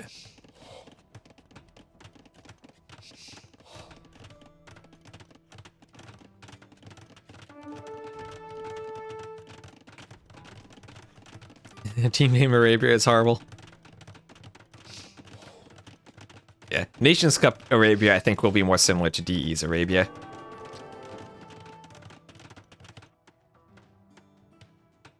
But I at least should have some bug fixes there. And hopefully make it generate faster.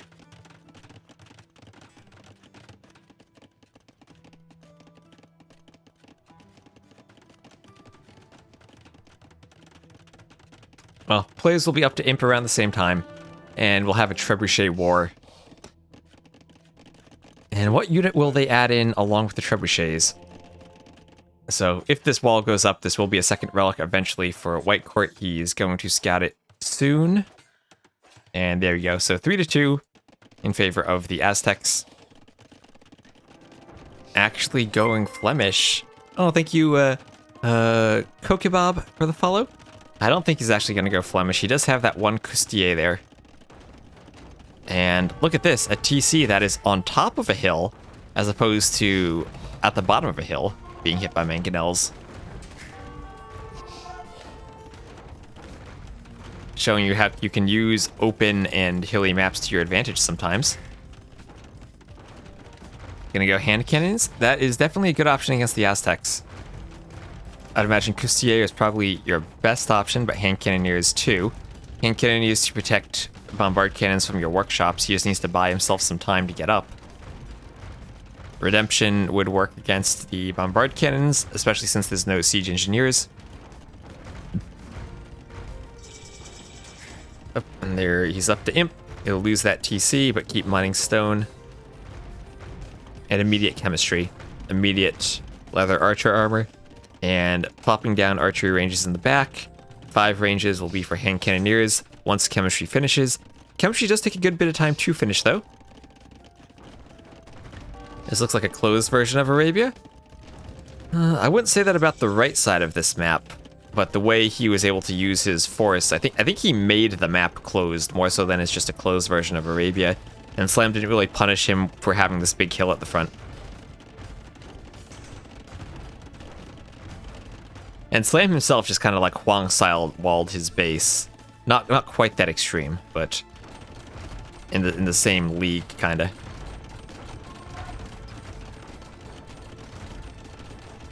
I don't know how much damage it does. 55 HP. And here come the Eagle Scouts, not upgraded. They will have the final armor, but Slam needs upgrades if he wants to tank castles. And it's actually double castle. Didn't see that. Second castle went up for Whitecourt. That's double castle Treb production. Slam will be on a hill in the middle, though, so I think this Treb will not have the hill bonus. These two should be fairly level, though. Slam going for the wrong units. He needs arbs. He does need arbs against the hand cannoneers, but the skirmishers are already on their way for Whitecourt. And he's just going heavy for the eagles, but at this point you're not going to outproduce all of these archery ranges. He might be trying to use monks to convert the hand cannoneers. There's the eagle warrior upgrade. With 3 trebs, that's enough. He can actually continue to pressure castles even if his castle goes down, but he'd like to get that 4th out. This is his only castle, though, so he's been spending all of his time on trebs, no conscription, no garland wars. And now the monks are trying to convert the hand cannoneers as the eagles are running in. The vills, the quick walls, in the remnants of the castle destruction, come in and protect the trebs. Now that's crucial, as the trebs will be able to take out the castle. Slam does still have his own trebs out. Actually needs to be careful to get them on top of the hill so they don't have the disadvantage. But finally the mangonels killing trebs, but not in time. Those walls helping Whitecourt take out Slam's castle. And hand cannoneers were preoccupied a bit attacking the monks, weren't defending the trebs from the mangonels. And now, even though the castle's down, Slam should be able to treb down both of these castles from Whitecourt. Whitecourt doesn't have only 11 vills. That's not enough to repair against 4 trebs. Those walls, especially since they popped up out of nowhere as the castle was falling down. That was sick. But there goes the castle. With the castle down, the trebs still will live. But the hand cannoneers are there, and the final corner of the wall, well, even if it doesn't go up, the hand cannoneers will kill the eagles.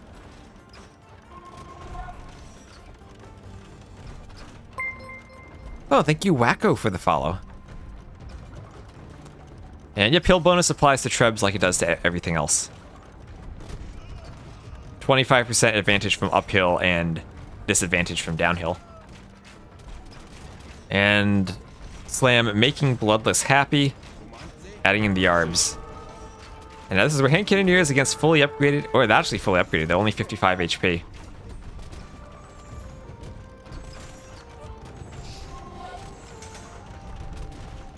And oh, actually got a treb. That's something you should never let happen as long as you repair. I think Slam might be trading treb blows a bit too much here. Probably should be retreating. One treb will never kill another treb as long as it's repaired, but you do have to get the repairs in. And we'll see, maybe Slam can use the trebs to force a better fight against the hand cannoneers. They do one-shot units if they hit them. But losing his trebs here when he already lost the castle, not something he wants. And with only 3 trebs, as long as Whitecourt repairs, he should never lose his treb. I think that's intended. Or they're protected if they're behind walls. Or at least just, that's how the damage system works. If a missed shot hits another unit, it hits that unit.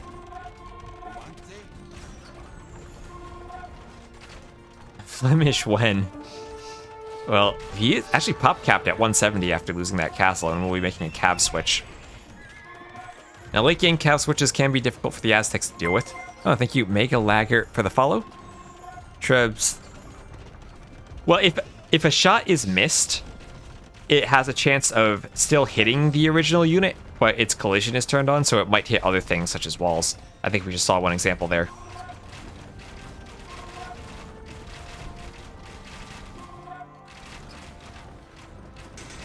Yeah, you say Slam has map control, and if we look, he actually just missed scouting the extra gold by 1 tile over there. Well, that's unfortunate for him. With the arbs forward, though, he finally can pick off the trebuchet. And I think I see a bombard cannon somewhere here. There it is, behind the outpost.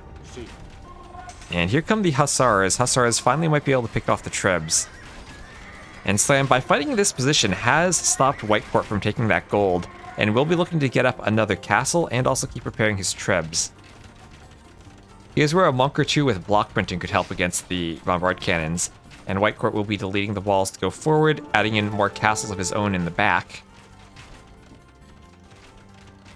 I mean, they do lack bloodlines, that for sure hurts. Oh, Slam, he could be going for the monastery. If he had a monk here, he could be looking to pull off a little relic heist. And there he goes. As I was saying earlier, Whitecourt, gotta make sure your gather point's in the right location here as the relics pop out, and he does have it there. Relics heading through the back. Really greedy way to play Burgundians? Well, now, I mean, the button might be his way back into the game. It feels like Slam is taking a pretty good lead with this map control here, and perhaps more importantly, by taking out the trebs and the castles for potential treb production, has made this forward castle much more difficult for Whitecourt to dislodge. 3D player would be 6 TC and Flemish.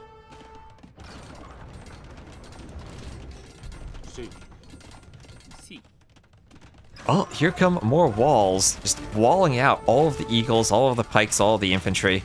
We'll have to go through that workshop. And I don't see any monks left for Slam, but this would be where he wants to come in and steal the relics. At the same time, bombard cannons attacking the castle as conscriptions coming in. Slam finally getting the castle upgrades. Still doesn't have Garland's Wars or even the blacksmith attack upgrades for his eagles. And oh no, fortified wall, but there is a 1-tile gap in the walls.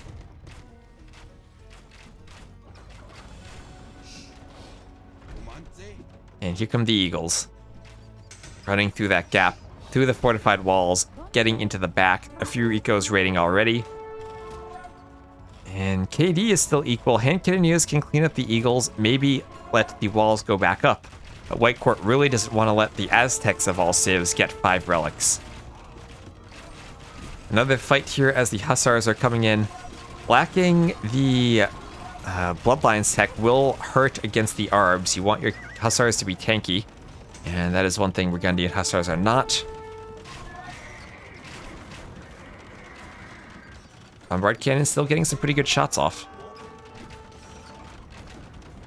And the Trebs hitting the castle on the left. Whatever walls Whitecourt hoped to establish on the western side of his base are for naught, as he has overchopped his wood line. Has at least scattered the gold that still eludes Slam. But he'll be losing that castle. And it feels like slowly but surely Slam is still holding on in the middle while pushing to the rest of the map. Oh, a few Hussar raids coming in though. That can be annoying for the Aztecs if they get in past the walls here, which there is a gap that Slam needs to fill in. He needs to up his farm game. That's a good point, only 38, but a lot of them have been raided. When you do push yourself into the corner from the walls, you do have less room for farms. Still no +4 cav armor either. Ouch, that will definitely hurt, not just against the Arbs, but against the Skirms. Hand Cannoneers, still not a unit for taking out Trebs. Slam, going for the monastery, wants those last 2 relics.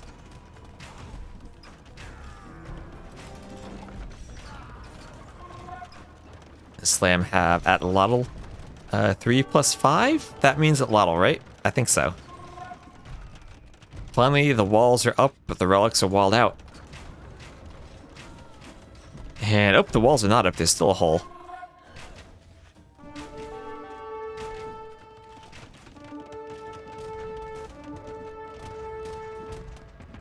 And the cannons will now take out barracks. The Trebs will continue rolling in. And the TC will be garrisoned. 14 vills and a hand cannoneer inside. But this is a big idle eco. Without farmers, you can't pump out the Hussars. Without the Hussars, you can't raid. Oh, Slam actually won't get the relics, though. Yeah. The army is in the base, not fighting over the monastery. And with the cannons and trebs, the castle has been cleared, but the hand cannoneers are not in position to protect the skirms from the eagles or to protect the siege from the eagles, as that might be a castle, but 3 trebuchets and 3 cannons will go down in turn. He's like, he might need to press the button. Well, he's down to 93 vills. He needs more vills if he wants to press that button. He might have missed his button pressing opportunity. As the Hussars are still getting in. And Slam finally has spotted the gold. Slamming down a castle on top of it. He can't afford the button. Still wants to get more Hussar raids. A button, the Burgundian button.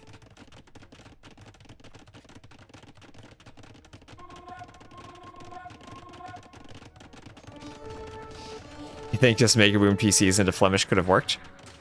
Would have been interesting because Slam didn't really commit to army until like the middle of Imp and didn't have the Eagle upgrades.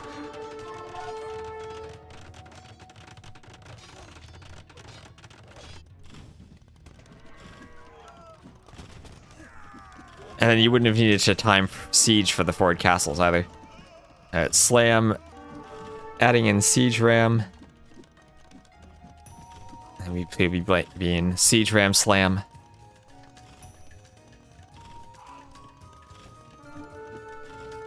Chat's calling GG. Whitecourt doesn't want to go down 3-0, but feels almost inevitable. He wants the relics back. And there's the GG from Slam. Absolutely love the way Whitecourt walled the base early on. Aztecs still are the Aztecs. And a great job to both be up later to Imp and lose his castle, but get just enough Trebs out that he could take out these two castles from Whitecourt early on in that Treb fight. That was a really nicely done Treb fight from Slam, starting from a disadvantage. Especially against the Civ with Bombard Cannons. I think maybe if Whitecourt had concentrated more for cannons and had a unit to clear the Trebs, maybe that could have given him some more breathing space there. Anyway, we'll look at the achievements. Pretty even KD there, but all the momentum felt like it was always on Slam's side. All that extra relic gold from being the Aztecs. Oh, and thank you, Scarlet Berry, for the follow.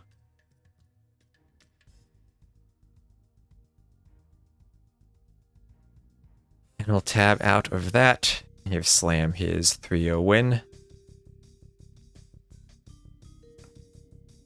And update the civs one last time. Win for the Aztecs. Loss for the Burgundians.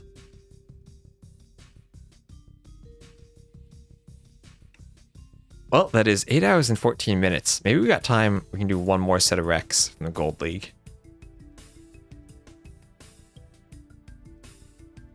Let's do, how about Dogao and Overtaken? How does that sound? Then we download these Recs, put them into my Rec folder, and change the overlay.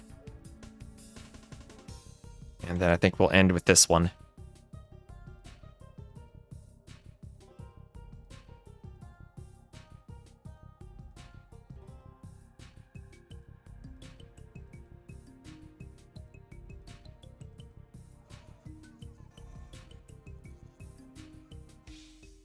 Update the title, update the players here.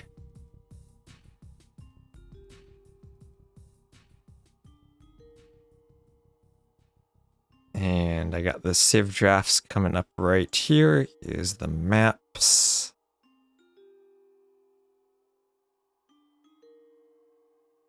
And here are the Civs. Wrong button there. There we are.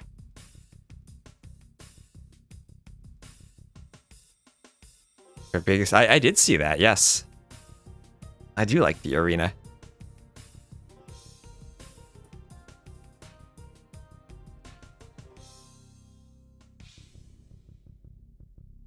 Okay, well, and I hope that everyone here likes water, because we got Scandinavia, Cross, and Shoals. Like, do my eyes deceive me there? Scandinavia, Cross, and Shoals is our maps. So the most watery... I guess Nomad would be a bit more of a water map, but...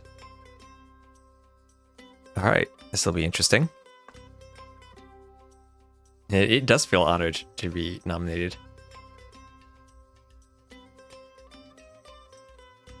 I miss being able to just open up Rubly and play Arena and not have to go through matchmaking and not play Arena. Okay, refresh. Look for dogao. And I said to oh, did I paste them into my folder?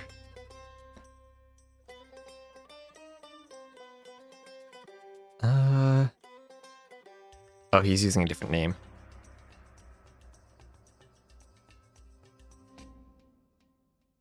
I'm going to take a quick break before this, and then we'll do dogao Overtaken.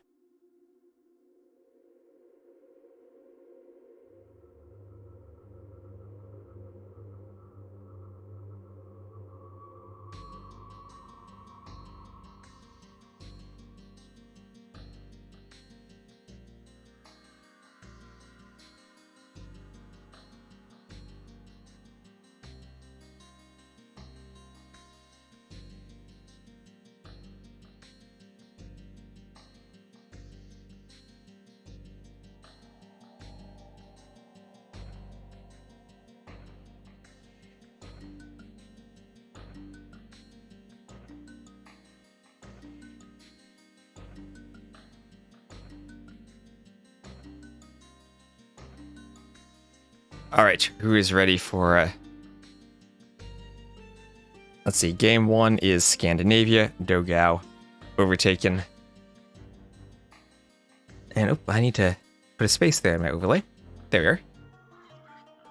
And welcome to Scandinavia. The map with 3 boars, lots of deer, and a body of water on each side of the map. We'll have dogao playing in the blue to the northwest as the Dravidians, and Overtaken to the southeast as the Saracens. Well, the Dravidians, they do get 200 wood upon advancing through each age, so a great bonus for water maps such as this one, where you're throwing down the dock, and might also want to make military buildings to fight on the land. The Saracens, well, they have their market. Their archers do more damage to buildings, so if you palisade wall, the archers can push through pretty easily. And they also have faster firing galleys, so a bit of an advantage on galley micro on the water.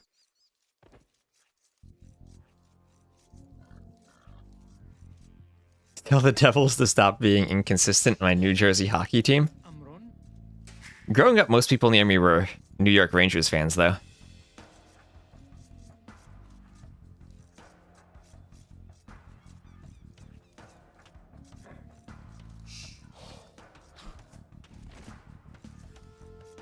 I have nice back wood line here for dogao.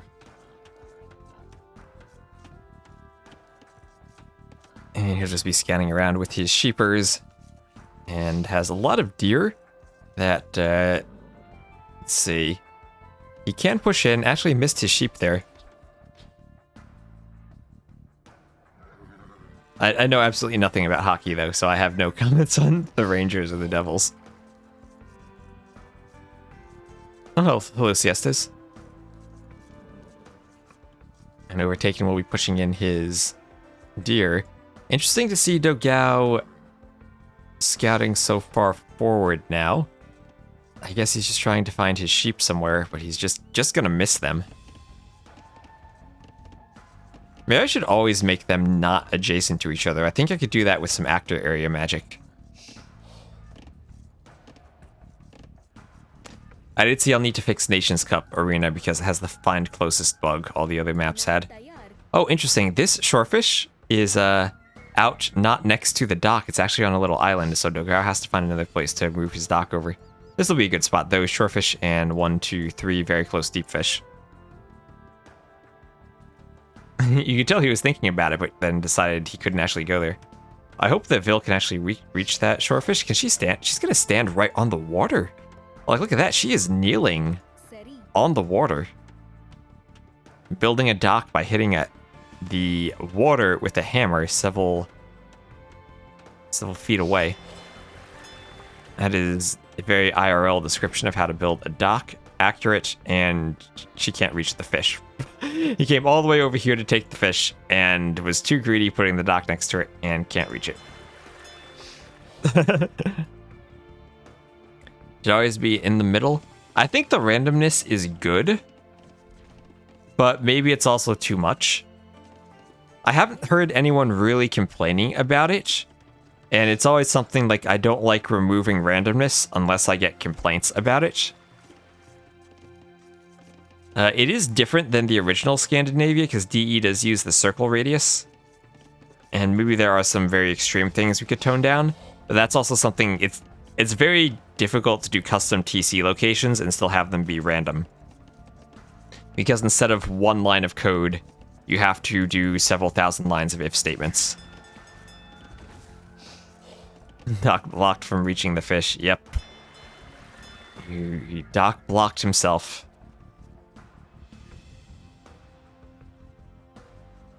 Yeah, on little islands too.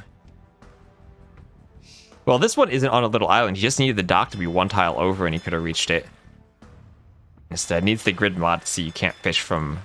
You don't have a step lancer. And I guess they don't have fishing poles. They only have nets. Could have come over here for this one and just kind of long distance stun it if you really wanted to stay out there. But he'll just have to play old school Scandinavia.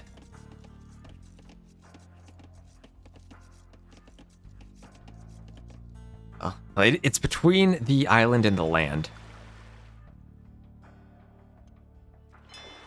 Maybe... I actually don't know. I've never paid attention, but can shorefish spawn diagonally next to land? Now that I think about that, maybe they can't. Maybe they have to be adjacent to a full side. So yeah, I guess that is on the island.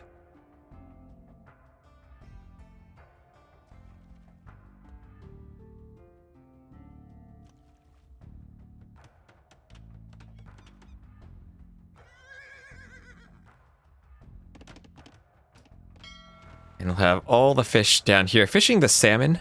Some tuna, salmon for the T90 maps, of course. I didn't actually change anything about that, but of course he does like his salmon. Yeah, you know, he could have checked if he could have reached it before building the dock. He could have put the dock down, right-clicked the vill, and just deleted and moved the foundation over slightly.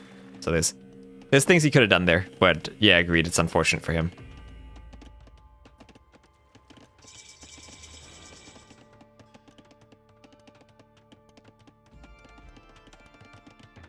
There probably is some actor area magic we could do to force the shorefish near the shore, but that would probably slow down the map generation a lot.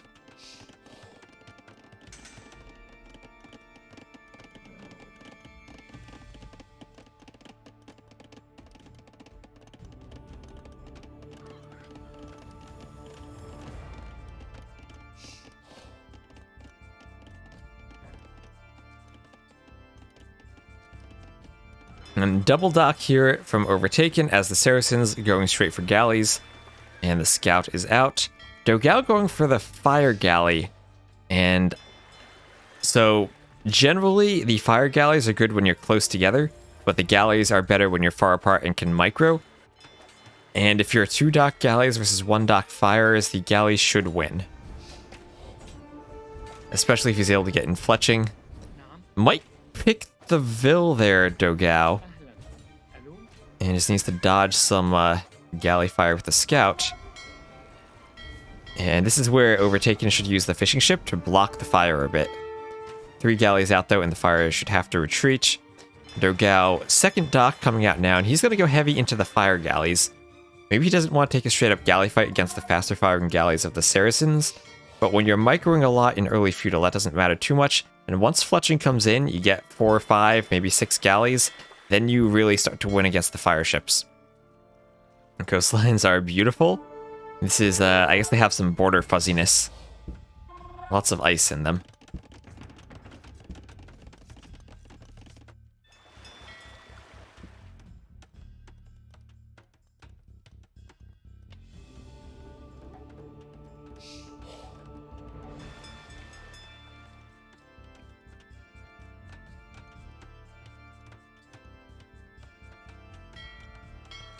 Here's where you need to micro.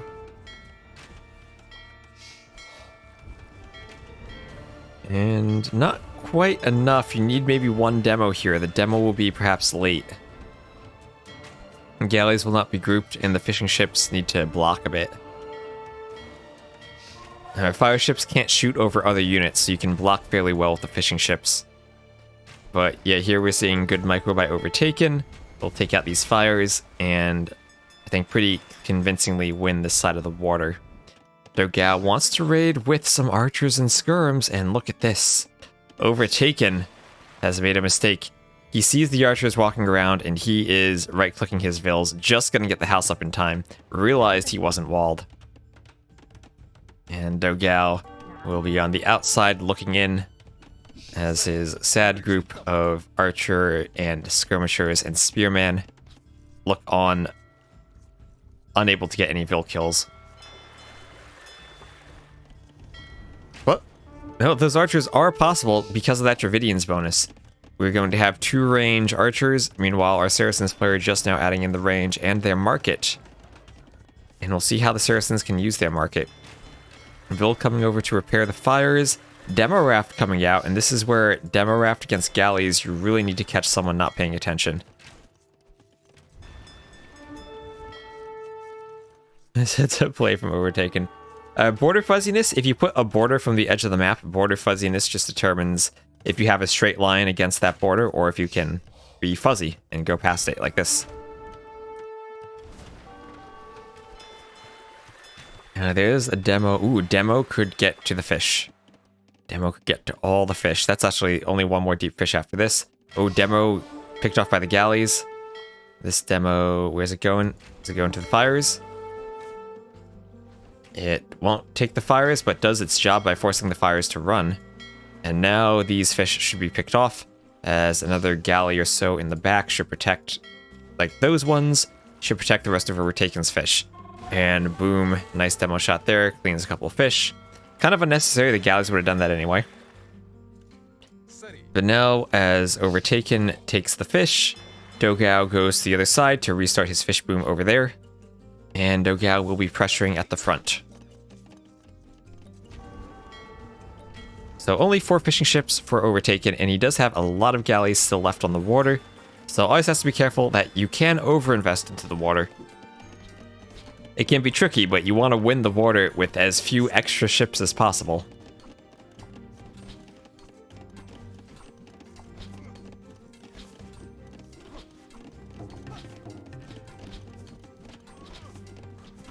And Overtaken will just be adding in another layer of walls as he's worried that Dogao's archers might start overwhelming his wood lines.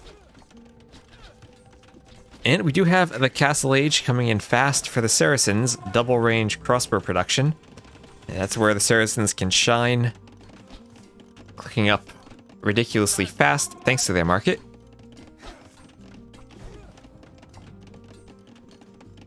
And in come some of the archers.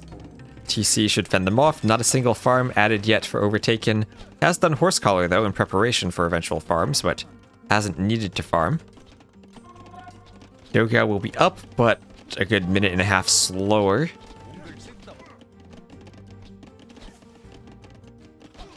Archer is still being fended off as the galleys have cleaned up one of the docks and will likely clean up the second as long as Overtaken remembers to micro them.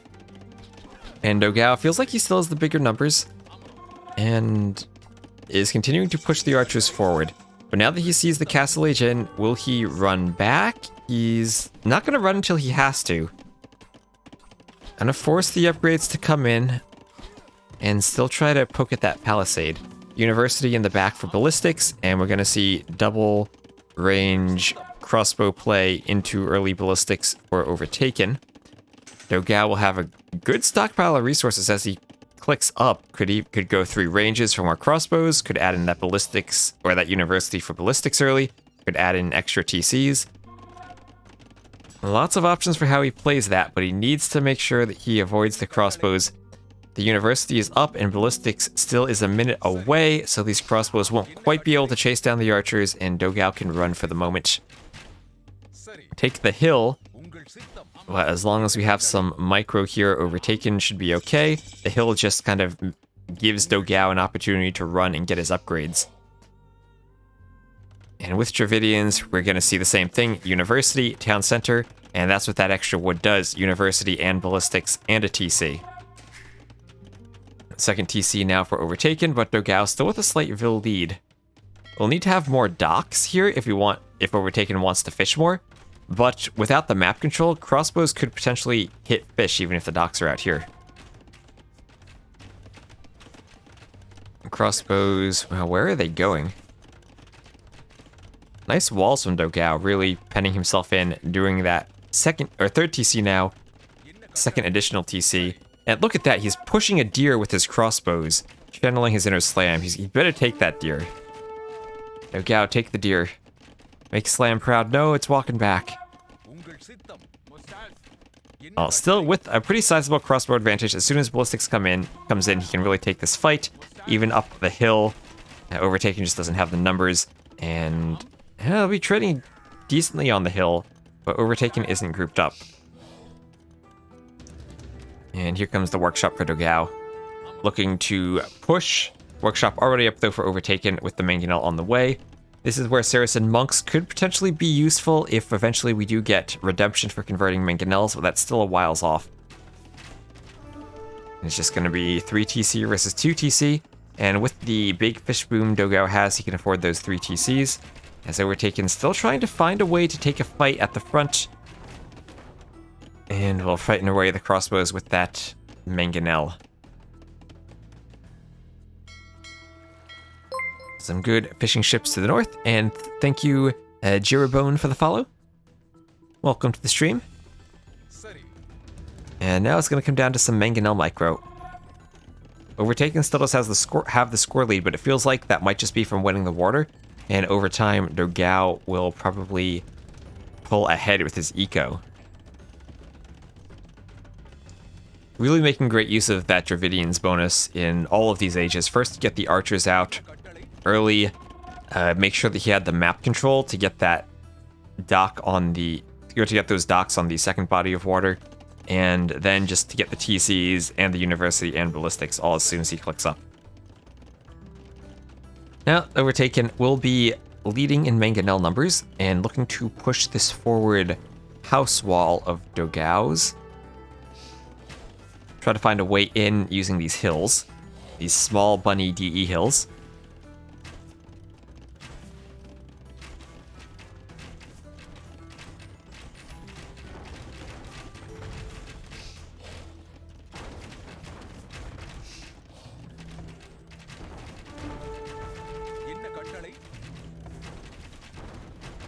And he'll be working on the archery ranges. Needs to be careful about the mangonels. Ooh, 1 HP left, but skirms and crossbows finish it off, and loses both mangonels for free. That is the opposite of what Overtaken needed. Doesn't trade anything off, and now he moves from taking out an archery range to needing to be in full retreat. He even gets some parting mangonel shots on the way back, but this mangonel could get a good shot. Takes out one, almost stays alive. So 3 for 1 so far on the mangonels. We need another one to pop and get a good trade here. And Overtaken has it. He needs to pick one to bring it out. Probably should ungarrison it sooner rather than later just to get a good shot on that mangonel there. Might be waiting for 2 though. Oh, there he goes. Gets a good shot on the skirms when they were split up opposite from the mangonel. Because as soon as they were split up and he could get a good shot on the skirms without the mangonel being able to get a shot off, that's when he waited for the ungarrison. And meanwhile, on the right, a few crossbows, once again denying Overtaken's woodline, but that's okay. He has a few woodlines towards the back.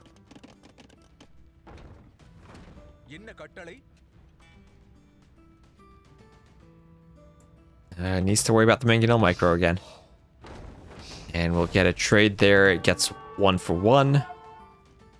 But throughout all of this, the extra TCs for dogao, the bigger fish boom, he's up by 30 vils.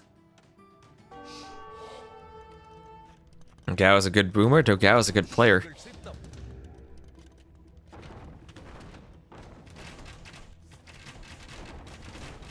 And we get a mangonel shot on the skirms. Yes, we can.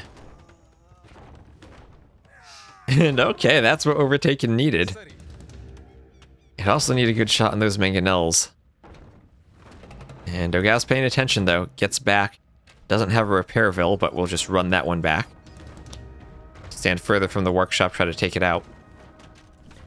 And, well, even though dogao has 30 more vills, he is not that far behind in Imp. Only about 15-20 seconds or so.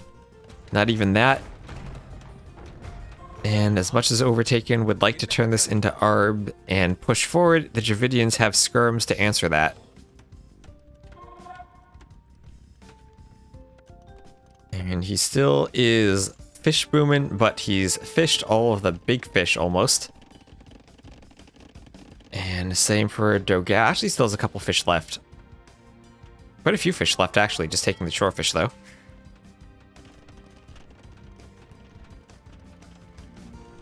Dravidians probably will need more of an eco than the Saracens. I really don't know what they do in Imp. Do they go Elephant Archer? Is that a play? Let me check their tech tree real quick. They do have Arb at least. They should be fully upgraded Arb. So I guess that's the play, Arb and Skirm. Full Arumi. Thank you, Zelis, thank you for the follow.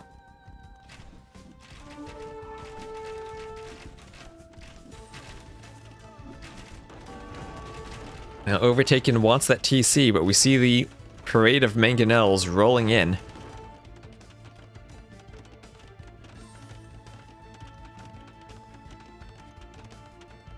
And dogao, even with the mangonels not quite ready to engage, skirms... Like, this woodline here is just being annoying for him. He can't path the way he wants to. He needs Onager just to chop it away. At this point, I agree, it would be good to get Onager. He's going for Bracer and Chemistry first, though, but... You know, maybe Onager is the first upgrade could have been a thing here. Just it gives you a clearer counter to the crossbows. Or the Arbs. Remember, Arb is expensive now, so we don't have Arb, we just have Bracer and Chemistry on the way. And a couple of nice mangonel shots there. You don't get Imp and instantly afford Arb anymore.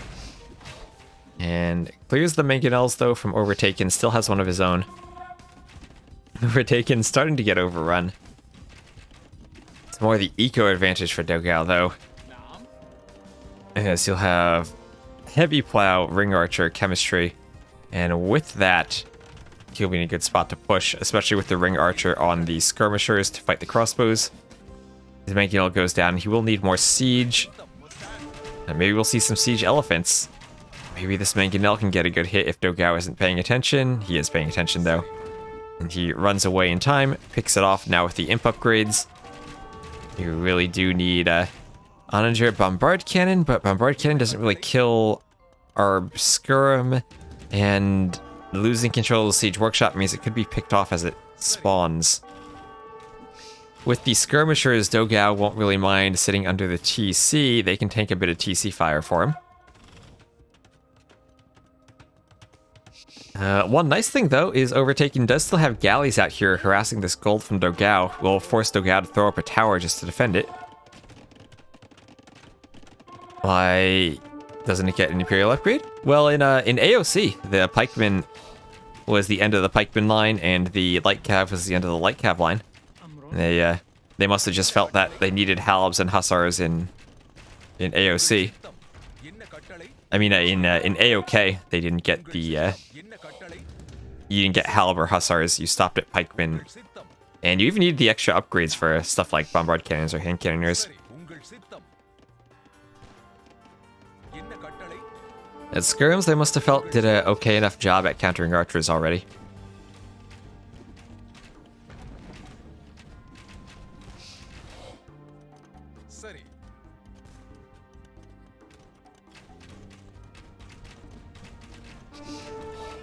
And now the bombard cannon will be assisting the crossbows at fighting skirms, but crossbows fighting skirms is not something you want to see if you're Overtaken.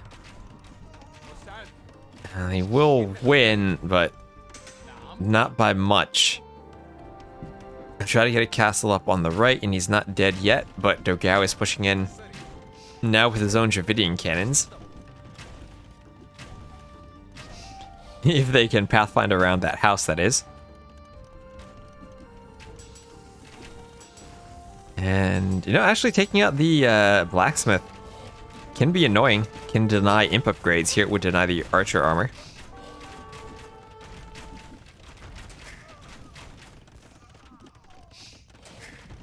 And Overtaken 95 ills, so it's not like he doesn't have an economy.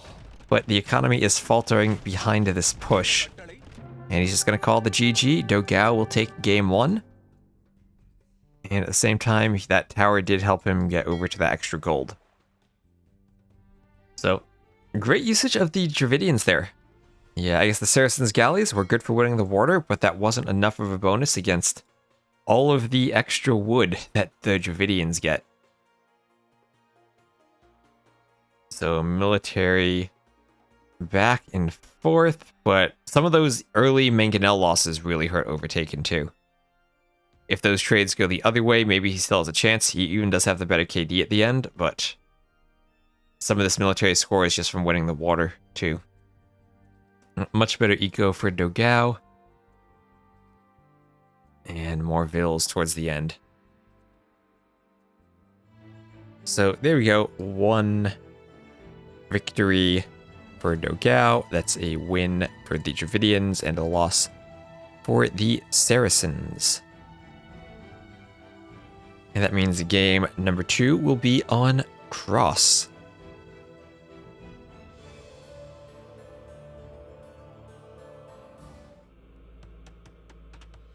Vietnamese definitely don't need an imp upgrade for their skirms. Well, they get one if they have a Vietnamese ally. And Byzantines Huns. AOK versus AOC.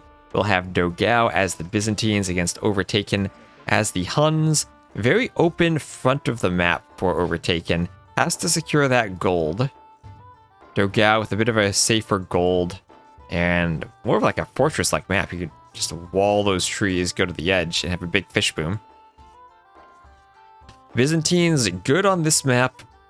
1, because the faster firing fire galleys means they can win fire galley fights in the 4 lakes in the corners of this cross map. The Huns, just a very mobile civ, able to get out with their knights and cav archers and even scouts sometimes. And Byzantines, though, can kind of counter that with camels. Byzantine cheap camels, been seeing them used a lot recently. And in the right situation, can be a very good unit. But, yeah, much better map for the Dogao, I think. Freetown Watch helps with spotting counter docks. That is a very good point. I hadn't thought about that, but yes. The Attila the Hun campaign recap. Should we, does Overtaken need to be in yellow if he's playing the Huns then? Really get the Attila campaign vibes. He's going to besiege the trade routes outside of Constantinople to force tribute from the Byzantines. Raid the trade. Destroy the wonder. What did I do with this map? I did nothing with this map. This is the, I think the same one from TTL 1. I think I slightly re-jiggled the outside resources so that they spawn a bit more consistently around the map.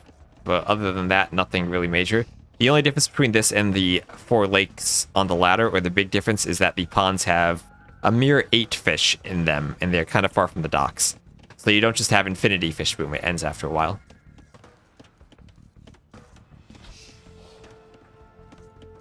Reach the Pope and die.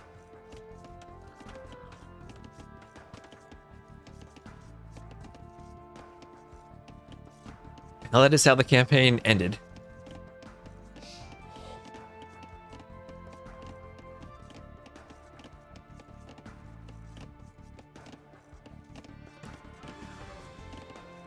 And the scout fight at the back, they're just running around. Might have been a deer push there that went wrong. It was Overtaken scout was overtaken by dogao scout, and we're gonna have a good old scout fight. Will someone run Overtaken runs? Same HP for each of them. He picked a good spot to run, and he'll head to a hill, and dogao will run away and not take the fight while he's downhill.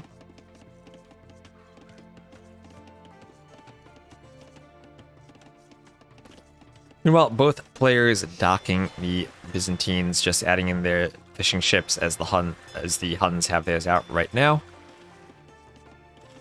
Historically for Attila.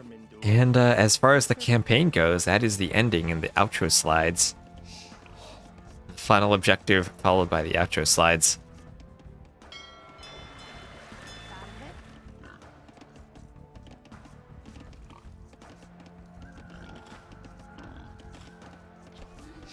There goes the boar with the TC. dogao following the trend of shooting the boar with the TC. It does feel smooth when you do that. Seems like yellow is much more open than blue. I agree with you. And we'll have Loom and yellow will be up first, as dogao will be up just a bit later. And where is that Vil going? That Vil is going... Is he going to the western pond? No, he's going north. He wants to sneak. But dogao needs to figure out where Overtaken is chopping his wood first, because he does not want that Vil to walk directly into that wood line. Other question is, where is Overtaken taking his gold? He is walling the right to prevent a sneak dock. dogao now sees the TC.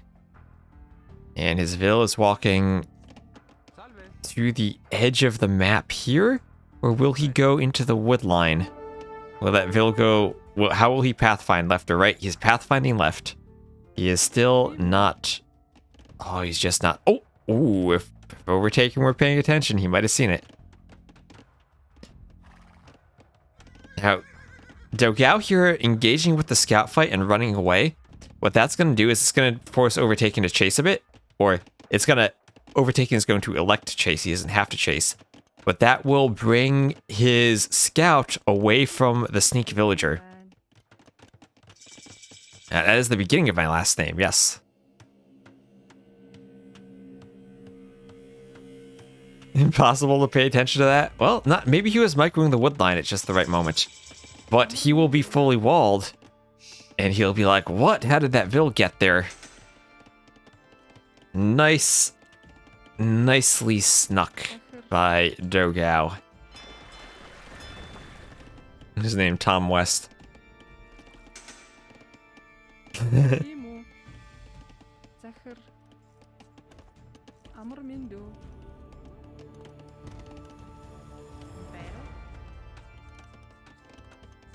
And dogao, well, I said he has a fortress map, and he agrees he is going to wall. Not wall to the edge, but just wall a bit more potato. And really keep the... Oh, he could lose a Vil. Actually, no, he couldn't. Because of the scout fighting earlier. Oh, well, he could if he mismicroed, but shouldn't lose it in a straight-up fight there, I think. Archers from Overtaken are coming forward, but dogao is just going to wall up everything. And the sneak is in. One fire galley is out. The second fire galley is out. Overtaken had to go 2 docks and is already losing fish. And 2 docks on your own pond to defend. Not really something you want to be doing. Second dock, at least for Overtaken, to the west, but going to be hard to afford to produce out of that when you had to do that second dock already. And might even lose a fire ship fight there. dogao has the Vil to repair. And down it goes. These will be repaired back up to full HP. And now we're even potentially at a slight disadvantage if these more fires come out. dogao doing a great job in this back pond with the fire micro. Even making a second dock of his own. And we'll just be taking out the rest of the fish, being as annoying as he can to Overtaken.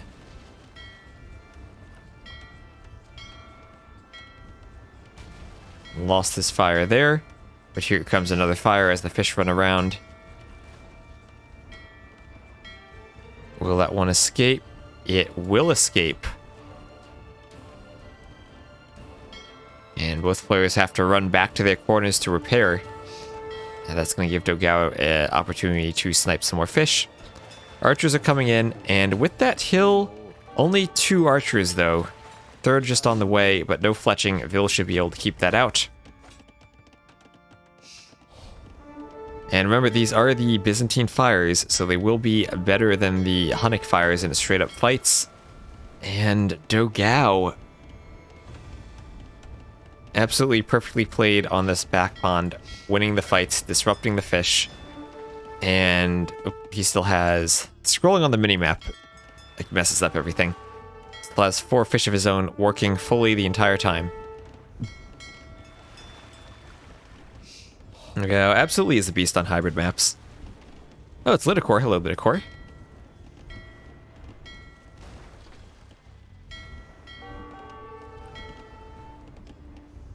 And now the idle fishing ships are hiding in the northern corner. And dogao's not going to let them escape. And this is where dogao can start fish booming himself on this pond as he wins it. And he's just using this map to the fullest. Overtaken. Had he walled a bit earlier, that Vil would have been left outside. I think you rabble will for the follow.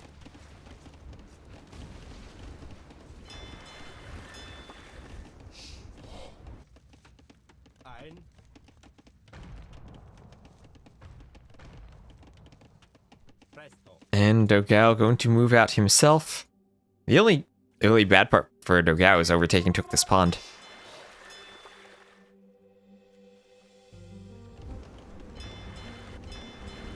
And now it's time for dogao to take this pond, though. He's doing fletching.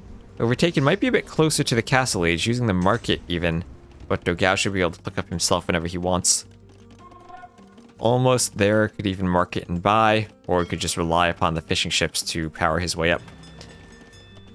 And with the Byzantines, probably wants to go crossbows, and is able to do some harassment here. Overtaken probably needs a tower on that gold. How does TTL work? So it is... There is a Platinum League and a Gold League. Each of them is a group stage with 4 groups, and it's round robin within the groups where everyone plays a play all 3 series. And in the Gold League, they just play whenever they want. In the Platinum League, they can play whenever they want and we cast Rex, or they can play live at scheduled time slots.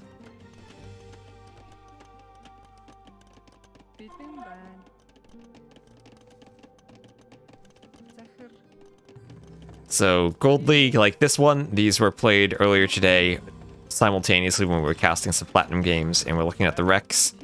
The Platinum games were, we casted 2 sets live today and 2 sets from Rex.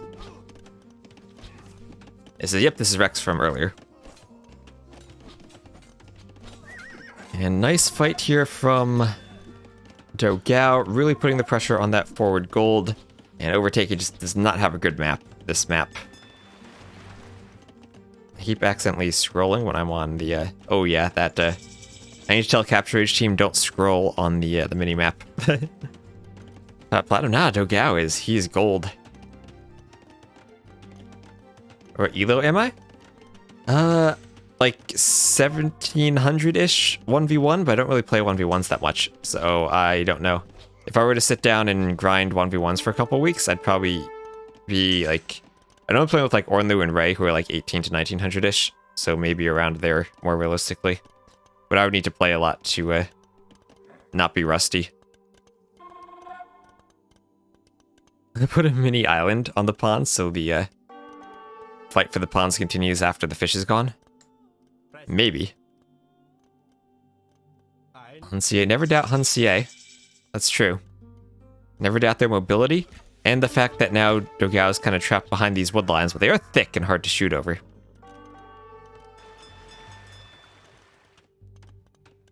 So same people from Platinum League. Dogao is not in the Platinum League, he's in the Gold League. There's some like qualification where you switch between leagues every season. Oh, thank you, Vandemon, for the follow.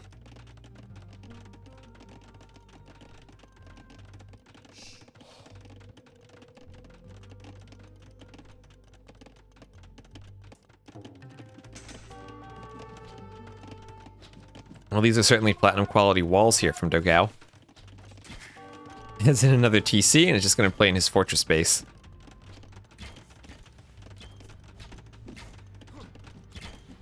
Am I going to the NAC meetups? I have not seen anything about NAC. I just saw it was announced today. As Overtaken announces his GG. And dogao, really just a great job of sneaking that villager in.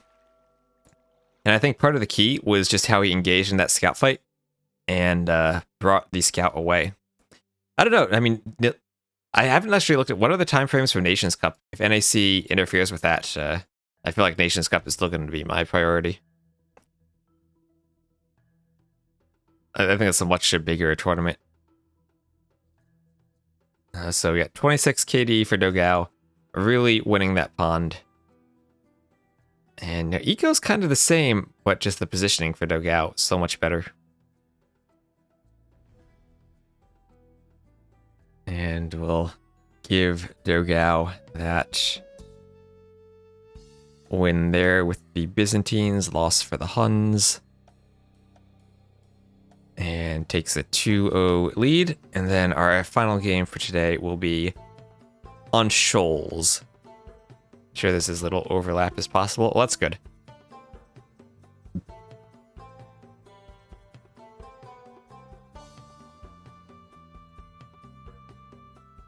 As in my experience, putting any tournament during Nations Cup is always a bad idea because there's so many people playing Nations Cup.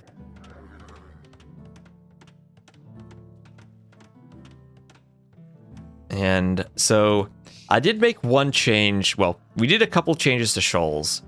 First, if you saw the Empire Wars version, there were no deep fish. When I talked with T90 before the series, he wanted a water map, and we decided to go with shoals instead of Mediterranean. But we put some deep fish in it, so it was a bit more pure water map than just a shorefish map. And the other day, I noticed there was one player who had a sea tower with no deep fish, and one player who had deep fish, so I made sure there was always at least one deep fish that spawns somewhat close to the sea tower.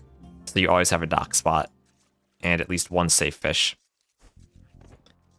The map is suspicious. Yeah, I mean, to be honest, picking letting the map pack go to 3 hybrid maps against dogao might not have been the best choice for Overtaken. But Italians, Vikings?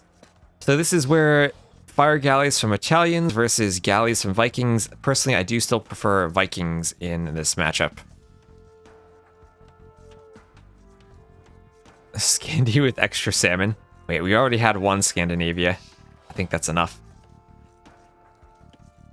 And of course, the other thing about this map is you can't just win the water and win. You also got to fight over the 2 gold piles on the sides.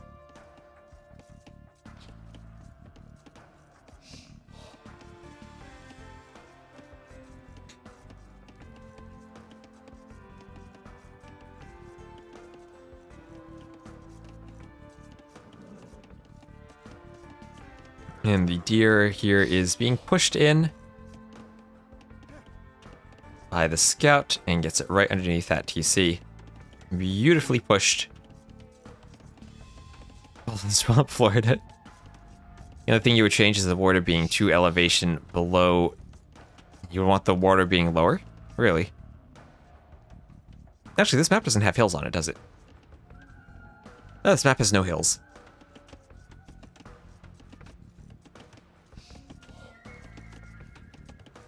You were thinking of Baltic? Baltic with extra salmon would have been the perfect map for me to make for T90.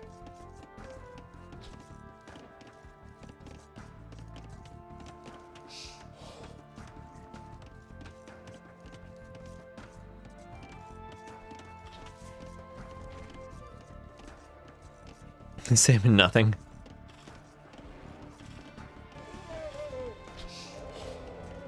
And the elephant's taken out by the Vils there. Nicely hunted by dogao. And still only 1 second of idle time here. The advantage for the Italians, they can click up faster. They'll have cheaper fishing ships. And they have the ability to add fire galleys But I think on this map, particularly with the ability to hide behind the tower, I really do like galleys more. You're far enough away that I think you should be able to make the galleys and not have to take very early fights against the fire ships. Or against the fire galleys. When you get up to the castle age, if you can keep a good mass of fires alive and transition into fire ship, then you can take a good early castle fight. We saw that in, I think it was Doubt ACCM in the Byzantines Mongols matchup. And Italians might be able to play kind of similarly, but of course their fires aren't quite as good, but they can click up faster. But it'll be a fast feudal for both players. Loom coming in just now for both of them. And immediately after they will click up.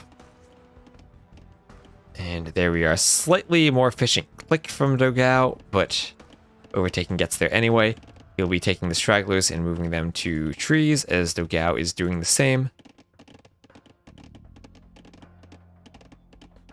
And the other thing to note, you really don't have good golds on this map.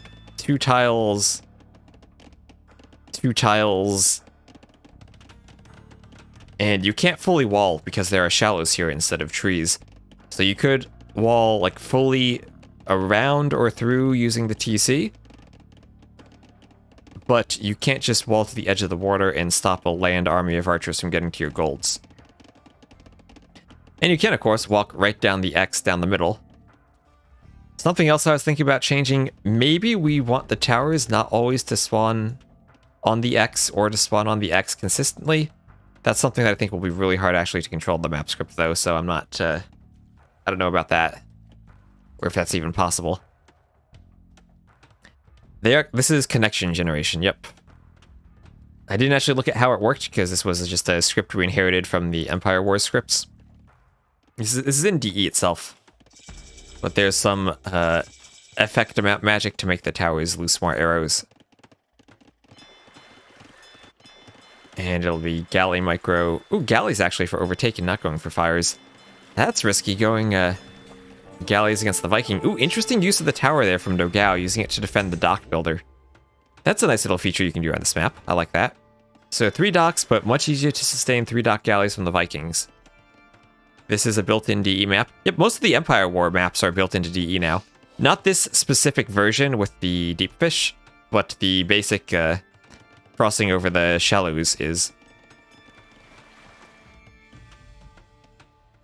I think all of the Red Bull maps are in DE. The shoals look like Texas? Kind of, it does. You're right.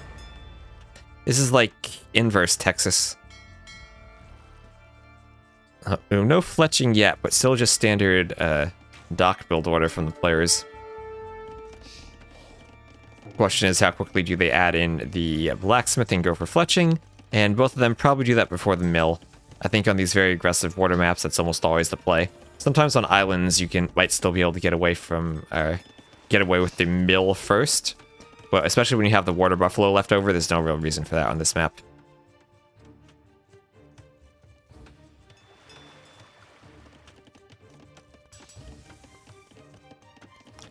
They just drafted all hybrid maps.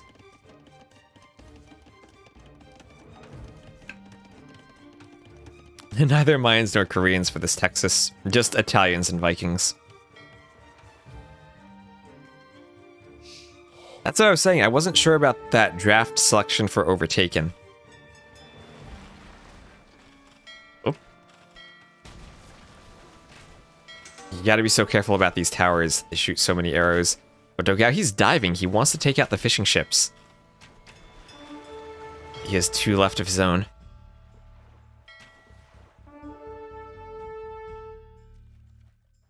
And better galley stack ever so slightly for dogao. Both of them have fletching now. And if you're fighting near your dock, you'll have your galley sooner. But at this point, adding in fires, I feel like that's just a mistake. Like, you have enough galleys out that they snipe the fires. I don't even know that 1 or 2 fires helps. The key to the fires would be if you're making a transition to the castle age, you want to have a good mass to turn the fire ships, I think. I don't think they really help you in feudal that much. And maybe Overtaken knows something about dogao that I don't. Is that, oh, a villager on the left from Overtaken being taken out by 2 crocodiles. Scout from Dogao going down underneath that TC. We see you trying to hide behind that pillar. You can't hide from us.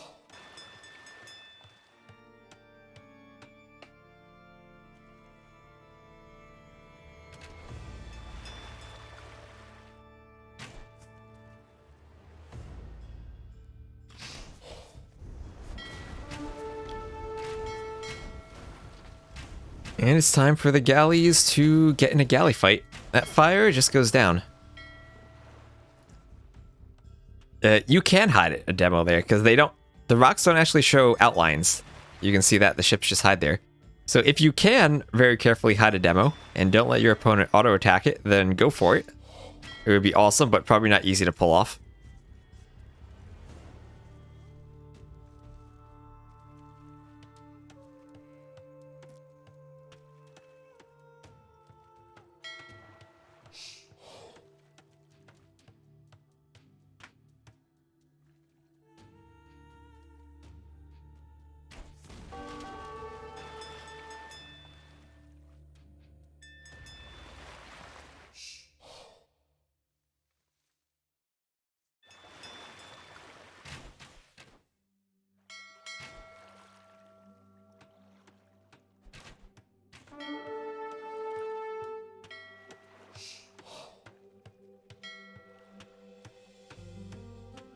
Still a bigger mass for dogao.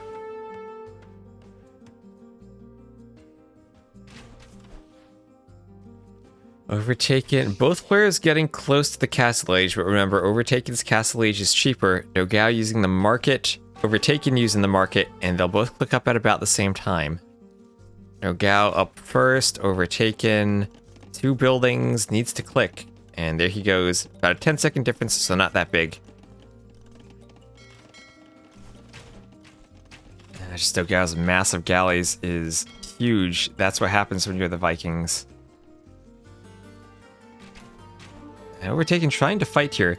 And this is where maybe Overtaken would have room for more fires to prepare for that castle age transition and get the fire ship upgrade. War galleys are very clunky. And what is that Vil doing?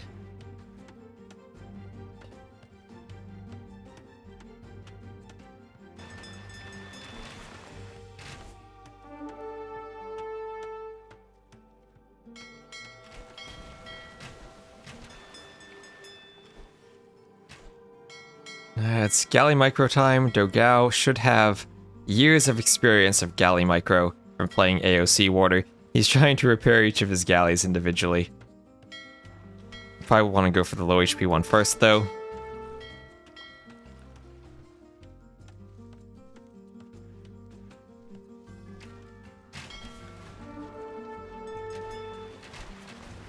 And, well, that's a good shot there from Overtaken. But still down in numbers once Dogao repairs and reinforces. 4th dock here needs to pump the ships out. We'll be able to do a cheaper careening. That could help out the Italians player here. We'll also need to think about moving to another gold. Both of them will. Dogao has actually done that, taking both of his gold mines. Overtaken needs to keep in mind that the gold on this map doesn't last forever. You only have 2 tiles. Adding in a university, could go for a fast ballistics, that helps him out too. Has caught up the gap a lot, and with the 4th dock, maybe could push forward. KD still very close. Earlier uptime for Dogao. Earlier War Galley upgrade for Dogao. And War Galley, look at how clunky and hard to maneuver they are.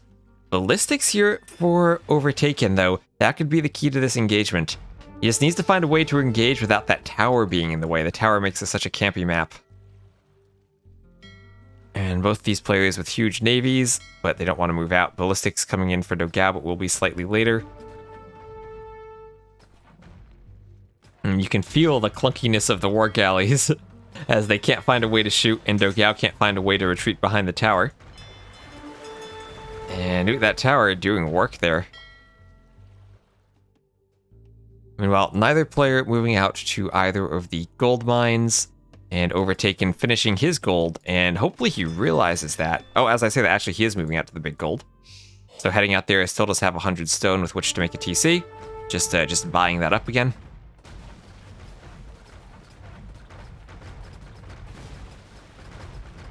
Hey, look at him microing like a CBA player. Now everyone has their galleys bunched up on top of each other. You can't really use runners now that ballistics is in for both players. That's why you do the sidestep stuff. 17 to 15, so still very close. And look at some of those shots are missing. This is just the pinnacle of naval combat right here. The war galley. Reinforcements arriving sooner for Dogao, though, is Overtaken despite the extra dock, has stopped producing ships, and is just going to concede the water as he goes to mine the gold and take the TCs on land. Historically accurate. Indeed, indeed.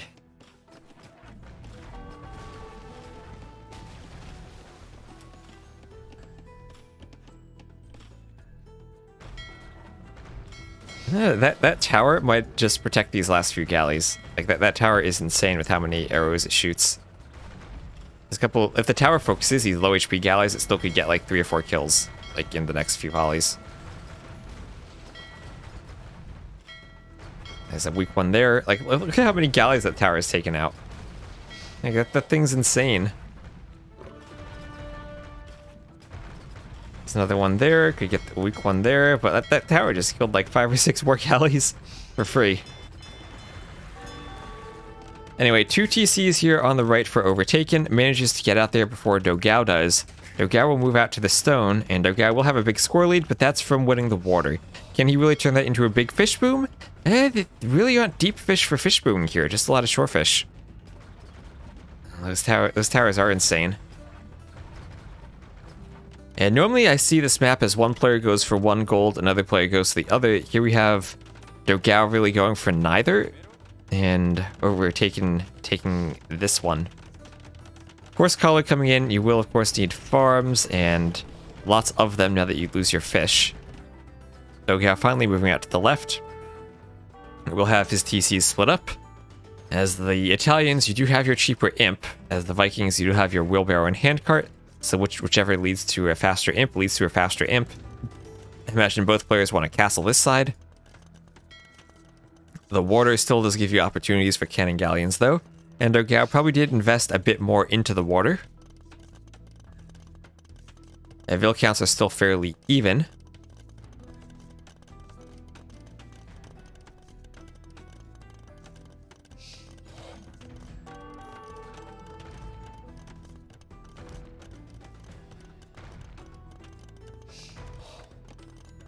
It'd be sick to take like 10 monks into the center to convert ships with.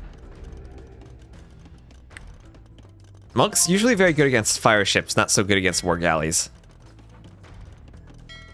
Well, it can be okay against war galleys in some situations. It's more of a it depends one there.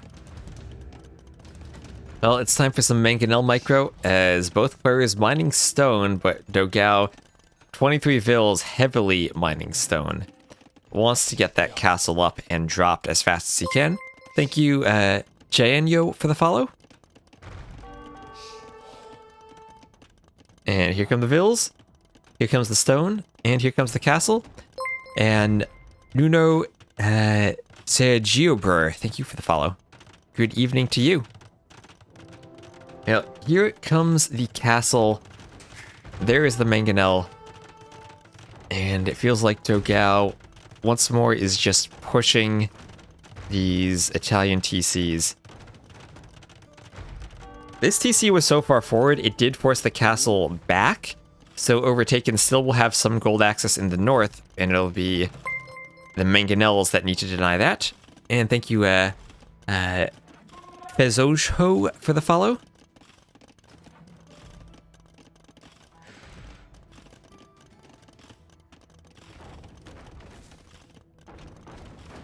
He could have had a chance to one-shot that castle. That is a thing. I have done that before, and it always does feel good. If you're planning for it. Now, the Berserk is out. That'll help with the rating, but it feels like this castle just was up in time. Oh, Overtaken, actually, though. He is going to imp. If he can make a castle, still take gold, and then get up to Imp. Using the Italians to get up to Imp faster can start trebbing this down. And if he can treb down this castle, secure some gold, then he might still be in this game. But dogao has a huge Vil lead, up by over 20. And does have gold controlled. Even if he's getting pushed off of the right-hand side, he'll have gold on the left. I feel like these faster Imp plays are difficult to pull off on this map, since you can't really control two sides of the map with a fast Imp. Is to kill a castle foundation with a TC. I do like the Mangonel one-shotting a castle. The worst thing is if you you Mangonel your own castle foundation in a one-shot. I've done that before.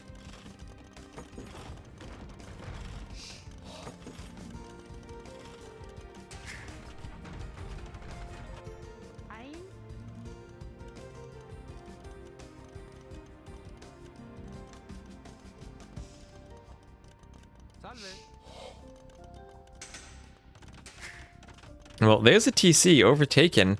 Doesn't see dogao's TC yet. Needs a bit more line of sight on that outpost. Going to build a barracks for some condottieri. Get some condo raiding going on. And he still doesn't see dogao. There, now if he's paying attention, he'll see it. At least he'll see the TC in the fog now. Those crocodiles being vicious.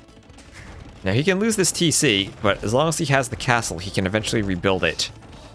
Dogao's up to Imp, but he'll be 2 minutes slower.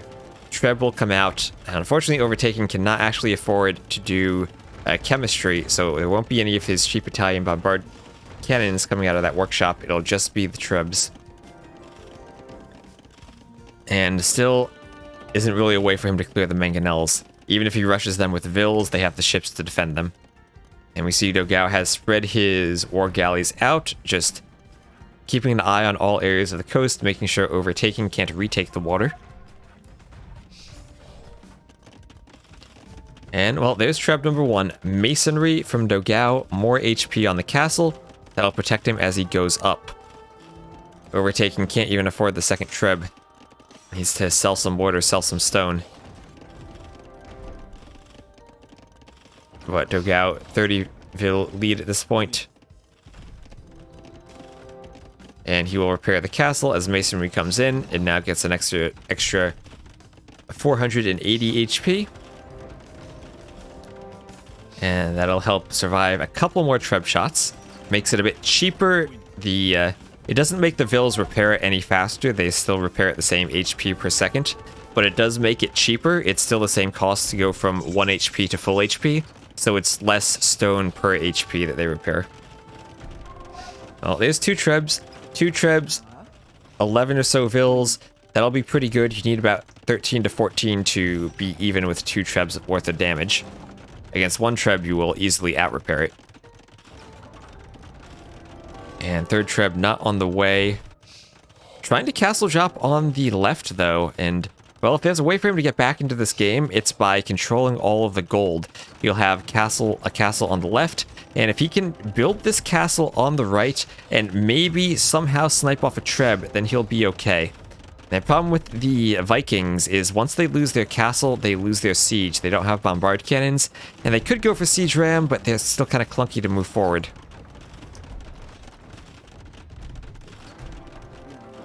Yeah, here come the rams. Actually, this will be a big ram push with 5 rams.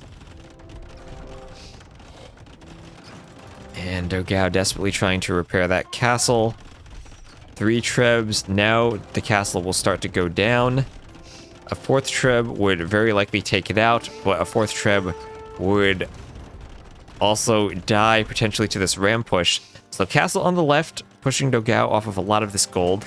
Overtaken trying to add in another TZ, up to 74 Vils, so it's not like he's useless, but he sees the rams, and with the rams he'll call the GG, and dogao will take this. 42 war galleys to 28, and dogao wins the series 3-0. So nice win for dogao there in his group. Somehow they played 3 hybrid maps, and Overtaken was okay with that. That's not what I would want to play against dogao. Look at that economy. And also Vikings. I feel like the Italians, they have 1 power spike in the early Castle Age, where they can maybe get ballistic sooner. But good job from Dogao using that tower to avoid taking the fight until his upgrades came in too. And then the cheaper the cheaper warships just powered his way to victory.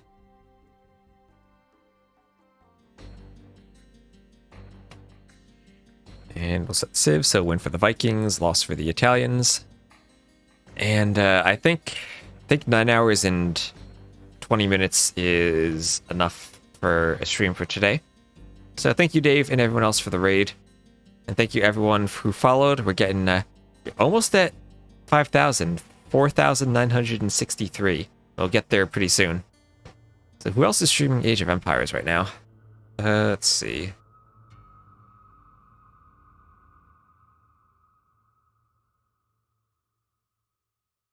And a big Fitta, thank you for the follow.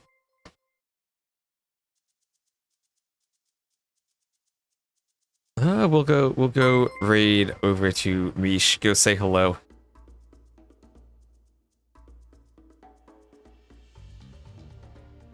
And and Ancient Tregamy 05, thank you for the follow. And I'll try to cast some more of these maybe tomorrow, or at least during the week, next time there are some Platinum games going up too. I'll go spam some Baltic emotes. And I will see you next time.